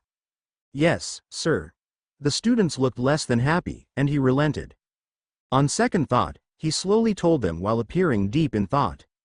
"Since this is a learning experience on no mage culture and experiences, you can wear your no mage clothes and I will provide the food again, so bring money. And once more thing," he added. "Some of you left popcorn in my classroom on the seats and floor. I expect this to never happen again, or I will make you clean it up the old-fashioned way, by non-magical broom. And you can bring a friend. The requirements do not extend to them since they are visitors to our class. I will show the movie Friday after classes and after dinner." Cheers erupted. It also gave them time to perform detailed searches on the ant invasion. Now that they'd seen the professor's memory, a renewed dedication by the students would commence. Ant research. Those giant insects didn't have a chance at their secrets. Then Professor Harris threw in the kicker. "Just because you've seen this movie doesn't mean that you will see the other 5. After all, I can just give you a quick summary of what happened to Frodo and his uncle Bilbo before him." Both of the instructors were treated to some of the most horrified wailing they'd experienced in a long time. Serene just smiled and whispered to him, "You are so evil sometimes, you know." He just smirked. Sometimes, the most beloved teachers usually are. With that, he prepared for the onslaught. Professor McGonagall wasn't even close to recovering from what she'd seen and heard. And muggles, or no mages, knew about this. Too many things matched and too many things in the movie were wrong. She didn't know what to, and it gnawed at the core of her being. She knew magical history. If this wasn't a history unknown to the wizarding world, then what was it? She needed to know, and that was when she heard that there were other movies, no mage movies of the history of the ring and everything it implied. Walking towards Alex, she looked as stern as she could manage. Professor Harris, Professor Dellon, we need to speak. Her Scottish brogue was very prominent. Shall we go to my office? Suggested Alex. That is acceptable, the stern woman responded quickly. The instant the door to Alex's door closed, the assistant head teacher immediately placed a silencing spell around the room. The woman was furious and very frightened. She tried to appear strong, but in the presence of these two Americans, she felt frightened. She wasn't frightened by them as much as by what they would reveal. What was that? She demanded. Alex smiled and then turned serious. Sometimes, a movie is just a movie, Alex said. But you don't believe that, do you? For an instant, her icy demeanor cracked. If it's just a movie, then the Muggles know far too much. She struggled not to point her wand at the two Americans. It may only be a movie, a product of someone's imagination, but... And here she paused, uncertain how to express herself. That ring was a Horcrux. No mages should never have such knowledge. The older woman glared at both of them. It cannot be a coincidence. She stared at Serene. When I look at you, Professor Dellon, any thoughts of this movie being a product of someone's imagination become a lie. You look like her, like them, one of the high elves in that movie. I demand to know what is going on. Was that a movie, or was it historical fact the wizarding world is unaware of? Again, she began looking at them in a new and somewhat frightening light. Who are you people? Professor McGonagall, Serene began. You're the second highest authority in this school. She didn't need to look at the older woman because they all knew it was true. The headmaster hasn't told you who we are. Minerva huffed. I wasn't made aware of who you really are, she admitted. Dumbledore apparently didn't think it was necessary to reveal the truth to me, whatever the truth is. And that is his problem, Serene responded. He keeps too many secrets to himself, and I understand his reasoning. But his need to control the events around him causes more damage than he expects. He should have told you something, but he's kept his mouth shut because of some concept of the greater good. Greater good? She asked. Exactly what does that mean? That means, Alex said, he has a master plan, a long-term one, to fight your Dark Lord. And because he tends to act like an evil chess master. He thinks he is the ultimate commander-in-chief who will lead his people to victory. As for his long-term plans, he won't dare reveal them for fear of said plans being discovered by the enemy and everything would fall apart. Yes, agreed Serene. He is so afraid of Voldemort winning, that he has convinced himself that only he can ultimately defeat him. Hence, the plan, whatever that is. The older woman winced. Please don't say that name, she implored. Besides, he is dead, killed by the boy who lived. We, and she stressed the word, are worried about his followers and what they might do in his name. That's not exactly true, Alex told her. There are things you don't know because Dumbledore hasn't told you, as I keep saying. I've spoken to Mr. Ron Weasley and Miss Granger about what has happened in their years here. Did you know about the secret chamber or the Philosopher's Stone incidents? The woman frowned. I am unfamiliar with the details other than that Mr. Potter was involved and received some minor injuries. The children didn't tell me any details and when I asked Albus about it. She shook her head in exasperation, something she did often when it came to the headmaster explaining anything to her. He more or less brushed it off. And you didn't press for more information? Dumbledore took care of it. The children were safe, and everything was well at Hogwarts. Now she appeared confused. What is it I need to know? Quite a bit, Alex said. Professor Dumbledore is preparing to fight a war against your Dark Lord. He held his hands up to keep her from arguing while he quickly continued. Whether he is coming back, being resurrected somehow, or that there is someone who will imitate him and take his place, I don't know. But Albus believes it and the increased Death Eater activity helps to confirm this. I think Harry is involved somehow in Albus's plans. The reason I believe this is that Harry seems to be the center of everything that has happened at Hogwarts lately, including this latest situation, with his name being put into the Goblet of Fire. We all know he didn't do it, which means someone placed a child's name into that contest, knowing that he could well be killed. Harry is in the middle of this and so is Hogwarts. Anything that happens, this school will be in the center of it all. Minerva glared at him in disbelief. Surely you are jesting, she all but growled. This is a place for children, not the epicenter for a war. It's happened before, Alex countered. My old high school comes to mind. But that's not important. What is our original subject. You wanted to know who we are and why we are here. Dumbledore didn't tell you, and he has suggested on several occasions that we maintain our secrecy. That won't happen, he said. I've learned that keeping too many secrets will harm the same people he is trying to protect. Now, don't get me wrong. Secrets are important, but not if it cripples the very people they protected. Our first secret is that Dumbledore is so focused on he who must not be named, that he has not even bothered to tell you that there are others in the process of conquering this world for the same reason as what's his name. They're in the background, just waiting for your Dark Lord to make us move. Whatever is left standing, they intend to take over. He hasn't told you that there are other magicals, non-wand waivers included, that are preparing to fight back. Now, I understand that he can only fight one war at a time, but not telling you people anything does not protect you. It makes you vulnerable, and it stifles your intelligence-gathering abilities beneficial to your cause. I understand why he is doing it. Security is important, but he is too focused on one thing and leaving himself wide open, even though he knows it. Minerva was reeling. You're speaking of a wizarding world war. It's worse than that, Professor, Serene grimaced. The time has come for you to learn what your boss wants to keep from you. It's a whole different world, Alexander, Harris told her. Come with us to our home. We have to talk. Chapter 26 Record Keeping. Sorry about the delay. Real life and family illness is doing its thing. Minerva is about to find out the truths which will continue in the next upcoming chapter. In the next chapter the film is shown again, and several guests will be shocked to their cores. This will precipitate a visit from everyone's favorite frog woman and the battle will be on. This chapter is longer than I wanted. As for this story, I wanted them short. I will try to keep that promise if I can. Please take care and be safe. Albert G. Master Xander Chapter 26. Like everyone else who heard the story, Professor McGonagall reeled with the implications of this impossible story. She wasn't prepared to hear something this nightmarish. A part of her fervently prayed that these two people were exaggerating. You're speaking of a wizarding world war. It's worse than that, Professor, Serene grimaced, and in the process, smashing any hopes by the assistant headmistress that this was some sort of horrible prank. You've only heard a small portion of the story.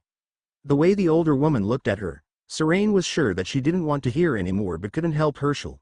She had to know. The time has come for you to learn what your boss wants to keep from you. It's a different world, Alexander Harris gently told her. He understood the toll this news was starting to grate on her. I know it's great to feel safe and not worry about things that go bump in the night, but we also have to be diligent if we want to continue to be safe and comfortable. Ignoring danger doesn't make it go away, and the knowledge of it makes it worse. But when I look at you, I see someone who rises to the challenge. If you want to know the whole truth, come with us to our home. The woman's eyebrows rose at the subtle challenge. We have to talk. Minerva followed the two American professors back to the classroom. Expecting answers, she wasn't sure she really wanted to hear. The classroom was still configured in theater mode when Dellen pulled out her wand and began waving it in intricate moves. In a matter of seconds, the room restructured itself into the classroom. Minerva's eye narrowed. The feel of the magic was different from what she was used to. It felt foreign in ways she couldn't quite describe. Magic had a certain feel to it. Whether it was open magic, of family magic, it had a certain feel to it. Professor Delane's magic, like Alex's, didn't feel familiar to her. She noticed earlier but dismissed it. Now she wondered. And she stood, not moving, appearing apprehensive. Naturally, both Serene and Alex noticed. Are you sure you want to know? Asked Alex. His usual silly, distracting, naive-like smile, which didn't fool her for a moment, now turned deadly serious. Last chance. Choose carefully. Your life will never be the same once you listen to what we have to tell you. Minerva gazed at him, indignant, yet cautious. There was something in his voice that screamed danger. Nevertheless, her curiosity piqued. She needed to know, if Hogwarts was being threatened, wanted to be prepared to defend the school with her life if necessary. This was her home. I want to know the truth. This is going to be a long talk, and I prefer to do it at home, Alex announced, while he headed towards the front of the classroom. Hogwarts had wards protecting unlicensed portkeys, or apparating. You know that Hogwarts will not allow us to apparate, the older professor stated primly. She was, in effect, daring him to do something illegal. Well, how are we going to get to your home? Surely, we have to move outside the school grounds as you are not licensed by the ministry. For an instant, Alex's smile made him look like a mischievous teenager for a moment. Jessie, Alex said, and instantly, his wand leapt into the air and started circling a section of the wall. Seconds later, a golden circle appeared and in its rapidly expanding center, she could see another room. It was stunning in so many ways. Again, McGonagall's eyebrow raised as Serene walked through the aperture. The woman hesitated, this being the first time. She'd just seen a portal appear and remain stable, without effort. The wards hadn't so much as twitched with resistance or warning inside the school. It was a form of magic that she hadn't experienced before. Alex's wand definitely had a mind of its own and it gave the impression of being dark magic. Smirking, Harris waved his hand, gesturing for her to step through. "Are you coming, Ms. Spock?" "And what does that mean, Mr. Harris?" she growled. His words felt like an insult, but she wasn't sure. And who was this person, or the creature Spock? "Oh, nothing," he smiled. "You just reminded me of someone. Are you coming?" The woman practically hissed at him as she walked through the portal and into House Harris. She expected to feel some sort of resistance or even discomfort, similar to apparating, but she felt nothing.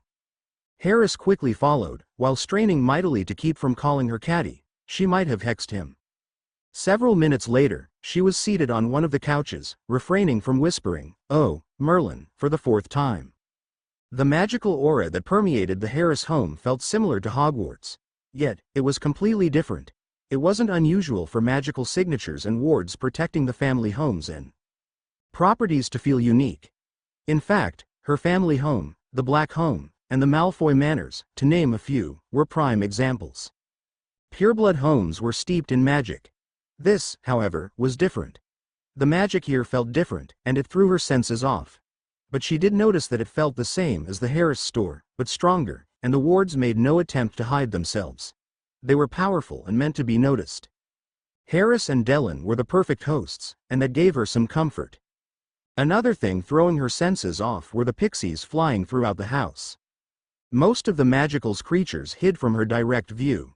So, she only saw them in the corners of her eyes, except for the few who served her tea and those American biscuits she was becoming so fond of.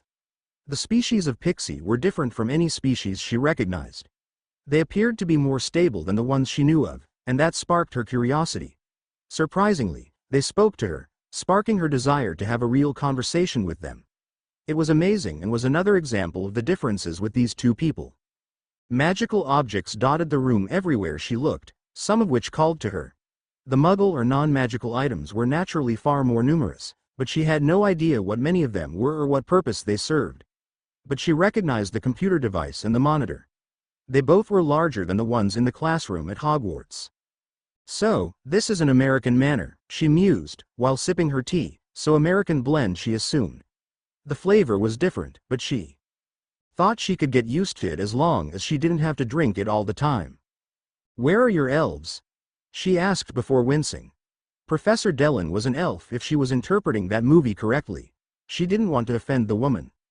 Serene returned the gaze and smiled, understanding the woman's discomfort. She didn't try to correct the woman. Her understanding would come later.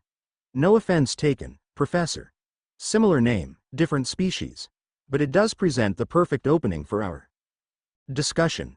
"Yes, quite," Minerva said primly. "Furs, I would like to know about your wand. It acts as if it has a mind of its own. At first, you were controlling it using wandless magic, like some exhibitionist, but the way it moved made me reassess that belief. It responds to you like a living thing." Alex nodded. "Jessie is an extension of myself and can be independent if I choose it to be," Alex told her. The wand freed itself from its holder and gently floated towards the older woman and settled onto her lap. "Go ahead, you can examine it." Minerva picked it up gingerly and felt its pulsation and its warming. After examining it for a moment, she quickly returned it to Alex. Now, she gaped at him in wonder. "It pulsates like a heartbeat.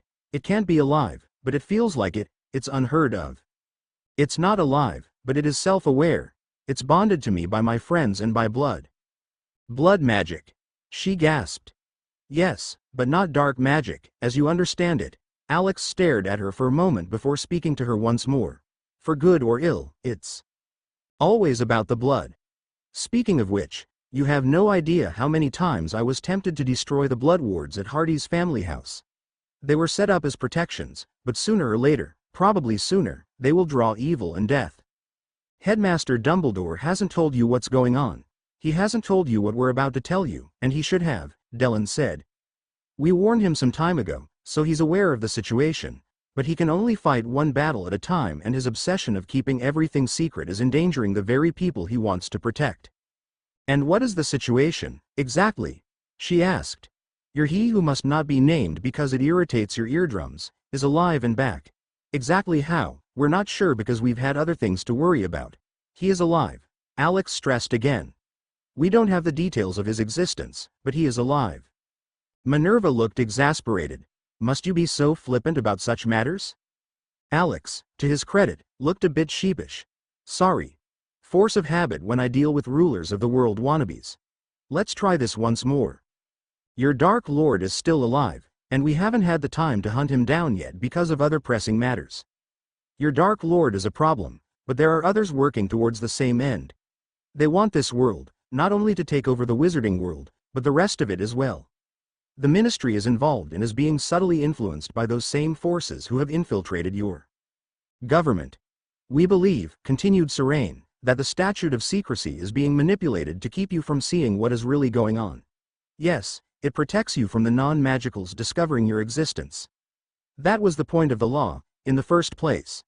But now, it is keeping you from seeing their world and the progress that is being made, and not being made. Like the giant ants? Serene shook her head in bemusement as she rolled her eye. Yes, that is an example we can use. But I want you to think about this.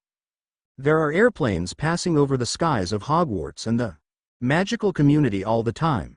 They don't see your territory, but you don't see them either.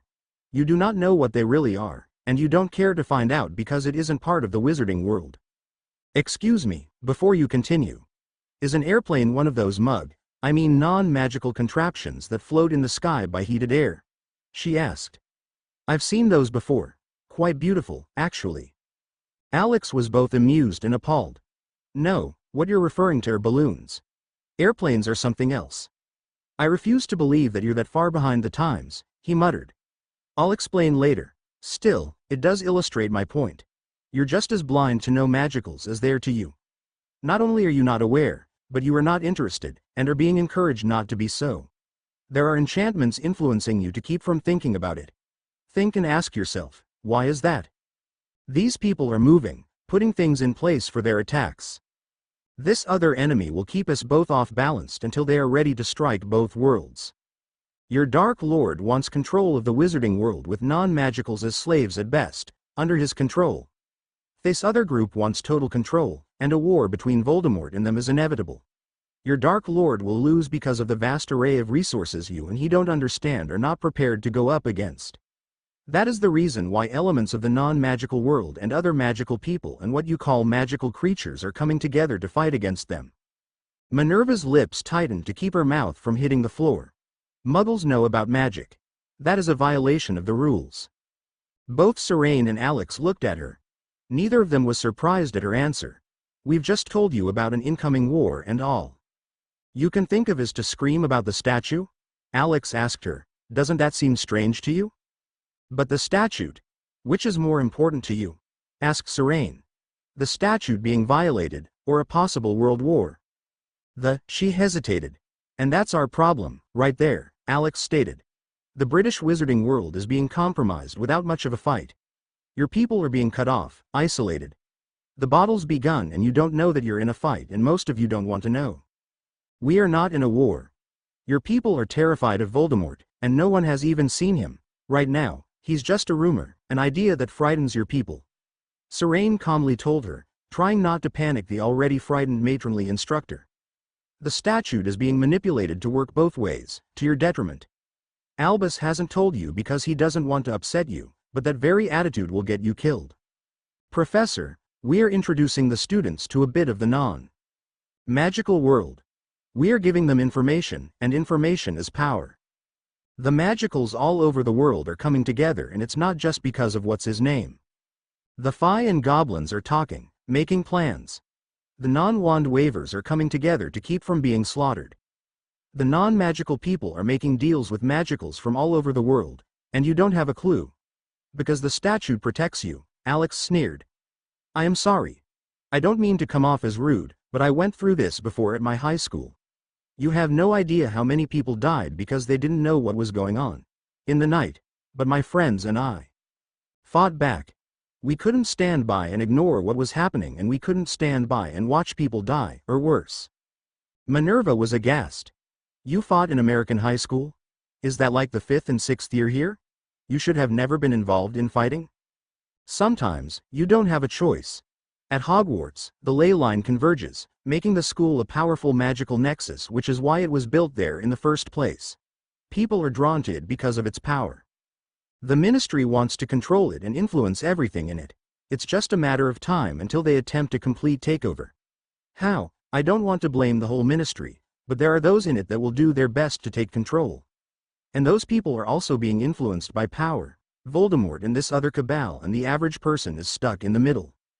The students are at risk, and they can't fight back, stressed Serene. They don't know how, have no concept of such fighting, and have zero ability to understand what they'll be fighting against. Hogwarts is one of only a few schools in the British Isles that actually teach official magical courses, including some form of defensive spells. The rest are either family-taught, trained in small schools with inadequate resources, or they pick it up from the streets. Hogwarts is expensive, caters to purebloods, is prejudiced against anybody other than pureblood witches and wizards. It's a recipe for disaster. You're cutting off your cream. Your pureblood families are incestuous, trying to keep their line unpolluted and their money in the family. Your Ministry isn't helping. So, it is our intention to help give you people a fighting chance. Defense against the dark arts class is a joke the way it is being taught now. They're bowing to each other in some kind of chivalrous game of jousting.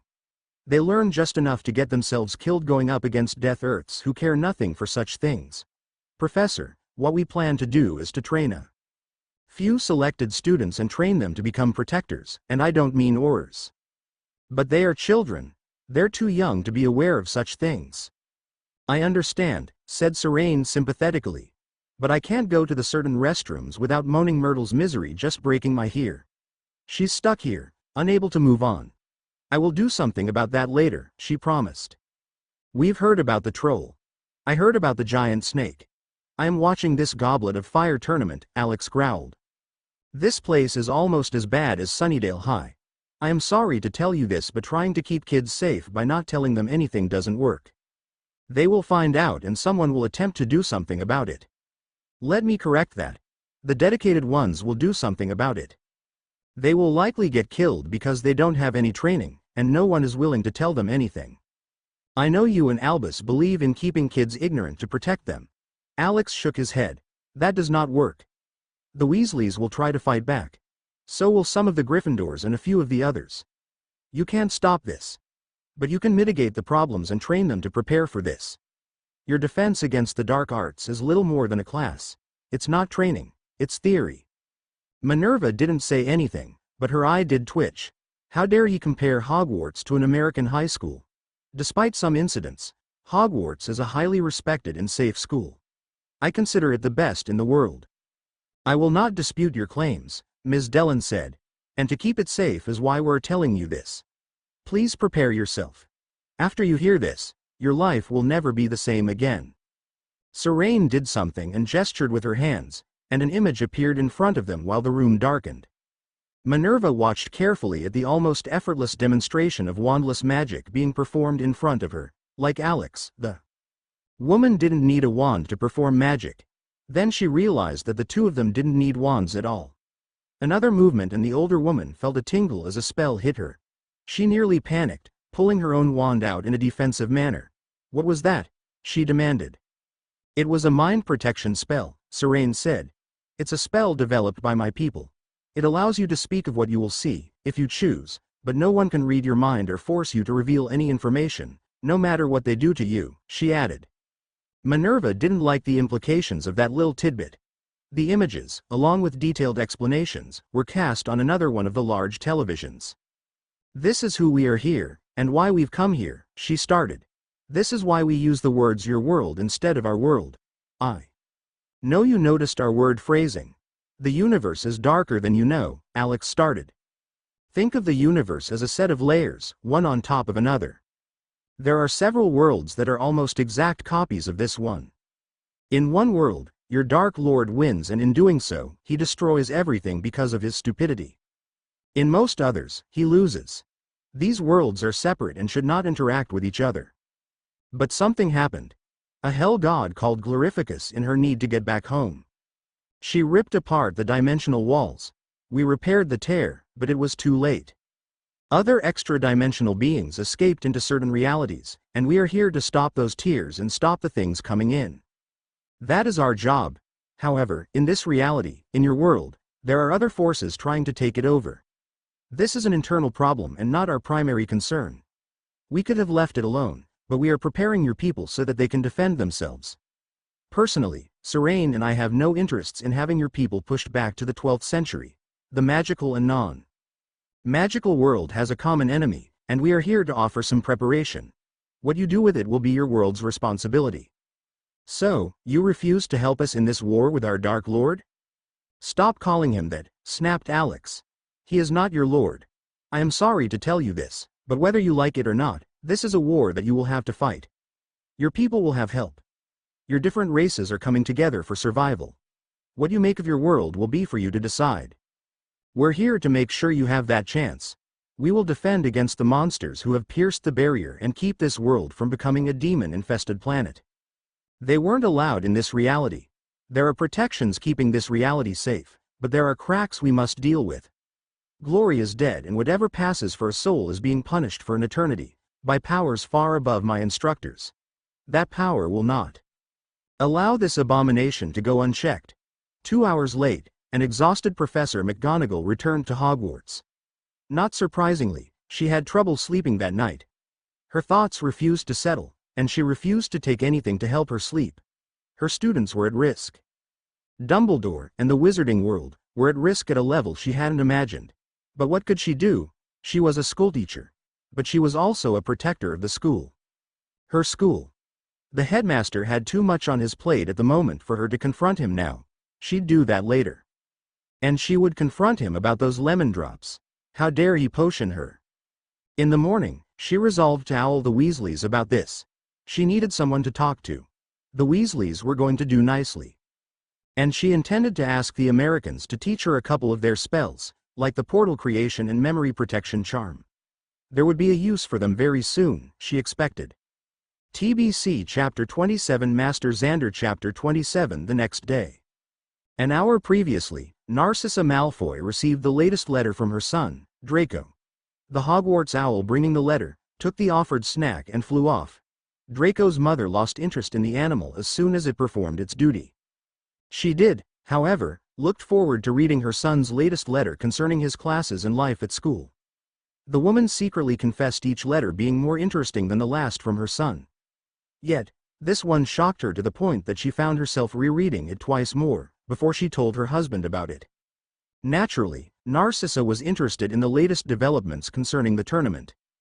The ball was coming up and her son demanded a new set of dress robes for the dance. She didn't blame him and, in fact, agreed with the request. The heir apparently represented the family and had to look his best. There were a couple of girls in Slytherin who had caught his interest. He was thinking of asking one of them to the ball. Again, she was pleased that he trusted her enough to tell her about his intentions, especially at his age. The Malfoys had several marriage contracts prepared for that eventuality, but he was allowed to have a little fun before his duties forced him into the role of family heir. His mother couldn't help but notice the changes in her son this year. The changes were subtle, but unnoticeable by his mother, and by some miracle, he had asked his mother on more than one occasion for advice about the young women piquing his interests. Without a second's thought, she first advised caution. The two girls in question were more interested in his status rather than in him, and, although this was to be expected, the families of those young women were pushing a little too hard.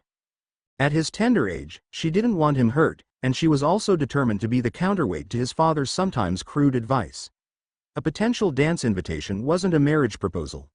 And there were already a few contracts that he could choose from when he was older, with her and his father's consent. But he could enjoy himself now. Family responsibilities would come later.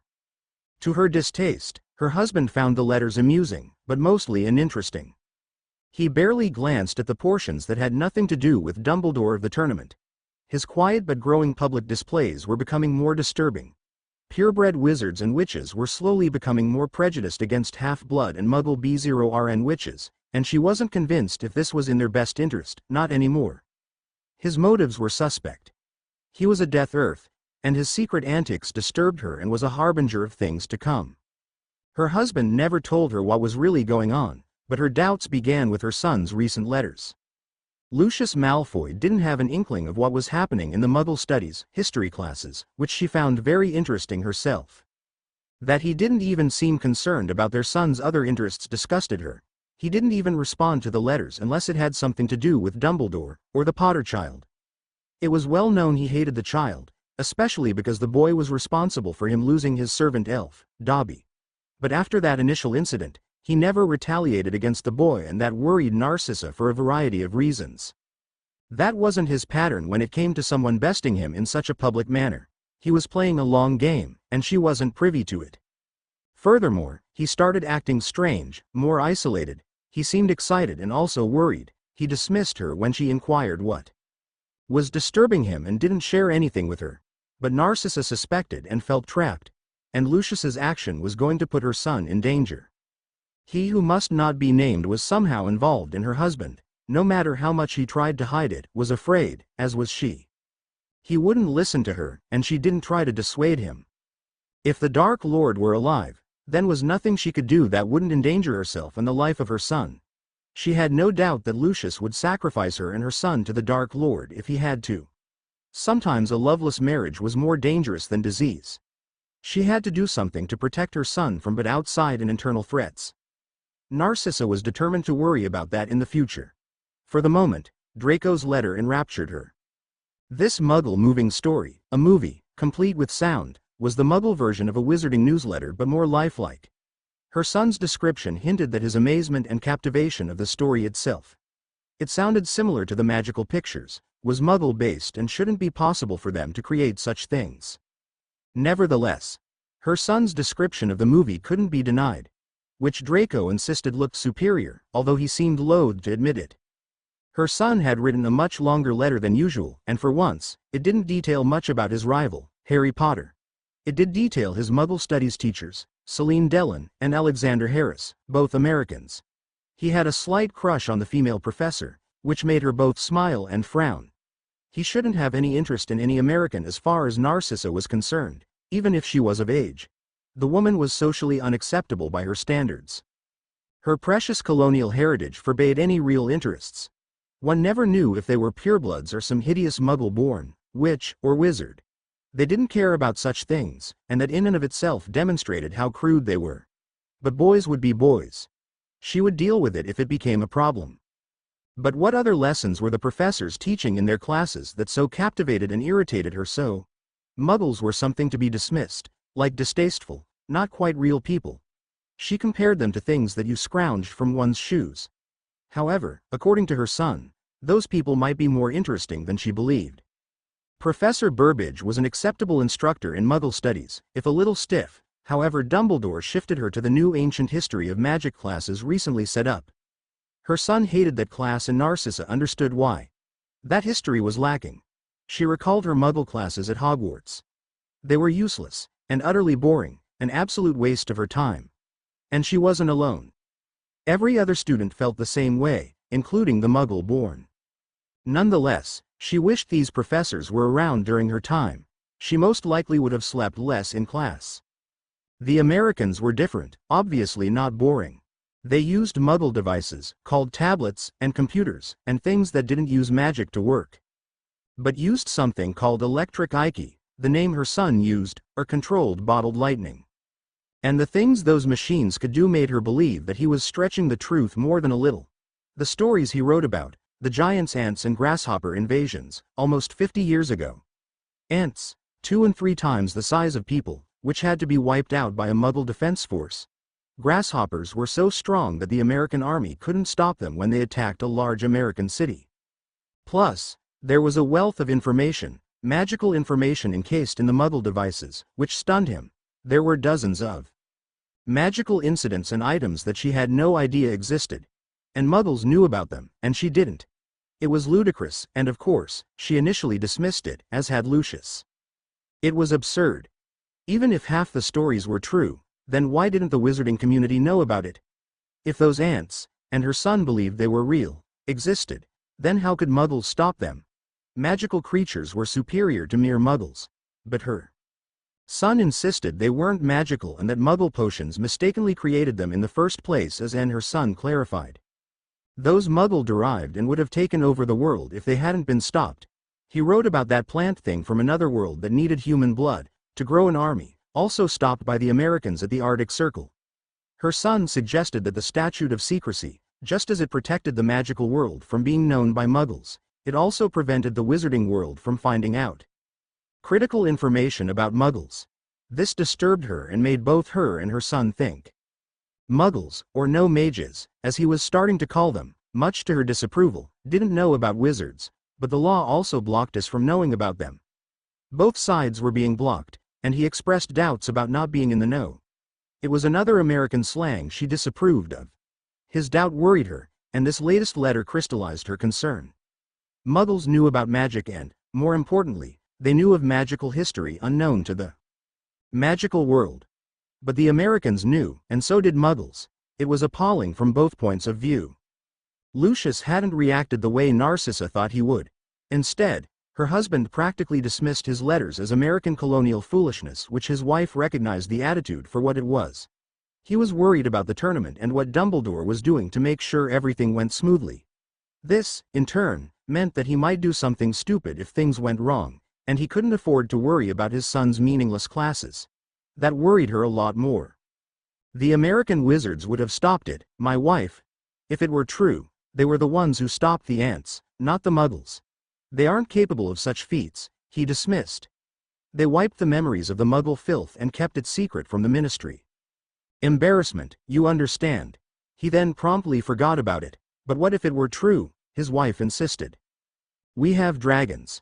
They have ants. What more is there to say? The situation was handled, and the memories erased for all concerned. The statute is maintained, he growled. Narcissa rolled her eyes. If it were a problem, wouldn't the ministry, wouldn't they have notified someone? Her husband barely acknowledged her concern. If true, then this happened decades ago, according to our son's letter. My dear, we are not privy to everything that the ministry knows.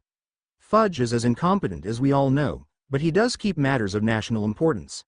He's worried about his position and anything that might hurt his standing. He kept secret. He wouldn't bring to light anything that happened more than 40 years ago unless it was in his political interests to do so. But enough. What does he say about Dumbledore? Not much. The headmaster is focused on the tournament.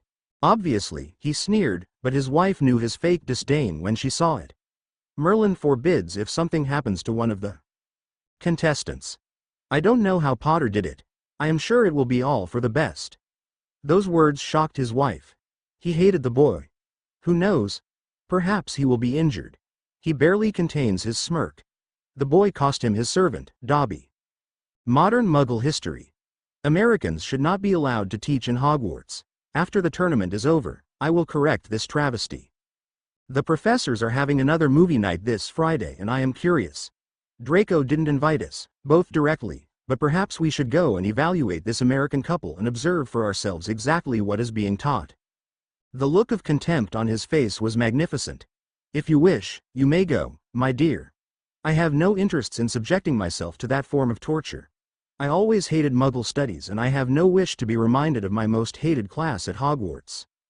I think I shall make my presence known, she suggested. It may well prove an interesting distraction. I will meet them as I have no intentions of going to that shop of theirs. Her husband laughed at her. I see you've heard the rumors as well. Minister Fudge and his wife love going to the Muggle-like establishment. They've been there several times. Now that perked his interest. Really? The gossip is true. The woman smiled graciously. But it is not mere gossip. Several well-known members of Wizarding Society have visited the store on several occasions. The word is that it is very exotic. And everyone knows about Fudge's wife and her, shall we say, tastes for French perfume and a few other things that I won't utter in our home. And Professors Harris and Dellon have time to run their establishment and still teach? Malfoy was on the board at Hogwarts, and he didn't have a problem approving the two for the professorships at the school. Muggle studies and history were always a low priority, and the classes certainly had a small budget, which in no way required any more money than the previous professors required. Now, he began thinking about Dumbledore's reasons. The old goat was always planning and scheming. And he never did anything without having some convoluted reason. It was the reason the Dark Lord considered him a worthy adversary. Lucius sat down for the first time and considered why the headmaster chose the Americans at this time. He knew the Triwizard Tournament would take place at Hogwarts. They might be there to provide some sort of distraction, or they were at Hogwarts to provide support. According to Severus, he continued, both of them seemed to be lesser wizards.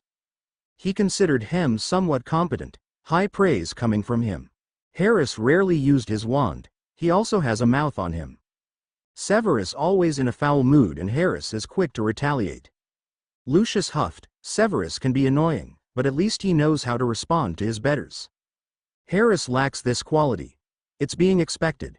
As for the Dellon woman, he didn't say much about her, except to acknowledge that she was acceptable. And that was high praise coming from the potions master. His assessment of the two of them was that they were uncivilized, but they weren't threats or servants of the headmaster. Lucius wasn't so sure.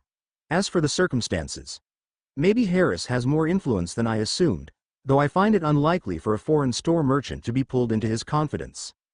His musings continued for a few moments. Do as you wish, wife, he told her as he got up and walked off. He had other things to occupy his mind.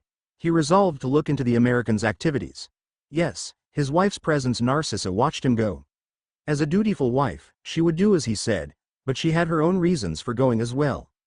The visit would give her some respite from the oppressive ramblings of her husband's constant ranting about the Dark Lord and the fear that surrounded them all.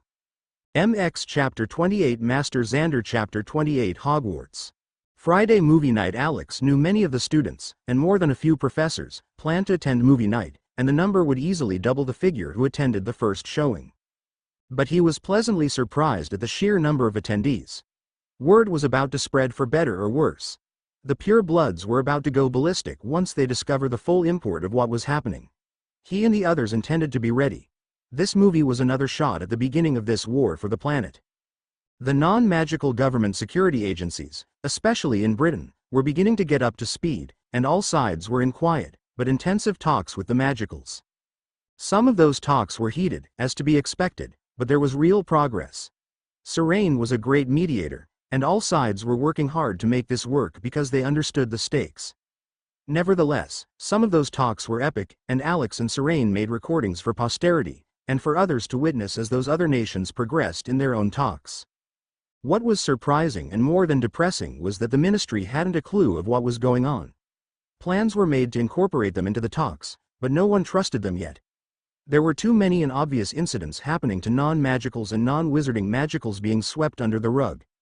No one trusted them and they wouldn't trust them until things change. The wizarding world was so far behind the curve, it wasn't even funny. Tradition was encouraged. Stagnation wasn't. The magical protections given to the various government agencies, including the British Secret Services, protected those entities from being discovered. However, those effects would eventually serve to arouse suspicion from both the ministry and the others by their very existence. Their protective natures would be fought against as soon as they were discovered. But it would take time because the magic was different from this world's and brute force spells would alert the protectors to their presence, and Alex, Serene and the others. The protections were a stopgap measure, giving them time to prepare. Alex put those thoughts behind him. For now, he marveled at the spectacle in front of him. He knew the Hogwarts students would attend, but the other two school students showing up to watch the film was somewhat of a surprise, especially the from Durmstrang. The Bulgarian students hadn't taken part in any of the normal activities at Hogwarts, not even intermingling at breakfast or dinner. They stayed on their submarine ship, vessel, whatever they called it, boat. The headmaster hadn't bothered to come, and Alex hadn't expected him to. Usually, the Bulgarian students were only present when there was a public activity involving the tri-tournament, so this was unexpected. None of the Durmstrang wore no mage clothing. The students from Beauxbatons wore their traditional clothing styles, which were remarkably close to regular French styles, as to make little difference. The majority of the Hogwarts students wore their robes. Serene wore her semi-formal black and blue leather jumpsuit, looking so much like a certain Mrs. Emma Peel that Alex would just have to tease her later that evening. No one in this world knew who Emma was, but the two of them did, and he knew she would acknowledge the compliment.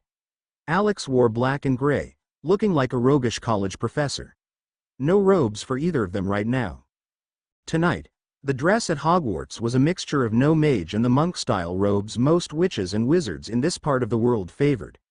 What was cute was that everyone could tell which ones were part of his class, and that made him smile at a job well done.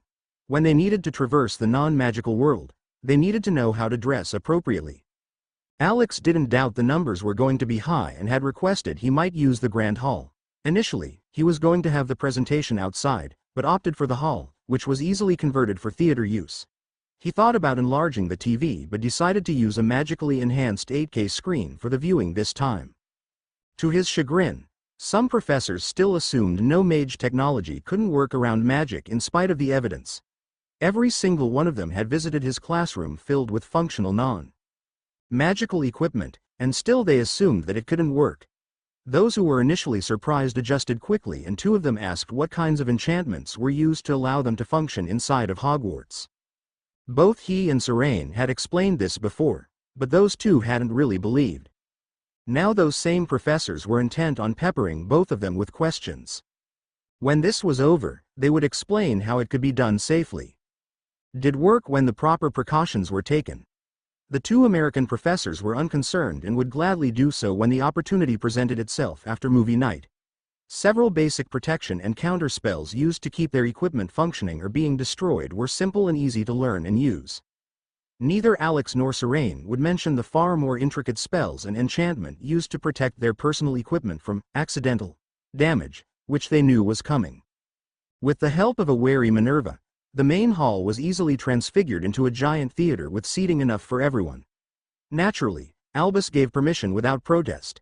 He had a lot on his plate, and he wasn't thinking about a Muggle movie and what they imagined being. But he would attend after he completed the day's duties. Minerva wanted to speak to him about it as well as a few other things like his potion-tainted lemon drop canny, but he practically dismissed her, and she vowed that he would suffer for that. Like the two Americans, she knew what was coming. Hopefully, this event would shock him enough to make him listen. Popcorn, nachos, hot dog, cokes, and American-based soft drinks allowances were adjusted accordingly. Hogwarts snacks were provided as before.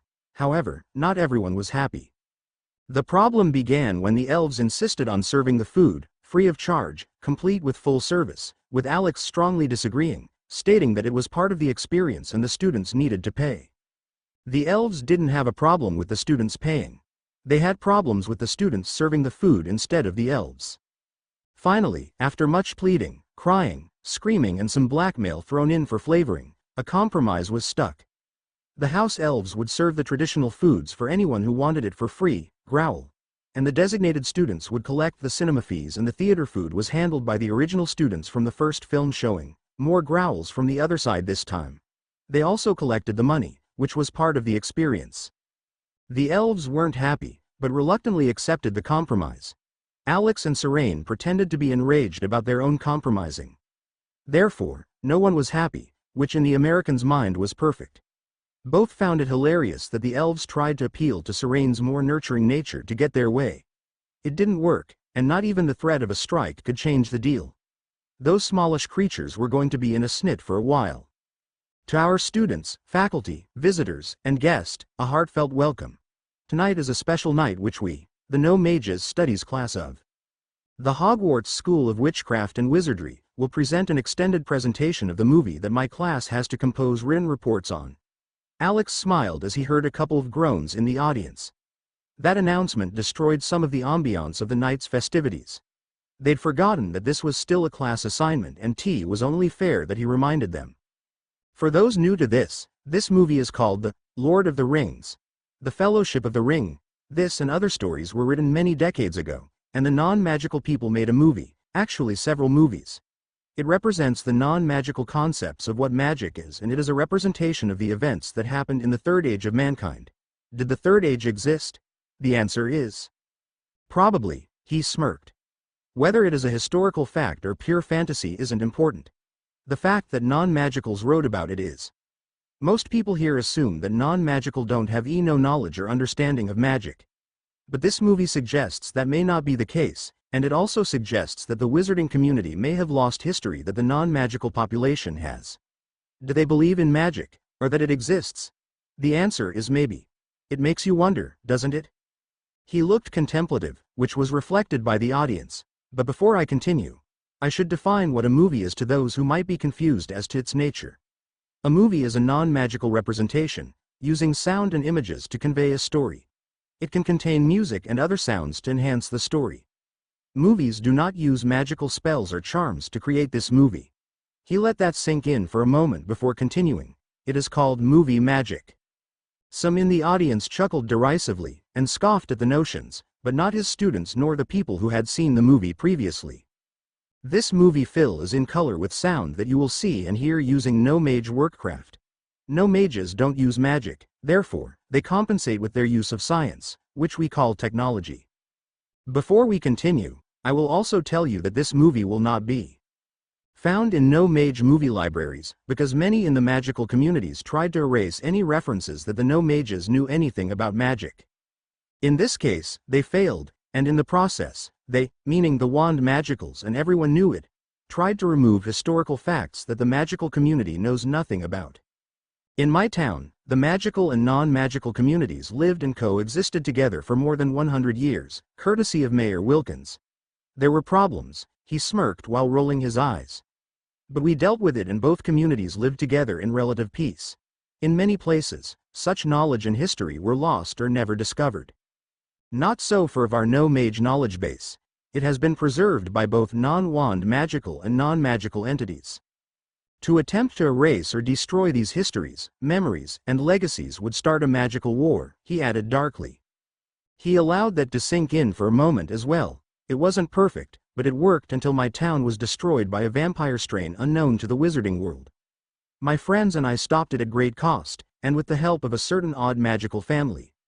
Where there was one vampire slayer, there are a dozen, and now 2 bloodlines standing at the gates, protecting the world, his world.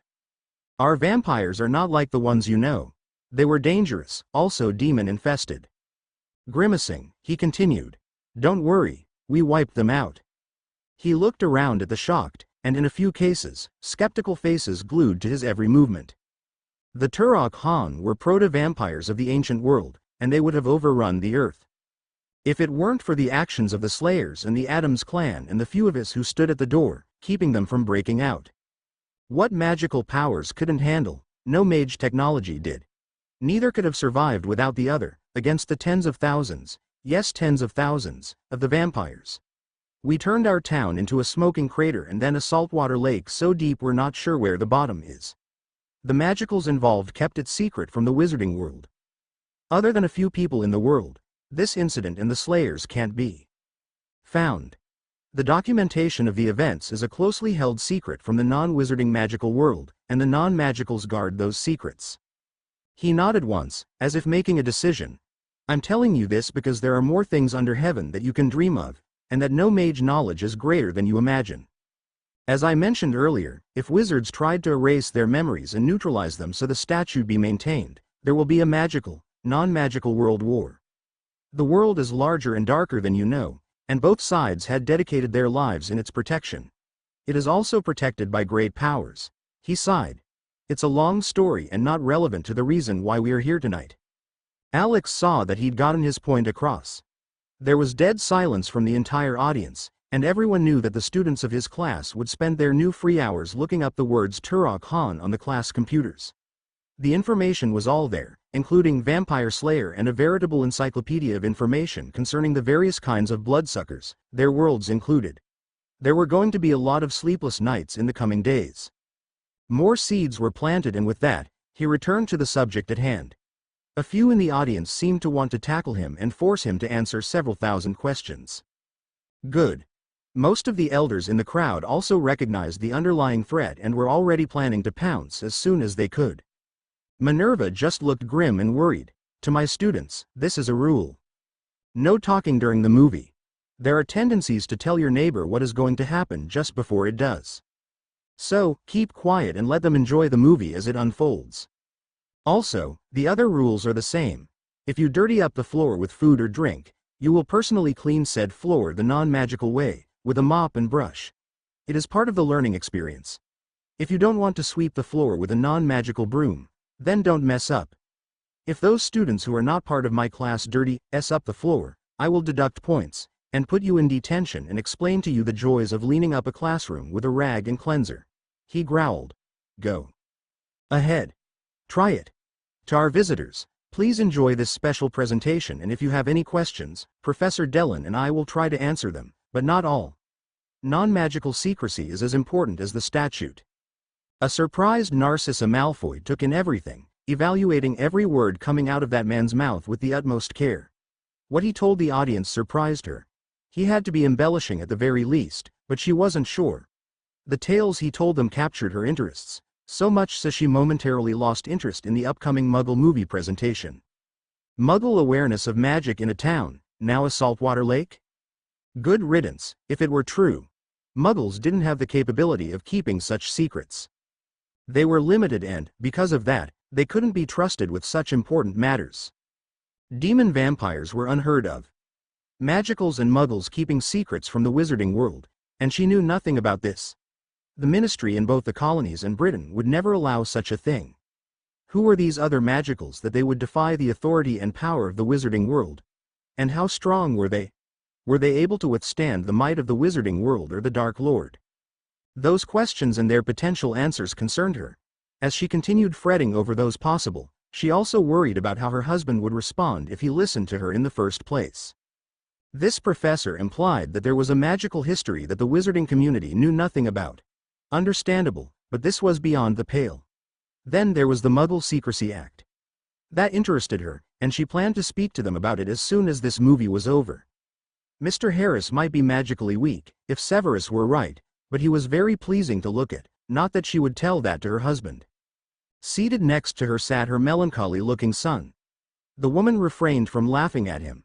No child wanted to sit by their mother when so many young ladies would gladly take their places next to him. The rows of seating were interesting, and the chairs were strange, but comfortable. The Malfoy status required better seating arrangements. However, she tolerated it for the sake of her son and her curiosity. Tasting some popcorn, she decided she liked the flavor, but hated those kernels, insisted on making a home between her teeth. The nachos were interesting as well as gross. One simply could not use eating utensils properly with this food. She didn't touch the hot dogs, preferring to consume some of the more traditional foods placed in the rear section. The entire experience was quite exotic, like visiting another world. The room darkened, and the movies began. 5 minutes later, she was lost to the moment. The sound and images captivated her in a way she hadn't expected. If this movie was anything to go by, it was little wonder that Draco hinted that this was one of his favorites. Severus didn't want to be in the main hall converted into a Muggle theater hall, but he was required to by order of Albus Dumbledore. And, he reluctantly admitted to himself, his curiosity. The movie made such an impression on Slytherin students who attended the Muggle history class, that he had to examine himself. It was surprised that so many students were willing to give up their Friday night's freedom for a Muggle experience, and it sickened him. Muggles had their places, although he would never dare say that aloud or even think it was too hard, but they should have nothing to do with the wizarding world. The statute of secrecy was paramount, critical in keeping the Muggles away, and here Harris said that the statute might not be as secure as everyone believed, and that the Muggles had their own statutes protecting their secrets from the wizarding world. That wasn't a real surprise. But what was a genuine surprise were the next words about vampire slayers and proto-vampires overrunning a town and trying to take over the world. Those terms were new to him, as were the facts, if true, that the Muggles had their own magical support and secrets known only to them. That was disturbing on several levels.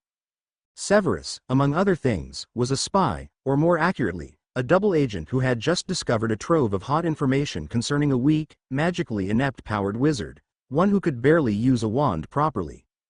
This information was critical information for the Dark Lord when he made his presence known to the world. There were tidbits Severus needed to clarify before he passed it on, and he hated the situation he was now placed in. The American couldn't keep his mouth shut and he would have to pass it on. If Muggles did have this amount of information, even if it were in America, then the Dark Lord would be very displeased. If there were whole towns such as Harris described that had Muggles and wizards working together, then sooner or later, it would slither its way to the British and European magical community. That couldn't be tolerated for so many reasons he had trouble counting them. Obviously, Harris and Dellen knew far too much that would interfere with the Dark Lord's plans. What were proto-vampires? And the Dark Lord might have used them for his advantage. What were slayers and how powerful were they? He cursed Harris for opening his mouth. Nevertheless, because of his carelessness, he wanted more information, but he frowned as he realized he might have ruined any chances of gathering said information. The potion's master was furious. Harris talked too much. To be continued next.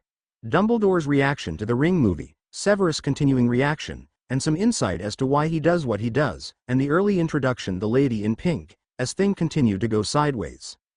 At this point, Fudge isn't that bad, and the first challenge hasn't happened yet, and his focus is more on the tournament rather than Harry. Both Alex and Serene are upset but will not interfere, which will cause a slight guilt complex for Xander, though we will switch to the dance. Note: does anyone want to see Xander and Dolores dance to Umbridge dance to the song Bamboleo, a song that Alex introduces as American music to those participating in the dance? Let's include the professors here as well. What do you think? No, forget that. I'm insane. Must be the plague affecting me, but I am tempted, sorely tempted, very tempted. Note: I am no fan of Dolores. She reminds me of an evil Mrs. Bucket, pronounced Bouquet. As you may suspect, either I'm going mad, or in a very dark direction. Xander has learned a lot from his girlfriends, and although always respectful, he has had a few too many evil women on his case and now he is immune. If you believe this, then I want to sell Texas to you, cheap. Chapter 29. Hey folks.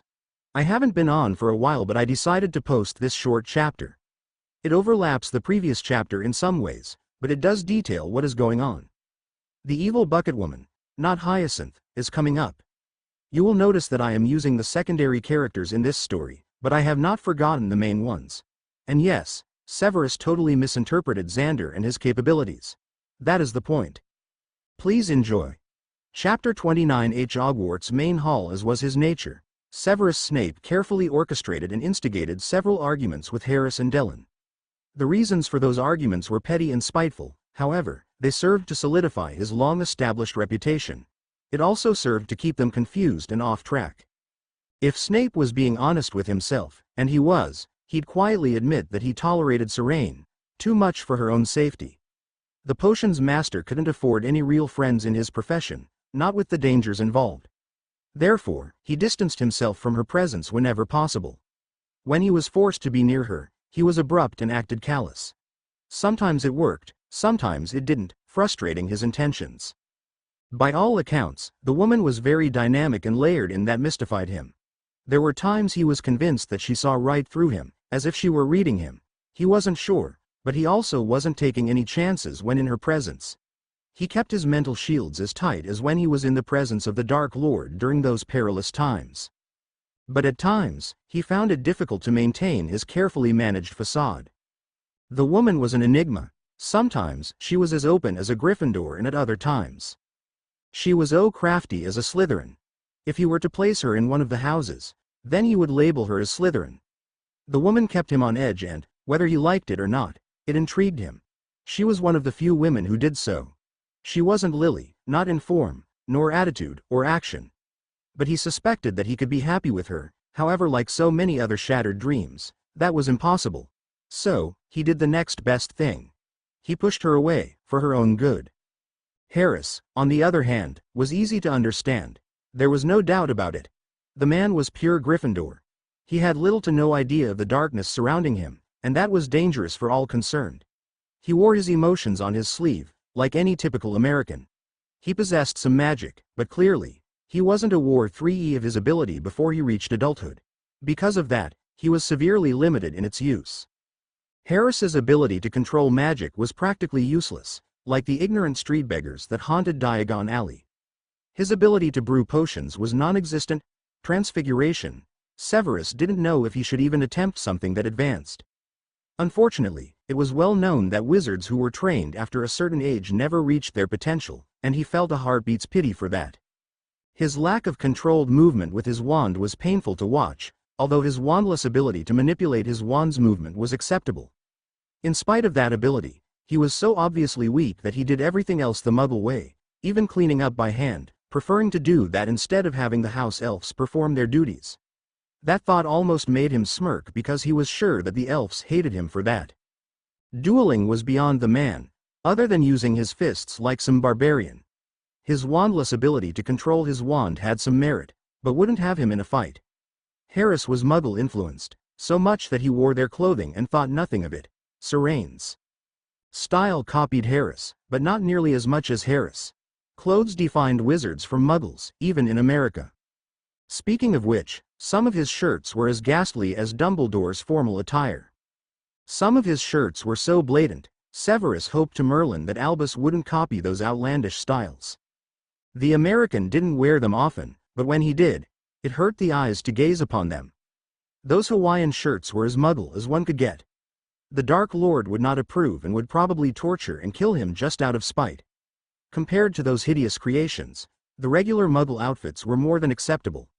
Harris hated robes, but to his credit, he did wear them on occasion as the need arose. Harris' lack of abilities, however, didn't stop Serene from attaching herself to him. Both Harris and Serene were so different from one another that Severus was hard-pressed to believe that they were even associates, let alone friends and business partners. However, he had to take into consideration that Harris was once engaged to her sister. Snape was vaguely curious about how such a union was even possible, considering the way Serene carried herself. Admittedly, in spite of his faults, Harris was a tolerable shopkeeper and the products he sold were of the best quality, including some of the extremely hard-to-acquire items that others had difficulty obtaining. Nevertheless, Severus judged him clueless, open and occasionally volatile book much too open. The Pratt was also an occasionally volatile individual who knew too much for his own good. Severus did allow that Harris had some good points. The man's sense of humor and sharp tongue almost forced a smile from the potion master's lips a couple of times, and that reaction served a warning he couldn't ignore. Harris's utter lack of tact would hurt him in the future when the Dark Lord returned, and vowed to protect Serene from the fallout as much as possible when the time came. However, his Muggle upbringing would serve to make him a target. Harris was doomed. The Dark Lord was sure to target him, unless Severus could get him out of England before the time came. The truth was, Severus was surprised that the Death Eaters hadn't already targeted him.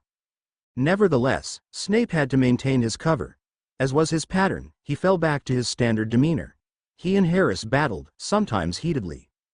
The wizard had to acknowledge that Harris gave as good as he got.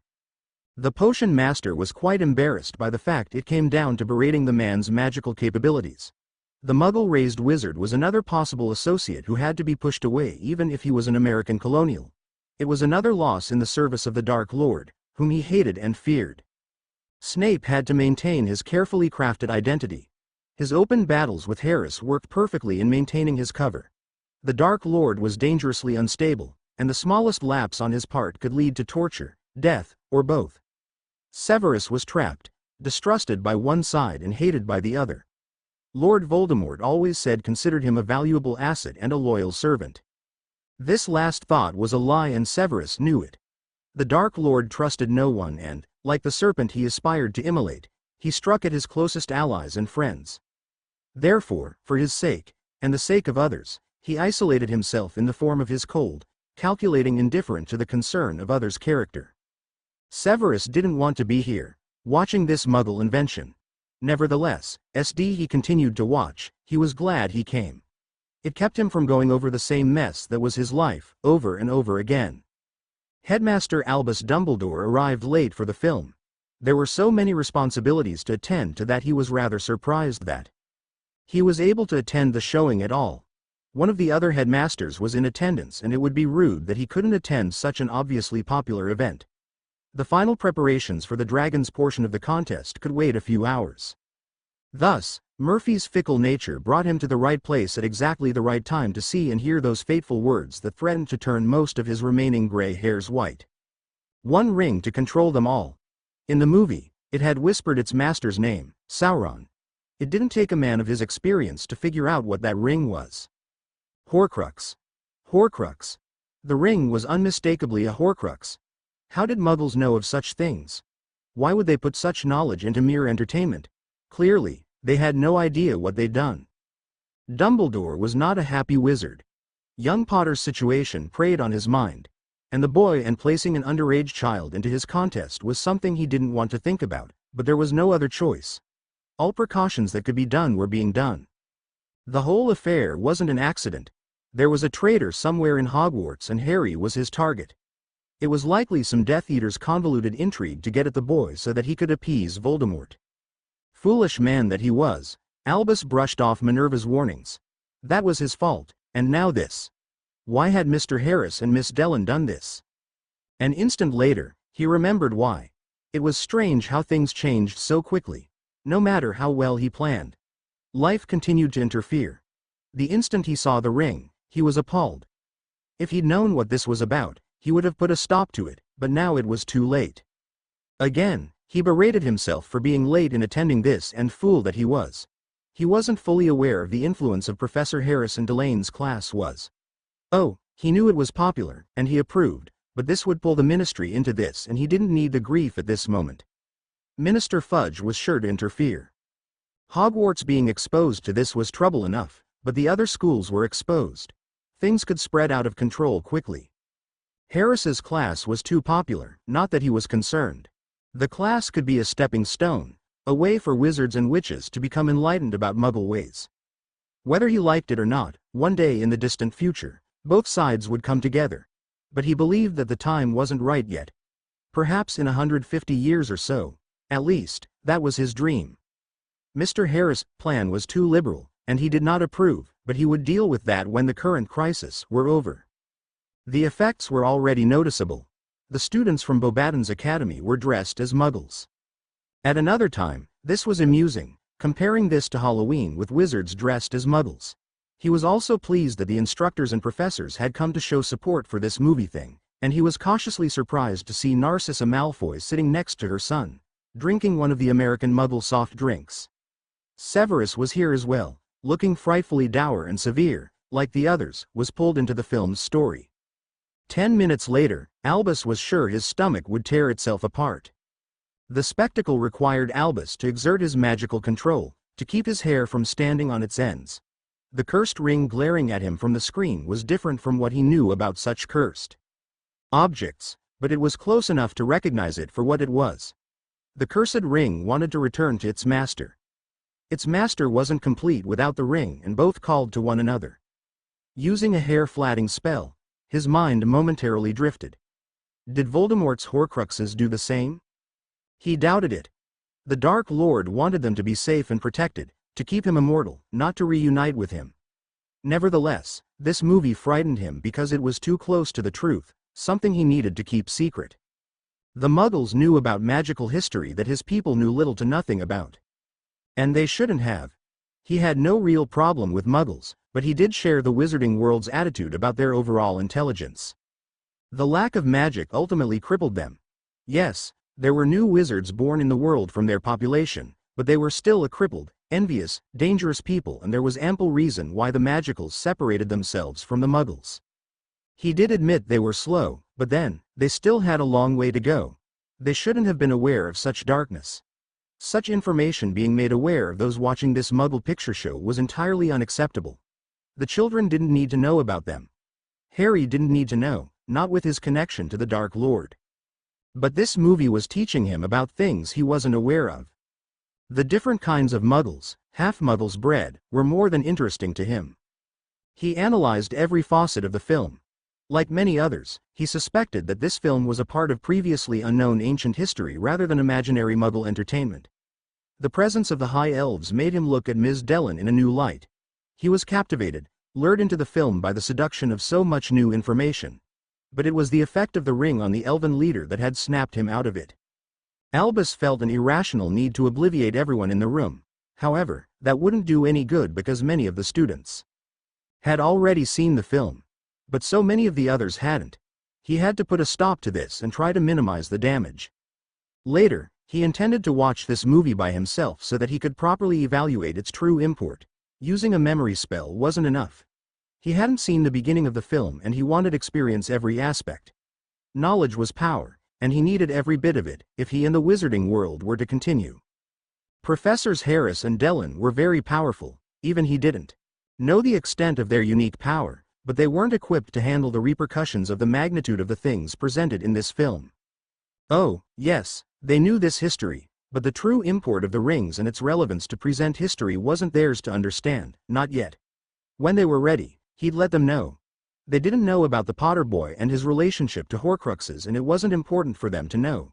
It was a secret best kept to itself, which was why he was so upset about this movie. Harry didn't even need to have any hint of this. The time wasn't right yet. Besides, he reasoned, there were other priorities which needed to be dealt with first. The Dark Lord was his responsibility. When the Dark Lord was vanquished, and Harry was safe, and his Horcrux removed, or if the poor boy had passed on, then he would let the two American Magicals know of his original plans, and then he would prepare to help in this next upcoming war. They would require his expertise at organizing a proper defense. After all, he did have the experience and knowledge to prosecute that other war. Those thoughts depressed him, and he didn't know what to do about it yet, not until Harris and Dellon gave him more information. Killing extra-dimensional creatures trying to enter this world was their specialty. Fighting Dark Lords was his area of expertise. Harris informed him about factions that were advising and working with Muggles. It was a laudable idea, but overall, too dangerous for the wizarding community. He resolved to put a stop to that. Goblins and furry folk were no match for a wizarding cabal. They needed more help than their allies could give. Goblins were too violent, as were some of the furry kind. The other Magicals weren't strong as wizards, otherwise he would be aware of them and would have pulled them into the greater magical world.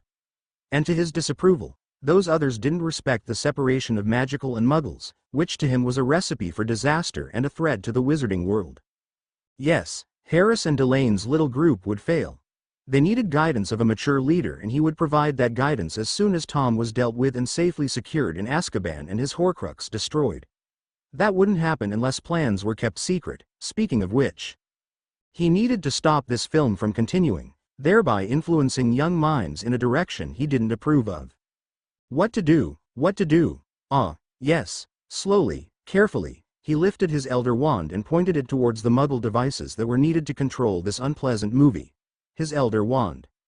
MX Chapter 30 Record Keeping Time. This is more of a filler chapter setting up for the big ones coming up. I will say that Dolores is going to make an appearance rather soon, much earlier than in the original timeline.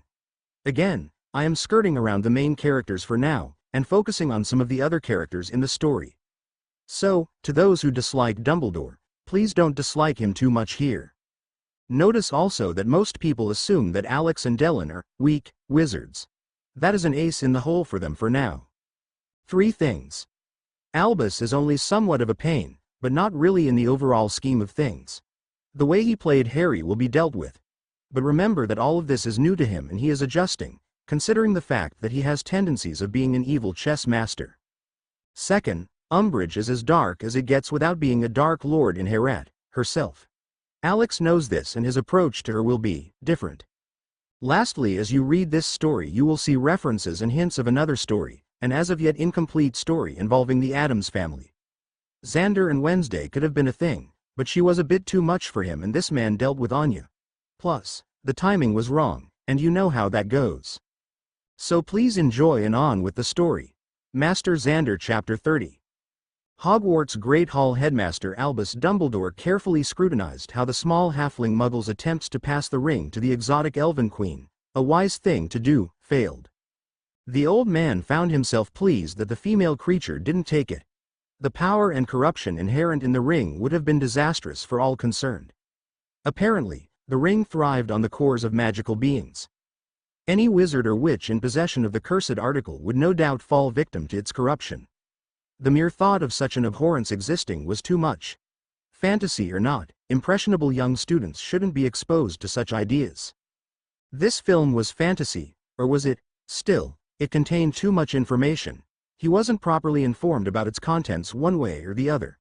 The deputy headmaster wasn't clear on the subject, or perhaps, he hadn't listened carefully enough. The film was half over, but the mere thought of further revelations that could be revealed galvanized him into action. He sat at the room's rear, not wishing to distract the audience and because he wanted to keep his hat on. Plus, he loved watching people's reaction as much as watching the entertainment, and wasn't pleased.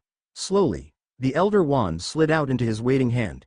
He wouldn't dare obliviate everyone, but he could stop the film from continuing. Muggle electric things were easy to confuse and no one, not even Mr. Harris and Miss Dellen, would know what happened. The Elder Wand's magic was undisputed and completely undetectable when controlled by a master such as himself. Dumbledore cast a silent charm, intending to short out the system. It would be attributed to accidental magic by someone. Those things happened all the time, and Muggle devices were notoriously fickle around magic. The film continued without interruption. Surprised, he tried it again with a touch more power. Again, nothing. It should have worked. The electric lighting power, whatever they called it, should have been disrupted, thereby blowing out the power source, which wasn't magic. That much he knew, or he would have sensed it. But he needed to be sure. A quick, invisible screening. Spell left him shocked. Merlin's blood, he whispered. All of the related devices were protected by a shield spell unlike anything he had ever encountered before. There were at least 6 other charms and wards he'd never seen protecting all of the equipment. All of them were unknown to him. His own spell hadn't bounced off the equipment, but simply slid off. The shield wasn't a deflection charm, but something different. Sighing, he relented and got comfortable and munched on this American popcorn treat. He'd forgotten whom he dealt with. The American wizards were masters and warriors. Naturally, they would have protections guarding their properties, and unless he wanted to confront them in front of everyone present, there was nothing he could do. The Elder Wand should have had the power to overwhelm those defenses. It most likely could, he acknowledged, if he wanted to go all out. Now it was too late to do anything about it, and from Harris' smirk, a disappointed Dumbledore knew he had tried. Perhaps a friendly duel to test him in the future would shed light on the extent of Harris's power and abilities. He would have to have a talk with them, and later, he intended to ask them if they would share the spells that protected their property. It was completely unknown, and very intriguing, and he was always interested in learning new magic. Minutes later, the headmaster was entranced once more by the events happening in the movie. The subtle magics of that age appeared evolutionary and gave credence that this represented history and not just some muggle's imagination. He would ask for details about the movie and the truth of its origins later. Surprisingly, he discovered that he would enjoy the challenge dealing with Harris after the tournament was over. That Sunday morning, Narcissa Malfoy ordered the house servants to prepare a special breakfast that included most of her husband's favorite dishes. She wanted to prepare him for the upcoming conversation, and a good breakfast always lightened his mood. Last night, he asked about her outing in passing, but he really hadn't shown any true interest other than to ask if Dumbledore was there. Her husband's preoccupation with Dumbledore and his lack of what was happening at Hogwarts irritated her. She needed to discuss what she'd seen, and the implications that could change the preconceptions about the Muggle world. At the end of the movie presentation, and after Harris and Dellen had fielded several very relevant questions, a slightly shaken Dumbledore smiled and thanked everyone for coming. He acted like his usual, confident self, but she could see he was disturbed, and she understood why, which was just one of the reasons why she needed to talk to her distracted husband. The food was prepared, the breakfast table properly set, and smallish house servants departed. None of them wanted to be around their master, who still remained in a snit ever since Dobby was taken from him. His rage hadn't cooled, and he continually expressed his anger towards all of the house elves. The fact that all of his favorite foods were laid out before him hadn't escaped his notice. Truth be told, he enjoyed this little game with his wife. It always happened when his wife required his attention. Grabbing a piece of sausage, he glared at his wife and waited for her to begin. "Did you know that Muggles have a significant amount of knowledge of magical history that we don't?" she started. That surprised him. Enough so that he put his sausage down to listen. "Muggles? They know about magical history?" "Oh, yes," she answered. Professor Harris tried to pass it off as Muggle entertainment, which was, by the way, quite impressive. But I could tell he was lying when I spoke to him afterwards. He spoke about his village in California. She winced. It's a dreadful place where muggles and wizards coexisted and fought together to survive against the dark forces and vampires that infested Sunnydale. That is the name of the village. He was quite explicit. He spoke about ancient vampires that destroyed it, and how he and his friends fought against them and saved the world. Lucius laughed at the absurdity. Impossible. Vampires are dangerous, but that they could try to take over the world is absurd. And you believed him? She shivered. He showed me his memory, she said. Those vampire things were monsters. Her husband could hear it in her voice. She was frightened and obviously believed the American. And it gave him pause. How much information did you get from him? Narcissa suppressed a smirk. She had his attention for a change. I've obtained more information than I thought I would get. Severus's information was correct. Professor Harris grew up Muggle and didn't know he was a wizard until his mid-30s. The village's supreme wizard placed a spell on the town, suppressing witches' and wizards' power and their heritages. That made her shiver. I could see that he is heavily influenced by his Muggle upbringing. He rarely uses his wand, and I agree with Severus. He is a weak wizard, but he is smart. But that is something we can discuss at a later time. The moving picture show brought several disturbing yet fascinating points to my attention. There is a magical history we know nothing about. They had ancient dark lords in those times, and they had demons and elves that we've not seen before, and there were different types of muggles, more types than we knew of, and all of them were aware of the magical world. He didn't question his wife's belief in what she was telling him. Therefore, he believed her, even though it sounded like a fantasy tale. And Professor Harris knew of Dark Lords? He asked. Yes. He fought one in his village, she answered. Sunnydale Village was turned into a lake. The majority of Muggles never knew what happened, but according to Alexander, there are some who do, and they keep watch. They're called Watchers. How creative, he snipped. And the American Magicals allowed these Muggles to retain their memories. He was furious at the very thought. That is irresponsible. The woman shook her head, disagreeing with him. According to him, the wizarding authorities would try to obliviate their memories, if they could find them. However, he then told me something very disturbing. Lucius saw the look of concern on his wife's face. Tell me, please. If we enforce our authority on them, then there are other Magicals that will defend them, and it would begin a magical war. The man scoffed at the very notion. I don't believe other Magicals would dare defy us. The goblins wouldn't dare start a war with us. And other magical creatures don't have the power or numbers to resist us, if we were to impress upon them our will. No, husband, I have the impression that he was referring to Muggle magical creatures that we aren't aware of. He shook his head in dismay. This was absurd. If there were Muggle Magicals, or Muggles able to use abilities like us wizards. And here, he all but sneered at the possibility. What power could they actually have?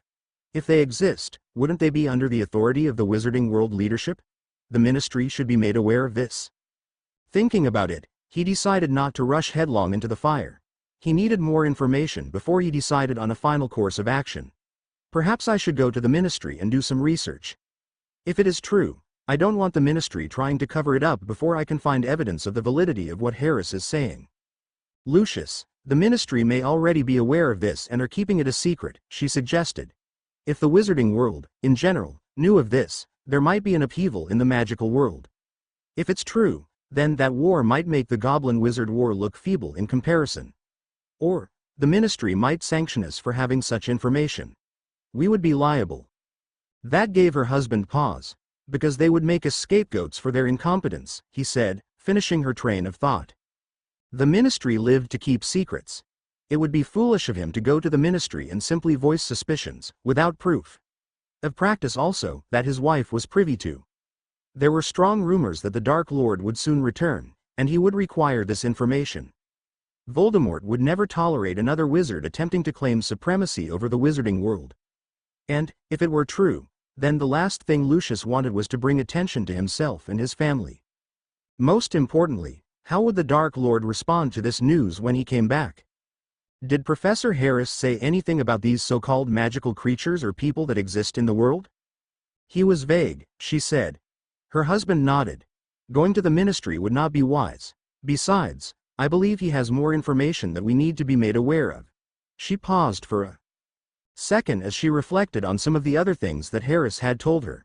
There are several more of these movies that he has ascribed to the Dark Lord Sauron.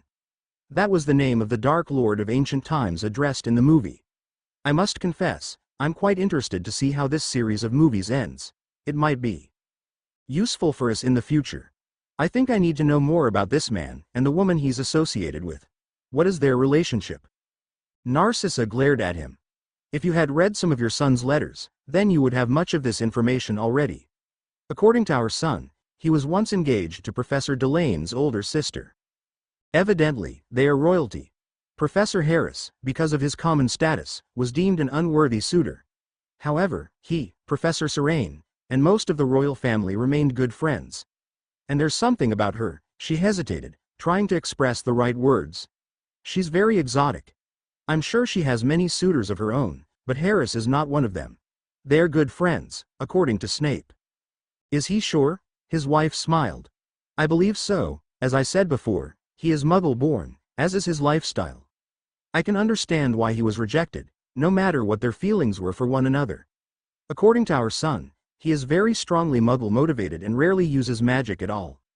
Other than the use of his wand occasionally, he rarely uses any form of magic.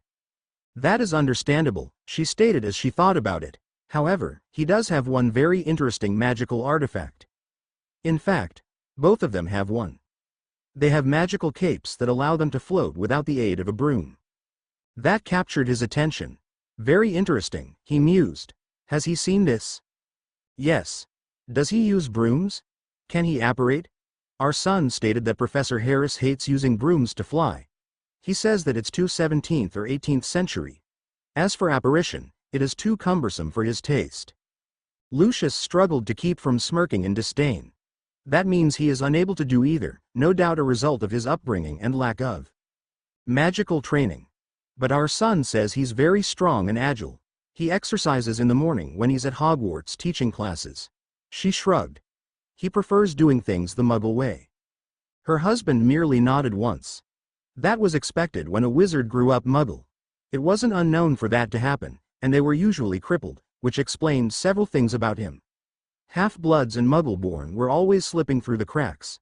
You said that there are more of these movies the professors will show his class. And the others? He asked. Will you attend? I want to, she confessed. I am curious, and that is why, if you must seek any information, that you will be discreet. Minister Fudge might attempt to stop those movies being seen before I can see them at Hogwarts. Lucius thought about that for a moment and then scoffed at the idea. The man is more concerned about the tournament than he is about what is going on at the school, so you needn't worry about him. But you have a point. The contest is a feather in the cap of Britain and his focus is there. But there are others we should be concerned about if this becomes too controversial. We are, however, somewhat protected, his wife noted. The other two schools have a most favorable opinion of the movie, and several students are monitoring Professors Harris's and Delane's classes. It would not be in the ministry's interests to interfere. Bowing to his wife, he bit into another sausage as his mood lightened. Well, since we are here and there are no pressing engagements at the moment, please tell me about this movie. Narcissa brightened. She had his full attention now and intended to exploit the moment. So that you will have context, I will start at the beginning. A very long time ago, there was a great war. Muggles and strange elven Muggles, completely unknown and unlike our elves and dwarves, gathered together to fight a powerful Dark Lord and his army. This lord gave magical rings to the Muggles, dwarfs, and the elven creatures as gifts. But unknown to all, those rings were traps, a way to enslave all who wore them, because his ring was the one that ruled them all. The Dark Lord Sauron possessed the One Ring, and with it, he came close to ruling the world. Lucius was enraptured, and instantly chilled to his soul when his wife described the ring and its ultimate purpose as it corrupted all who possessed it after Soren's assumed death. The story hit much too close to home. He could see why his wife was so interested in seeing the other movies. He wanted to see them for himself if he had the time. Chapter 31 Master Xander Chapter 31 The week before the first tournament challenge, Alexander, Xander Harris knew that the monster he worked so hard to create was born healthy, strong, and messy. It was exactly what he and Serene, well, mostly him, intended. Professors, students, and several sets of parents attended the movie presentations, and all of them had scores of questions, some of which Harris slyly refused to answer. Narcissa Malfoy was particularly insistent, attempting to nudge tidbits of information out of him. He supplied a lot of information to her, most of it useless. But there were just enough details to keep her interested and titillated enough to start a friendship with him. For her own purposes, of course. Alex let her believe she was achieving her goals and solidified her suspicions that he was easy pickings when it came to information. He also played the amateur when it came to using his wand. The wand, Jessie, almost burned him twice out of irritation. It didn't like being downplayed. But it did remind Xander that at its core, it remained a combination of two slayers, a witch, and an ancient hyena spirit. It didn't like doing weak, even for show. Chastened, Alex spoke to it, calming the instrument down. It was a slayer of evil and it wanted to do what it did best. These were simply no mage movies, a product of the author's imagination, Alex insisted. He spoke the truth. That was exactly what they were, just a fantasy. In this world, R.R. Tolkien had existed and, like his counterpart, authored a series of books about hobbits, elves, goblins, dark lords, and the ring. In this world, however, the wizard enclaves deemed his works unsuitable for reading by the no-mage population. The works were destroyed, and the man obliviated into senility. It was for the greater good, of course. That action triggered a deluge. Other authors suffered the same fates. It signaled the beginning of the great game played by a group of very powerful wizards and witches whose intentions were to dominate the world, forcing it to return to a simpler time where it would be easy to control. Their subsequent actions were also the reasons why this world was 40 years behind where they were supposed to be. It was all part of a long-term plan designed to cripple both the non-magical and magical populations of this world. This work is fantasy, Professor Harris announced with finality.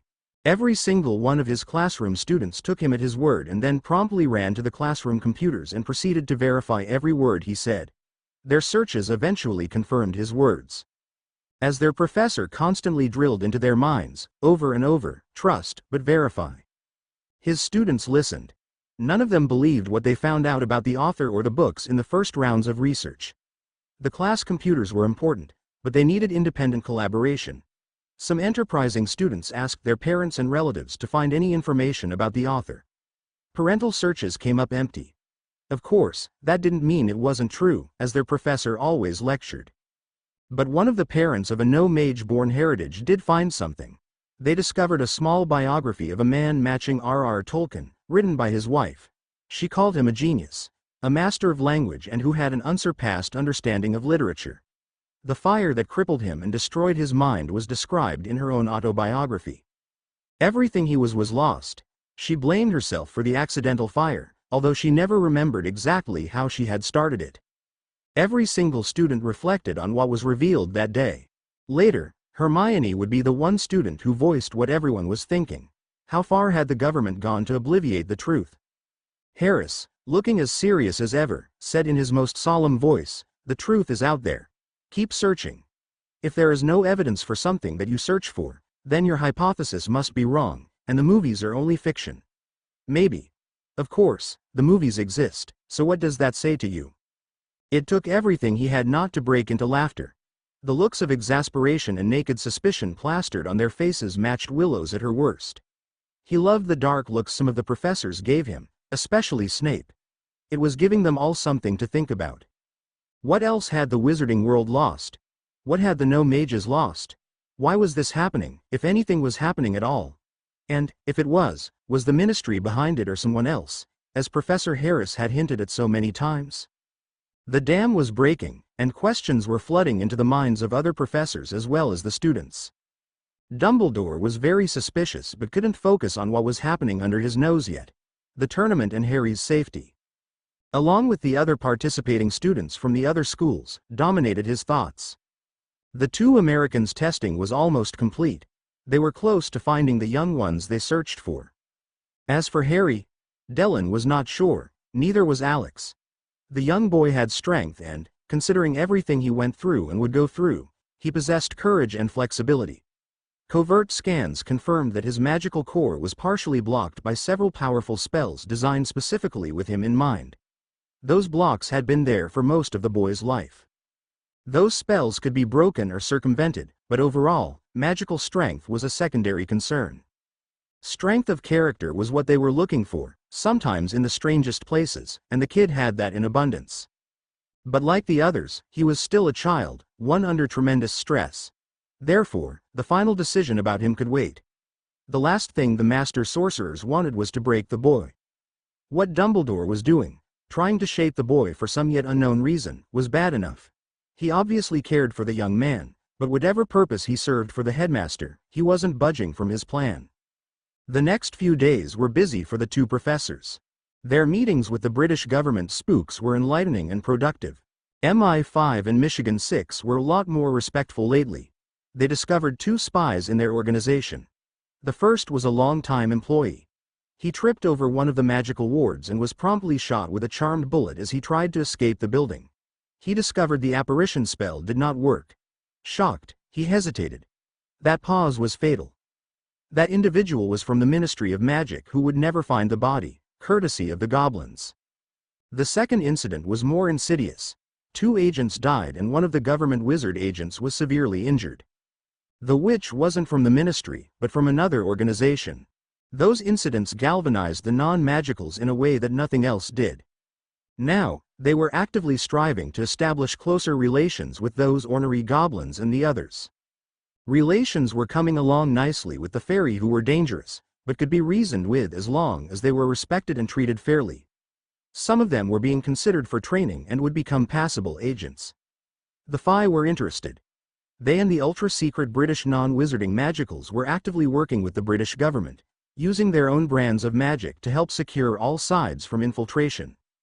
Serene was bemused at seeing fairies flirting around and speaking to the head of Michigan 6 and his secretary, who was furiously recording everything while taking notes.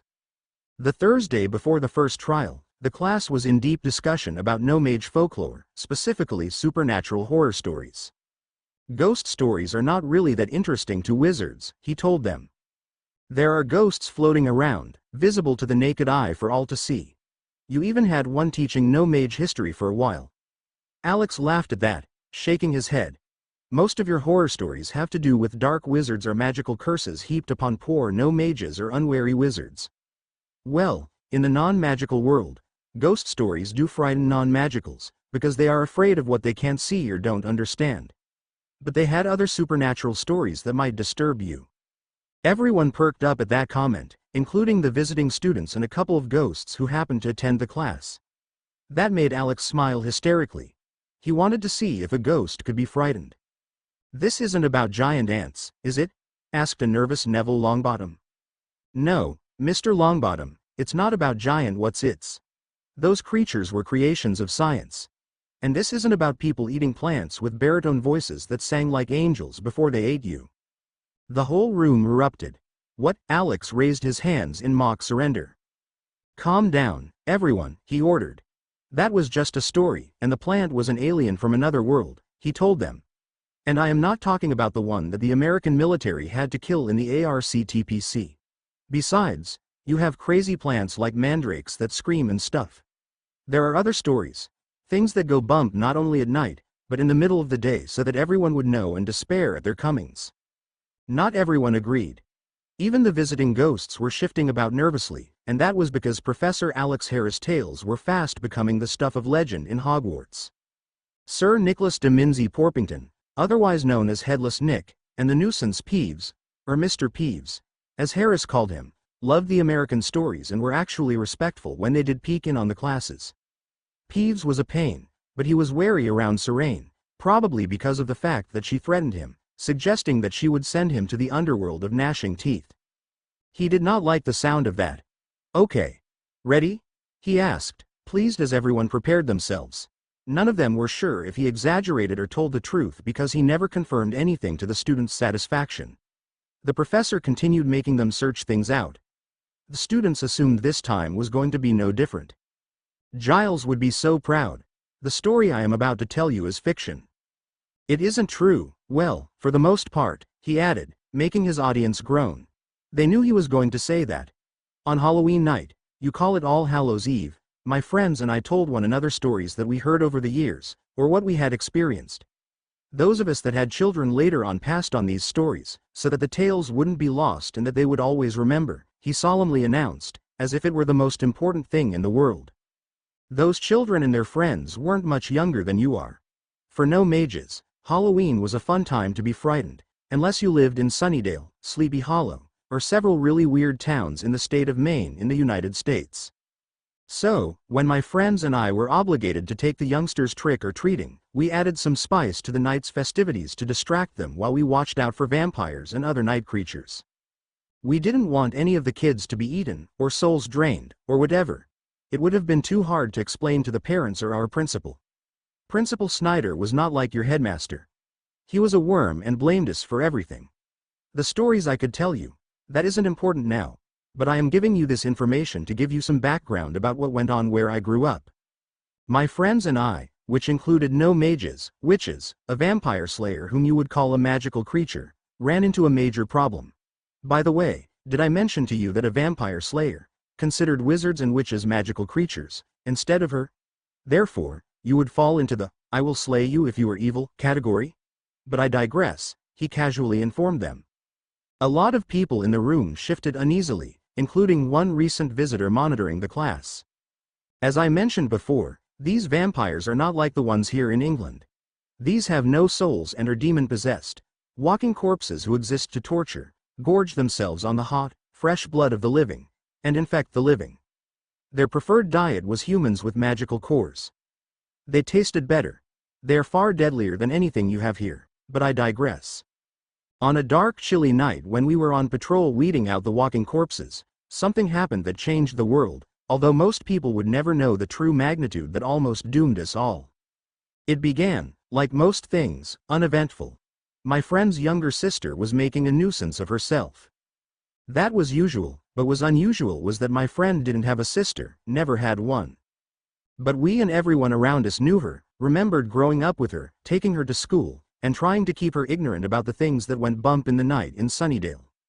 That last part was wasted, as you students well know, he added, smiling. In an instant, she was created by ancient magic, using the stolen blood of the Slayer, and a magic called the mystic arts.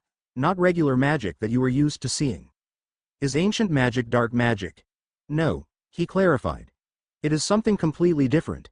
His voice was barely above a whisper, adding to the effect. We didn't know it at the time, but she was a key, a magical key to everything. Hermione couldn't help but to ask the obvious question. What does that mean, Professor? I'm sorry to interrupt you, but this person was a key to what? Alex smiled. Why, Miss Granger, a key to the dimensional doors that separate all realities from each other. That's impossible, she blurted out before another visitor could voice a complaint. Maybe, he shrugged. Shall I finish this story, or do you wish to discuss no-mage theories on dimension realities? Be quiet, Hermione, Pansy hissed. You're wasting our class time. The bushy-haired young lady huffed but didn't say anything else. Her questions could be addressed later. She wanted to hearth Professor's story, too. In my former town of Sunnydale, which you know is a saltwater lake now, Lake Sunnydale, there was a war. A hell god named Glorificus, also known as the Abomination, the Beast, and incidentally, that which cannot be named, appeared in our town, seeking a key that would allow her to return home. I admit she was cute in her human form, but she was a true example of a dumb blonde, he said, not looking at a boy who now endured snickering from the others. He'd retaliate later. She was powerful but unstable in her human form, and I'm being polite here. She was as stable as a glass of water, needed the memories of my town's population to remain sane. In her world, she was a soul eater, but in her human form, she needed the minds of people. Magicals tasted better to her, he added as an afterthought. Ghosts were especially succulent, so any of the smart ghosts haunting Sunnydale evacuated. At first we didn't know why. People were going insane. What made them was being sucked dry, that monster. As he spoke, the entire room darkened. You have to understand, in her human form, she subsisted on the minds of humans. In her natural form, she was a soul eater. In her reality, she consumed souls, digesting them for centuries before regurgitating what was left. She wasn't known as a hell god for nothing. But here on Earth, feeding on memories and minds had to do. Although she needed more and more, the longer she remained in this world. Her victims went insane or closed in on themselves. This left them prey for the vampires flooding the town. He reminded them again about the demons he dealt with. These weren't the same as the Turok Han, but another strain far worse than what you have here. So, we fought her, and we lost most of the battles. Our magic and our gifted warriors couldn't handle her raw strength, but we could take out her minions. But they were killing us. We fought her and her minions for days. We had little hope. If she found the key, then she would tear open the dimensional curtains that separated the worlds to get home, and if she did, all worlds everywhere would merge and there would be destruction for everyone. He paused dramatically. Here is an image of the beast, he said as he pulled an image of Glory from his mind, making it life-sized, something that surprised everyone. That spell was unknown to them. She was beautiful but had an aura of hideousness that everyone could see, especially the ghosts and sensitives. They recoiled from the image. The two ghosts were terrified in a way never seen before by the students or professors. Both Peeves and Nick could feel the malevolence and the hunger of the beast, even though it was only an image. We tried everything. We even used a magically enhanced troll hammer, couldn't kill her. We didn't think we would survive. The students could see the revulsion and weight of the memories of his past. We believed things couldn't get worse. We were wrong. We were in trouble, he explained. Professor, Draco asked. You've changed your narrative. You keep injecting yourself into the story. Is this a simple no-mage story, or is this something from your past? Mr. Malfoy, that is an excellent question. This story is fiction, but there is always an element of truth in every good fiction. Is it a fable, or is there truth in what I am telling you? He pointed to the two terrified spirits who desperately wanted to leave the classroom but couldn't. Ask them if it's just fiction. Alex sighed and looked as if the weight of the world was on his shoulders. Those in the room tensed, waiting for what he had to say next. He slowly continued. Gozer, the Gozerian, Gozer the Destructor, Gozer the Traveler, Volgus Zildrohar, Lord of the Cebulia, was released from her containment unit and smelled glorificus. We didn't even know it existed until it landed in our town. Now, I have to explain something. Gozer is, he corrected, a Sumerian hell god, come to Earth. Several no-mage scientists and their family, and friends, trapped her in a science-based, non-magical containment unit in a small town before she could have killed everyone in that town in the USA, forcing them to self-sacrifice themselves. She would have killed hundreds of millions more the previous time she was here, but she was stopped by those same no-mage scientists. But again, I digress. We believe she sacrificed every soul in the containment unit to gather enough strength to break free from her prison. The instant she got free, she headed directly for Glorificus. It was instinct. Notice that I call it a she. It was whatever it wanted to be, but it did choose the female shape, as did Glory. My friends and I found that interesting, he mused. It didn't really matter. Neither one of them could stand the presence of the other's existence on Earth, which they claimed as their own. Glory couldn't have cared less about Earth, but she would never have submitted in any way to Gozer. Neither one was at full power because they were not natives to this world, but they were powerhouses. All around Sunnydale, the skies turned black, and the clouds bled as they fought, and we were stuck in the middle. We had to stop them before the destruction could spread. So, we made an alliance with another ancient power who was just as upset at their presence as we were, and we went to war against the abomination and the destructor. Warriors came to our aid from everywhere, but we were still outclassed. The wizarding world never helped us. They never knew what was going on, partially because it wasn't their concern. But mostly, the ancient spells created by the Dark Wizard, the mayor of Sunnydale, was still in effect, and it specifically blocked Wand Wizard from detecting and coming to investigate. So, what remained of us gathered together and that is a summer's break in the good old town of Sunnydale before it sank, he finished. The story you've heard is just a no-mage Halloween story. It is fiction. Of course, there are elements of truth in every story. I encourage you to look it up during your study period, if you want to find out the whole truth, he said as innocently as possible. Time's up. I want a 2-page summary of your opinions on this story and why no-mage stories differ from wizarding ones. How are they similar? For the ghosts here, since you are here, I want a 10-minute summary of your opinions on what you've seen, he smirked. Since you are here today, you get to have homework like everyone else. For my students and visiting students who want to participate in this homework assignment, 2 pages only, using ink pens from the class. No parchment. I'm never going to the Americas, he heard someone mutter as they began talking amongst themselves. Ahem, Took her long enough. Ah, it is wonderful having the mother of one of my students looking in on the welfare of her child. What's the name of your son or daughter? Wait, let me guess. The lady in the pink dress smiled. She looked like a predator, and Alex would know. He saw quite a few during his lifetime. I am not a parent to any of these lovely children, she giggled. My name is Dolores Umbridge, Senior Undersecretary to the Ministry of Magic. Excellent, Alex exclaimed, cutting her off before she could continue. Minister Fudge mentioned you when he visited my store. I've so wanted to speak to you. But hold on for a moment. He turned to his students. That is all for today. We all know what is coming up. Mr. Potter, good luck and try not to die. Harry gave him a dirty look. Alex returned the stare, and the boy could feel him say, Don't worry. It will be all right. Keep safe. Class dismissed. Professor Harris, call me Alex, he told her as his eyebrows rose slightly. Let's go to my office, where we can talk. Then he paused for a moment's contemplation. It is safe for us to go to my office alone, isn't it? He asked. I mean, you are a lot of woman, and the last time I had a private meeting with one of the mothers, she wanted to attack me for some reason, he said, smiling as he thought about the non-existent act and how the assistant minister would respond. The look she gave him was priceless. Professor Harris. The game was on. Suitable Chapter 32 record keeping. Some typos are corrected in Chapter 31. Thank you. Master Xander Chapter 32, Mind Games Part 1. While the class and visitors left the room, Alex, followed by his guest, Ms. Umbridge, headed toward his small office situated not too far from the classroom. The woman following him at a discreet distance entered the modest room and stood stiff, preparing to make her demands, and Harris knew she did have them. Harris caught the look of disapproval as the woman had entered, and it was instantly apparent that she had a thing against muggles. His office was practically a shrine to non-magical decor. She exhibited that same look when she had entered his store once before, when it first opened.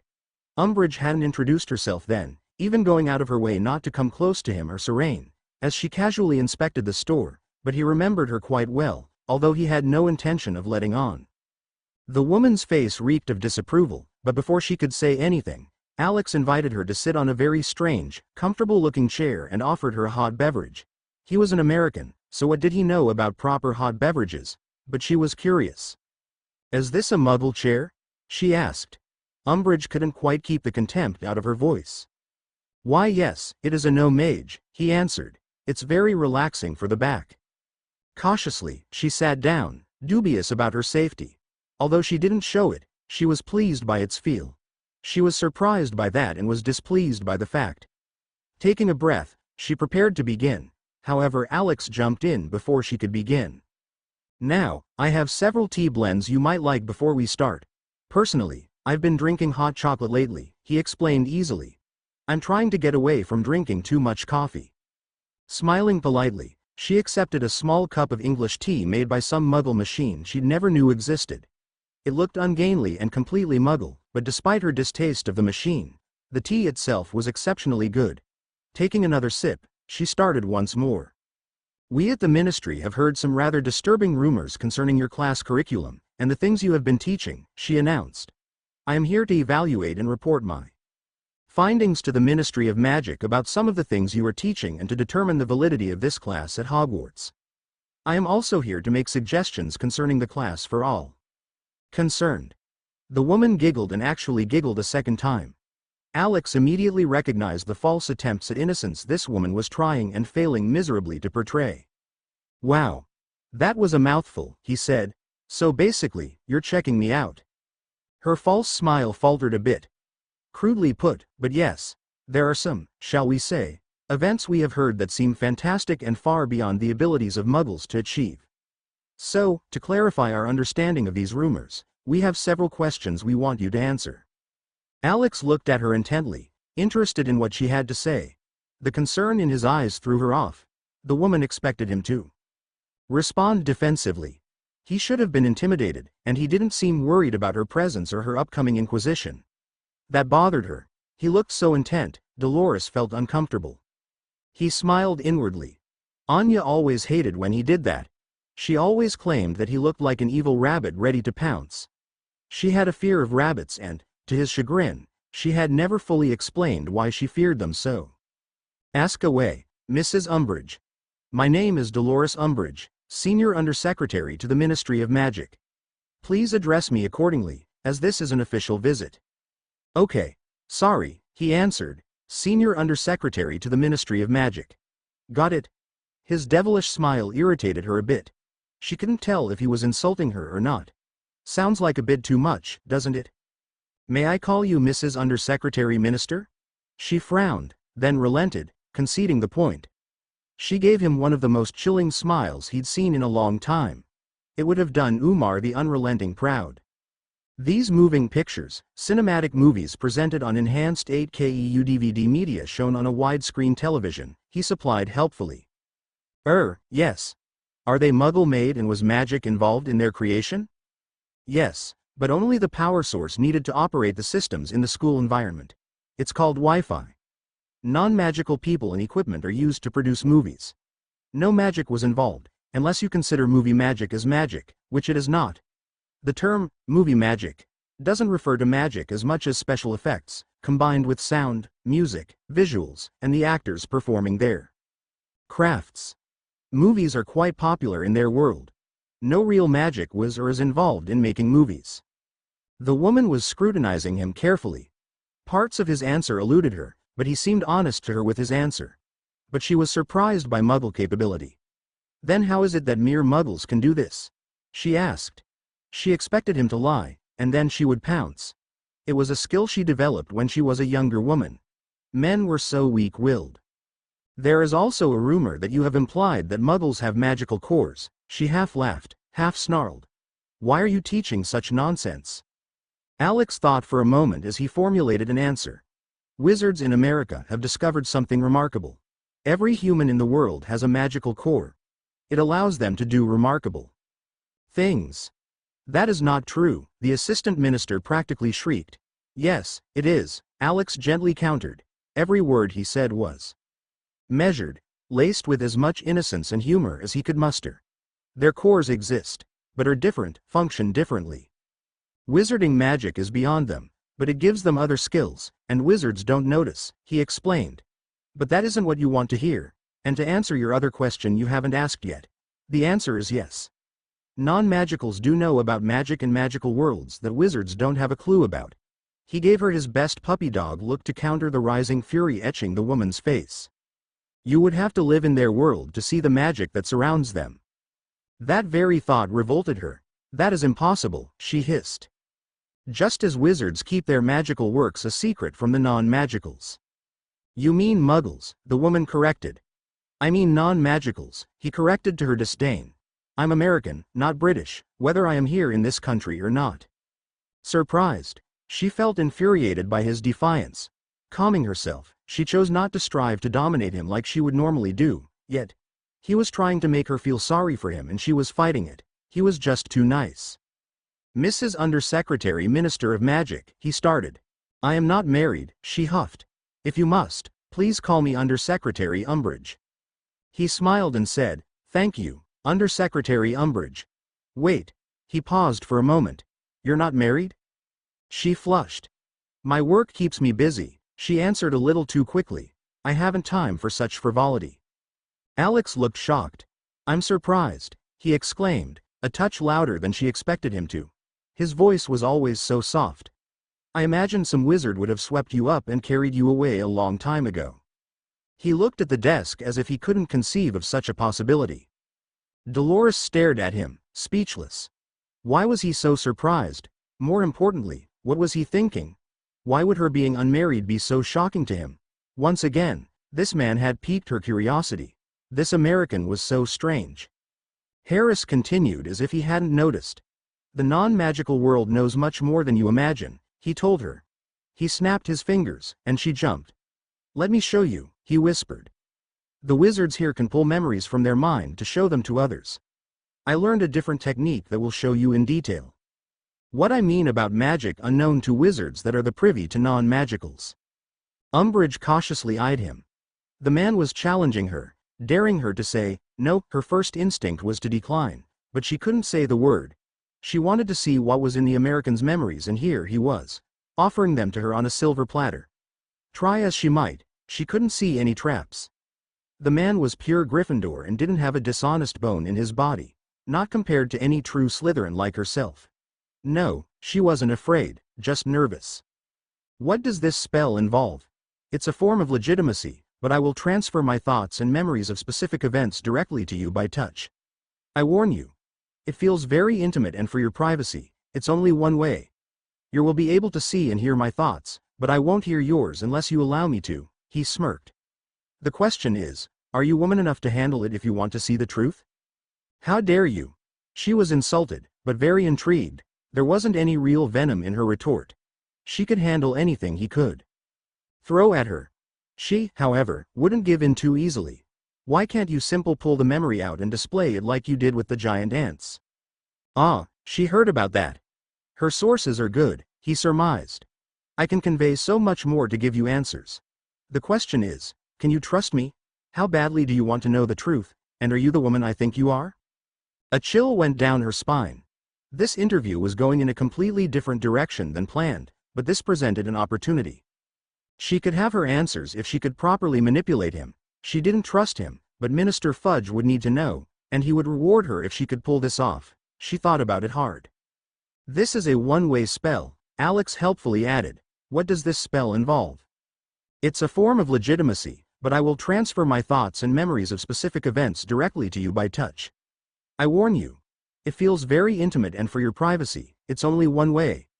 You will be able to see and hear my thoughts, but I won't hear yours unless you allow me to, he smirked. The question is, are you woman enough to handle it if you want to see the truth? She thought about it long and hard, but the temptation was too strong. Finally, she decided. I will agree, for the good of the ministry. I will consent to this. But no pixie play, she warned. I would be in my right to hex you most severely. Thank you, said Alex. I understand, and I will be the perfect gentleman. This is what we will do. I will place my chair opposite of you, so that we face one another. My right fingers will touch the left side of your face like so, he said while almost caressing her face. You'll do the same while our free hands grasp one another. Can you handle that? Of course. She copied his movements, warily. Then we will start. For this technique, we don't need to use our wands. She gulped. Dolores wasn't sure about this, but she decided to go through with it. His hand gently grabbed hers. It was so hot, her face flushed as he touched it. Her hand touched his face, and she turned beet red. She was touching a stranger she just met in a way she had never touched anything other than her cats. Like his hand, his face was so hot.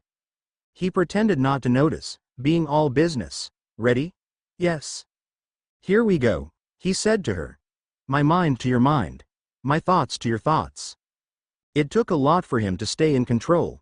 She felt intense warmth, and then she was lost to the moment. Vampires, demons, monstrous insects, things she couldn't describe. The Muggles know about magic. They knew of magical creatures the likes she never imagined. Alex allowed her to see. The woman saw what he wanted her to see, TBC. Next. Explanations as in, why would Alex do such a thing? As usual, all is not what it seems as we continue in Mind Games Part 2. Chapter 33 Master Xander Chapter 33 Hogwarts. Professor Alex Harris's office. All too soon, it was over. Alex allowed her to see just enough. The woman was flabbergasted. It took strength to let his hand go. But she did. She was Dolores Umbridge, and she could do anything. Still, the entire experience was nothing short of amazing. I will admit, that was interesting, she said slowly. She couldn't look at him, not yet. The witch was still processing what she had seen and how to exploit it. These memories of yours. Have you shown them to any others? Not really, he responded. These memories are privileged to be seen by a select few who are important to me. The woman's eyes narrowed slightly as she probed a little for more information. But what the American had said hadn't escaped her notice. He implied that she was important to him, and she was secretly thrilled, although she didn't understand why. Nevertheless, the politician in her wanted clarification. Alex was gullible, and if he was infatuated with her, and she did understand why. All one had to do was to look at her. She could get some information from him. So, you have shown these memories to the headmaster? Oh, no, Alex answered with mustered indignation. He isn't someone who I would tell such secrets to. Not even Miss Skeeter. She giggled. Alex kept his smile to himself. She's about as subtle as a brick through a window. He answered her question directly. There was no point in pretending that Dolores wasn't doing research on him. That was okay, because he had a huge file on her. Shaking his head vigorously, he said, "Oh, no, I mean, she and I went on dates a couple of times, but it's not really serious," he lied. They were getting closer, although he still kept her at arm's length. That was for her benefit as well as his. Her reporter's instinct makes me think that she's interested in my story, not about me, if you know what I mean. Yes, I understand. Umbridge nodded in agreement. Besides, I think my interest is headed in a different direction, he said as he stared intensely into her eyes. Immediately, the woman was on guard. "Professor Harris," she growled. Alex looked chastened. "I understand," he said. "You wouldn't be interested. I mean, you're a British purebred witch. You would not be interested in an American whose heritage is in question." Her mouth dropped open. "What do you mean, unsure of your heritage?" she asked while she attempted to slow down her pounding heart. Was this man flirting with her? "In Sunnydale, we had a powerful wizard, the mayor of the city," Alex began to explain. "He placed spells everywhere for his own nefarious purpose. This Dark Lord stripped every witch and wizard of their ancestral heritage of everyone in the town. This Dark Lord made sure that we would never find out who and what we were unless it was by mistake. That's why I never knew I was magical until I was in my late 30s because of him. And no, not even the goblins could trace my ancestry. I know, I checked, it was all erased." He looked so sad. The mayor was a cruel wizard. What happened to him? She knew the town was destroyed. So, the mayor was either dead or had fled. If he was on the run, he could be a problem for the wizarding world in the future. He gathered enough power to turn himself into an 80-foot demon-like snake. That was his animagus form, you see, he explained. At maturity, he intended to rule the world, but we blew him up, along with my school. She couldn't help but believe his story. How horrible. The woman actually felt a bit sorry for him. He could be a pureblood and would never know it, and that struck an uncomfortable chord within her. He might be what she dreamed of being and would never be blessed with that status. Your true heritage was lost. Alex shrugged. Where I lived, it didn't really matter. As you saw, we really had more important things to worry about. Plus, I'm American, and even if I was royalty of any sort, no one would have cared. How barbaric, she muttered. Personally, she would have been enraged if that knowledge was taken away from her. To be a pure blood and not just pretend to be, was something she aspired to. To have it snatched away and never know was something repulsive. But this man, however, didn't need to know her true feelings. She was a member of the ministry. Emotional outbursts were undignified. "Well, I would have certainly cared," she announced with absolute seriousness. "But getting back to our initial discussion, the ministry feels your classes are not properly servicing the need of young minds with." Minister Umbridge froze in mid-sentence. She almost said false teaching about muggles. If what Alex showed her was true and she believed it was, then as much as she wanted to, she could not do it. Her mouth opened again. What had he done to her? He was not that bad, and he did freely reveal some very disturbing things to her, and those memories were true. She could feel it. The man also had knowledge that could be very useful in the future. She decided to modify her approach, and perhaps cultivate a useful tool. "Mr. Harris. You don't like me," Alex said as he cut her off. The comment threw her off guard. "I can tell," he added so softly that she barely heard him. "That is not true," she yelled. "Professor Harris, I really..." Again, he cut her off. The two were still facing one another. His eyes widened. "Minister Umbridge, be careful. Your skirt. The way you moved. I can see you're too late." "Mr. Harris." The woman turned beet red. She didn't know what he saw, but her imagination was running wild. "You should not look. A respectable man would never stare at a young woman in that manner." "I'm not respectable," he countered, smirking at her while she continued blushing. "I am American, an American heathen. A Californian American heathen." Who knew that she would react so intensely because I caught a glimpse of her knees? I will have to tell Buffy and Faith. They'll crack up for days. Okay, round 2. "Don't worry. What I've seen will stay safe with me forever and ever." He smiled. "My eyes track automatically. In fact, they call me the one who sees, he announced in his best James Bond voice. The woman was doing her best to cover whatever she thought he had seen. Using her wand, she lengthened her skirt, just in case. But did he like what he saw? No, this is official business, Professor Harris. Call me Alex, he said, interrupting her yet again, and she didn't even complain. You know, you remind me of a witch. They called her the Witch of the West. Actually, she was more Midwest, but the name stuck. Very assertive, very powerful and sure of herself and her position. But she was very skinny and into green. The color was a turnoff. But you're not like her. You are into pink. She tried not to giggle, she really tried. It just came out, and she cursed herself for it. Did he like pink? She hoped so. No, wait, it couldn't happen. Nothing could happen.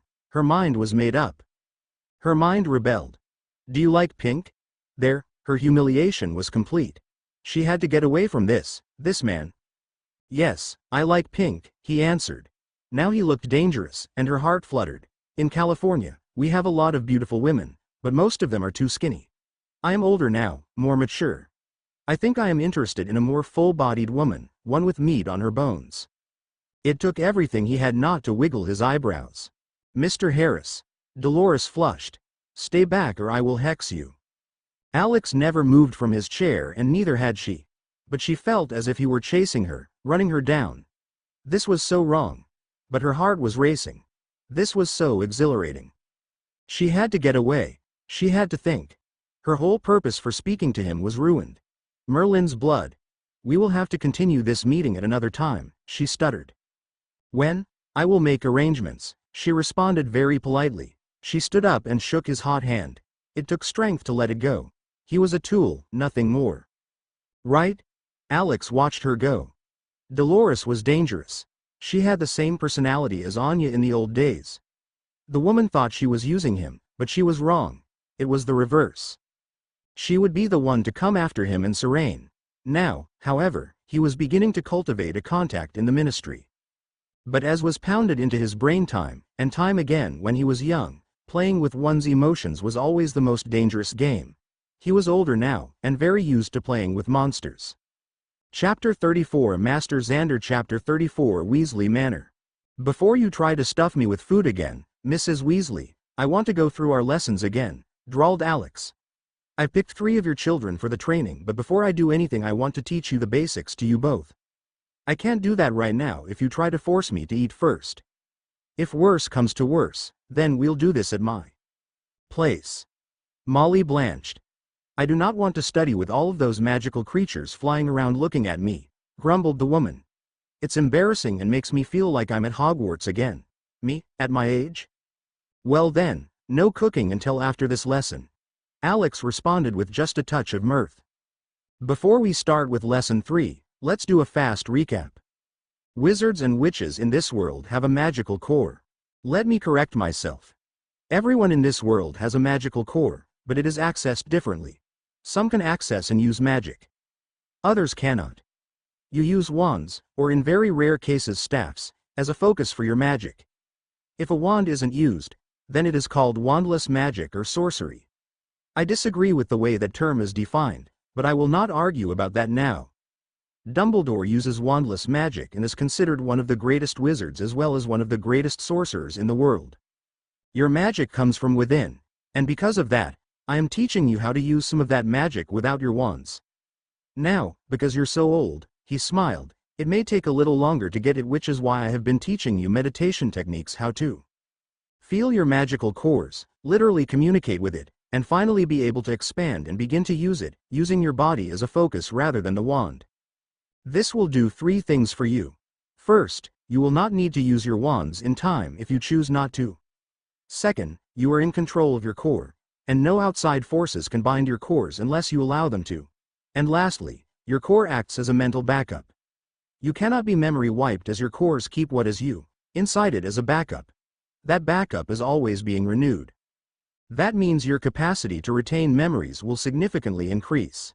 Arthur's face scrunched up. I thought it was just me, but my memory does seem to be better these days. 6 weeks of focusing on your inner selves will do that to you, Alex told him.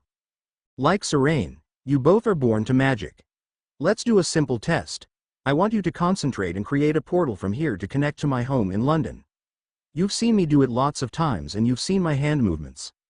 I want you to follow those hand movements while focusing on your cores and using that power. I want you to create an opening. Forget apparating. Forget about portkeys. Forget about your wands. This is you. It took a couple of hours, but they were able to create small portals and maintain it for several seconds. Both were exuberant and utterly exhausted.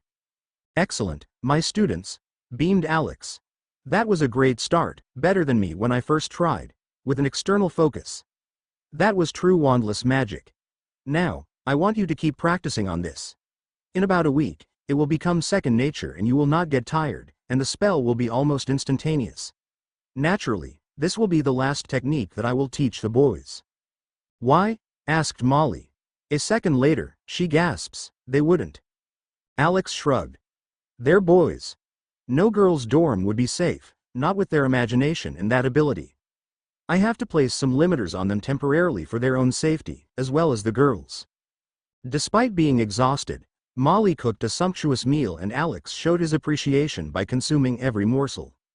Arthur was content and trying hard not to burp, much to Alex's amusement. The man was about to take an anti-gas potion before Alex discouraged him. He explained that using potions for every little thing wasn't in his body's best interest.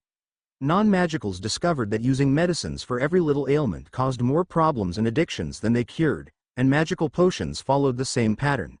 So, go natural sometimes and let nature take its course. Of course, Molly didn't have to be there when nature took its course. Molly gave Alex one of her most dirty looks and secretly thanked Merlin the children weren't there to listen in on this conversation. Mr. Harris, Molly said in her most serious voice, I want to know what that evil woman said to you. Alex smiled. Why do you call her evil? She really is, Arthur added before Molly could go off on a rant. The woman is power-hungry, interferes with everyone at the ministry trying to do their business, reports to Minister Fudge as a spy, and because of her authority, she has had several people in the ministry fired for standing up to her. And Fudge allows her to get away with this. I think she is after his job, and everybody knows it. But he uses her as a shield to keep others from looking at him too closely. She is building up her power a bit at a time and Fudge is too focused on the Earthers to even notice it. Molly grumbled. I understand his worries, but he attacked my son, and Harry and the others, if Arthur hadn't been there. Mrs. Weasley was furious and still terrified at what could have happened and she blamed Fudge for almost hurting the children. The man was so frightened, he couldn't tell the difference between children and hooded Death Eaters. Fudge is making the classic mistake most politicians do. They love the position but not the responsibility when the going gets rough. They shift the blame of past the galleon. Minister Fudge might do the going the same thing. He will let things fall apart when the going get tough. Everybody will suffer and Dolores will step in. She's a pure blood monster and she'll be worse than ever. Alex, Molly warned. She is dangerous. You cannot deal with someone as treacherous as that woman. You gave her your memories. She can use those against you. Alex shook his head. I showed her the memories, but she can't pass them on. If she tries to pull them out of her mind, then they will shred and fall apart. Those memories can't be magically stored because they are encrypted, which means she would have to break a code to externally access them in any form or fashion. He smiled viciously. And I don't have the code. It's at my home base away from this place. But she will try, Arthur insisted. Of course she will. Alex looked across the table at his two friends. Minister Umbridge is a dangerous woman. But I've been around dangerous women all my life, it's my mantra. In my teenage years and early 20s, I had a girlfriend who was a mummy brought back to life. She was beautiful, but she needed the life force of others to remain alive. We had to put her back before she sucked everyone dry. It wasn't her fault, but we didn't have a choice. Then there was a schoolteacher, who was a magical creature, we think. She could have been an alien life form. Whatever, she tried to seduce me so she could have children, little baby flame thingies, but she would eat me while we had sex. He shivered. We had to take her out. I have an insane master vampire's seer who wanted me as her pet. It claimed to love me, but who knows what that meant. Then I had a vampire slayer, well, two of them who used me for their own purposes and I had to deal with that. Then there was Anya, an ancient vengeance demon. She was power, and I almost married her. There was Cordelia, whose tongue was so sharp, it dripped molecular acid, that is a super strong solvent that can dissolve anything on Earth. The ancient creature Umar the Unrelenting, in loved that name, wanted me to give her progeny so that she could raise an army to destroy her equally insane brother. I almost forgot about Wednesday Addams, Vampire Slayer, but she was too intense, even for me. But I think we could have made it if it wasn't for Buffy hating her guts. Buffy was too perky, and Wednesday is best described as anti-perky. They were both dominant warriors. The two didn't mix. The only normal acting woman I was involved with was Serene's sister, but she was royalty and we couldn't come together because of it, even though we are still good friends. Rita is a reporter and kind of mercenary, but I understand her and I do like her. So, the point is, I can handle Dolores. Both Weasleys looked at him in shock. You should write a book, Arthur muttered. I'd read it. Twice. I could have gone and attacked her, insulted her. But I am trying a different approach. My experience gives me an edge she can't handle now or later. She'll turn on you, Molly warned. Once my usefulness to her is ended, no question. When she tries, I will make her suffer emotionally. That's another thing I learned from my lady friends. Guilt 101, 102, and 103. If she plays nice, so will I, but she won't, he growled. Your life is insane, Arthur exclaimed. Tell me about it, Xander confirmed. I am an avatar for chaos. He smiled hysterically. Or, so I've heard. Chapter 35. Hello everyone, this is a long time in coming but I have not abandoned it. This chapter is the setup for what is about to happen, so when reading it, assume everything. Have fun, please. Albert G. Master Xander. Chapter 35. The excitement of the crowd here at the first trial in the Triwizard tournament, more than anything else, reminded Alex of the NFL football bowl games. To the naked and non-magical eye, it didn't appear like it. However, tens of thousands were watching what was deemed one of the great sporting events of their time. The numbers watching this could easily compare to the numbers addicted to the Quidditch finals. But this would be watched and listened to across magical Britain. He couldn't imagine how many people were listening to this around the world, all comfortable and secure in their hearts. The so-called muggles did not know what was going on right under their non-magical noses. But that assumption wasn't true. Serene had arranged for British intelligence and a few non-magical organizations involved in the future fight for this world, to observe what was going on. Alex really wanted to be there when the magical group in Michigan 5 and Michigan 6 asked what was going on, courtesy of the magically enhanced LG big screen he so graciously donated to them. As of now, those TVs were considered national treasures and were protected with every resource available to their secret services. The Master Sorcerer's unique, otherworldly magics, protected, and those magics were supplemented with gnome and goblin protection spells. Security was the name of the game. As one of the professors of the three schools, he and Serene had choice seats, and the day was beautiful, considering. Silently, Alex checked to determine if the temperature and cloudless sky were magically induced, but everything appeared to be natural. That was somewhat of a surprise, considering the people used magic for literally everything. Growing up in Sunnydale, and being who he was because of it, Alex wasn't impressed. In fact, he was terrified for the young participants. Never one for sports, this reminded him of the football jocks in his high school days. The man was never one for the rough, bloodthirsty sport, but football paled to insignificance when compared to this. These children were playing with wild, untamed dragons, with the approval of millions of adults.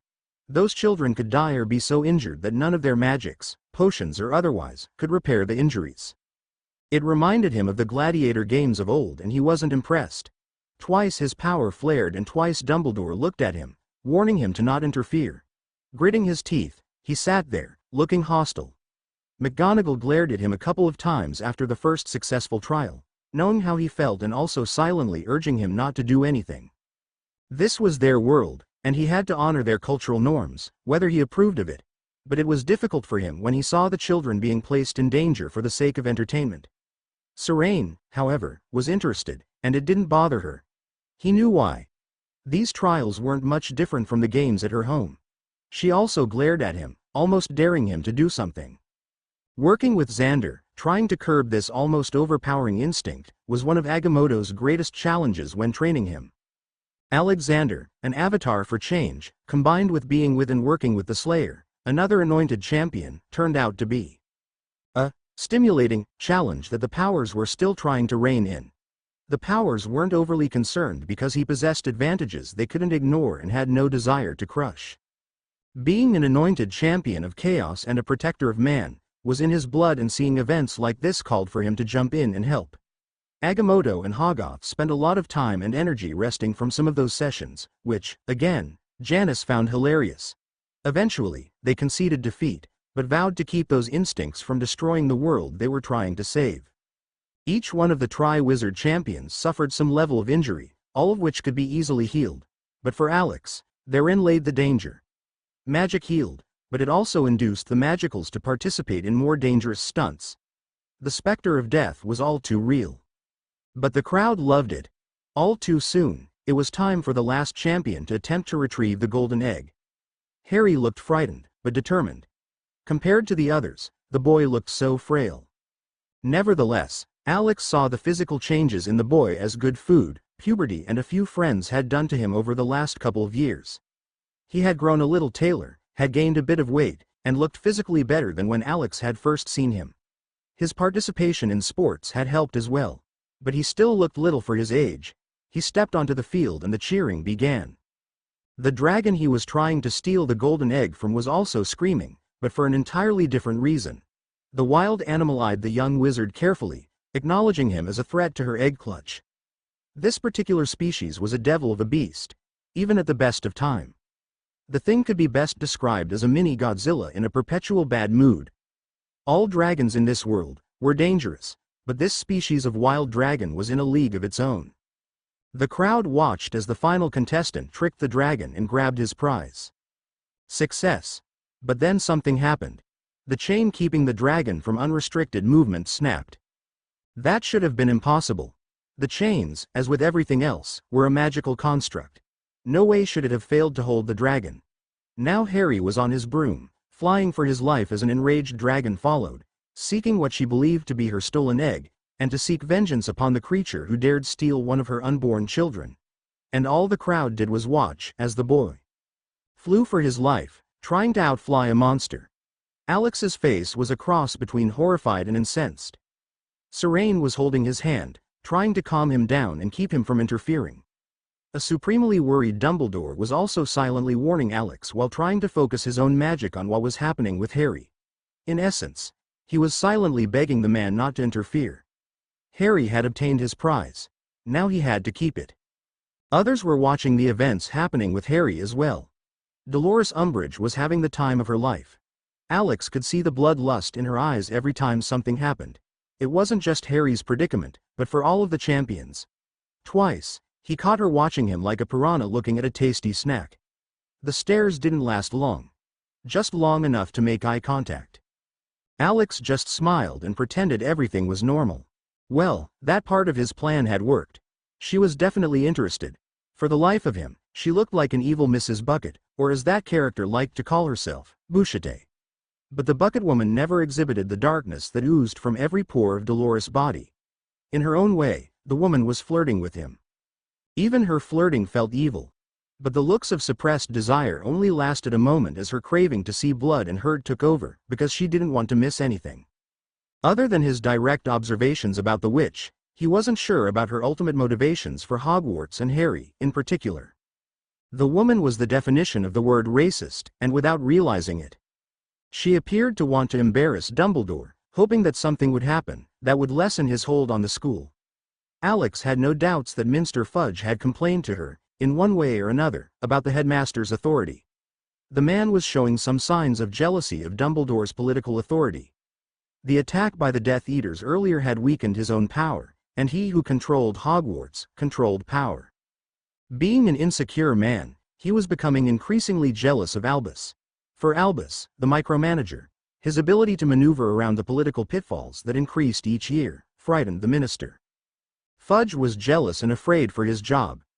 Alex and Serene discussed the situation in detail and came to the conclusion that Fudge believed Dumbledore wanted his position and could snatch it away at any given moment.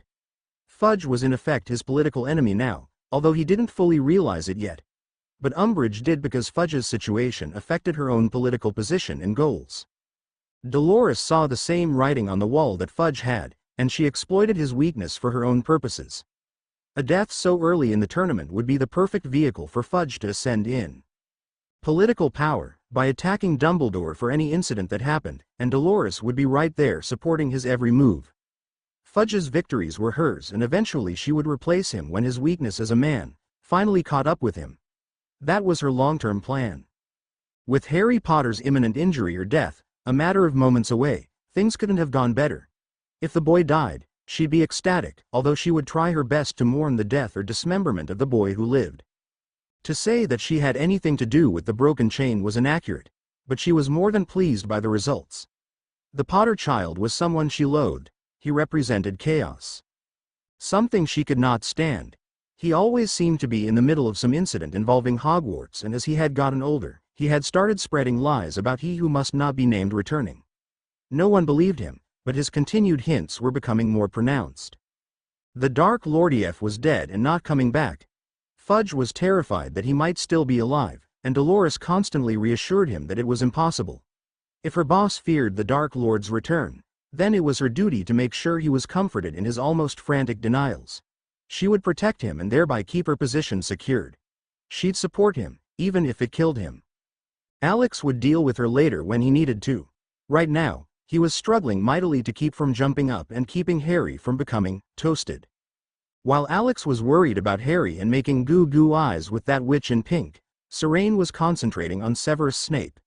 It hadn't escaped her notice when the potion's master body tightened the instant the chain broke. When it happened, the man hadn't moved so much as an inch.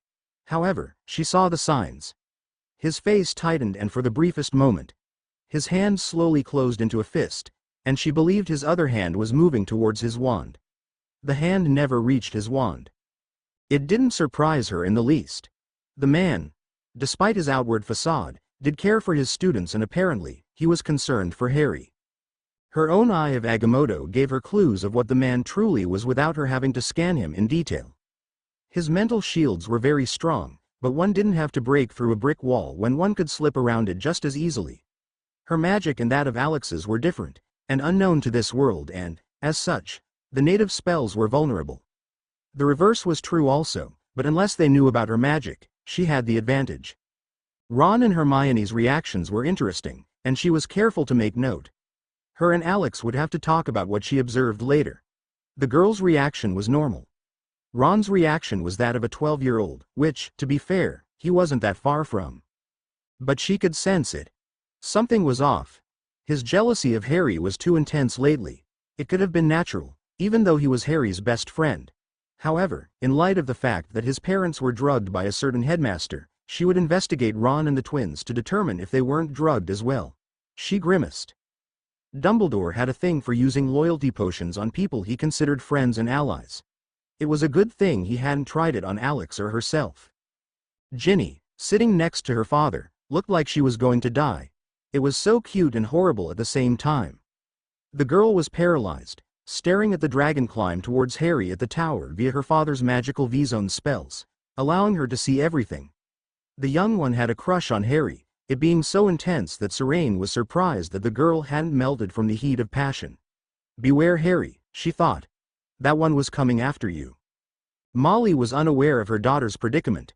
She was just as worried for the boy as her child was. That was somehow comforting, since Harry needed someone to support him.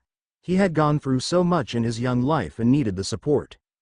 Ms. Rita Skeeter, using her magically modified telescopic eyeglasses, looked like she was hoping something bad would happen. The woman was a true reporter, or better yet, a true gossip tabloid columnist. It was her nature. She constantly, but quietly, spoke to herself, and her quill was moving frantically, trying to keep up with its owner. Nevertheless, her attention wasn't as focused as it should have been. Rita kept glancing at Alexander, who glanced at Dolores, who glanced back, which made Rita lose focus. It was quite funny. Rita and Alex had several dates, and Serene had the feeling that he liked the reporter but couldn't fully trust her. Rita was doing her best to curb her normal passions and exaggerations about Harry and other newsworthy reports, just to keep on Alex's hood side. That was very telling in and of itself. Serene caught Umbridge glaring at Rita only once and she got the feeling of a flash of jealousy, but she quickly returned to Harry's desperate situation. She hoped her friend could see that train coming down the tracks. Hopefully, Alex was ready for it. Unknown to the magical world, there were others watching and carefully scrutinizing the event happening in real time. The British government, Michigan 5 and Michigan 6, were shocked at what they were seeing. The electronically and magically secured room, courtesy of the magics given by the goblins, the Usha fairies, and the British gnomes of Suffolk, was filled with agents and government wizards, taking notes and trying to understand what they were watching. A couple of them were appalled by the spectacle. Most others took it in stride. Those in the know knew dragons existed. They had to exist because there were simply too many legends and folklore for there not to be something to it. But until now, never imagined that they would be used as game pieces. That dragons existed and living in Great Britain surprised no one. Agent Anthony Stokes was one of the few non-magicals who took things in stride. Being in the presence of Alex and Serene made one jaded to such things, not that he relaxed for an instant. Events being shown on the telly simply reinforced the dangers he was there to defend against. Detailed analysis of the magical folk revealed that they weren't much different from anyone else, just having magical ability. Most of them were just as clueless as regular people. This was something the E-agents understood. Given the history of witches and wizards throughout the ages, most could understand why they were so isolated. But that isolation eventually made them arrogant and overconfident in their ability to remain hidden. Covert statistics indicated a disturbing trend in cases of memory loss among the normal population. A political solution would have to be reached if war was to be avoided. The fears on both sides could easily turn into conflict. With the magical species coming together with the non-magicals, it was achievable. It would represent a balance which the human wand wavers would have to get used to. Well, both sides would have to, he mused. And the police and peacekeeping force to work with both sides would be something he didn't want to help design. Fear on both sides was going to be a problem, but it was possible, and it was already in the gleam in the eyes of several groups on both sides. For now, he continued to watch, while trying to decide what type of anti-tank weapon would be useful when confronting a hostile dragon. Dolores was purposely ignoring him. Oh, she would glance at him when she thought he wasn't looking, but when he looked at her, she went out of her way to act as if he was some type of pond scum, which he was in this case, he admitted. He decided this was the time to do a small test. It was dangerous, but he needed to find out. Dolores was a Death Eater in all but name. Keep your enemies close. She was ignoring him. Fine. He would do the same with a bit of flavoring. Looking at Rita, whom he really did like, he moved closer to her, invading her space just enough to be noticeable, and Rita couldn't help but smile while she continued dictating. He didn't disturb her, just moved closer. Harry managed to escape the irate dragon, and the crowd went wild. That's when Ms. Umbridge glanced over at Alex, saw that he was sitting closer to Rita. Unable to control herself, she went brick red, which contrasted nicely with her hideous pink outfit. Was that a sign of jealousy or envy? Willow used to turn that color. So did Buffy and Dawn, in the good old days. No doubt about it, the icicle, professional armor cracked. Which was faster than he expected. He didn't look at her and whispered something in Rita's ear that completely broke her concentration, all the while ignoring a fuming Dolores. Looking as innocent as he could, he continued speaking to Rita, who was now ready to chase after the 3 other contestants, planning to get the first interview before any of the others could get there. She gave him what only could be described as a loving look, and rushed off. For her part, Serene gave Alex one of her dirtiest looks. Be careful, she warned once more. My sources said she was contacted by them, he harshly whispered. It's only a matter of time before they come to see us. She nodded. Too many muggle things in our store, she sneered. It'll be our first direct contact with the Inhertors. What do you think?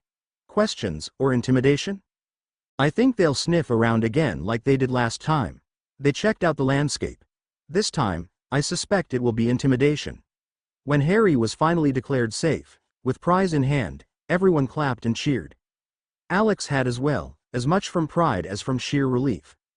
TBC quick note. Ms. Umbridge does indeed have an interest in Xander, or should I say Alex. Right now, she is just beginning to play the game. So it will be cat and mouse for a bit.